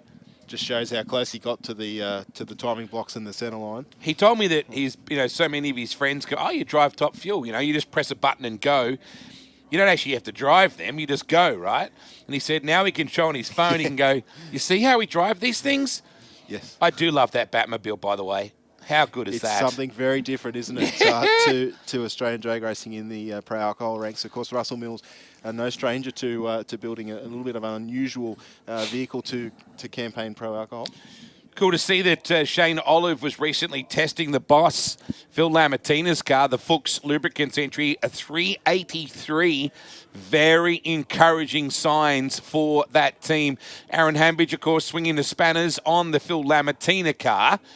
And it's good to see Shane Olive working so closely with Dean Rossiter, who kind of got pushed into the deep end of the swimming pool, but has come up to the surface and is paddling very well indeed. So let's hope this becomes a happy hunting ground for the Lamartina family racing team, a 2-car operation. There's so much to love about this championship. This is our second last round. We head to the top end to Hidden Valley for the final round. Last year it was Gibris and Phil Lamartina really going at it. In fact, it came down to a big final situation where he had to beat, in fact, the second round, where Lamartina had to beat his teammate Shane Olive to get into the final and didn't. Shane Olive actually went on to take the win, which some would say is not a great career choice. When you beat the boss, he's got to get to the final to take on Pete Zibris to win the championship. But Phil Lamar said, there's no team orders in this team. We're here to race for a championship, and that includes all of us. So it's cool to see Noddy Prendergast down to our left, down on the lawn there, sunning himself. Hello, ladies and gentlemen. If this is your first look at Top Fuel and your first feel of Top Fuel, you're about to experience something quite remarkable. In fact, all that you and I are saying right now is pointless. That's right, because you can't hear us unless you're watching the live stream at home. Of course, you're going to be able to hear us, but you're not going to get the sensation, one of the biggest sensations of Top Fuel racing sitting at home, and that is the way that the ground actually moves below your feet when these cars are launched near enough to 20,000 horsepower on the start line between these two cars. Nitro fills the air. Larry Dixon lets her eat with a burnout in the right-hand lane. Kyle Putland, welcome to the Nitro Champs. You know, it's interesting, sitting here from the top, you don't realise how they don't quite get it straight sometimes on the return. Kyle's put a bit of an S-bend into the back up there. Larry Dixon, who actually finished third here, for want of a better word, in the Nitro Slam earlier in January. And now, without a doubt, the Gulf Western Oils Nitro Champs, one of the most iconic Australian drag racing events. Putland, good to go. Dad Dean trots back. And we're just waiting for the Larry Dixon Rapasada Autosport International team. This is qualifying. Round 1 of 2. And it's time to rotate the Earth on its axis.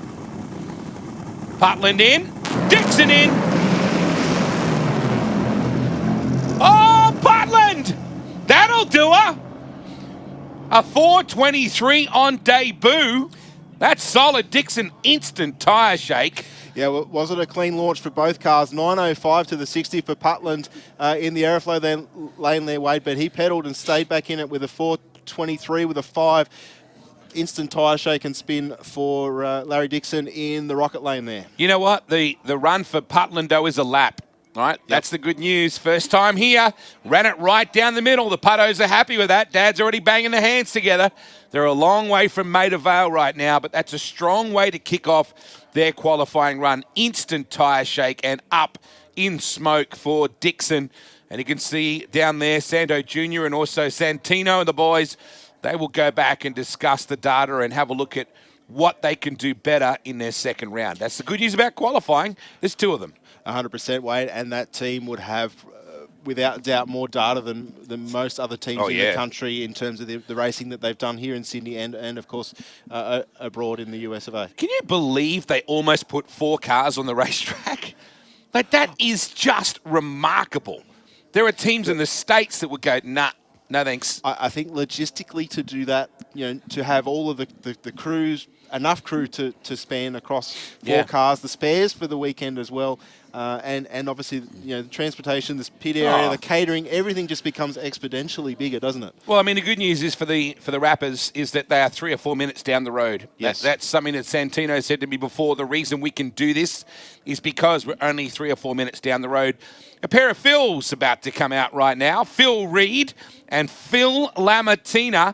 And Phil Reed is on a mission. He's been in the last 2 A finals, both here in Sydney and at the Perth Motorplex. So Phil is really feeling good. And we spoke before about Shane Olive actually testing with the Phil Lamartina car and then running a 383. And that is a solid run for that team. So I feel that Lamartina can come in here with some renewed confidence. Yeah, certainly, Wade. I think Phil Reed at the same test event last week went 387 or something like that from memory. Yeah. So there's certainly not much in recent times between those 2 cars. So Mad Dog legging it down the burnout area. They've been doing a bit of testing too with Phil's son Kurt in their top alcohol car. Jimmy puts the earplugs up as we see Lamartina. Just once in my life, I want to be the guy that points to the burnout. I want to just have 11,000 horsepower on my finger. Yes. Boom. Now. Sarah Lamartina about to, in fact, she's already climbed over the wall, and I think Sarah's the one that disengages the throttle governor for the burnout. I think that pretty daunting task, I guess, isn't it? Reaching over and going anywhere near, getting anywhere, because there's so many things on these cars that can hurt you. Even if you inadvertently touch it, it's going to hurt you. I don't want to use the word violent, but I'm going to use the word violent. Yes. So Phil Reed coming back in as the Lamartinas out of Weeman in Victoria. There's probably only a couple hundred people in that town. Most of them have the last name Lamartina. Qualifying round 1 of the Bursons Top Fuel Australia Championship. The Reeds in the yellow and black, Hydrolink, McDonald's, Snap-on uniforms, and Fuchs, as in chooks, not in ducks, is what Darren Morgan always told me to remember. An almost 20-year partnership with Fuchs and Phil Lamartina. Time to boogie.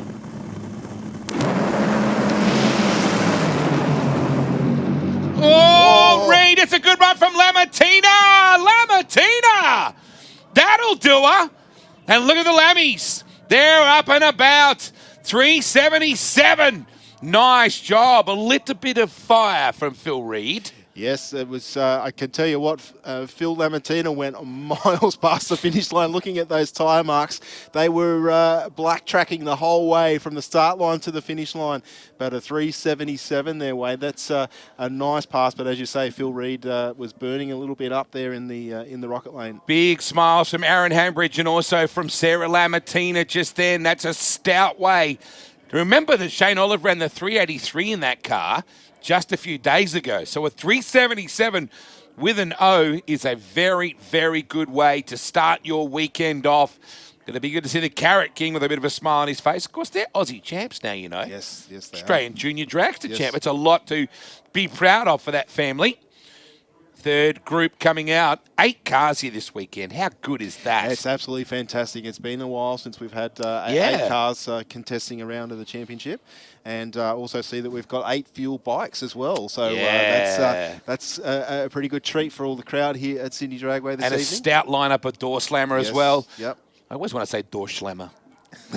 It's such a great class. This championship too for door slammer is coming down to the wire. We'll talk about that very soon. Timmy Adams waiting for the boss, Pete Gibberis, to come down the line here very shortly as well in the right-hand lane. And Damien Harris, the championship leader.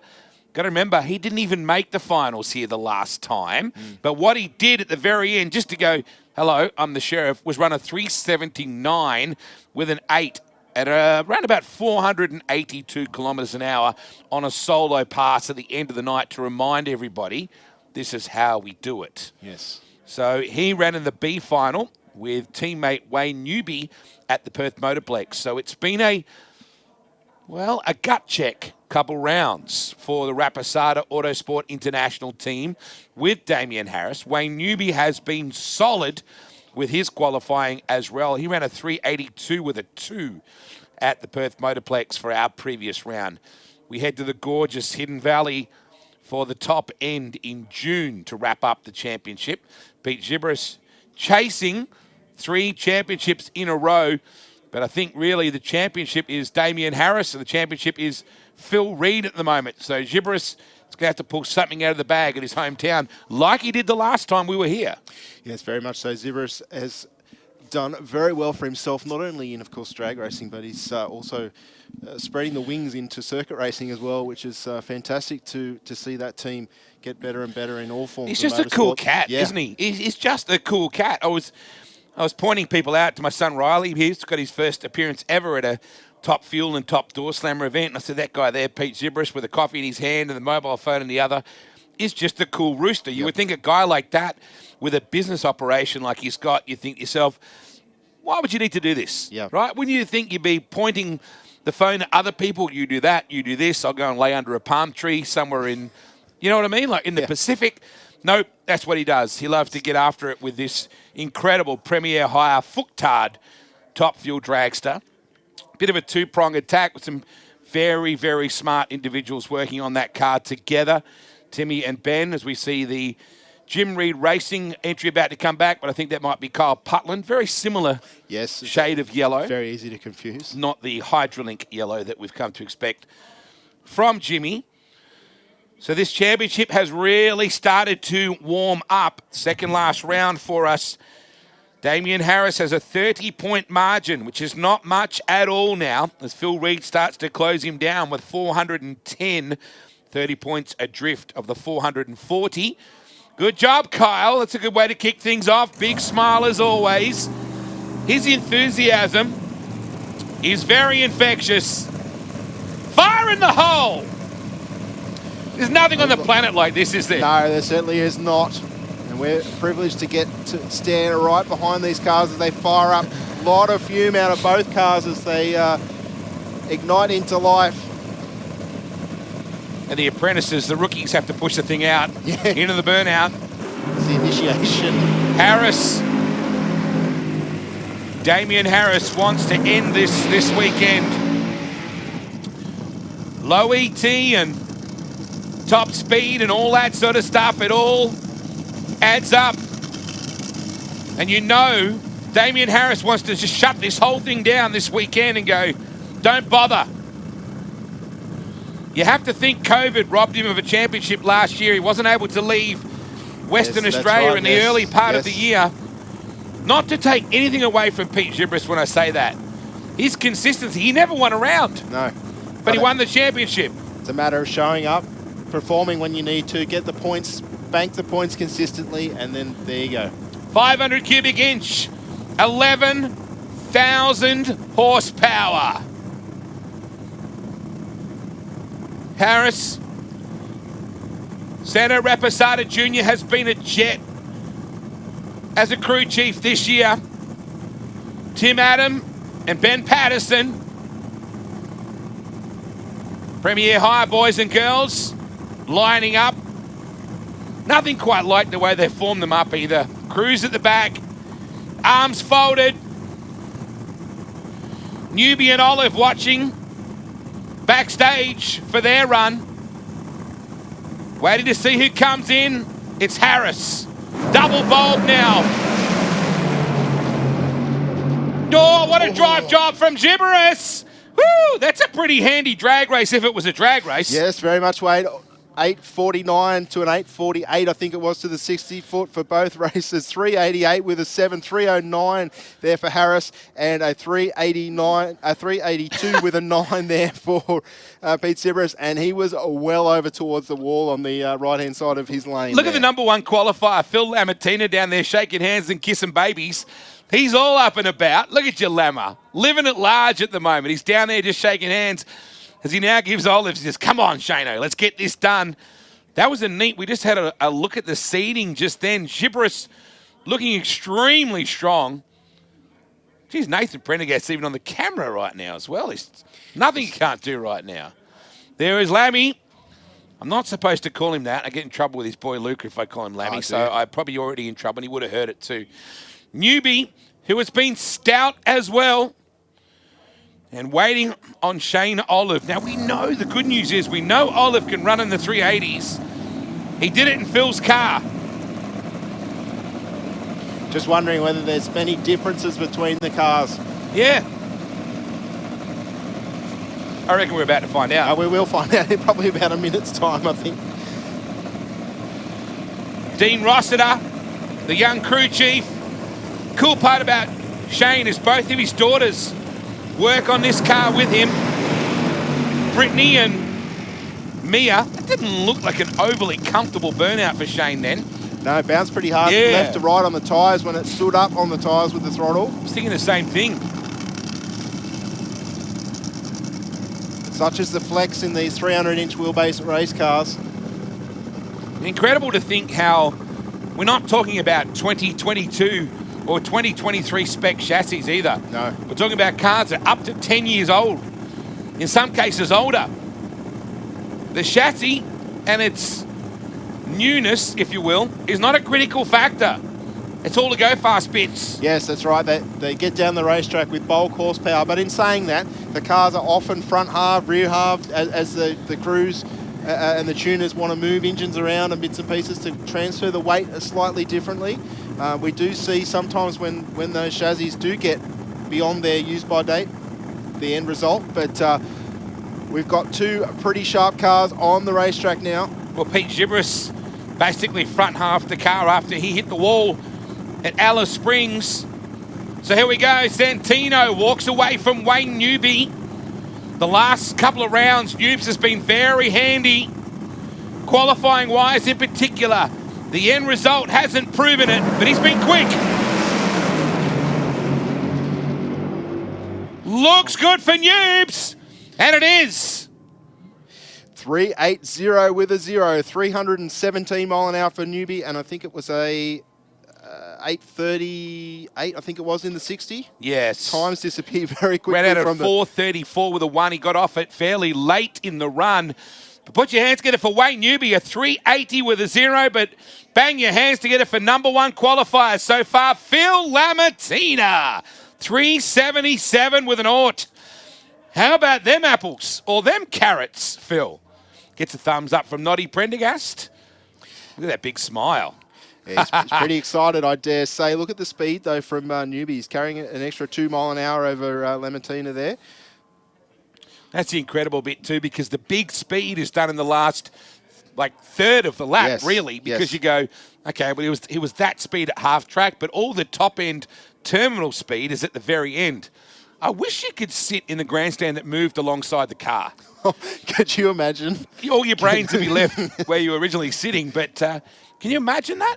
Super cool. I think we're going to go back with bikes here in a minute with Top Bike and then come back into Top Door Slammer. We're just checking the that looks to be the security case. cameras. I can see I can see in the staging lanes behind us the back end of the Top Fuel motorcycle teams there. So I dare say they're going to be the next. How about the sausage sizzle from Chris Matheson putting on the snags yesterday? What a great bloke. Yeah, pretty good deal. He does it every time he comes to Sydney. It's an amazing guy, isn't he? There he is, Nitro Voodoo, right on cue. World's fastest sausage sizzle provider. Bunnings could learn a lot from that guy. Very much so. And, of course, we're all waiting with bated breath to see what Chris can lay down here this evening or, of course, this weekend here at Sydney Dragway. He has gone so close to Australia's first 5-second pass on a Nitro motorcycle. And I'm sure he, as much as everybody would love to see that, it's just a matter of getting everything right and him feeling comfortable on that motorcycle to hold the throttle open throughout the back door. And, of course, we will see that elusive 5-second pass. Probably one of the last remaining major barriers in Australian drag racing is the first 5-second pass in Top Fuel motorcycle. Well, I actually had lunch yesterday with one particular person, Damien Muscat, who we all know used to ride a Nitro Harley called the Nitro Phoenix. Well, I happened to talk to Damien yesterday, and we were talking about the first 5. And I said to Damien, I said, currently there are at least probably 2 or 3 bikes that are capable of running into the 5s. But then again, once again, Steve, as you know, it comes down to track conditions, air temperature, everything. So, well, of course, the motorcycle's got to work as well. So, yeah. you know, it just comes down to everything tying together and running those times, just like we saw in Top Fuel right there. Exactly. It's just everything has to work together. Right decisions made. The car mechanically stays together, performs as it should, and then we see the number on the board. It'll happen when it's due to happen for Chris. Well, that's exactly. Well, it may not be Chris. It might be somebody else. Well, correct, yes. We just don't know. Put your hands together for Peter Zivris in the Premier Hire Top Fuel Dragster. Look forward to seeing him out a little bit later on this evening for their second qualifying session here. Due to kick off Top Fuel due on track at around about 7 p.m. this evening. Yeah, now I spend a fair bit of time down in Matho's pit when he's here, and same as John Zara when he's here as well. Now, John Zara has got a new billet head on his bike, and he's actually redone the entire wheelie bar setup on that bike. That wheelie bar now is actually part of the chassis. So, unlike some of the bikes where they can take them off and unscrew them for transport, John's is actually all part of the chassis now. So it's a new little setup that they're doing. Now, I have been told, and this is going to be the first time I've ever heard it, that the bike is actually slightly quieter than what it used to be, but apparently it thumps a lot harder with since they put this new head on it. So it'd be interesting to see what they can do. A gentleman that I met the other day over lunch, Benny Stevens down there on the Works Equipment Harley, the big V twin. It's a bike that is a bit of a crowd favourite over in WA, and it's great to have him and Aaron Deary over here for this event here at Sydney Dragway. There we go. We hear the starter motor turnover for Zara.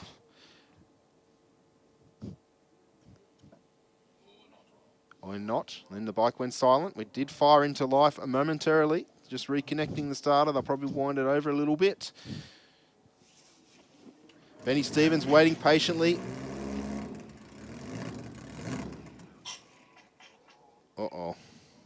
Not sounding happy there for Zara.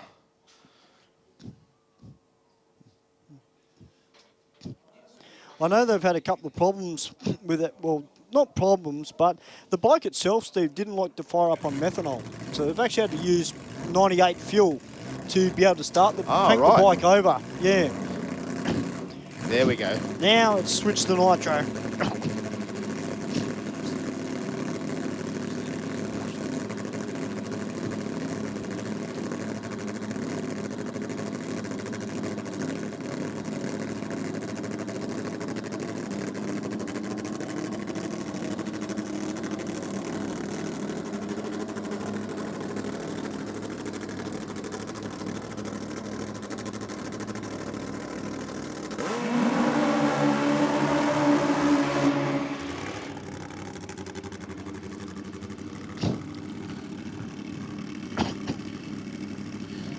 All right, moves a long way forward in the burnout there for Zara. He's got to be pushed back from that position. There's two backup people running out to that bike.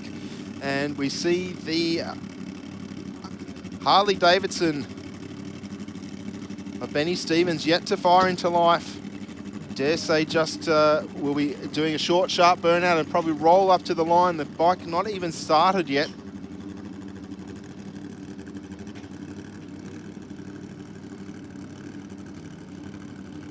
The 192 cubic inches on board for Benny Stevens, which is near enough to 3 litres off the top of my head, where John Zara in the blown injected motorcycle in the aeroflow lane, only 1,500, 1.5 litres of motorcycle fury underneath John. Wade made the comment about people putting their hands up to drive a fourth car for Rapisado. I reckon there'd be even less people putting their hands up. I've got one nutcase in the commentary box waving his hand frequently up here, frantically up here. But Benny Stevens fighting to life now.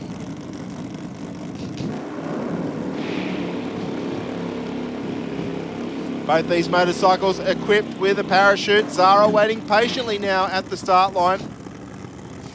Benny Stevens, the sound of the Big V twin, the jackhammer as they are affectionately called. A lot of vibration in these bikes, a lot of torque out of these Harleys.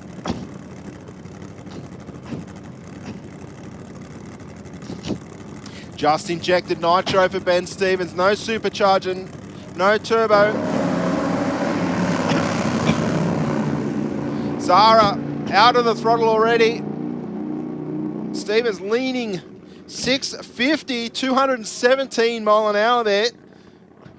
Nice pass for Benny Stevens to open the account here at Sydney Dragway. 650 with a 1, 217 mile an hour.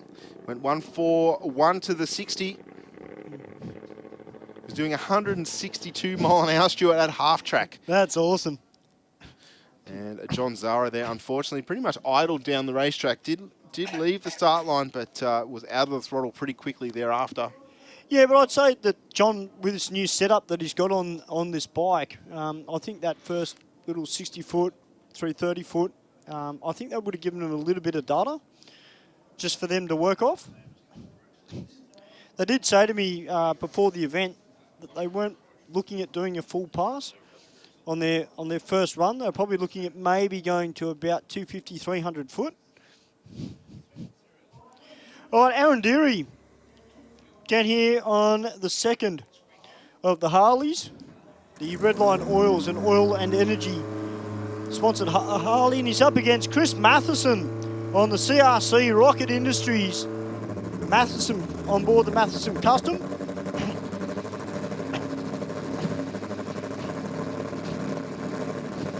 And if you're watching overseas, guys, in America, Chris has a fair bit of chat fairly regularly with Larry McBride, the Spider-Man.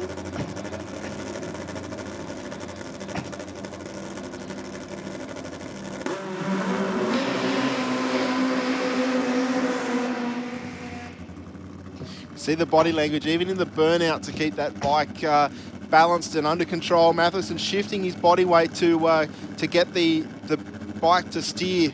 Even in the burnout, we will see him racing down the quarter mile here, leaning the opposite way to which he wants it to go. He needs to load the side of the tyre up in which way he needs more traction, which will steer the bike left or right, but he's got to lean opposite to the way that he actually needs to go. So good list of sponsors on board for Matheson: CRC, Rocket Industries, Aeroflow, Cycle Track, Highside Leathers, Performance Wholesale Australia, Newgen Business Park, and CLM Group Consulting, all working together to allow Chris to jump on this motorcycle.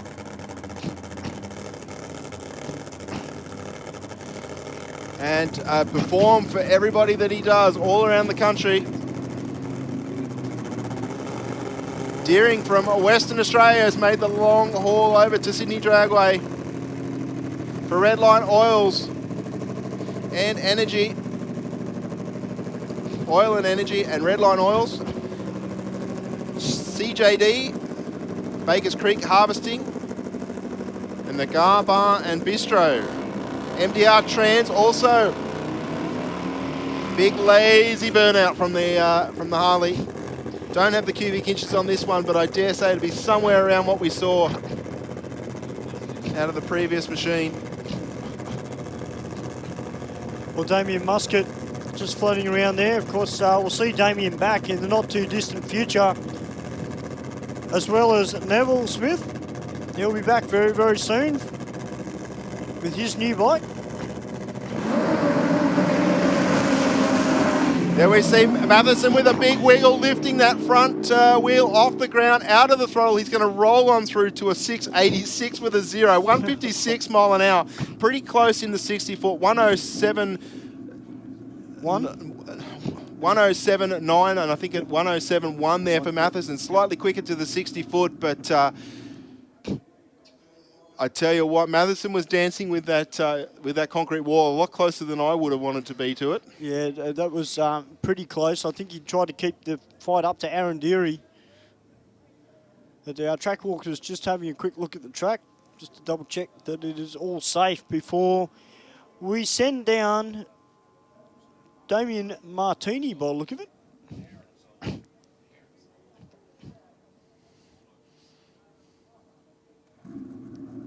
Oh no, Leonard has a party, sorry. The Force 9 surfboards sponsored motorcycle. And he's up against Robert Cassar, who's on board the Ballistic Performance Parts Kawasaki ZX14R. This is a nitrous bike, so a little bit different to what we've just seen. But as we've seen time and time again with the nitrous bikes, they may not be the quickest always in terms of outright speed and outright time, but they generally run pretty consistently. So they're there when the other bikes have that small hiccup and they're past. That's right. You know, it's something that we've seen a number of different races do throughout racing history in Top Fuel motorcycle. We've got the red lights flashing, Steve.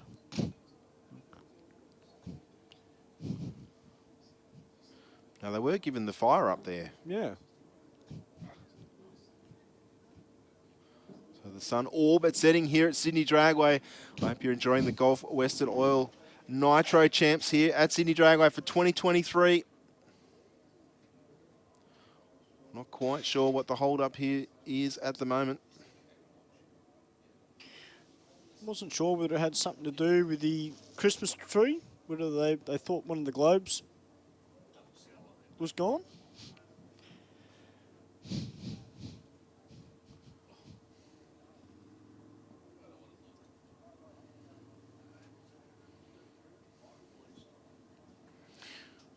Hope you're enjoying all the professional category action here this evening. And of course, we will have a little bit of sportsman qualifying after Door Slammer, the next category to face the starter. Then we're back into qualifying session number 2 for our professional series with Pro Stock, Pro Modified, Pro Alcohol, Door Slammer, Top Bike and Top Fuel, finishing the evening off this evening at a scheduled 7 p.m. And of course, we do it all again tomorrow. But of course, we are racing in our sportsman categories.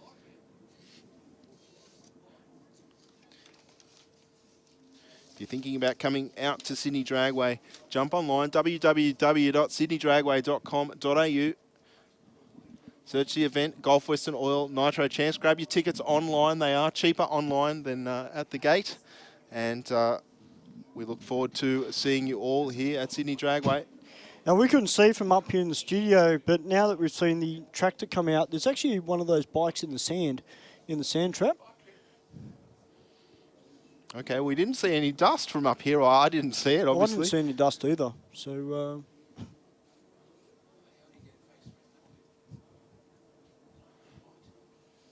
they've managed to turn the bike around the other direction. They just need to remove it from the sand. I don't know if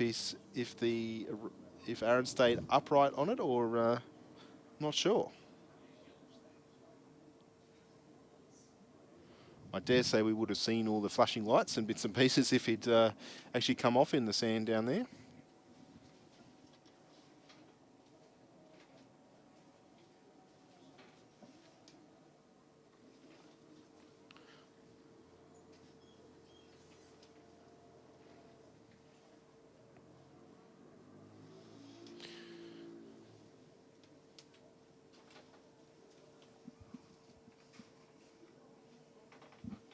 You got any tips for Pro Slammer, Stewie? Yeah, as a matter of fact, I do actually. Daniel Gugaridini's actually been in fine form over in WA fairly recently, and he has been taking it up to John Zapier. So I am expecting probably Daniel just to maybe edge out. But having said that, Sap's always pretty strong here in Sydney. But we welcome back Peter Kapiris in the Batmobile. Welcome him back here to Sydney Dragway. And look, it's been a little while since I've seen Peter race. I know he's only just stepped back in the car after a bit of a lengthy layoff. But it is good to have him back. I'm interested to see what they do with it, because I know they've had Jeff Cuttager helping out with that car. He has been testing here at Sydney Dragway reasonably consistently.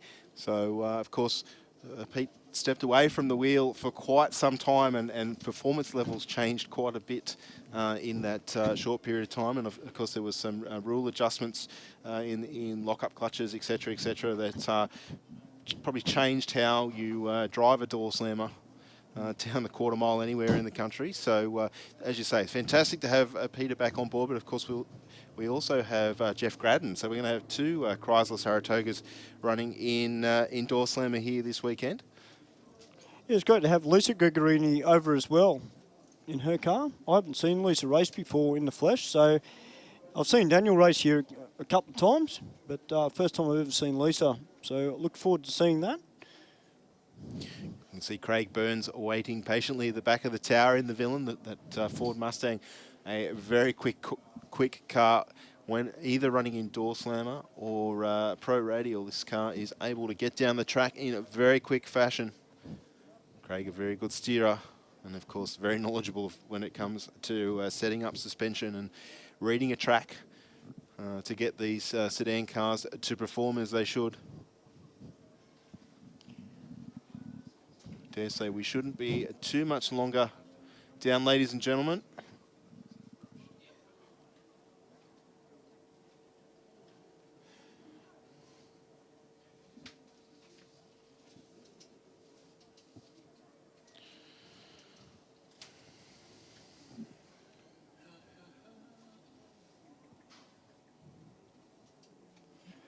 We've got to get the sand trap well redone just for safety reasons. So every time a car goes into the sand trap, we've got to pull the car out. We've got to reset the sand trap. So we've got our tractor, which is down the very back there, which has got like a giant rake on it. And they've got to fix that up before we send another car or bike down. So we are just waiting for the tractor to finish its work. All right, while we're waiting for the sand trap to be readjusted, as Stu said, we might throw to our big screen for a couple of quick words from some of our sponsors. We'll be back with you very shortly here at the 2023 Gulf Western Oil Nitro Champs at Sydney Dragway.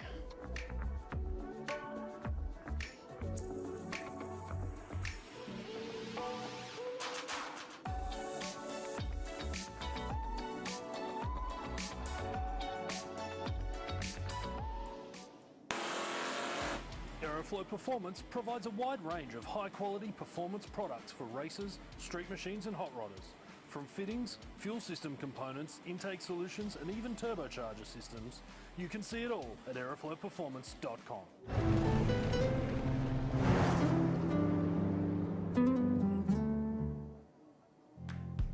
Bank said no to your home loan? Talk to us. Not a bank. Talk to Australia's real-life non-bank for home loans, car loans, personal loans. Pepper Money, the home of loan options.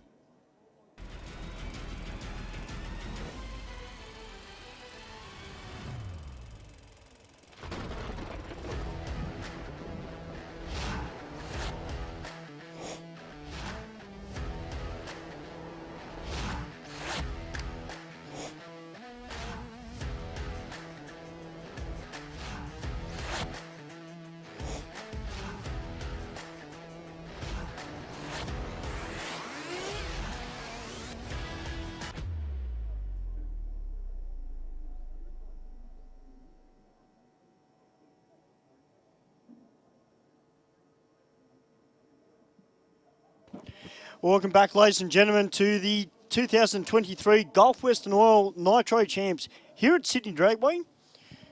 We've almost got that sand trap fixed up, and we won't be too far away from sending Leonard as a party on the Force 9 surfboards bike down here in the Aeroflow lane, and Robert Casa from Hillside and Victoria on board the Ballistic Performance Parts Kawasaki ZX14R.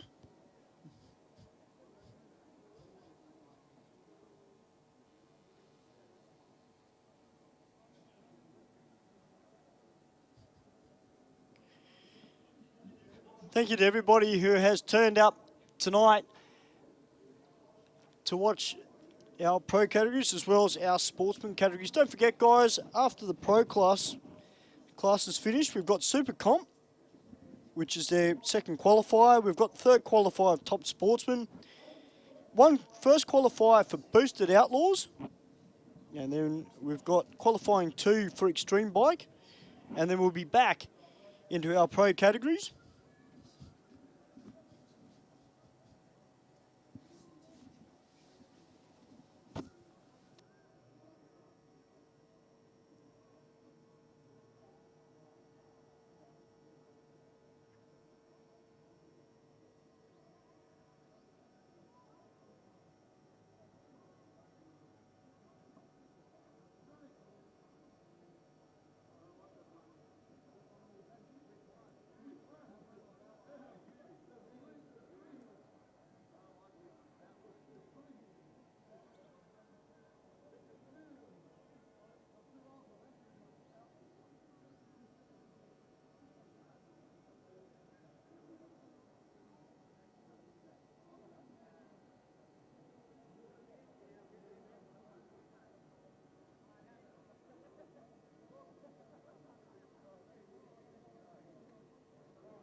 All right, guys, they've been given the startup single. So Rob Cassar on his nitrous-assisted ZX14. And he's about to take on Leonard as a party on his fuel bike. As Steve said, Rob Cassar doesn't have the fastest bike, but it's consistent.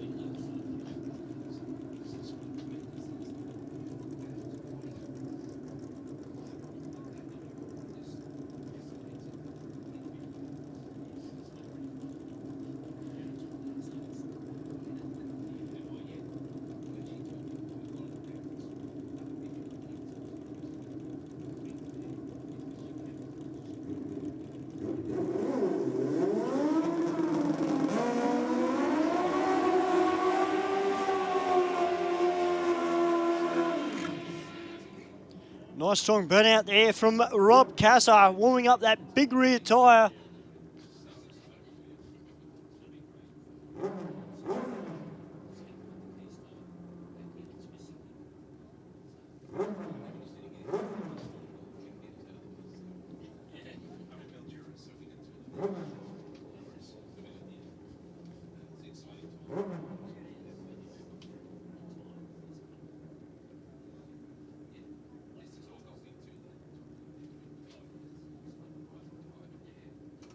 Tell you what, Stu, aren't these motorcycles quiet in comparison to the last couple of pairs that we've just had run down the racetrack here? Yeah, I'm looking forward to this race.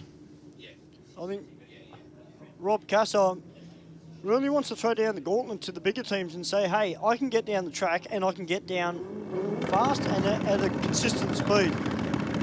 As a party up on the two-step, left before the tree was activated, unfortunately. 0.44 on the tree for Cassar, straight down the rocket lane. Thank you very much. 7.03 with a 9, 189 mile an hour through the finish line. 1.12 with a 1 to the 60 foot. So not super duper fast, but a 7.03 with a 9, 189 mile an hour. Not a bad pass for Rob Cassar and the team there in the rocket lane. Just to Luke Sitton, as far as we know, Luke, Aaron is okay. Aaron Deary. We haven't heard otherwise, so hoping, as far as I know, he's all good. I'm sure they'll take the bike back to the pits and give it a good, thorough go-over. Yeah, it's going to take a little bit to get all the sand out of all the bits that it shouldn't be. It's probably pretty amazing where it ends up. It does now. Damien Martini coming out now on board the Advanced Metalworks Nitro Skunk. Now, Damien's actually got to do some licensing to get his license. So he's here today, taking on the back of the field. Now, as far as I'm aware, he's actually got to do 2 full passes on this bike.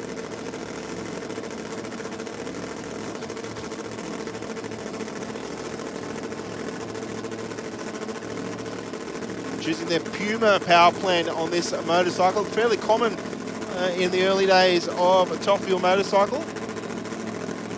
And still used throughout the world. It's one of the choice power plants. Big kick at the end of the burnout there for Damien, having to readjust the body weight.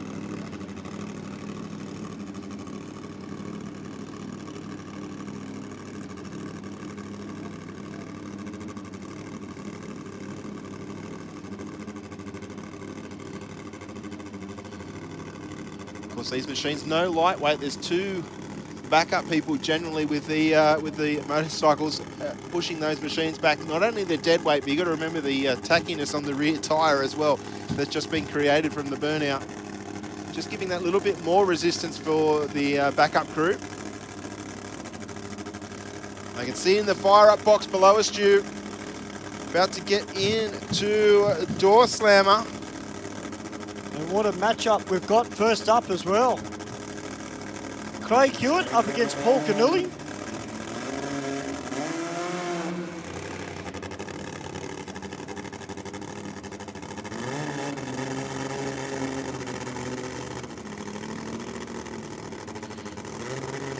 Martini just moving up to the start line in the center of the lane here. See what he can do. Not sure where he's at with his licensing, whether he's got to go to three-quarter track or whether he's up to that the full power pass portion of his licensing into a pre-stage now. A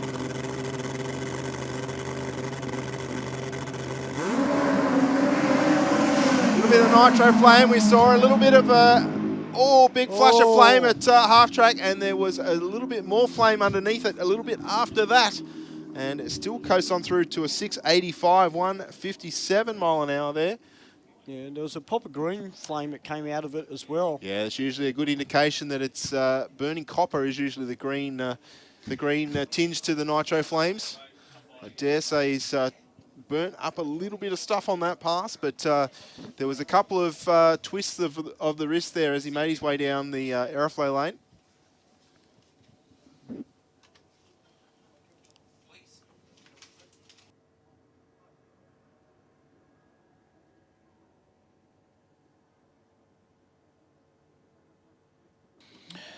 Well, now this is going to be fun right here.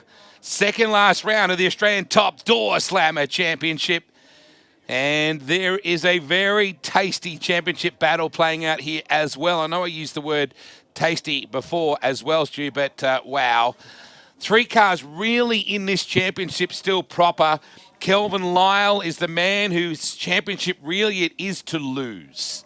And I don't want to lay that on the guy from Busselton very hard, but boy, he's been so consistent. He's won the last two times out here. Of course, he won here for the Slam for Sam night, and he's just been so, so good. Yeah, he certainly has been, and it's encouraging to see Slammer being so competitive as it is. Paul Canulli down here in the ex-Moits Mustang. How about the gold ropes and the gold chains in front of that pit area? It's like a exclusive VIP nightclub lounge that you have to go in there. It's incredible. Really cool to have Canulli here. As you said, a championship-winning car there as well. So really looking forward to seeing what sort of chaos Canulli can create. No championship on the line for him.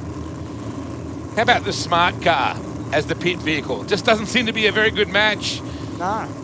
For that gorgeous piece alongside it.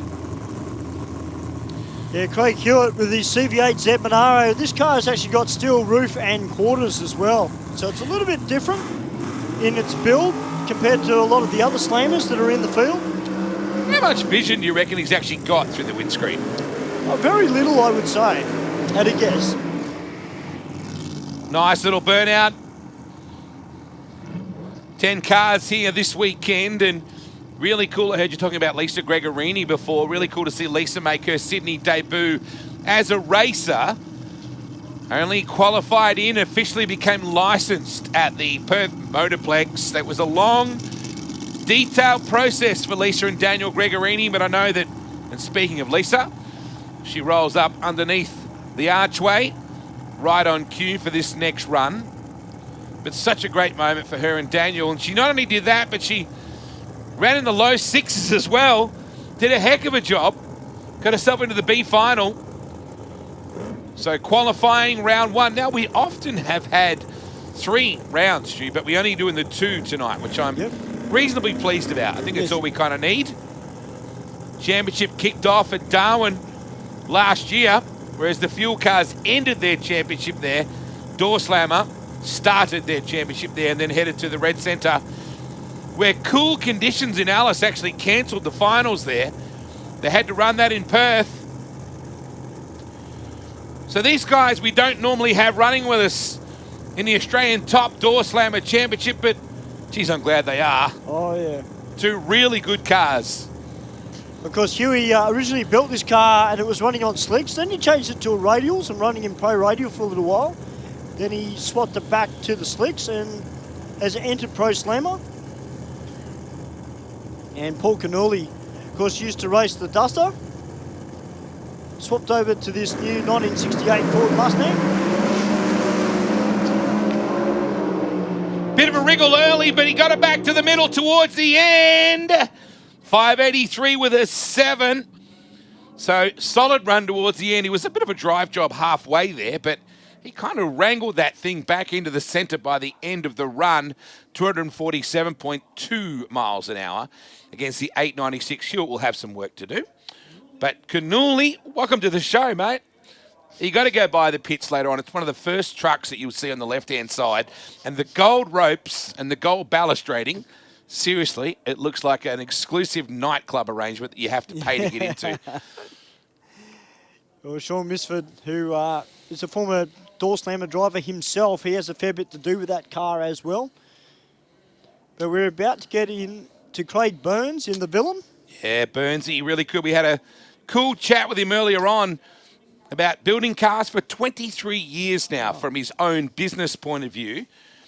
And the guy that had a wonderful battle with Spinozzi at the Atlantic Oil Slam, which I call Slam for Sam, the last time we were here at Sydney Dragway. And Spinoz got over him both times, Emilio, in the deep end. But Burnsy, a very smart man. I heard you and Bushy talking earlier about his craft and his engineering skills and his deep and passionate understanding of how these cars work. He builds them for a living and really does an amazing job. Up against a girl who, Mrs. Youngblood, who's having her first ever run here at Sydney Dragway. And what a moment for that team. They were really crowd favourites at the Perth Motorplex, where they qualified into the show and then almost got themselves into the final. I know that Hannah was up and about big time. They got the big double plats tonight. That's usually one of the ways that you can spot that team, an all-girl operation. And they really are breaking down the barriers in Group 1 drag racing. I think we're almost clear. She's almost been into the 5s, Lisa Gregorini. So, well, tonight could be the night. Yeah. Judging by what I've heard from people. People have been saying they can't wait to get out and attack this racetrack. But you know, too, with that, Stu, too, you don't want to put that kind of expectation on it. You want to get them down and make laps. Yeah. She needs laps. At this point in her career, she just needs to learn more and more about what this car does, where it walks, where it crawls, where it sticks and goes down the middle. The early part of her arrangement, she was struggling with the light. She was very lazy on the light, but it all came in time. But, by gee, she was strong in the deep end of the racetrack. And she knows how to do burnouts. Oh, yeah. Burnsy, smoke him if you got him, son. Mustang up against Camaro. Round 1 of qualifying for the penultimate round of the Australian Top Door Slammer Championship. Hello to Christopher Mitchell, tuned in from Western Australia right now. One of the voices of the Perth Motorplex. I like this perspective from the top. Don't get to announce at many places over the top of the start line like this, Stu. So you do see how much they walk around in the lane. Absolutely. We've actually done a little bit of commentary before up at Willowbank Raceway. And being on the side of the track was a little bit unnerving for me. I like it, though. Yeah. Well, I also, Darwin, when we went, Matt Nolte and I got to call Darwin, we were down at the finish, past the finish line. Oh, wow. So they were hauling A55 by the time they got down to us. So Lisa Gregorini Team just setting the wheelie bars. Burns already. This is not his first rodeo. Although he's not a regular door slammer racer per se, his consistency will aid him here this weekend.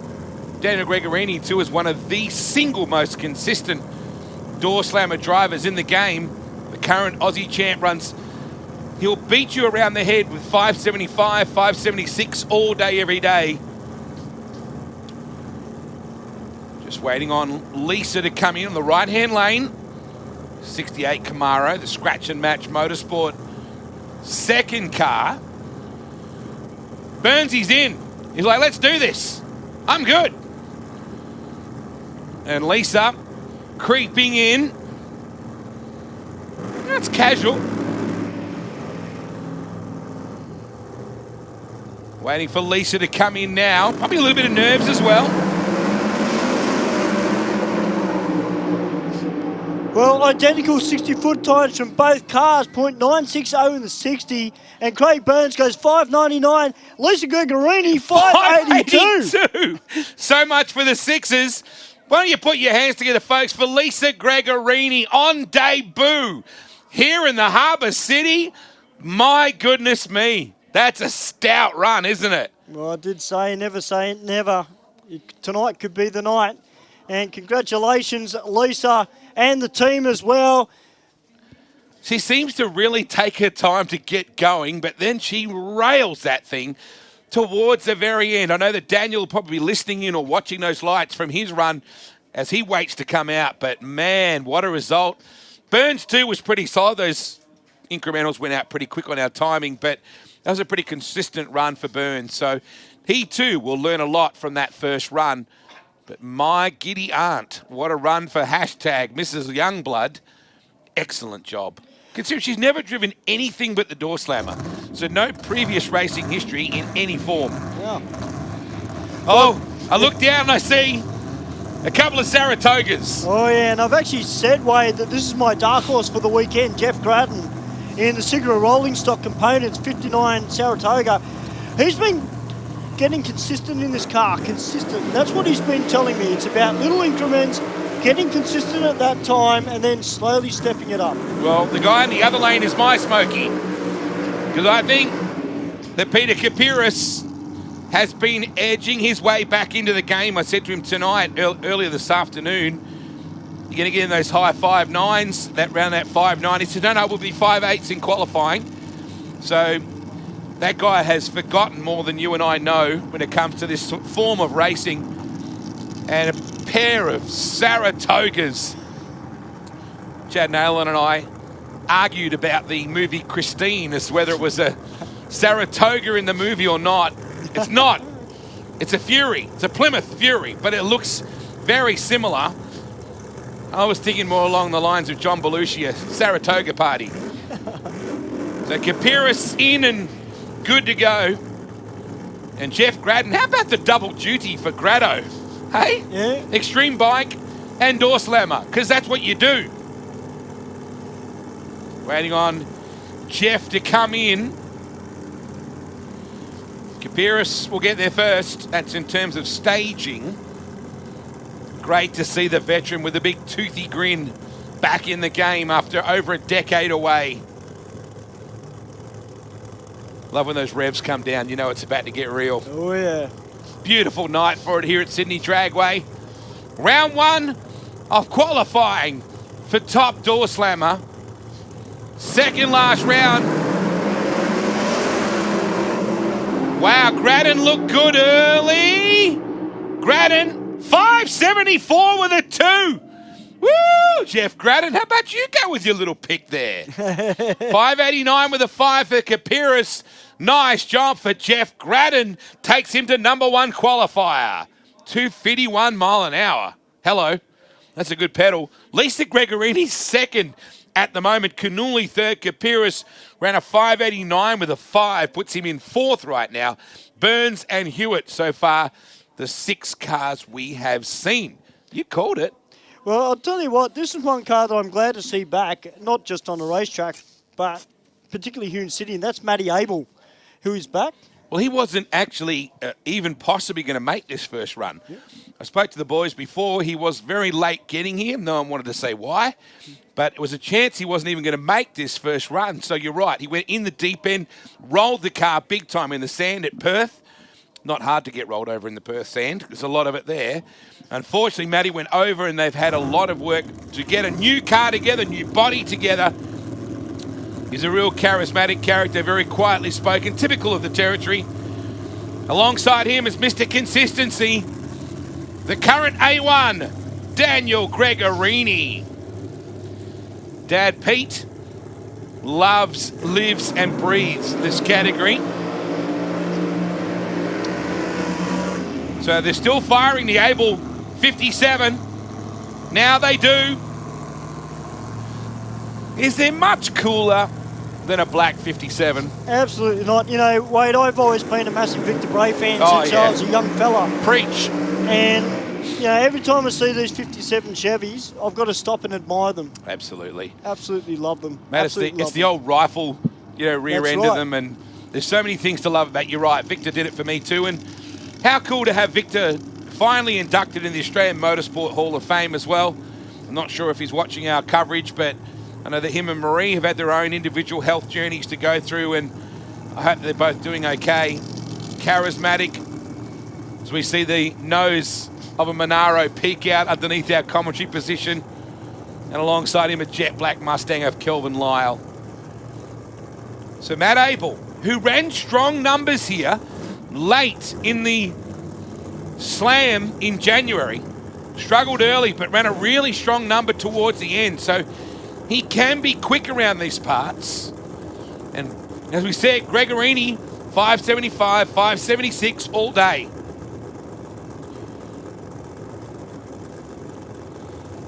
Gradden is currently #1 qualifier. Waiting on Gregorini to come in. And Matt Abel. Would love to see him get a good run. From Marlow Lagoon in the territory, though, he was born in Tom Price. Gregorini's in. Abel had to get off it. The thing was wandering everywhere. 600 with a 1.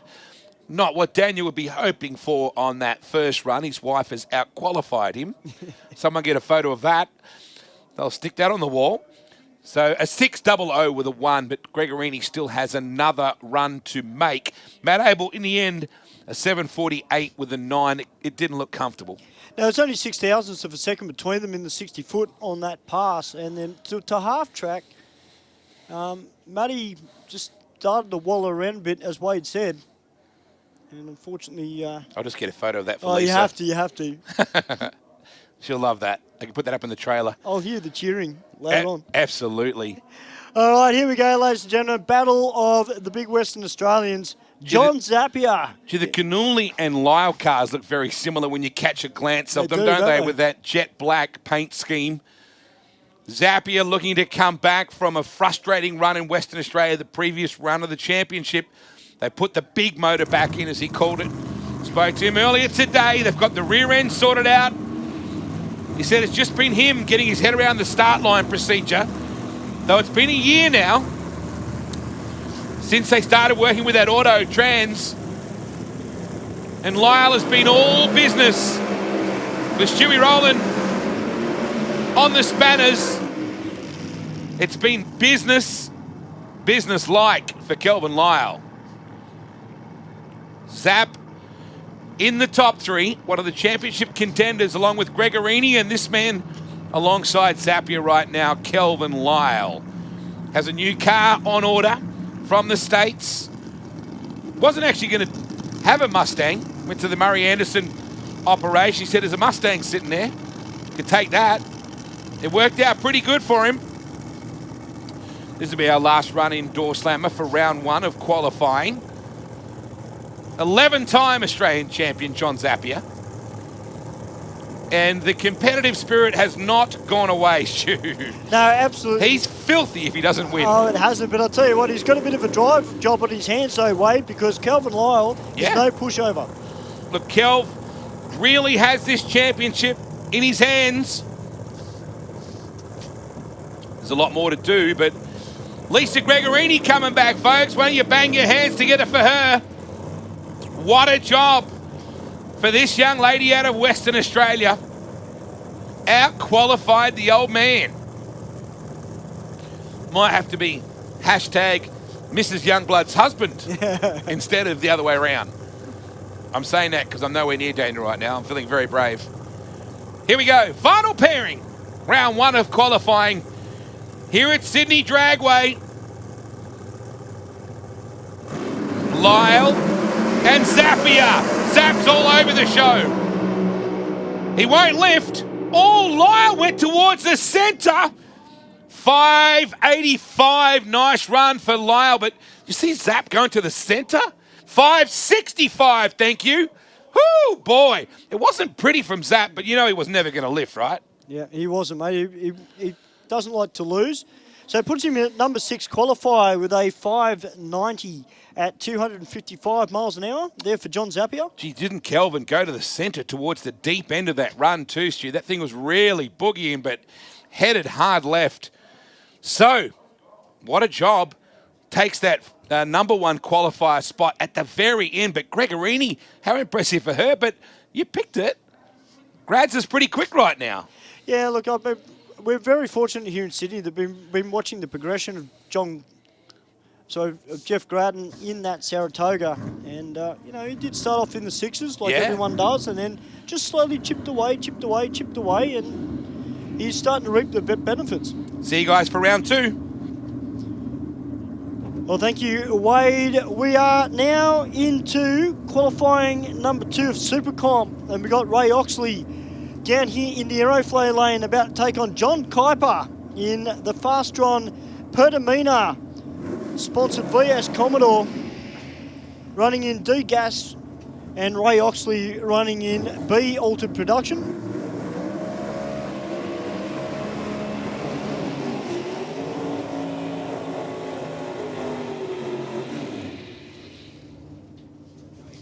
Cars out for their second round of qualifying here this evening. Oxley currently in number 3 in the category. 10.5 above his index. John Kuiper, our number 1 qualifier. 700ths under the index for D-Gas. From Austral, pretty much just over the hill here at Sydney Dragway.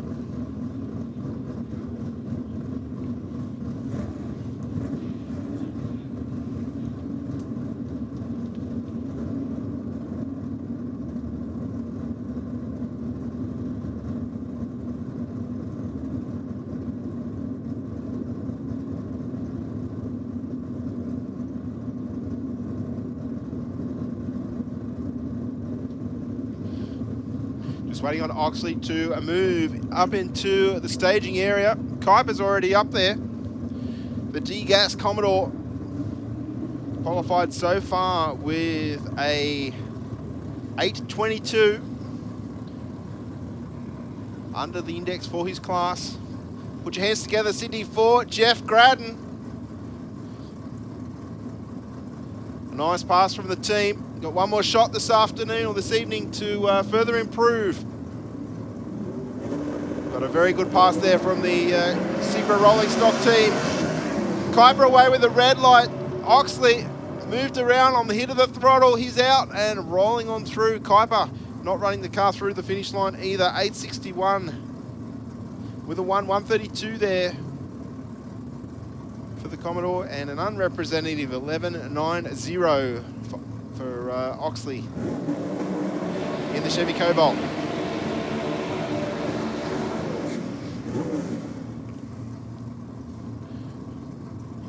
Tony O'Connor and Pete Mamone now. Mamone from Badgerys Creek.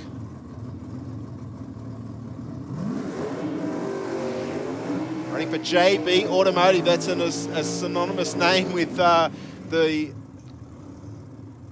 Ford brand, especially in this style of car, with, of course, running in Pro Stock.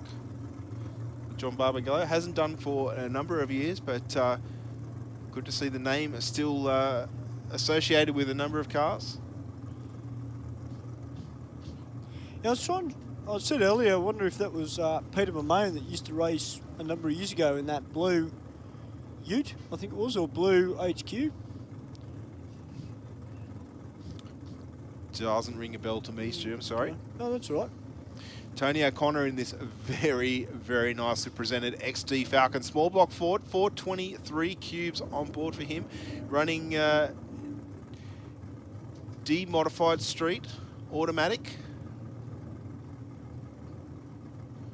Take the parachute off the back and you can nearly drive it to Cars and Coffee, I reckon, tomorrow on Sunday morning. Yeah, it's a great looking car, that one of Tony O'Connor's.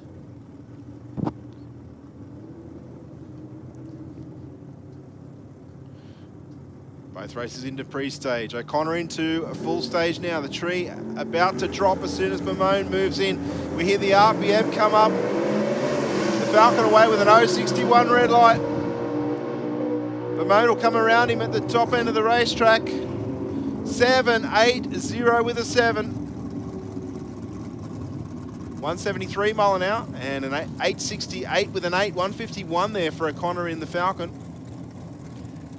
Right, Peter Pisolides coming out now in the AA Alta Production injected automatic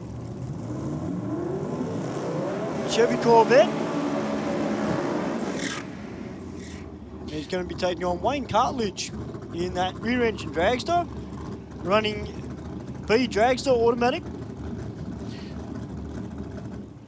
Dare say that run for O'Connor there will see him in the #1 spot. Went under the index by 0.12, I think it was, just in my head. I could be wrong, but that's the way I saw it. Now, on track now, as you say, Stu, we've got Peter Pisolides in the Chevy Corvette. Ran a 715 earlier today. We know this car should run a lot quicker than that. And Wayne Cartledge in the rear engine dragster from Eden Park. He's had some issues with the Christmas tree on the last run. Rolled the beams, went into stage, and brought the RPM up, and the car just drove forward. So I dare say he'd be wanting to make sure that green light is well and truly on, just so he can get a time recorded.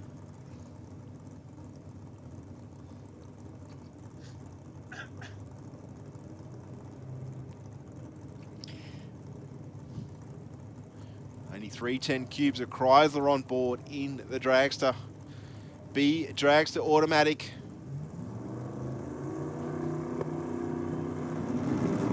Here the turbos start to spool for Pisolides. The tree counts down. Cartledge with the red light, but at least he's going to get a time on this run. Pisolides moving all over the shop in that aeroflow lane. Shoots out early. 647 with a 183 mile an hour. He was doing 178, Stu, at half track. That was moving around. Didn't have a tail on it, so it didn't make it easy for me to see that distance, but certainly using up the entirety of the lane between the wall and the centre line there. 773 with a 2, 183 mile an hour for Wayne Cartledge in the rocket lane there, so not a bad run for him. Did leave with a red light, but went 146 with a 6 to the 60. Pisolides went 107 with a 7 in the Chevy Corvette. Yeah, I do say Peter would be pretty happy with that pass. I mean, it did move around a little bit, probably grabbed his attention a little bit down towards the second half of the racetrack. But overall, I think that's a good baseline for them to work off tomorrow, in particular. Yeah, definitely a good stepping stone for those guys to get a read on the track conditions. But we tipped that Pisolides had a fair bit left in the tank, and we saw it there, and less than perfect pass for him. But that machine will be super quick once it hooks up and goes in a straight line. The next car out will be Fred Nicastri in the Nissan Gazelle, running F-gas automatic.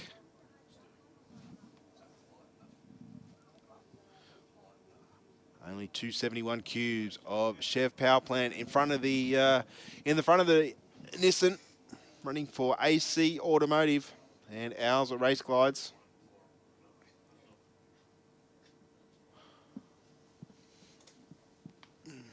Oh no, I've just introduced him and he's being pushed away, unfortunately.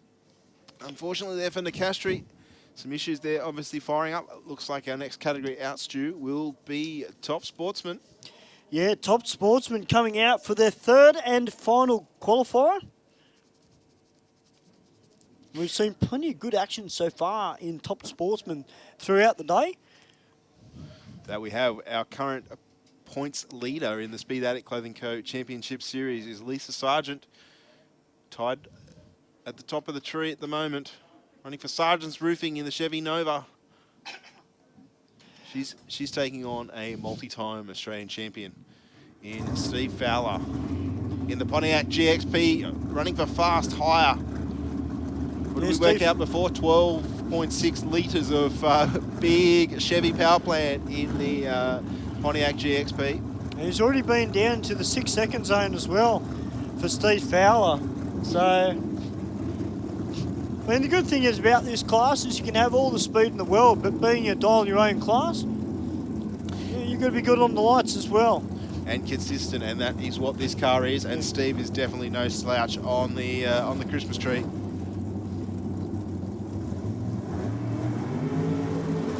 I think his qualifying time was a 6:88, just over 200 mile an hour.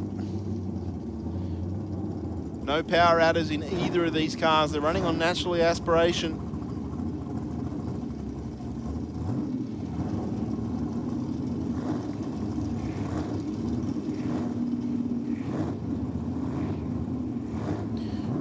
Just under 600 cubic inches on board for Sargent.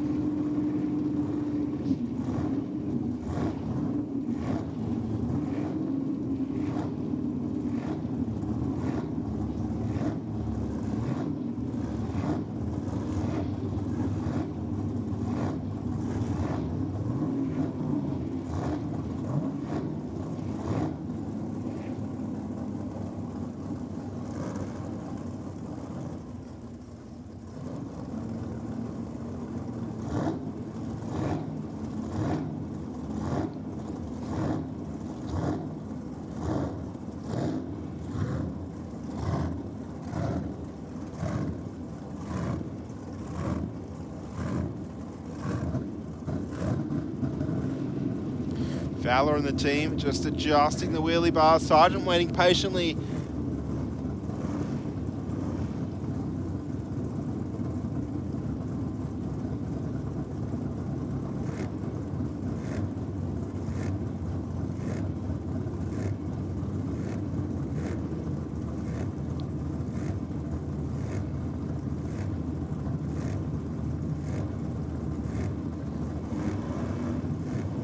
All right, Sargent into full stage. She's lined up looking at the scoreboard though, so the car is going to head towards the wall. Momentarily, a 1:03 to the 60 for Fowler. Sargent out of the throttle, I believe, and will run through first. 6:88 with an 201.6 mile an hour there for Stevie Fowler in the Pontiac GXP. What did I say about being consistent, Stu? Yeah, and what did you say about pairing same coloured cars up? Yeah, well, they've been doing that all day. Yeah, I know. So I've been looking forward to this race. I was wondering if we would actually see it. We've got two super tough Chev cars. I'm a Ford man, but I quite like these two cars for their own individual rights. We see Jeffrey Sargent in the Sargent Roofing Chevy Camaro, 522 cubes of nitrous-fed Chevy, running for All Flex Engineering and Sargent's Roofing. Big purge of the nitrous there, obviously trying to get the bottle pressures down a little bit, I dare say, and obviously making sure that there is no air bubbles in those lines. We see another form of forced induction in Dave Whitmore. He's got the big supercharger on top of the 400 cube small block running for Burson's Garage and Power Plus Race Fuels. And of course Grant's Performance turning the spanners.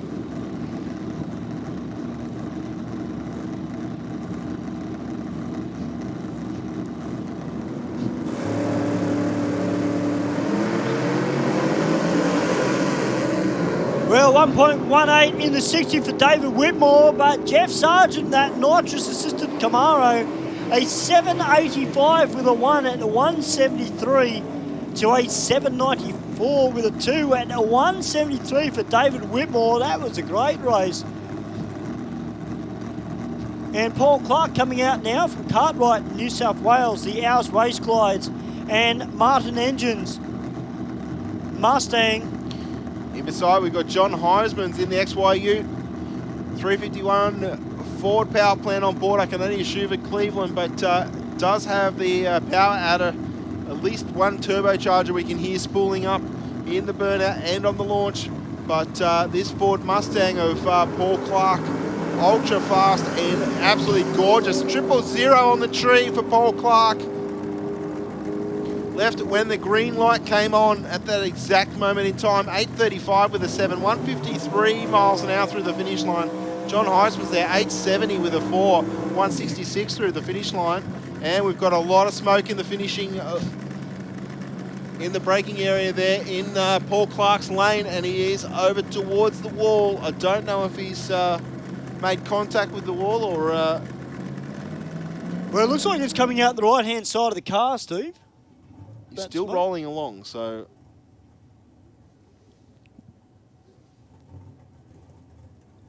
That smoke seems to have dissipated.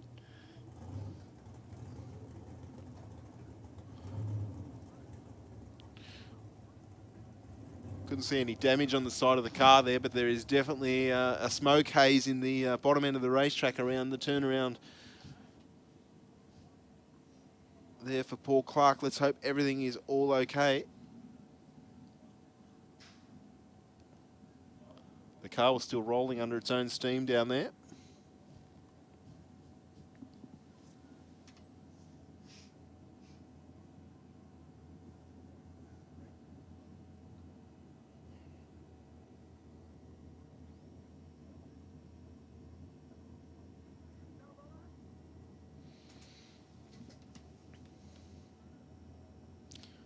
Can't see any of our officials down at the finish line, can you, Stu? No, all I can see is that smoke haze down the very end of the track, which is slowly dissipating. So hopefully it's nothing bad and we can get back to racing, because we've got Craig Corbett waiting patiently down here in the Bosco Mobile Mechanical van Commodore.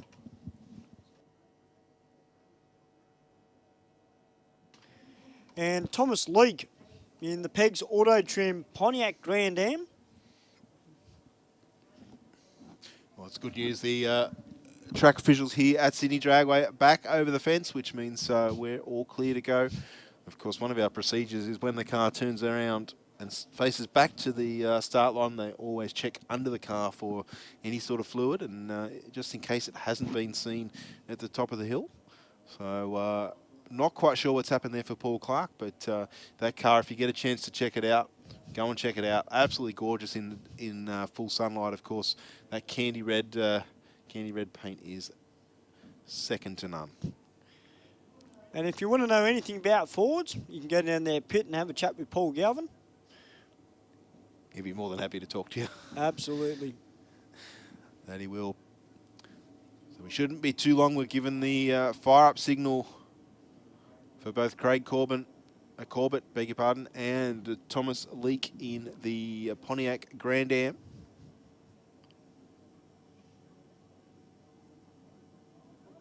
Corbin running for Bosco Mobile Mechanical. The VN Commodore 406 cubes of Chevy on board. Yeah, it's actually quite refreshing to see another blown car in Top Sportsman. I know the current trend at the moment is most people are going to the turbo route with their V8s, but it's nice to see an old school supercharger hanging out of the bonnet.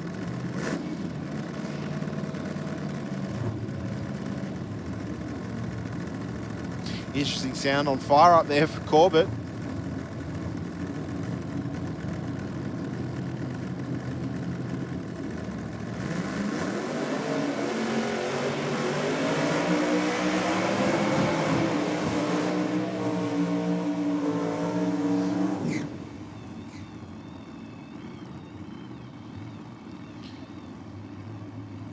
540 cubes of big block Chev on board for Thomas Leake.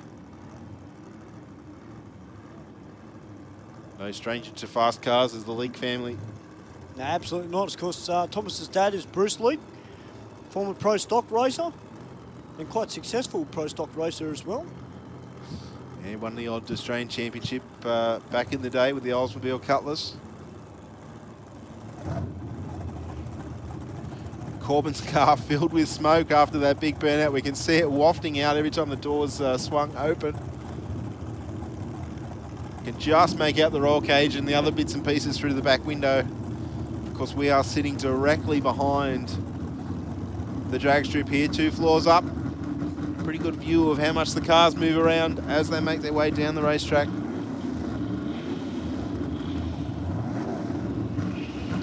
All right, both races into pre-stage, both races into full stage. The RPM comes up, the tree counts down, 009 on the tree there for Thomas Leake. Nice lead for him, 108 to the 60.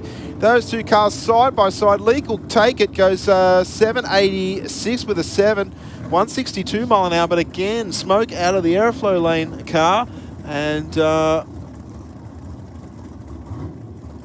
just looking to see if it's continued. The car now shut down and rolling around the bottom end, but smoke obviously appearing from about 1,000 foot onwards.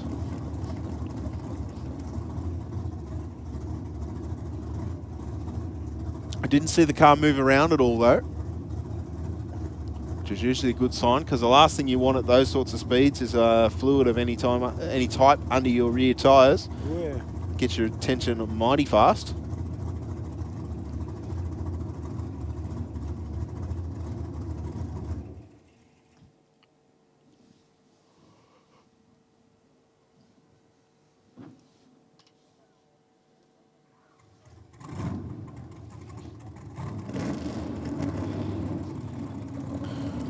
Sounds like we've been given the all clear, Stu. Next up, we're going to have Josh Boscovich in the XA Coupe for Bosco Mobile Mechanical. The Fontana 410 cubed. V8 on board with a little bit of nitrous just to kick things along a little bit more. In beside, Frank Oliveri.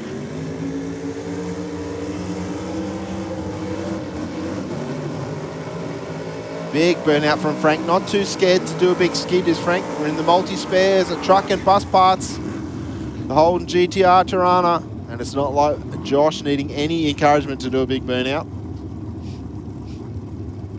No, they've probably seen the door slammers and thought, you know what, we can do that too. Yep.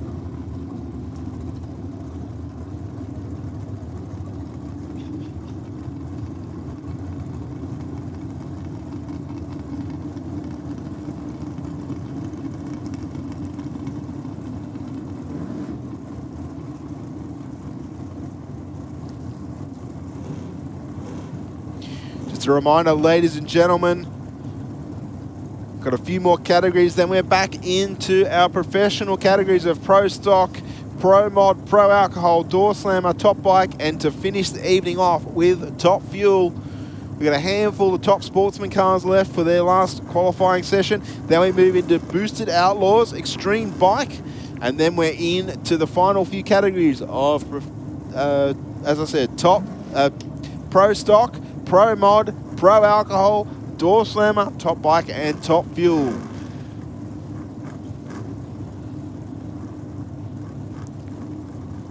Josh Boscovich in the aeroflow lane in the silver XA Coupe, taking on Frank Oliveri. I think this is Oliveri's first qualifying attempt here today. I don't recall seeing him on the two earlier runs that this category had. Big purge of the nitrous for Boscovich as he goes into stage. Tree counts down, wheels up, launch for Boscovich. 0.32 to an 0.35. Boscovich over towards the center line as he makes his way to the finish line. Oliveri will take it 8.17 with a 9. 169 mile an hour for Oliveri on that run. 8.47 with a 5. 157 for Boscovich in the aeroflow lane. Next up, we'll see Heraklis Kazantzidis and George Matter on this run. Matter in the rocket lane, running for A Civil in the LH Tirana.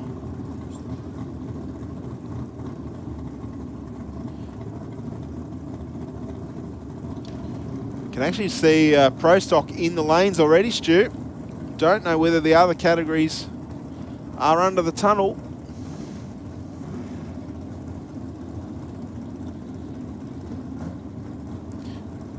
But on track now, as I said, George Matter in the rocket lane, taking on Heraklis Kazantzidis in the aerofoil lane, running for Kazmic Interiors and West End Performance. 572 cubes of Chevy on board the Commodore, 632 in the Tirana.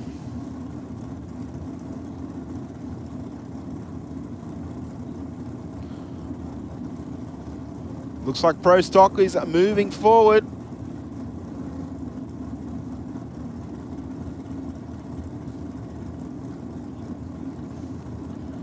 Matter into pre-stage. Kazantzidis into pre-stage.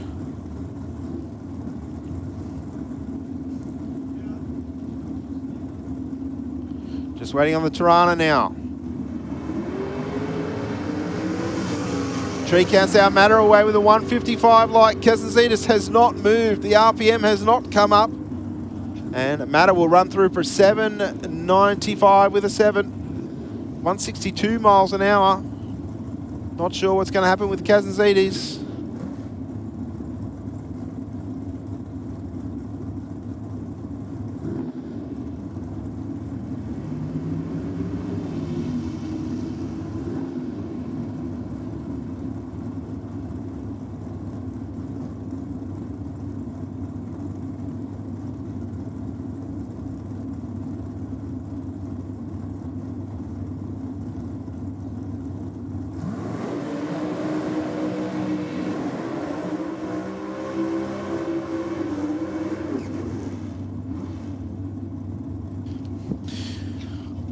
All right, ladies and gentlemen, just been given the word from our meeting director that the remaining categories will be a little bit shuffled here this afternoon, depending on turnaround from those professional categories.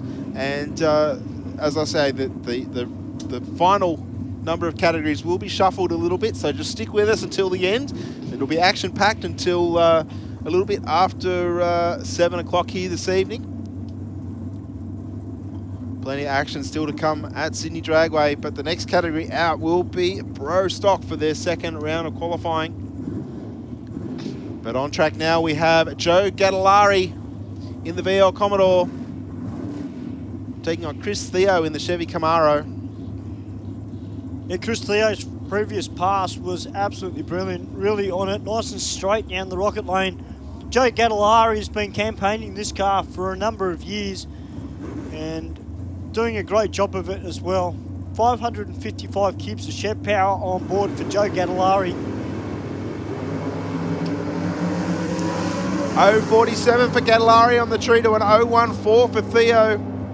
The two cars locked together. Theo in front and will take the win. 8.15 with a 4, 166 mile an hour through the finish line to an 8.55 with a 7 at 160 there for Gattalari.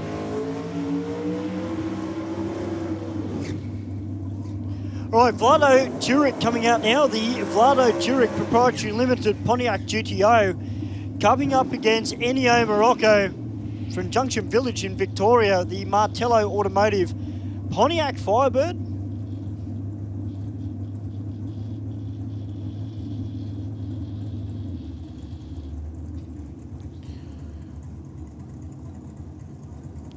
Car looking really splendid under lights there for Jurek. Ennio Morocco, pretty happy hunting ground has Sydney Dragway been for him. He's taken a couple of trophies home for his efforts travelling up from Victoria. His car only is a small, relatively small power plant, 400 cubes in comparison to what we see a lot of the top sportsman cars running, with 584 cubes on board for Jurek as a direct comparison. All the way up to 765, I think it is, for Fowler in the Pontiac GXP.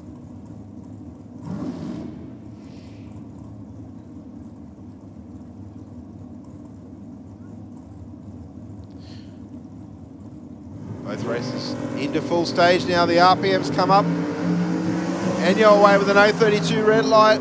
063 green for Turek, but Turek on a tear straight down the centre of the aerofoil lane there, Stu. 743 with a 2.1, 86 mile an hour. Thank you very much.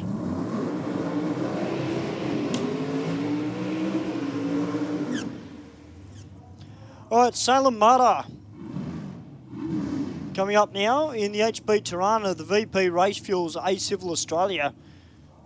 Car running 632 cubes of Chev power on board. All naturally aspirated. Great supporters of drag racing, the A Civil team. As Steve mentioned earlier, they've got a flotilla of cars that are out here this weekend. Yeah, 2 in Top Sportsman and 2 in Junior Dragster, just to make sure they're busy.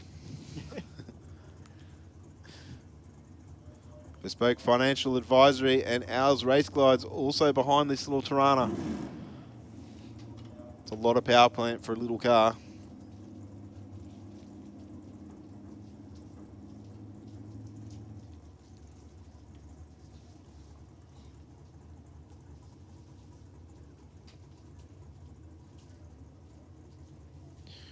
Just been guided into stage, making sure the car is pointing in the right direction, of course. It sounds silly, but the last thing you want to be doing is making a correction on the steering wheel. It's on a solo into full stage. No pressure on the start line. But the car moving over towards the right. He's dancing with the center line. Well, I think he might have... I'll tell you what, if he didn't touch the centre line, he was awfully close. Yes, I think he was awful close. I didn't see anything come across the racetrack, but my night vision is not fantastic, Stu. But as I said before, the issue when you get that close to the centre line, the car wants to turn harder towards the centre line because the trackside wheel has all the traction and basically wants to try and turn the car around. But Mata doing the right thing and getting out of the throttle.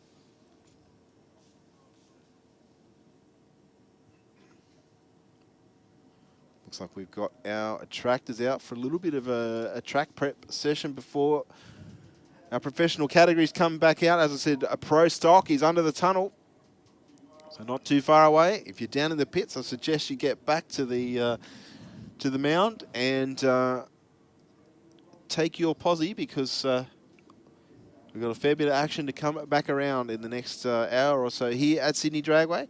In the meantime, we're just going to throw to our big screen for a couple of quick words from some of our supporters, and we'll be back with you in a few moments' time. How would it be if we funded a pilot program for you to run that enabled you to bring some vision-impaired kids onto the Saints Play program? Oh, wow, that would mean the world. My reward is the smile on the kids' faces. And since you've given so much to others, we'd also like to do something for you personally. How would it feel if Pepper sent you, your partner, and your daughter Molly to the Gold Coast for a few days? Yeah, awesome. I don't know what to say. It amazes me. Thank you very much. Not slow. Not difficult.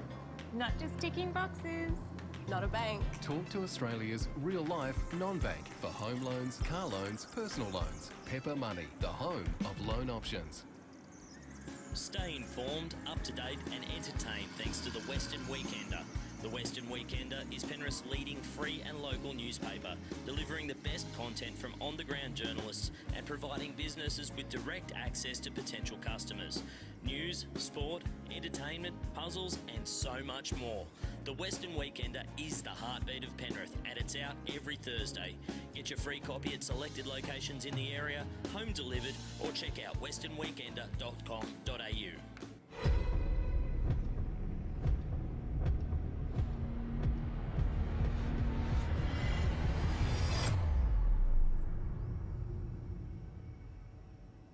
BikeReview.com.au is Australia's leading website for performance and modified motorcycles. BikeReview.com.au is the only motorcycle-focused website to feature motorcycle drag racing on a regular basis. And in the words of editor Jeff Ware, our involvement with Sydney Dragway is our way of putting back into one of our favourite sports. BikeReview.com.au. How does an engine keep going out here? Well, that was an easy one.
Well, we're back into Pro Stock, and Clint George. Yeah, there's a big flash of flame out of it again when he's gone to hit the throttle in the burnout. So much so it's actually coming out the scoop.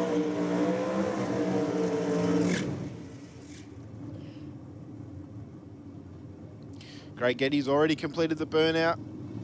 Clint George from Long Jetty, running for Long Jetty Auto Engineering. The Pontiac GXP in the rocket lane. Also running for Valvoline.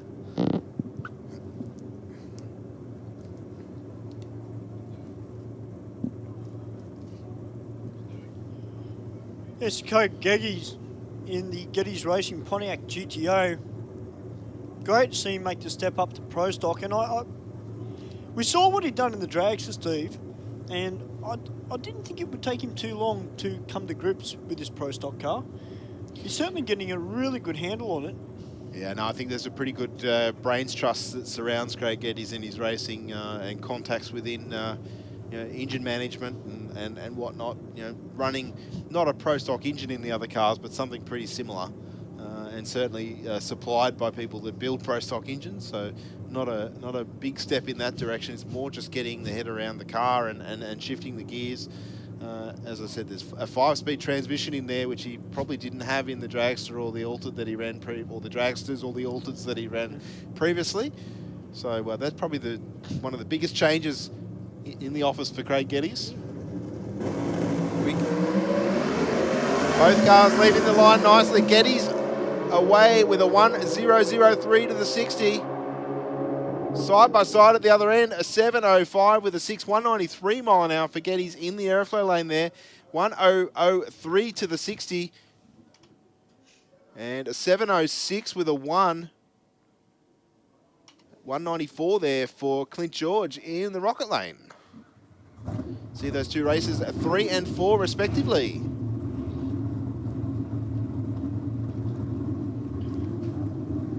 Next up, Rob Deckett. He's switched over to the airflow lane this time around, running for ET Race Fuels. Unique body smash repairs from Hillside in Victoria.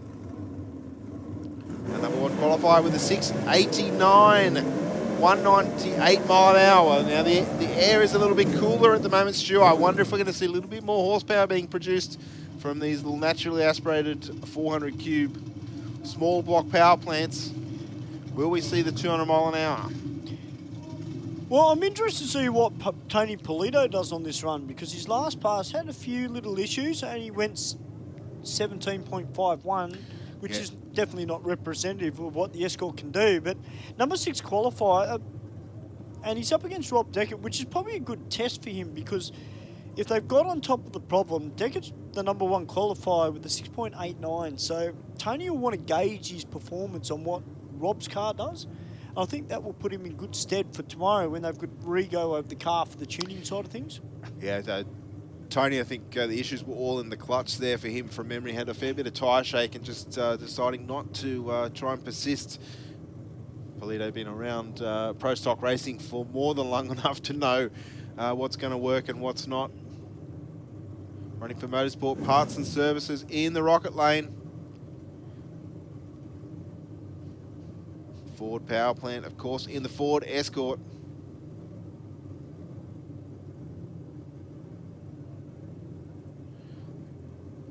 Crew walking away from the car now and being guided into stage. Let's see if Deckett can improve on that 689. Let's see if he can hit the 200, Stu. I'm sure Polito would just want something representative of what he expects out of this Ford Escort.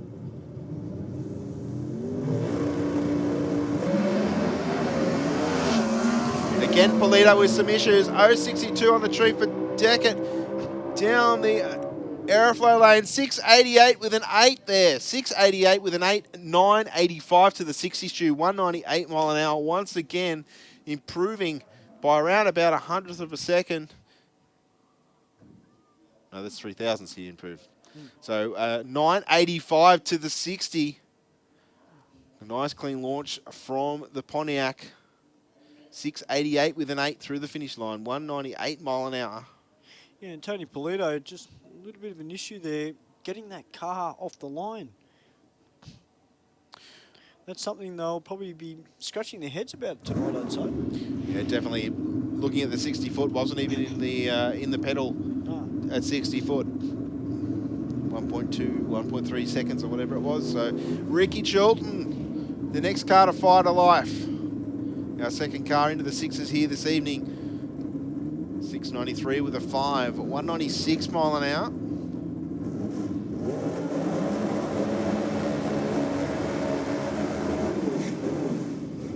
Running for the ACT, Diff Doctor, Lulu and Sis Cakes and Cookies. That could be a dangerous sponsor to have, Stu. Yeah, it could be. Canberra Machining Company, and of course Ross and Co Electrical, all backing the Dodge Avenger, the heavy power plant up front. Chilton had all but retired not long ago.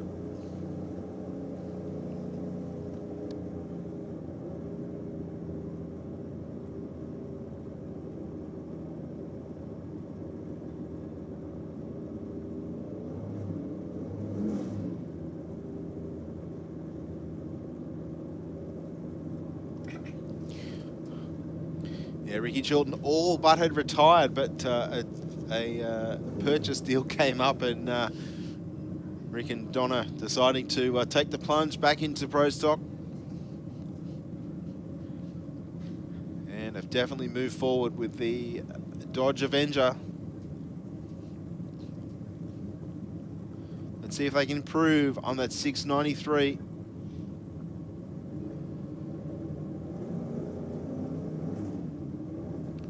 I can see a couple of members of the Deckett team down there keeping a close eye on this pass from Rick Chilton.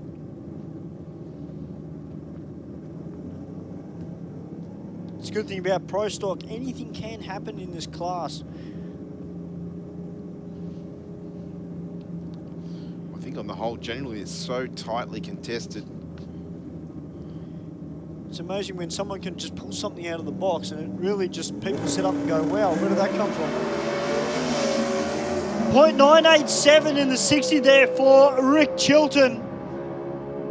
And he goes a 696 with a 3 at 195.7. Yeah, 987 to the 60. The car launched very nicely, moved over towards the wall a little bit as he made his way down the racetrack, but a good backup pass there for the team. Maybe made a few small adjustments that maybe didn't quite work the way they wanted to, but definitely two consistent runs there for Chilton and the team. Now moving into Extreme Bike. Stuart, we've got Darren Foley in the Aeroflow lane from North Richmond, running for Rams Head Services, and CHE Precision taking on Brendan Miglianico, also Rams Head Services. As a Party Racing, Raceworks, CHE Precision Auto, of course, same sponsors. D Sports and Go Fast Bits, High Spool Industries. Foley away quickly with a 1-2-3-60. That bike running straight down the centre of the Aeroflow lane there, Stu. 6.93 with a 6, 211 miles an hour. Thank you very much for Darren Foley. The first of the bikes into the sixes. There was a little turn of the tyre there for Brendan off the start line. He just had to momentarily just do turn the throttle off, just let it settle and get back on it. You're only probably talking about a split second. Dion Azzopardi out now on board the Azzopardi earth-moving Suzuki Hayabusa. And beside her is Cherie Buggy on the 666 Racing Custom Suzuki Hayabusa.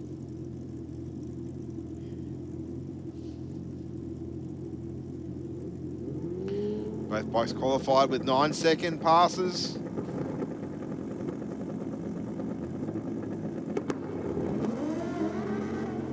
Here the two steps popping away, and Buggy loose in the rear tyre. Gonna try and chase down Dion. I don't think she's gonna get there though. 9.80 with a 6, 116 for Dion through the finish line, and a 10.04 at 157 for Buggy in the Aeroflow lane. All right, Chris Hocking coming out now on board the smart-looking Sheds Australia Suzuki Hayabusa. About to take on Brant Gilliver on the Mick Home Motorcycles 1000cc Jaxa. It's got a bit more of a old-school comp bike look to it. I love the square tyre bikes in an extreme bike.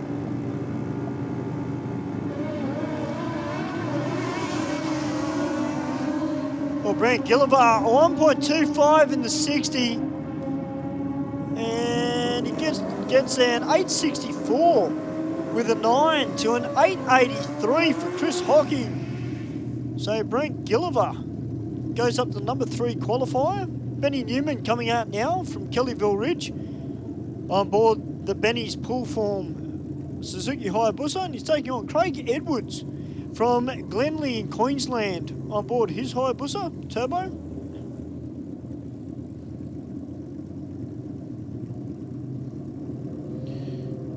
Edwards hasn't put down a representative pass in the rocket lane here. Let's see what he can do. We hear those bikes spool very quickly on the start line. Nice lead this time around for Edwards. Got 1.27 to the 60, straight down the centre of the rocket lane. 7.29 with a 1.99 miles an hour for Edwards in the rocket lane there, and a 9.19 with a 0, 1.59 mile an hour for Benny Newman. So Edwards pole vaults himself up to number 2 behind Darren Foley.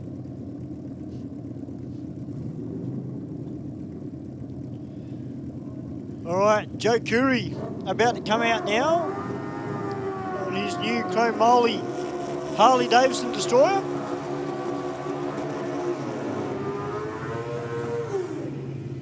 And he's going to be taking on Wesley Andrews from Blacktown, the InStyle Interiors and Construction Jaxa 1000.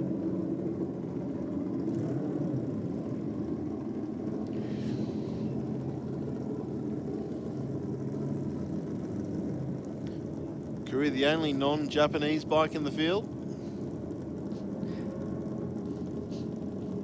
Yeah, Joe is a Harley man through and through.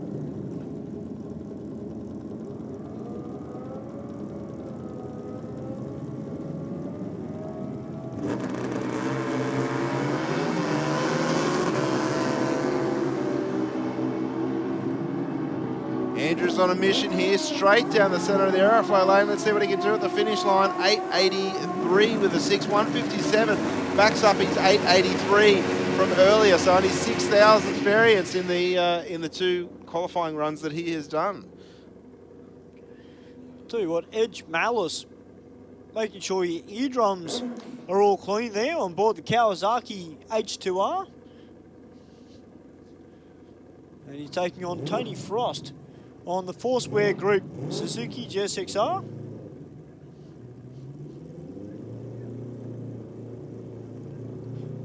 Ballistic Race Products and TBR Racing behind Tony Frost, who I believe at one stage, I think he rode Pro Bike on this bike at one stage too, I think. That name does ring a bell for Pro Stock Motorcycle. All I know is we can barely hear Tony Frost's machine idling away over in the rocket lane. On the track mics, all we hear is Edge Malice's Kawasaki. And unfortunately, all but stalled on the hit of the throttle. At the RPM, way up. Frost will take it, 8.28 with a 1.56, and a lot of smoke out of the Edge Malice machine at around about half track there.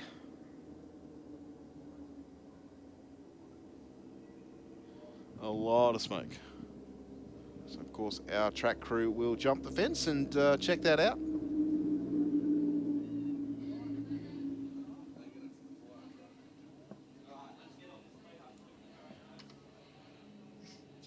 And I think I've just heard that there will be a little bit of a cleanup, unfortunately.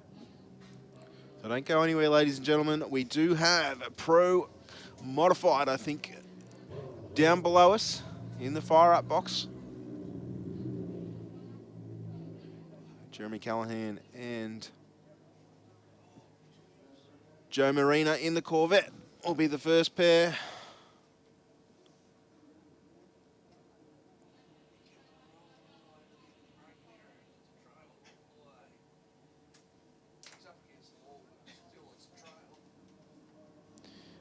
looks like there is fluid of some description in the braking area, Stu. Yeah, it looks like as well. He has pulled up against the wall, but he's carried all that mess from half track, potentially all the way down to where he stopped just before the sand trap. So we'll wait to hear from our... Put your hands together for Rob Deckett and Rick Chilton for their efforts in Pro Stock qualifying. Both cars into the sixes.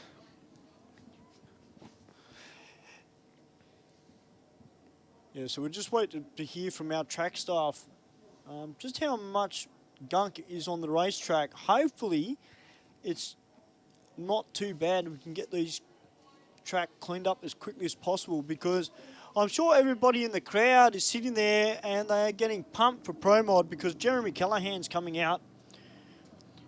And the birthday boy, Jay Marina. I believe we've actually got two birthday boys here. One of our hardworking officials, Wes Giddens, is his birthday as well. Oh, is it? Up in turnaround. So I hope you're enjoying your day down there. He's probably working pretty hard right now, I dare say, cleaning up the mess there. But happy birthday to Wes. Happy birthday to Joe. Hope you're enjoying your day. And, of course, if you want to come back to Sydney Dragway tomorrow for race day, jump on the track's website, www.sydneydragway.com.au. Grab your tickets online. They are cheaper online. Follow the links to the Gulf Western Oil Nitro Champs, and you will soon see a little pop-up box there. Get tickets. Jump on there. Obviously, purchase, print, and bring with you. And we hope to have a fantastic day of racing here at Sydney Dragway tomorrow. Of course, the Gulf Western Oils Nitro Champs incorporating the Speed Addict Clothing Co. New South Wales Track Championship Series for all our sportsman racers, and of course the Burson Auto Parts Top Fuel Australian Championship, which we are waiting with bated breath for the next round of qualifying of Top Fuel.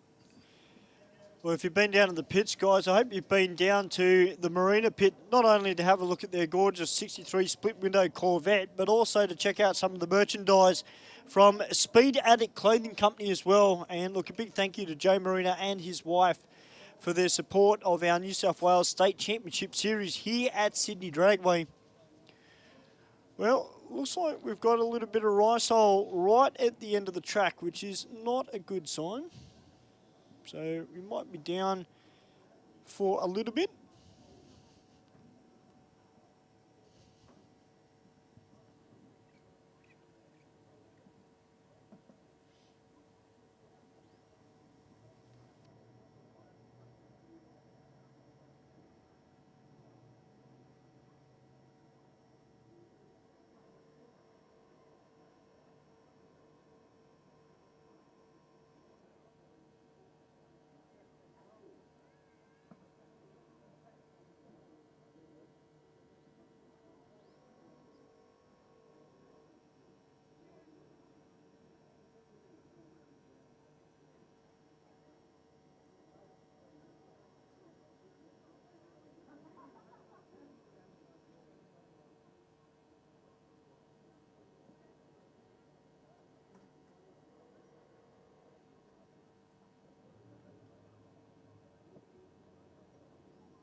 Yeah, unfortunately, guys, Edge Malice got on the throttle just after half track after having a few issues in the first half of the track, and got on the throttle, and unfortunately she just went bang, and we've got a bit of a clean-up. Thankfully, our City Dragway track crew are getting stuck into it, and they're getting it done as quickly as possible. So thank you, everybody, for being patient. And as soon as we get this cleaned up, we'll be going back to racing very, very soon.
Well, ladies and gentlemen, that is a very welcome sign here at Sydney Dragway. Track officials have worked tirelessly to clean up all said mess from that motorcycle. Now going to get underway with the second round of qualifying of Pro Mod. And we've got Joseph Marina taking on Jeremy Callahan. Callahan in the twin-turbo Chevy Camaro. Marina in the supercharged Hemi Corvette. Two very, very different engine notes out there in that burnout, but I can tell you what, I'm betting that they'll be locked together across the finish line. One of the really good things about Pro Mod, as I said before, it's all a matter of it's got to have doors, it's got to be forced induction, and it's got to run 585. Yep. That's, in a roundabout way, in a nutshell, the three rules that that govern Pro Mod. You can have a 6-cylinder turbo, you can have V6 twin turbo, you can have a supercharger, you can have nitrous, you can have whatever you want. It's got to have doors, it's got to be forced induction, and it's got to run 585. Oh yeah. And I'll tell you what, Jeremy Callahan has been driving this car like an absolute demon. Unfortunately, the Marina Corvette has gone silent at the end of the burnout, being pushed back. That's a shame for Joe because he probably was looking forward to doing some laps in that car. I bet he was. He sat and waited all that time in the driver's seat. Not quite sure what's happened. Crew just pushing the machine back. We can hear the low, almost silent rumble of this Proline V8 in the front of the Chevy Camaro. For Tyre Plus at Canberra. Let's see what Callahan can do. He's looking for a 585 or thereabouts. He's already qualified with a 588 with a 7. We can hear the boost, the two-step, the flames out the pipes. The tree counts down. He goes 987 to the 60-foot. The car with a big move at half track, and Jeremy deciding to say, I'm done with that, and coast on through for a 675, 153. But the early incremental, Stu, looked pretty good. 987 to the 60, went 2.69 seconds to the 330 mark. 8th mile, so around about 200 metres, he was there in the 399. So that hints to me that he was looking for a 580 something or a 590, which is right where he wants to be. But I'd say not long after that was where that car made that big move and deciding, well, you know what? I'm going to move and I'm going to be back for round number 1 of racing tomorrow rather than bin the car just trying to get a good number. And you don't have been a beautiful, or you don't have been any race car for that matter, but particularly that car out of the Moits stable. And Jeremy Callahan doing a fantastic job. All right, Campo is out now. The Moran Max Injectors 2014 Ford Mustang. He's got 514 cubes of Hemi power on board. And in beside him is Zoran Gargic in the gas racing and elite race parts Ford Mustang. Brad Anderson engine power on board for him. Paul Mahiat standing at the front of the car. Of course, two-time door slammer champion. Also has a very good smash repair business up at Thornley.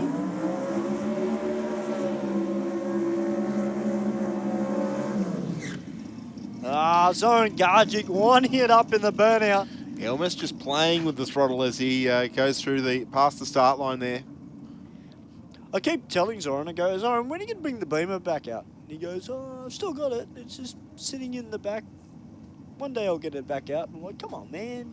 Well, the Mustang #1 qualifier at the moment, Stu, by thousandths of a second over the Camaro Callahan that we just saw run. We know that Campisi can run well and truly into the 5s with this Ford Mustang, and has been to Sydney Dragway testing quite a lot recently. Let's see if he can put that to good use with the track conditions that he's got. He's just seen Callahan run down the airflow lane. Let's see if he can keep the car on the straight and narrow and at least drop into the 5-second zone. He is number 4 at present.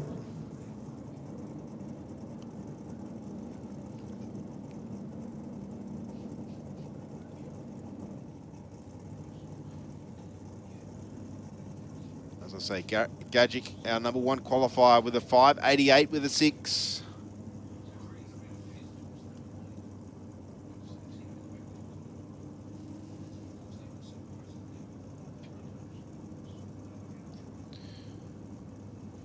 Campese's crew walked away. Gadget's crew's walking away. We're about to get into the 2-step, the flame show, the bump box. Well, the debut winner of Pro Mod up against Campo, Zoran Gadget.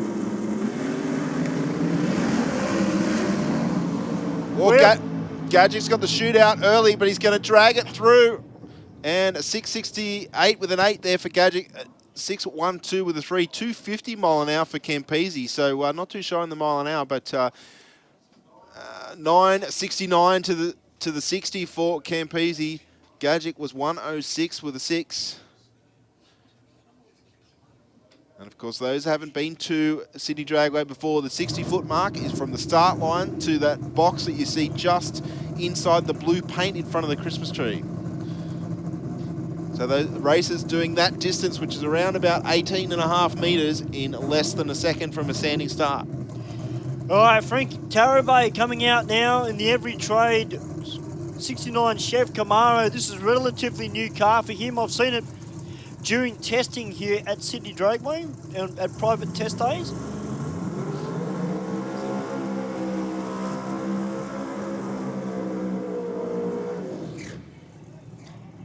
Put your hands together, guys. Frank Tarabay winding it up in the burnout.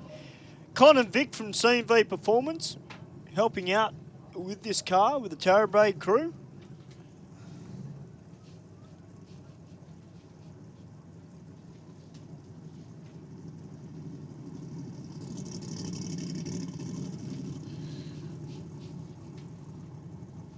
The big Pro Line power plant on board, 548 cubic inches. Went 6.07 in his qualifying attempt earlier today. The car wants for nothing, has the best of everything. Yeah, as I said earlier, guys, Frank does divide his time between this car and his factory Extreme Lexus that he drives. I must say I am a bit partial to the 2J.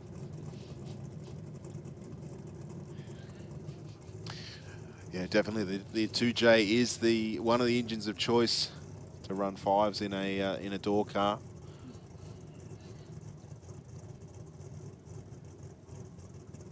Although we have seen Anthony Matuk nudge the 5-second zone quite a few times now in his Skyline. Yeah, with the RB30 on board.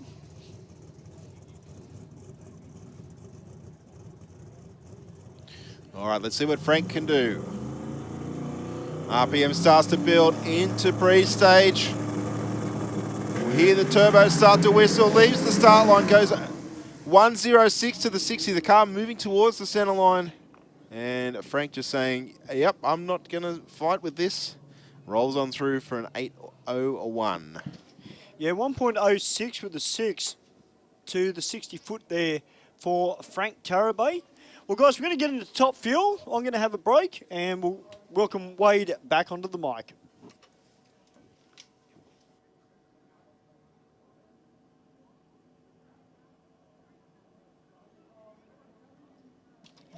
Thank you, Shopper Docket. Bushy, we're set for the second round of qualifying right now. Second last round of the championship. And the great news is Phil Lamartina came out with a PB, an absolute belter of a lap. 3.77 with a 0. Personal best for the Carrot King out of Weeman in Victoria, about 45 minutes away from Mildura. Solid run for him. Wayne Newby, very good, very consistent. A 3.800. Pete Gibris, 3.82 with a 9. Damian Harris, 3.88 with a 7. Phil Reed, a 4.08 with a 0. Nothing that Phil was too concerned about. Kyle Putland, very happy. 4.23 with a 5.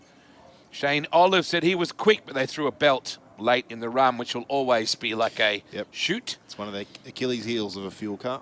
4:34 with a 1, and Larry Dixon was probably the most spectacular in terms of tyre shake. Just blew the tyres off it. The Indiana NHRA star. So Phil Lamartina would really love a confidence-boosting big round.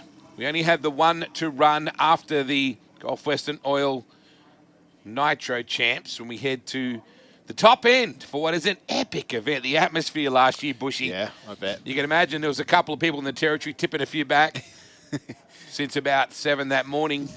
And by the time we got a hold of them, they were ready to have their heads spun around on their shoulders. And that's exactly what Top Fuel and Top Door Slammer did. And it was there that Matty Abel nearly upstaged everyone in front of the hometown fans. It was cool. We were talking before about the great man, Victor Bray. I said it'd be cool if he was watching. I got a text straight after it saying, yep, me and Marie are tuned in. And he said, how good is Lisa Gregorini doing? Which was a wonderful thing. I went down and showed Lisa straight away a text from the king of door slammers for sure back in the day. And I also showed her a screenshot of her somewhat faster than her husband on the timesheets. Oh, you've done that? I did. Done that this evening. It's just encouraging. Yes, definitely. That's all we're doing. Door Slammers will be back out very soon, but for now, Top Fuel about to come your way. Damian Harris currently has the points lead, though it is somewhat smaller than whence we started the last couple of rounds. Phil Reed is now only 30 points behind. Pete Gibris is 380 in that third spot. You go back to Wayne Newby, who's really since Christmas, since we went into January, Noobs has been extremely competitive and very consistent. Phil Lamartina currently 5th with 230 points. Shane Olive, the second year racer,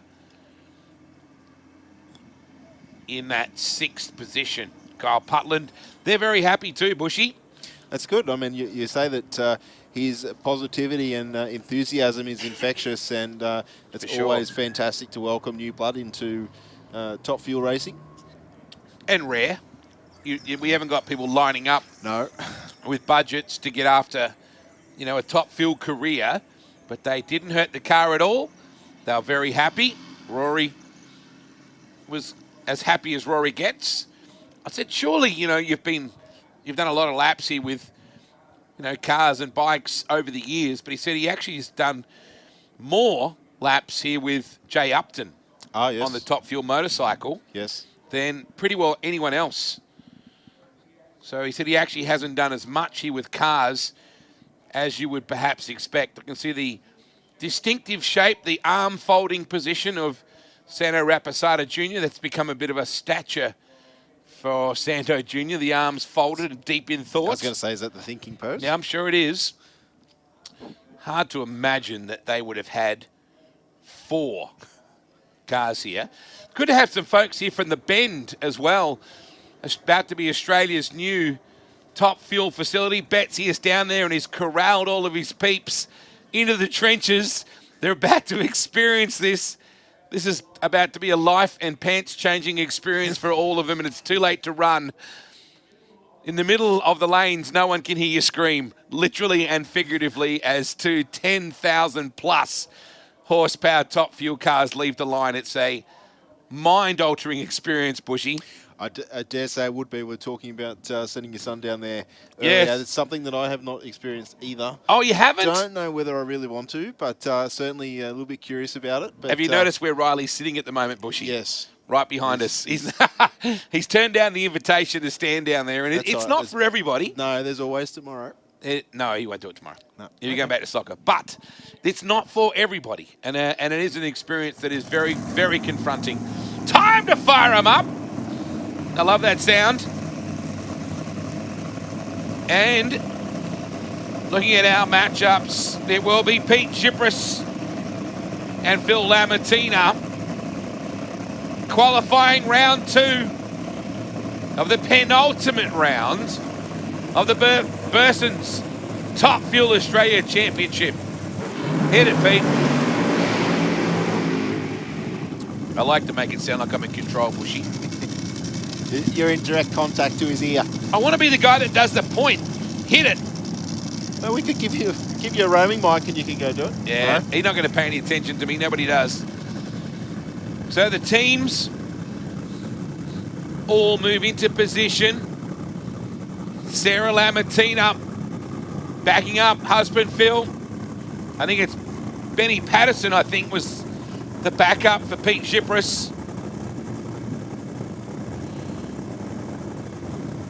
So, can Lamartina improve? Gypris currently third in qualifying. A 382 with a 9. Lamartina a 377. And don't forget too, Bushy, that Shane Olive ripped down here with a 383 in testing that car. So they found something. Phil said he thinks it's a lot to do with clutches. Very important how you hook these cars up. Off the line. Waiting for that incredible sound when the revs drop down. Yeah, the activation of the second fuel pump. Let's see these cars burn 80 litres of fuel in around about 3.8 seconds of running. Waiting for the double bulb.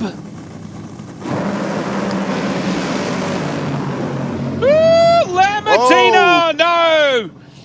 A lot of fire in the deep end. Wow. He had to shut it off early, but certainly Pete Gib, he was off it way earlier than that. Yeah, 848 to the 60 for Gypris, but that looked expensive for Lamartina. Man. There was quite a bit of fire under the back of that car. And it was a bullet before that too. It was right down the centre.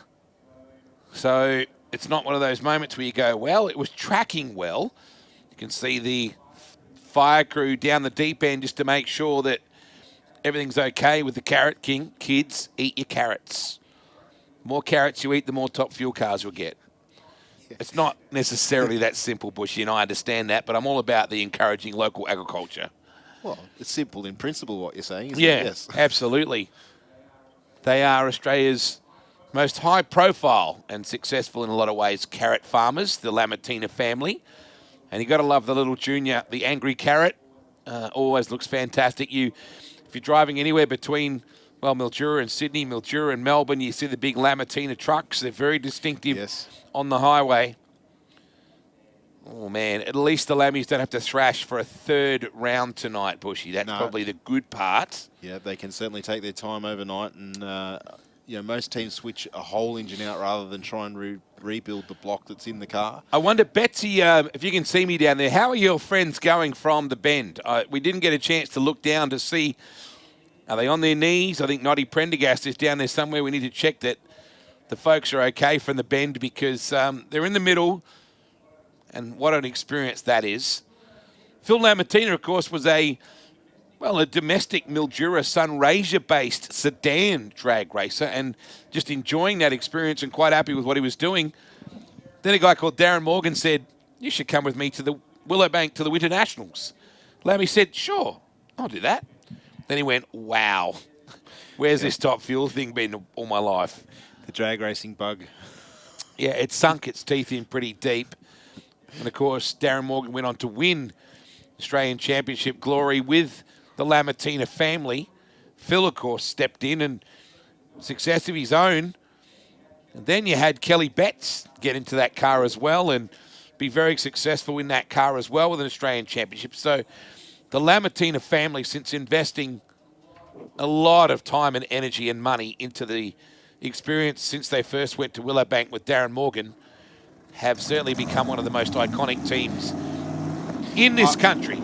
I say to a lot of people that like any top-level motorsport, money is important, but the commitment is always needs to be there as well. Oh, absolutely. You're dead right, Bushy. Larry Dixon and Shane Olive, 7th and 8th in qualifying right now. Dixon probably more of a head-scratcher for him. Olive was quick. He just, look at all those flashes going off. He just threw a belt late in the run.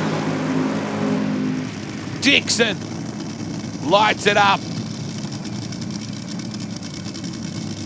as we shuffle them back. Olivetta 434.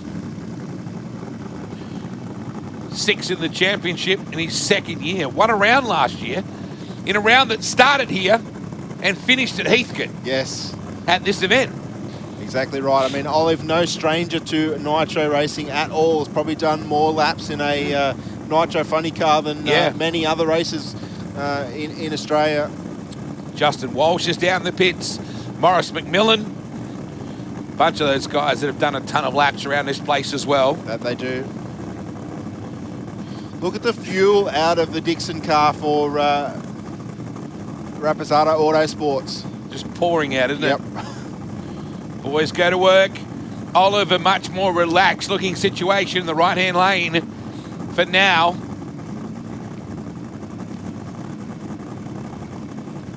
Dean Putland, young man with a lot of responsibility on his shoulders, has done a good job in a short space of time.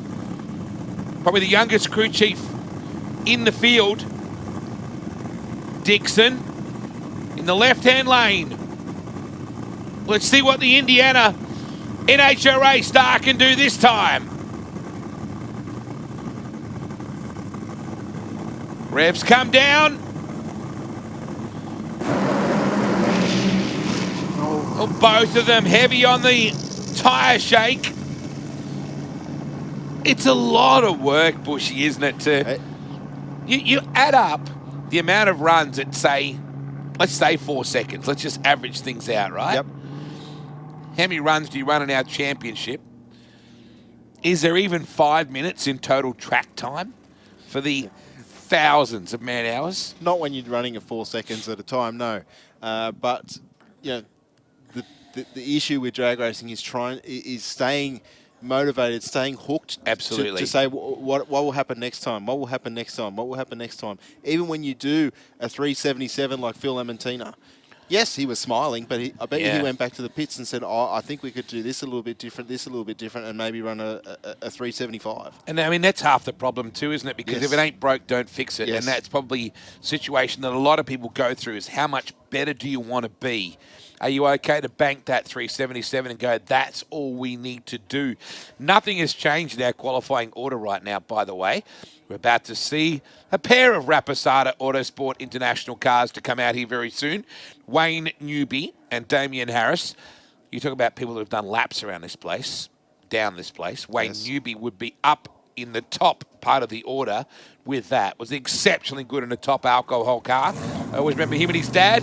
Yes, as a family operation, they did very, very well for themselves with the budget that they were playing with in pro alcohol, top alcohol. A very expensive form of motorsport. Oh, yeah. Noobs is such a great character. He called himself a Teletubby when he was talking about all the safety gear he had to put on for our TV show from Perth. And he's a great character. Damien Harris. Boy, how good has he been last year and most of this year? Oh, that was a really short, sharp burnout for Noobs. It sure was, Wade. He stopped just short of the start line there. And I wonder whether he just knew because he was probably a little bit late getting out there, Bush. So Harris getting on it kind of meant he had to speed things up a little bit. And you don't want to put your teammate under duress if you can avoid it. No, they're not the sort of cars that will sit there idling for endless periods of time. Again, the Rapazada Autosport cars are very rich on fuel on idle. We can see it lingering in the air here at Sydney Dragway. Very still outside. When you look at the qualifying results so far, Newby is currently second fastest. Harris is fourth. Newby may be happy with that, but Harris will not. Fourth is not in Damien Harris's vocabulary, particularly when that lead is melting as Phil Reed tries to chase him down. How about the investment on that track right now, just in people? How about the catering bill? All way above my budget just for that, but a fantastic effort from the team. Oh, Harris is going all the way home! Harris! Woo! Woo! That's better. Nice. Damien Harris, a much better result, but I'm looking in the other lane. A 379 for Damien. Noobs looked good early, but that's where it stopped. Harris goes to P2 with a 379 and a 317.6 miles an hour. Yeah, so both those Rapazada Autosport cars very similarly timed in their qualifying runs so far.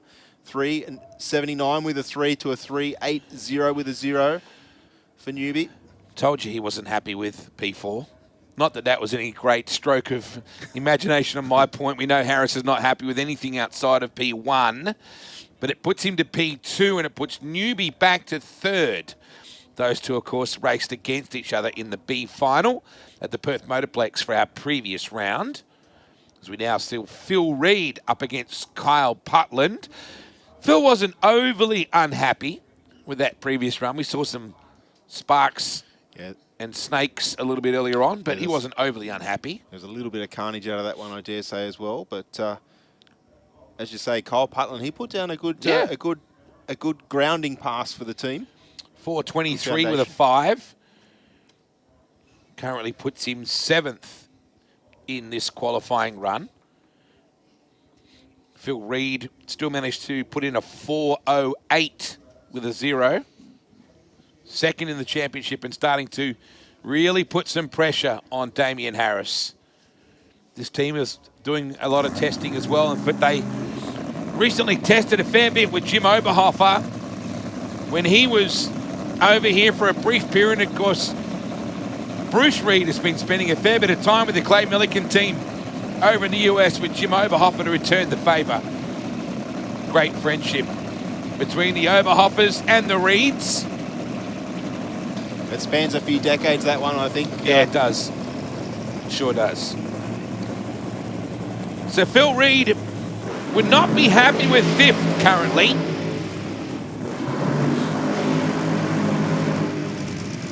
They've got about 130 people from Hydrolink here tomorrow. He'll be looking to really get connected with a big win. No pun intended. No, well, it was, but I got a very funny text from Phil today telling me what his daily routine is, minute by minute.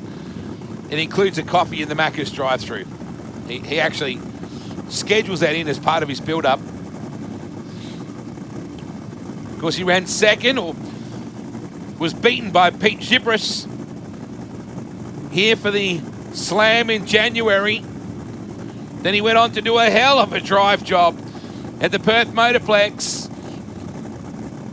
It was an amazingly dramatic round with the computer system for the timing going out at the Perth Motorplex, and no ETs, no speed at 1,000 foot. It was all judgment of fact. And it was all used by cameras with slow motion replays. It was a critical moment where Reid was able to get the win over Harris. That was in round 2 of that round. That looks cool. Look at all that yellow.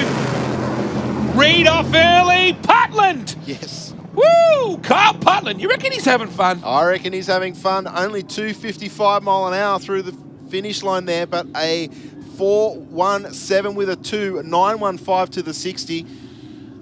He's doing very well, this West Aussie. They're getting good runs. Yes. And they're getting extended periods on the throttle as well. So good data. And good progressive step up in performance as well from the team. And the good thing for Kyle and the team, it doesn't look like they're hurting anything doing what they're doing. Yeah. So Lamartina will retain that number 1 position with a 377. Damien Harris, a 379. So it's only 0.023 of a second slower. Come on, Damien, step it up. Wayne Newby, a 3800, could not improve. Pete Gibris, 382 with a 9, could not improve. Phil Reid does not improve on his 408, I should say.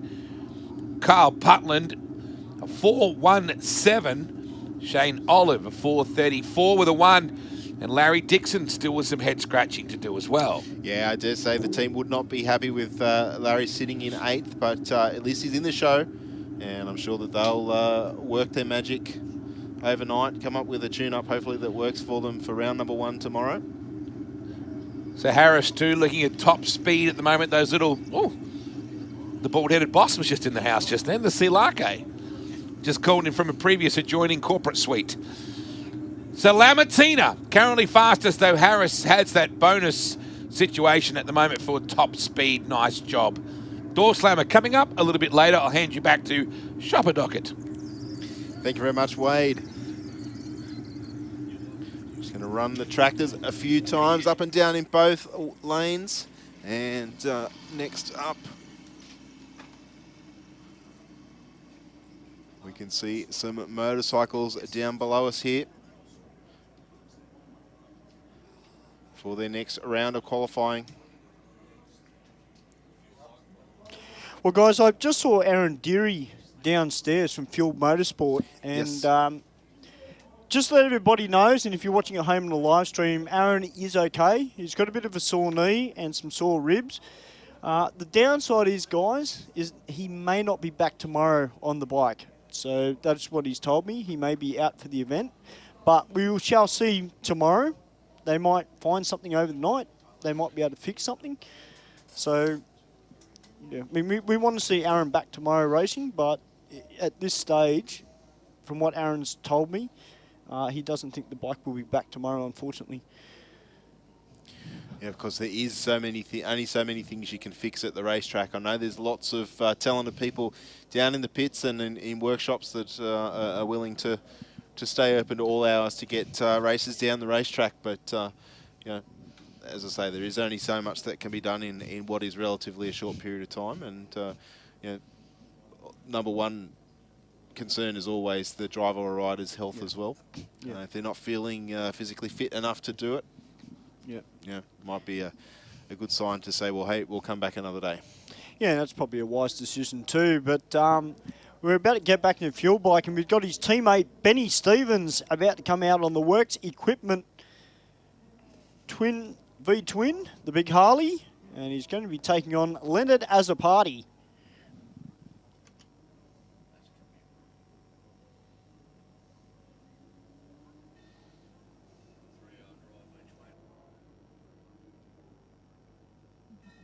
Just looking at the comments on Facebook, YouTube, sorry, Joel Moe, mate, we're pleased that you're watching the live stream, and wow, you got a 3-hour drive each way tomorrow. That is dedication. We look forward to seeing you tomorrow, Joel, here at Sydney Dragway. We welcome you, mate. Of course, if you're enjoying the action here tonight, jump onto the track's website, www.sydneydragway.com.au. Click on the link to the event. Grab your tickets for tomorrow. If you grab them online, they're a little bit cheaper than at the gate. We'd love to have you here at Sydney Dragway. We want to see that grandstand absolutely chockers full of people. It was a fantastic atmosphere here at the Top Fuel Slam, and we would love to obviously repeat that here at Sydney Dragway.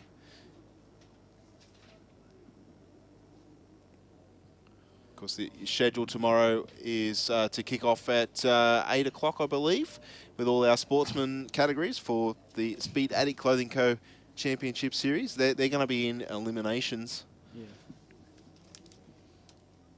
And we do have some very big fields in sportsman. If you weren't here this morning or only just tuned into the live feed, we've got 31 of the Super Street cars. We've also got 37 Super Sedans here this weekend, and we've also got 37 Junior Dragsters here this weekend. So those three categories alone, very, very well supported. Still to come tonight, though, we've got Fuel Bike, which is just waiting to get the go-ahead to fire up. We've got Door Slammer, and then we've also got Boosted Outlaws.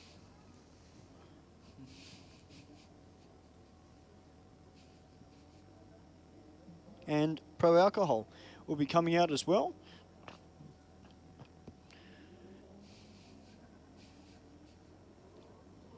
Just like to say, just while we've got this bit of downtime, a big thank you to all our officials that are here today.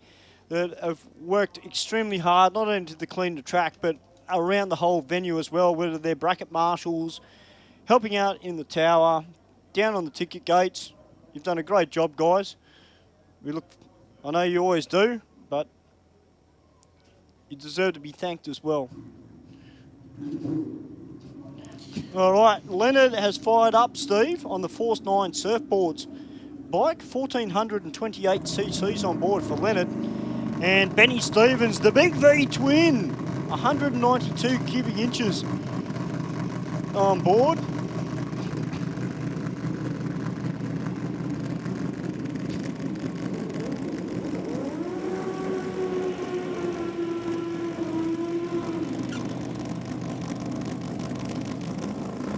A little bit of a wiggle at the end of the burnout there for Leonard.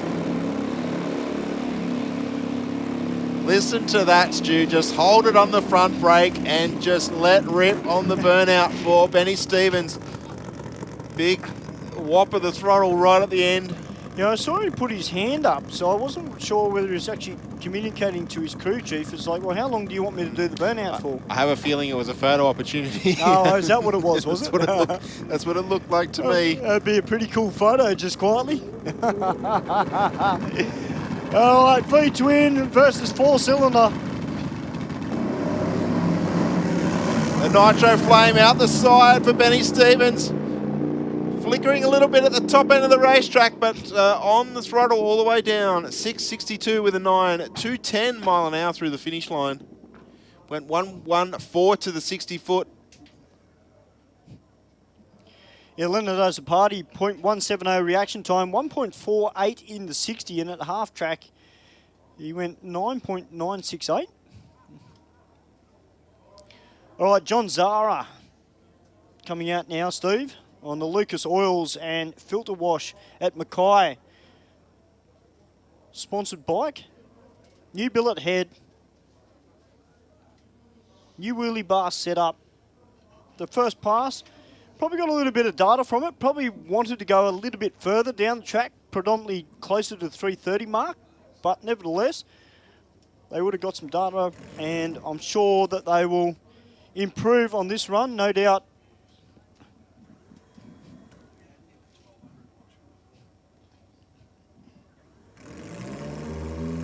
All right, we can hear the starter winding over. The bike fires to life.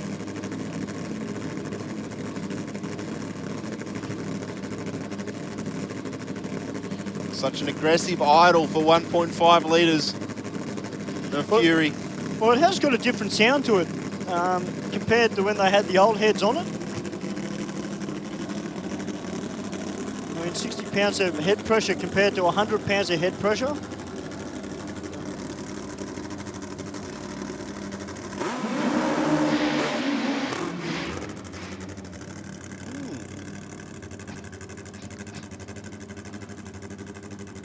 Short, sharp burnout this time. I think he may have wanted it to go a little bit longer than it did.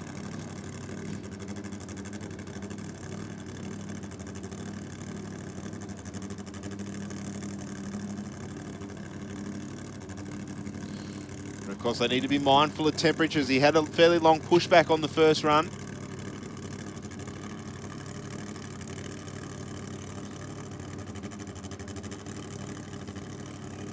Crew walking away. John on his own for the run in the rocket lane.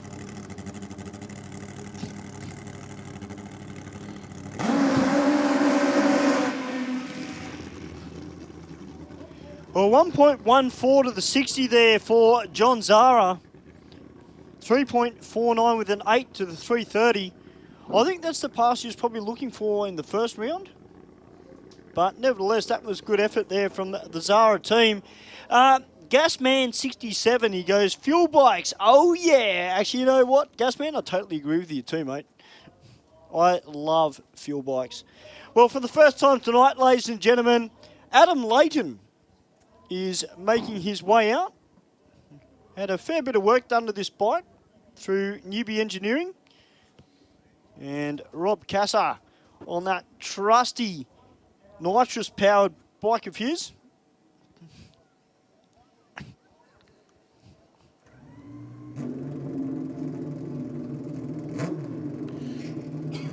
Cassa's on a 7:03 earlier tonight in a pretty strong pass for the team, 189 mile an hour.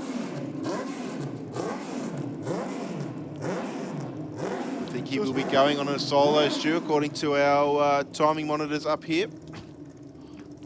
Well, looks like Rob might be going down for a solo, and then I'd say Adam's only got to do a short, sharp burnout, so he might wait until the next run.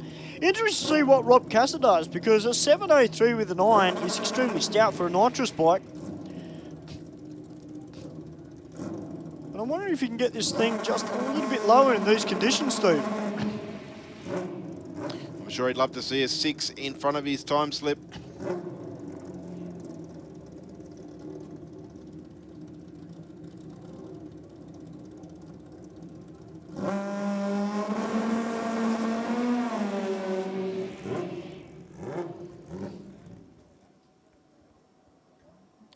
Unfortunately, the bike stalling at the end of the burnout there for Rob Cassa.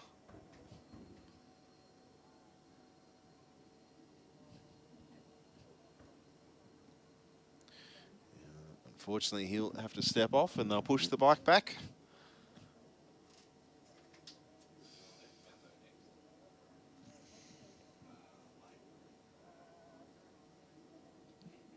A little bit of disappointment there for Robert Cassa and the team from Ballistic Performance Parts.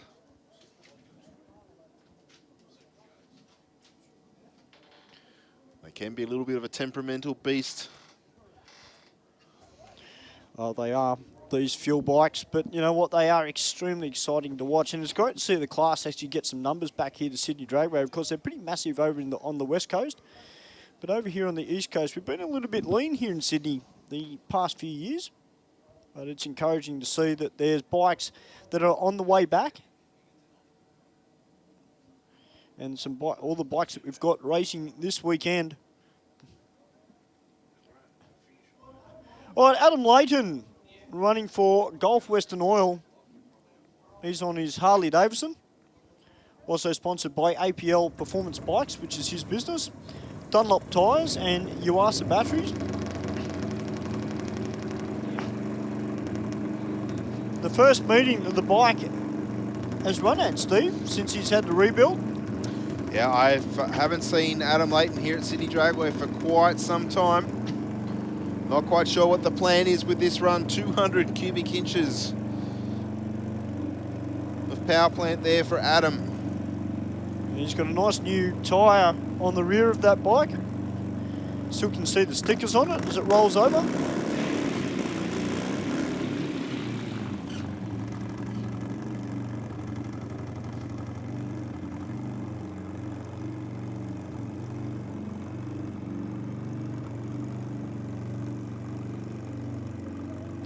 So Adam Layton yet to put down a qualifying pass, so this one has got to count.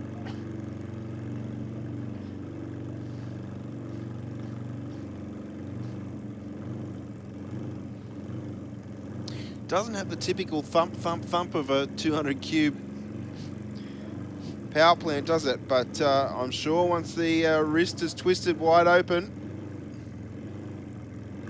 Yeah, it's definitely got a different sound. Oh! Well, that's certainly not what he expected. That was, keep in mind, he's straddling that. Exactly.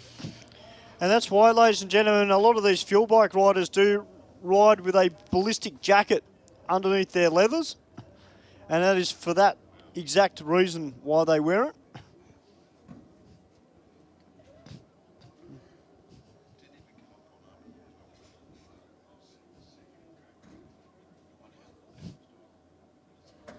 But Adam off the bike, and looks like he's okay.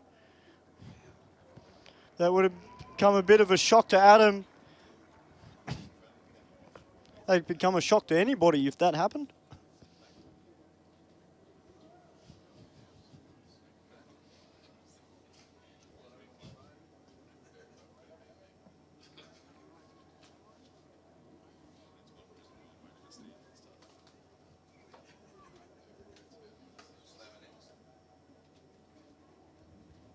So Adam might have a little bit of work to do overnight on that bike. and get it ready for tomorrow.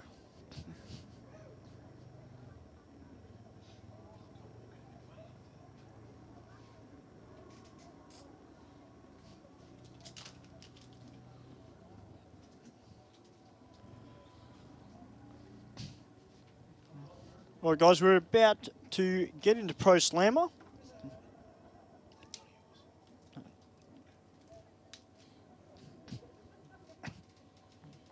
As we welcome Wade back to the microphone. Man, I'm still, whew. Yeah. I'm walking funny, and I wasn't even anywhere near it. Adam, I'm glad he's okay.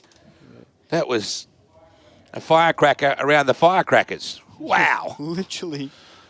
Glad he's okay. That's the good news. Door Slammer about to come out for their second and final qualifying run. Matt Abel. Let's hope that Matt can get a handle on the 57. He ran a 7:48 with a 9. It was all kinds of busy in his previous run. And Craig Hewitt, who has an 8:96 with a 2 to his credit. The West End Performance entry. Matty Abel, right-hand lane. Gets on it. Typical Matty Abel burnout. Not a huge amount of smoke, but still some chewed in it. How much vision, really, does Craig Hewitt have, Dockett? I don't reckon he's got a lot there. No, mate. I think you're right.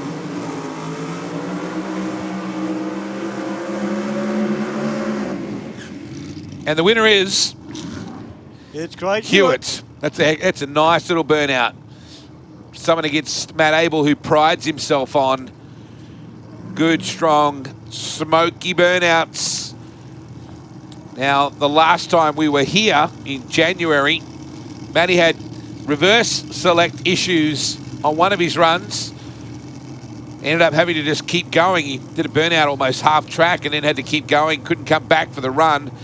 But he was extremely quick on his last run of the night, and that's what I'm hoping he'll do here tonight as well. I think Craig Hewitt as well, mate. He's got a little bit left in the tank in this car. Currently number 10 in our qualifying. Matt Abel, number 9, 7:48, which is lazy. But that's okay. Fresh back from a very dramatic rollover in the sandpit at the Perth Motorplex. So waiting for Matt to come in. Last chance. Very cool conditions. Can imagine it's going to be a little chilly tomorrow as well. Cracking during the day. All right, waiting for Matt in now. Nope. But Craig Hewitt on a move and goes a 6:23 with a 5 at 2:20. And Matt Abel, we went 1.30 to the 60. It really got a wriggle up, but Hewitt was down the middle. That's probably the most heartening thing about that pass for Craig. The thing was right down the middle. Whereas, again, Matt Abel just still trying to work himself into some kind of time. That didn't help that run at all, but they're still probably getting to know all sorts of things with that car. We'll try and find out more about that as we prepare tomorrow, as we wait for Daniel Gregorini, out-qualified by his wife. It's the only time I'll mention it. Craig Burns is currently 7th with a 5.99 with a 5. And Gregorini 8th. It's the only time I've seen him in recent memory outside of 5 with a 6.00 and a 1. So still stout, 242.3 mile an hour. Out comes the Mensa Motorsport JC Race Stuff Mustang of Craig Burns. SCF and West End Performance. Gregorini's the first one out there. Scratch and match auto colour. Curb Doctor 68 Camaro. That's a burnout. That is a burnout. That's not a bad skid either. But Gregorini will definitely want to get in to the 5.8 at the very least. Remember, Lyle was a 5.65 to be number 1 qualifier. Jeff Gradden, as you pointed out, Stu, a 5.74 with a 2 to be second quickest. And Lisa Gregorini, 5.82 with a 0. Paul Canuli, a 5.83 with a 7, and they had issues with gear selection, so they're not happy. They were trying to work out what that was going to be, the issue, and get that sorted. So interesting to see what kind of numbers they can run in that gorgeous Moitz Motorsport entry. I still think it's spelt wrong. Yeah, well, I'm just waiting to see what Daniel Gregarini's going to do, because being down in 8th, like you just said, he wouldn't be happy, but he'd want to be in the top half of the field. Well, without a doubt. Top 1 of the field, really. He's going to try and run down Kelvin Lyle. And Lyle is your series leader with only 1.5 rounds to go. Effectively, we've almost done 1/2 of it after this run. Waiting for Gregorini to come in. The defending champ. And now Burnsy's in.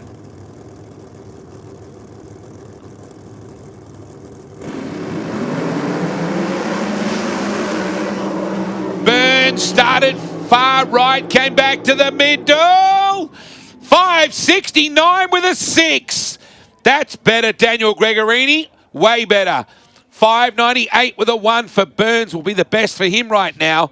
Gregorini goes to number 2. 257.38 miles an hour. Just 0.046 of a second outside Kelvin. That's better. Yeah, it's a great pass there from Daniel Gregorini. Craig Burns, 001 on the tree. Extremely sharp. I tell you what, if he keeps that up in competition, he'll put a cat amongst the pigeons. All right, Lisa Gregorini coming out now from Herney Hill in Western Australia in her 67 Chev Camaro, taking on the Batmobile, Peter Kapiris in the Kapiris Brothers and McFarn Cranes and JC Race Stuff. Dodge Saratoga. Oh, that sound. You gotta love it, don't you? I do. It's like music. So Lisa has become a very quick situation very quickly. Yes. Backed by Scratch and Match Auto Colour, the 67 Camaro. Her 30th birthday present was this car. Peter Kapiris in the Saratoga. Pete, currently 5th with a 5.89. He did say he was going to run to the 5.8s in qualifying, but he'll want to improve on that. It's not bad, is it? You have to be. To be inside the top 3, you got to be better than a 5.82.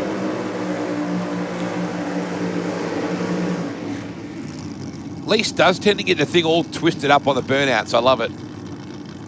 Yeah, I met Hannah and her sister last night where they were doing some work on the Camaro. They're really nice people to have a chat with. Yeah, they flew in, I think, on the red eye. Got in yesterday morning, very early. Came straight out to the track.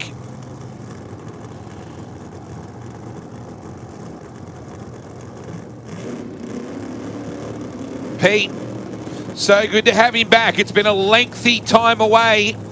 Had to get his business straight, had to get some realignment in the financial compass. And now he's back. The Dodge Saratoga. And Gregorini Chevy Camaro. Even the great man Victor Bray said Lisa Gregorini's doing a good job. Well, if Victor said it, mate, you know he wouldn't say it for no reason. Oh, absolutely. Wow, look at Pete. He's ready. Let's go, girl. Lisa just taking her time. Pete's in. Oh, he's in full stage. And I mean in.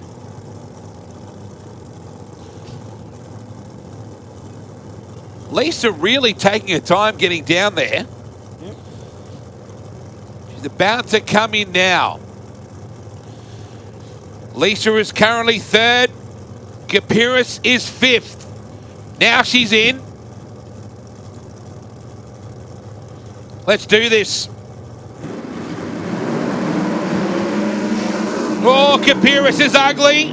Lisa over the line. Ooh, boy. Lisa got her hands full with that thing. A 6.85 with a 6. Capirus, that thing had an S-bend in it right from the very start. So his 5.89 with a 5 will stay, and Lisa's 5.82 will stay at that point. So, wow, Daniel punches her outside the top 3 with his run. That was a scary run for Capirus.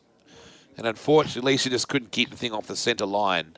No. I mean, there was only 0.003 of a second between them in the 60-foot. So, you know, they both... You could tell the first half of the racetrack, they had those cars wind up, and then, I don't know, whether that was just on the gear change, it may have just, at the top of the gear, may have just sent it sideways slightly. Either way, still being at the moment in that top 4 is a pretty handy spot for Lisa. The Cannuli, we haven't seen him have his second run. Likewise, Grattan and Zapier and Kelvin Lyle. Still some heavy hitters to come. Well, Jeff Grattan has the capability of getting that Saratoga into the 560s as well. So he's a guy you've got to keep an eye on. We always talk, well, I always look at the butterflies, the old 558 with a 5 on Zap's Monaro. And we talk about 5.6s a lot, right? And we go, he's absolutely capable of a 5.6. And you go, how? That's not very much outside of 5.58. Yeah. Like, literally, you can't even click your fingers that fast. So we are that close to that kind of time. Incredible to think. Grattan, you picked him early as one of the real favourites, one of the smokies, if you will, for this weekend. John Zapier, 11 times an Australian champ, just to make sure the first 10 weren't a fluke. Zap would not be happy at all with his round 1 time. It's a 5.90 with a 9, which is a month in Zapier terms. Car was all crossed up. Yeah, it certainly was. Jeff Grattan, good, strong, straight burnout for him as well, as they both make their way back towards the start line. This championship has been so much fun this year. Kelvin Lyle has really been the consistent man, even since Darwin, our opening round. It was Matt Abel that came out and put Zap away. Yep. Zap pulled that monster wheel stand. He actually crossed the centre line, but geez, it was good to watch. But Lyle has been the benchmark, and Gregorini has been bullet-like with his consistency. And it is those 3 that battle it out for the championship as we head to the top end next month. Zap, traditionally in pretty early and true to form. Not quite as early as Capirus, though. No. Cap was in there way early. Yeah, he wasn't mucking around, was he? Jeff Grattan starting to make his way up towards the start line. A little bit slower than the bike. Yeah. I think sometimes he prefers the bike if this car's misbehaving. I know what I prefer. It's got 4 wheels and a roll cage. Zap is currently 6th. Grattan currently 2nd. In fact, 3rd now because Daniel Gregorini took that spot. Oh, big red light there from Jeff Whoa! Grattan. My goodness, he was out of shape as well. Zap runs a 5.64 with a 2. John Zapier. Beautiful job from Zap, but gee, Grattan. Woo, I wonder whether Zap saw him on the other side. Put your hands together, folks. John Zapier, 5.64 with a 2. Says, remember me? Yeah. I rule this joint. Wow, that's put it right down at Kelvin Lyle. 5.64 with a 2. Look at the speed. Identical speed to Kelvin Lyle. So that is a big comeback. We've got 3 WA drivers in the top 3. Gee, that was a scary run in the left-hand lane for Grad, though, because he was really towards that centre line. One thing you know about John Zapier is he doesn't lift. No. Lift equals slower, if you go with the way that Zap thinks. So Paul Cannuli, and the Custom Bodyworks 68 Ford Mustang. When I say 68 Ford Mustang, I think we're talking in general terms, aren't we? Because it looks nothing like any 68 that I've seen except for Kelvin Lyle. current championship leader. The Direct Mining and Industrial Ford Mustang. 2 Hemis, about 2 cubes between them. Both of these cars basically identical in their paint scheme. Look at this. I'm going to predict that a black Mustang will be the quickest. I am too, but I'd like to see Paul Canuli be able to back up that 583. Canuli, I think, is down in 6th at the moment. If he doesn't improve on that 583 with a 7, as you just said, Stu. Lyle is now back to P2. Don't forget, Crow Cams put $1,000 up for quick time or #1 qualifier. Zap wants to take that money to Perth. Kelvin Lyle wants to take it a little further south. Daniel Gregorini coming up the return road. Put your hands together, Sydney. What a story that is. Husband and wife team. And doing an amazing job as well.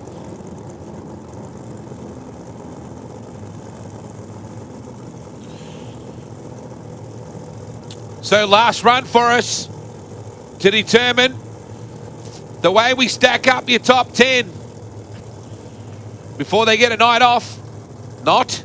Yep. Straight back on the tools and get these hot rods ready for tomorrow. Waiting on Canuli. Here we go. Lyle in. Well, he's got Stuart Rowland crewing with him this weekend. That's been a master stroke. He's had him all season. He's been very, very much a factor. Canuli! Canuli looked good. Kelvin drifted to the right-hand side. Woo! That was a heck of a race. Lyle, where did he end up in the scheme of that? He won't improve on that 565. Zap will hold on. Canuli a 575 with a 6. I thought Canuli looked good early. He did. Just didn't quite carry that through. It certainly improved to 583 was his previous. Puts him into P5, Stu. Yeah, great to see the Canuli team get up there. I'm sure Sean Misford, who I can see walking back, Sean will be pretty happy about that as well. Well, guys, we're about to get into some top alcohol action. We got Peter Lovering in the Sainty Dodge Charger. See you tomorrow, Shopper Docket. See you tomorrow, Wade.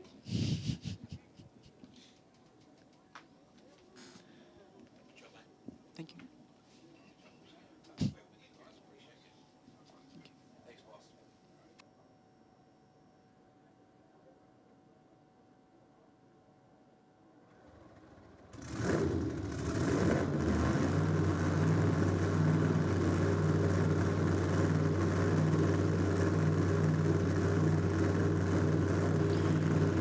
Alrighty, Peter Lovering.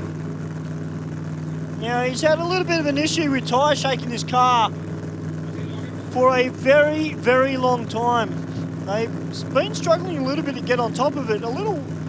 Just recently they've been able to get the car down to half track at a good speed, but looks like that tyre shake problem has just started to creep back in again. Because this is a Sainty motor that is in the car. So it's a billet 3 valve.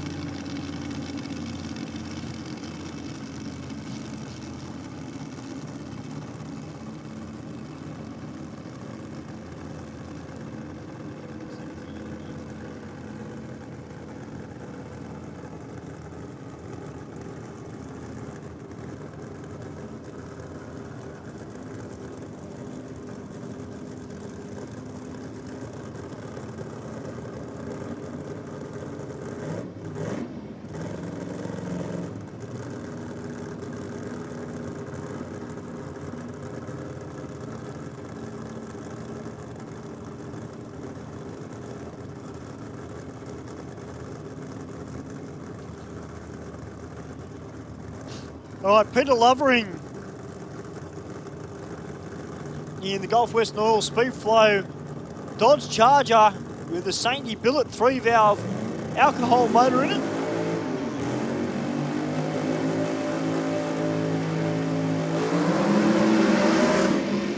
That's better, Peter. Unfortunately, launched towards the wall, though, Stewie, and he's out of the throttle. Went 997 to the 60. And Gulf Western Oil Dodge Charger. That certainly looked a lot better off the line. So the number one qualifier in Pro Alcohol at the moment is Russell Mills as John Zapier comes up the return road. Put your hands together, Sydney. The big HQ, she still lives on.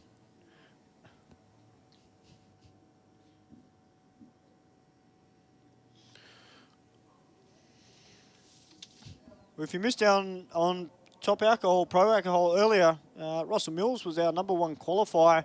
We're about to get into Boosted Outlaws. And Peter Byrne in the Speed Gas Industrial Gases McKinney Altered. Because this car formerly was campaigned in Pro Alcohol by Luke Shepherd. Yeah, Peter, no stranger to fast altereds.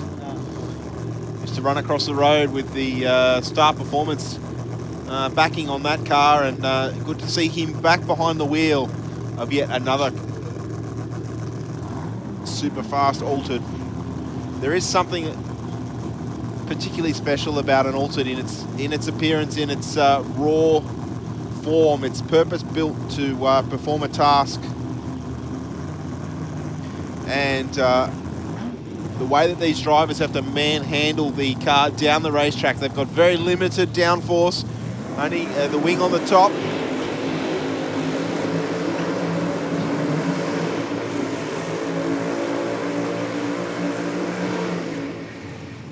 And Bruno winding it up in the big Holden. He's got 521 cubed TFX power on board. And Peter Byrne running the trusty Brad Anderson engine combination on board.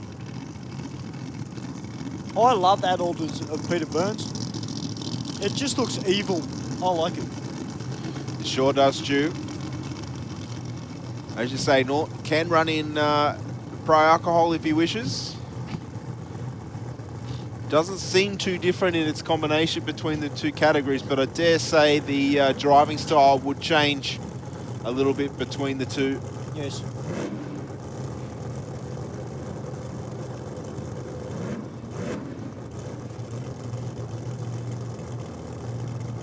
HQ running for Bruno's Mechanical Repairs from West Wodonga in Victoria.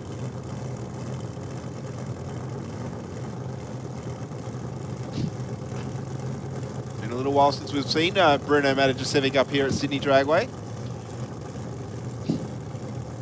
Yeah, it's good to see Bruno back. He's a top bloke. If you get a chance tomorrow, ladies and gentlemen, definitely go down for a wander down to the Sportsman area and go and have a look at all the cars. If you've got kids, well, they might be able to have a sit in a Junior Dragster or a couple of race cars. Here we go.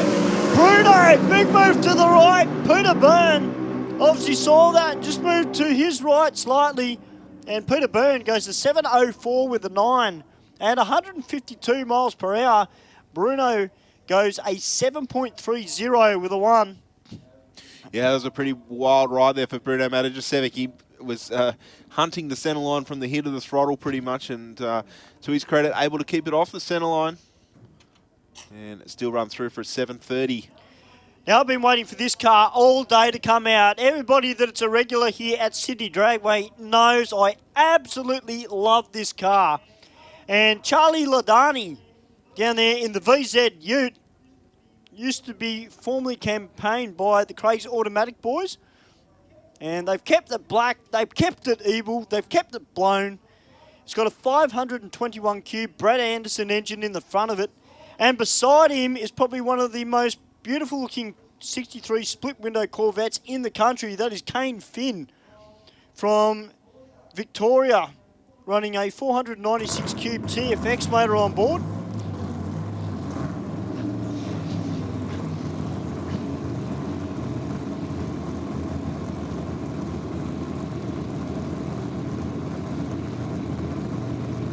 Two big bad blown sedans, Steve. 100% Stu. Kane Finn, this car looking absolutely splendid under lights here at Sydney Dragway. split window Corvette, a very popular body shape.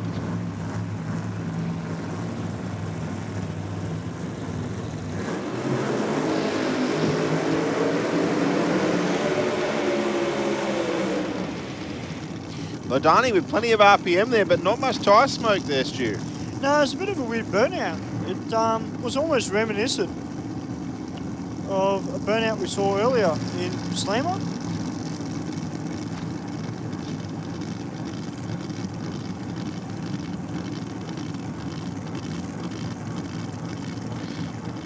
A little bit of fume out of the car of Ladani in the aeroflow lane.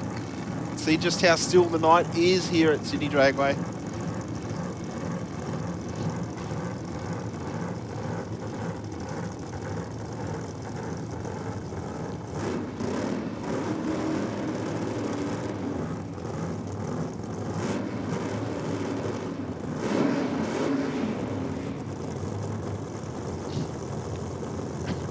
Crew just telling Charlie to bring the revs up to clear its throat.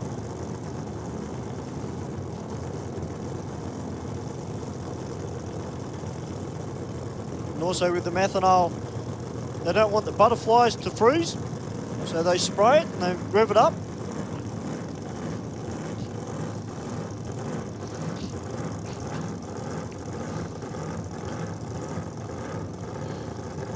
Both cars about to approach the start line. Ladani's into pre-stage now. Finn's team walks away.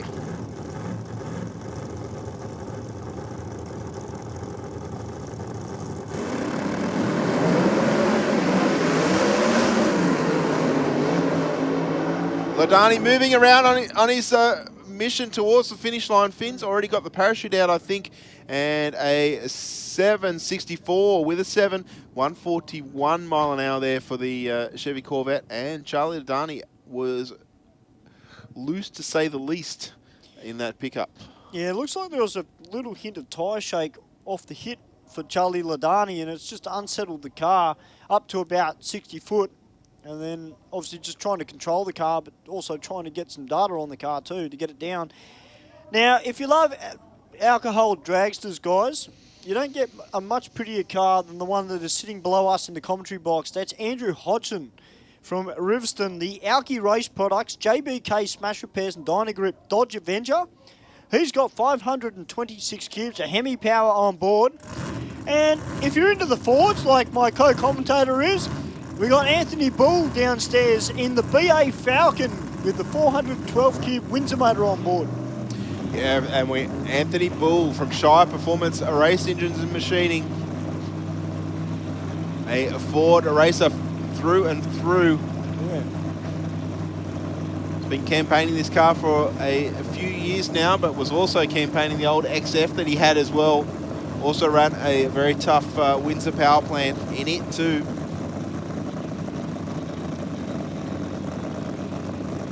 Hodgson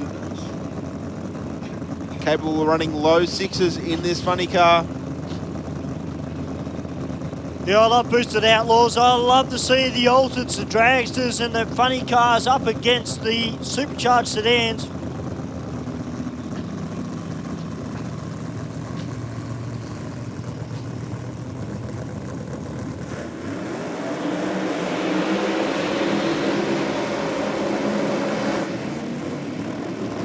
Nice strong burnout there from Anthony Bull.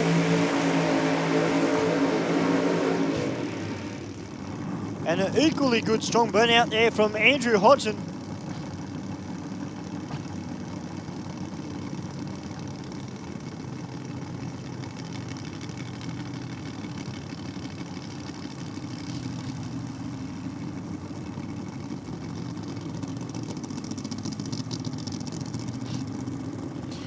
Two fairly distinctly different engine notes we can pick up on our track mics. Of course, the Windsor not sounding quite as throaty as the Hemi.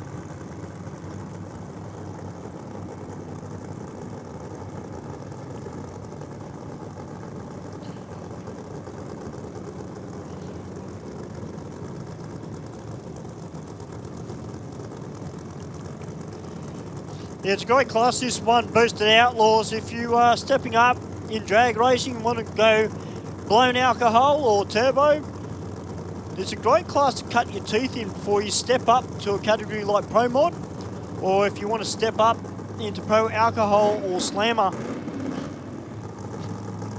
Really give you plenty of experience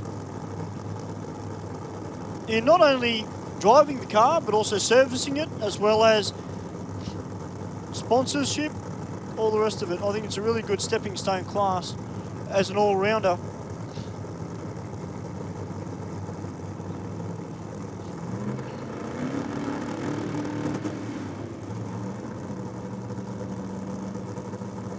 All right, about to get this run underway. Bulls into full stage, just waiting on Hodgson, and then the tree will count down for the 2 races. Hodgson's look like he's pointing well and truly towards the scoreboard in the aeroflow lane.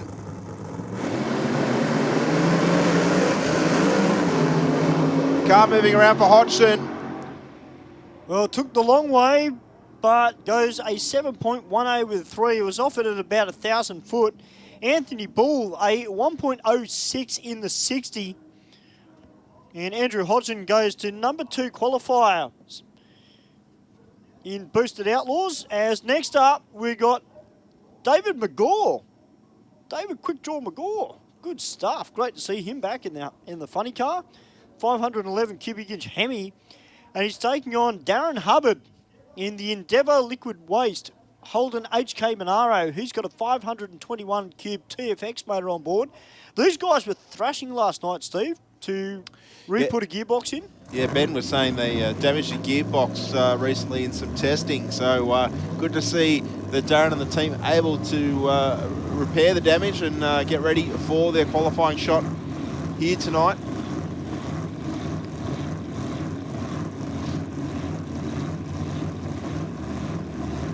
God, I love the sound of a throaty blown alcohol car, don't you? Especially when it's got that lumpy idle. It's almost rhythmic, isn't it? It is, mate.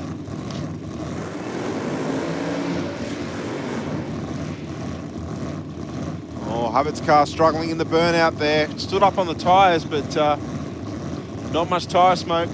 We just had a message come through from Martin Colton. The entry ticket does include the grandstand seating there, Martin.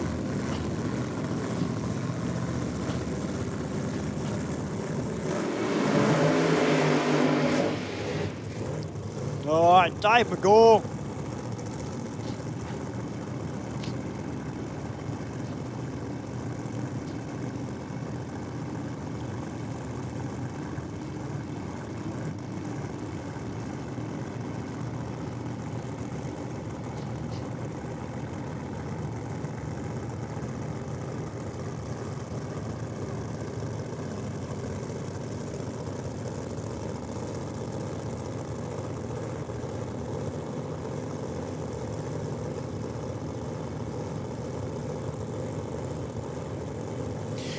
Hubbard pretty much up at the start line, waiting for McGaw to move forward.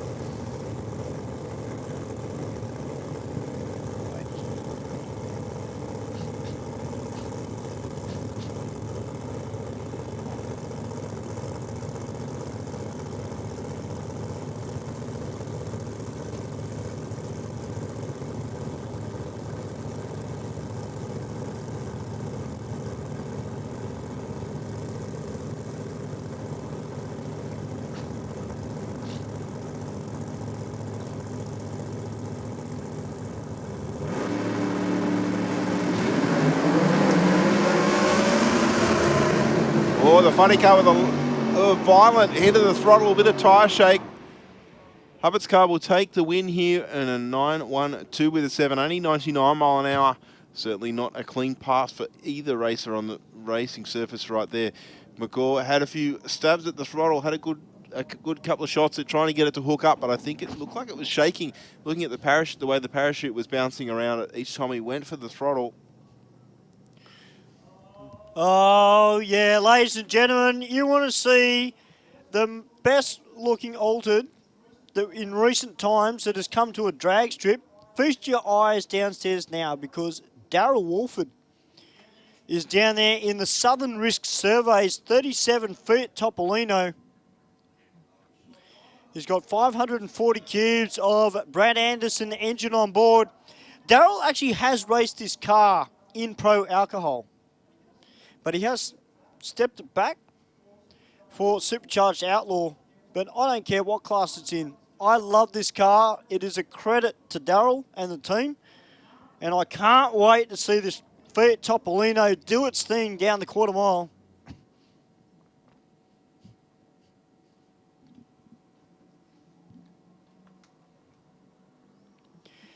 As we see Kane Finn coming up the return road. Good first pass there, Kane.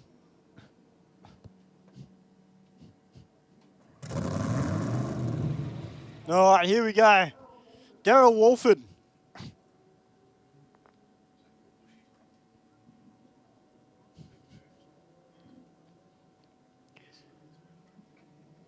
I believe, Steve, this will be our last pass for the night.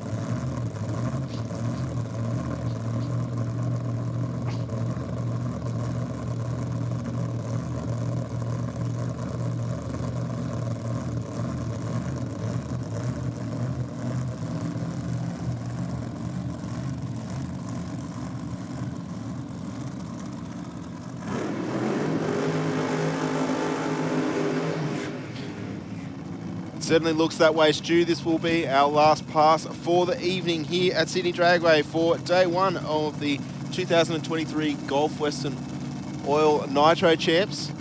And we will be back on board tomorrow with the racing scheduled to start at 8:30 a.m. So we'd love to have each and every one of you back here at Sydney Dragway.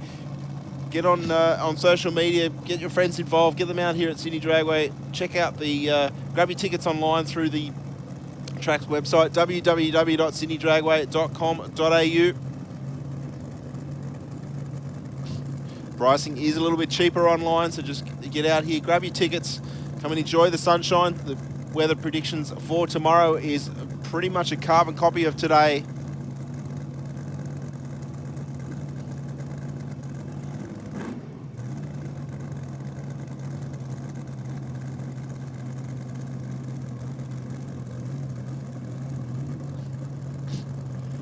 So our last pass for this evening. This is qualifying number one for Boosted Outlaws. Daryl Wolford in the big Fiat Topolino.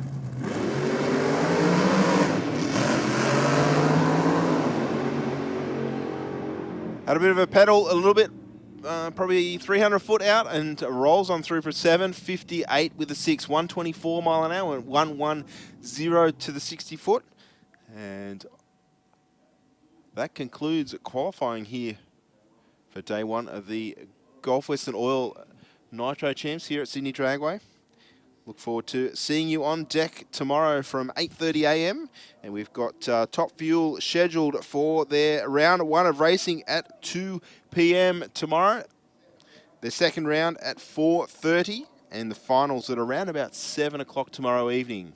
So plenty of racing in between. Of course, we've got the opening ceremony. We've got our other professional categories that we've all seen run here tonight, all scheduled to race as well tomorrow. Not to forget all of our sportsman categories, which are running as part of the Speed Addict Clothing Co. Championship Series. My name's Steve Bush. Thank you very much to Stuart and Wade Oranger for their help up here in the box today. It's been fantastic working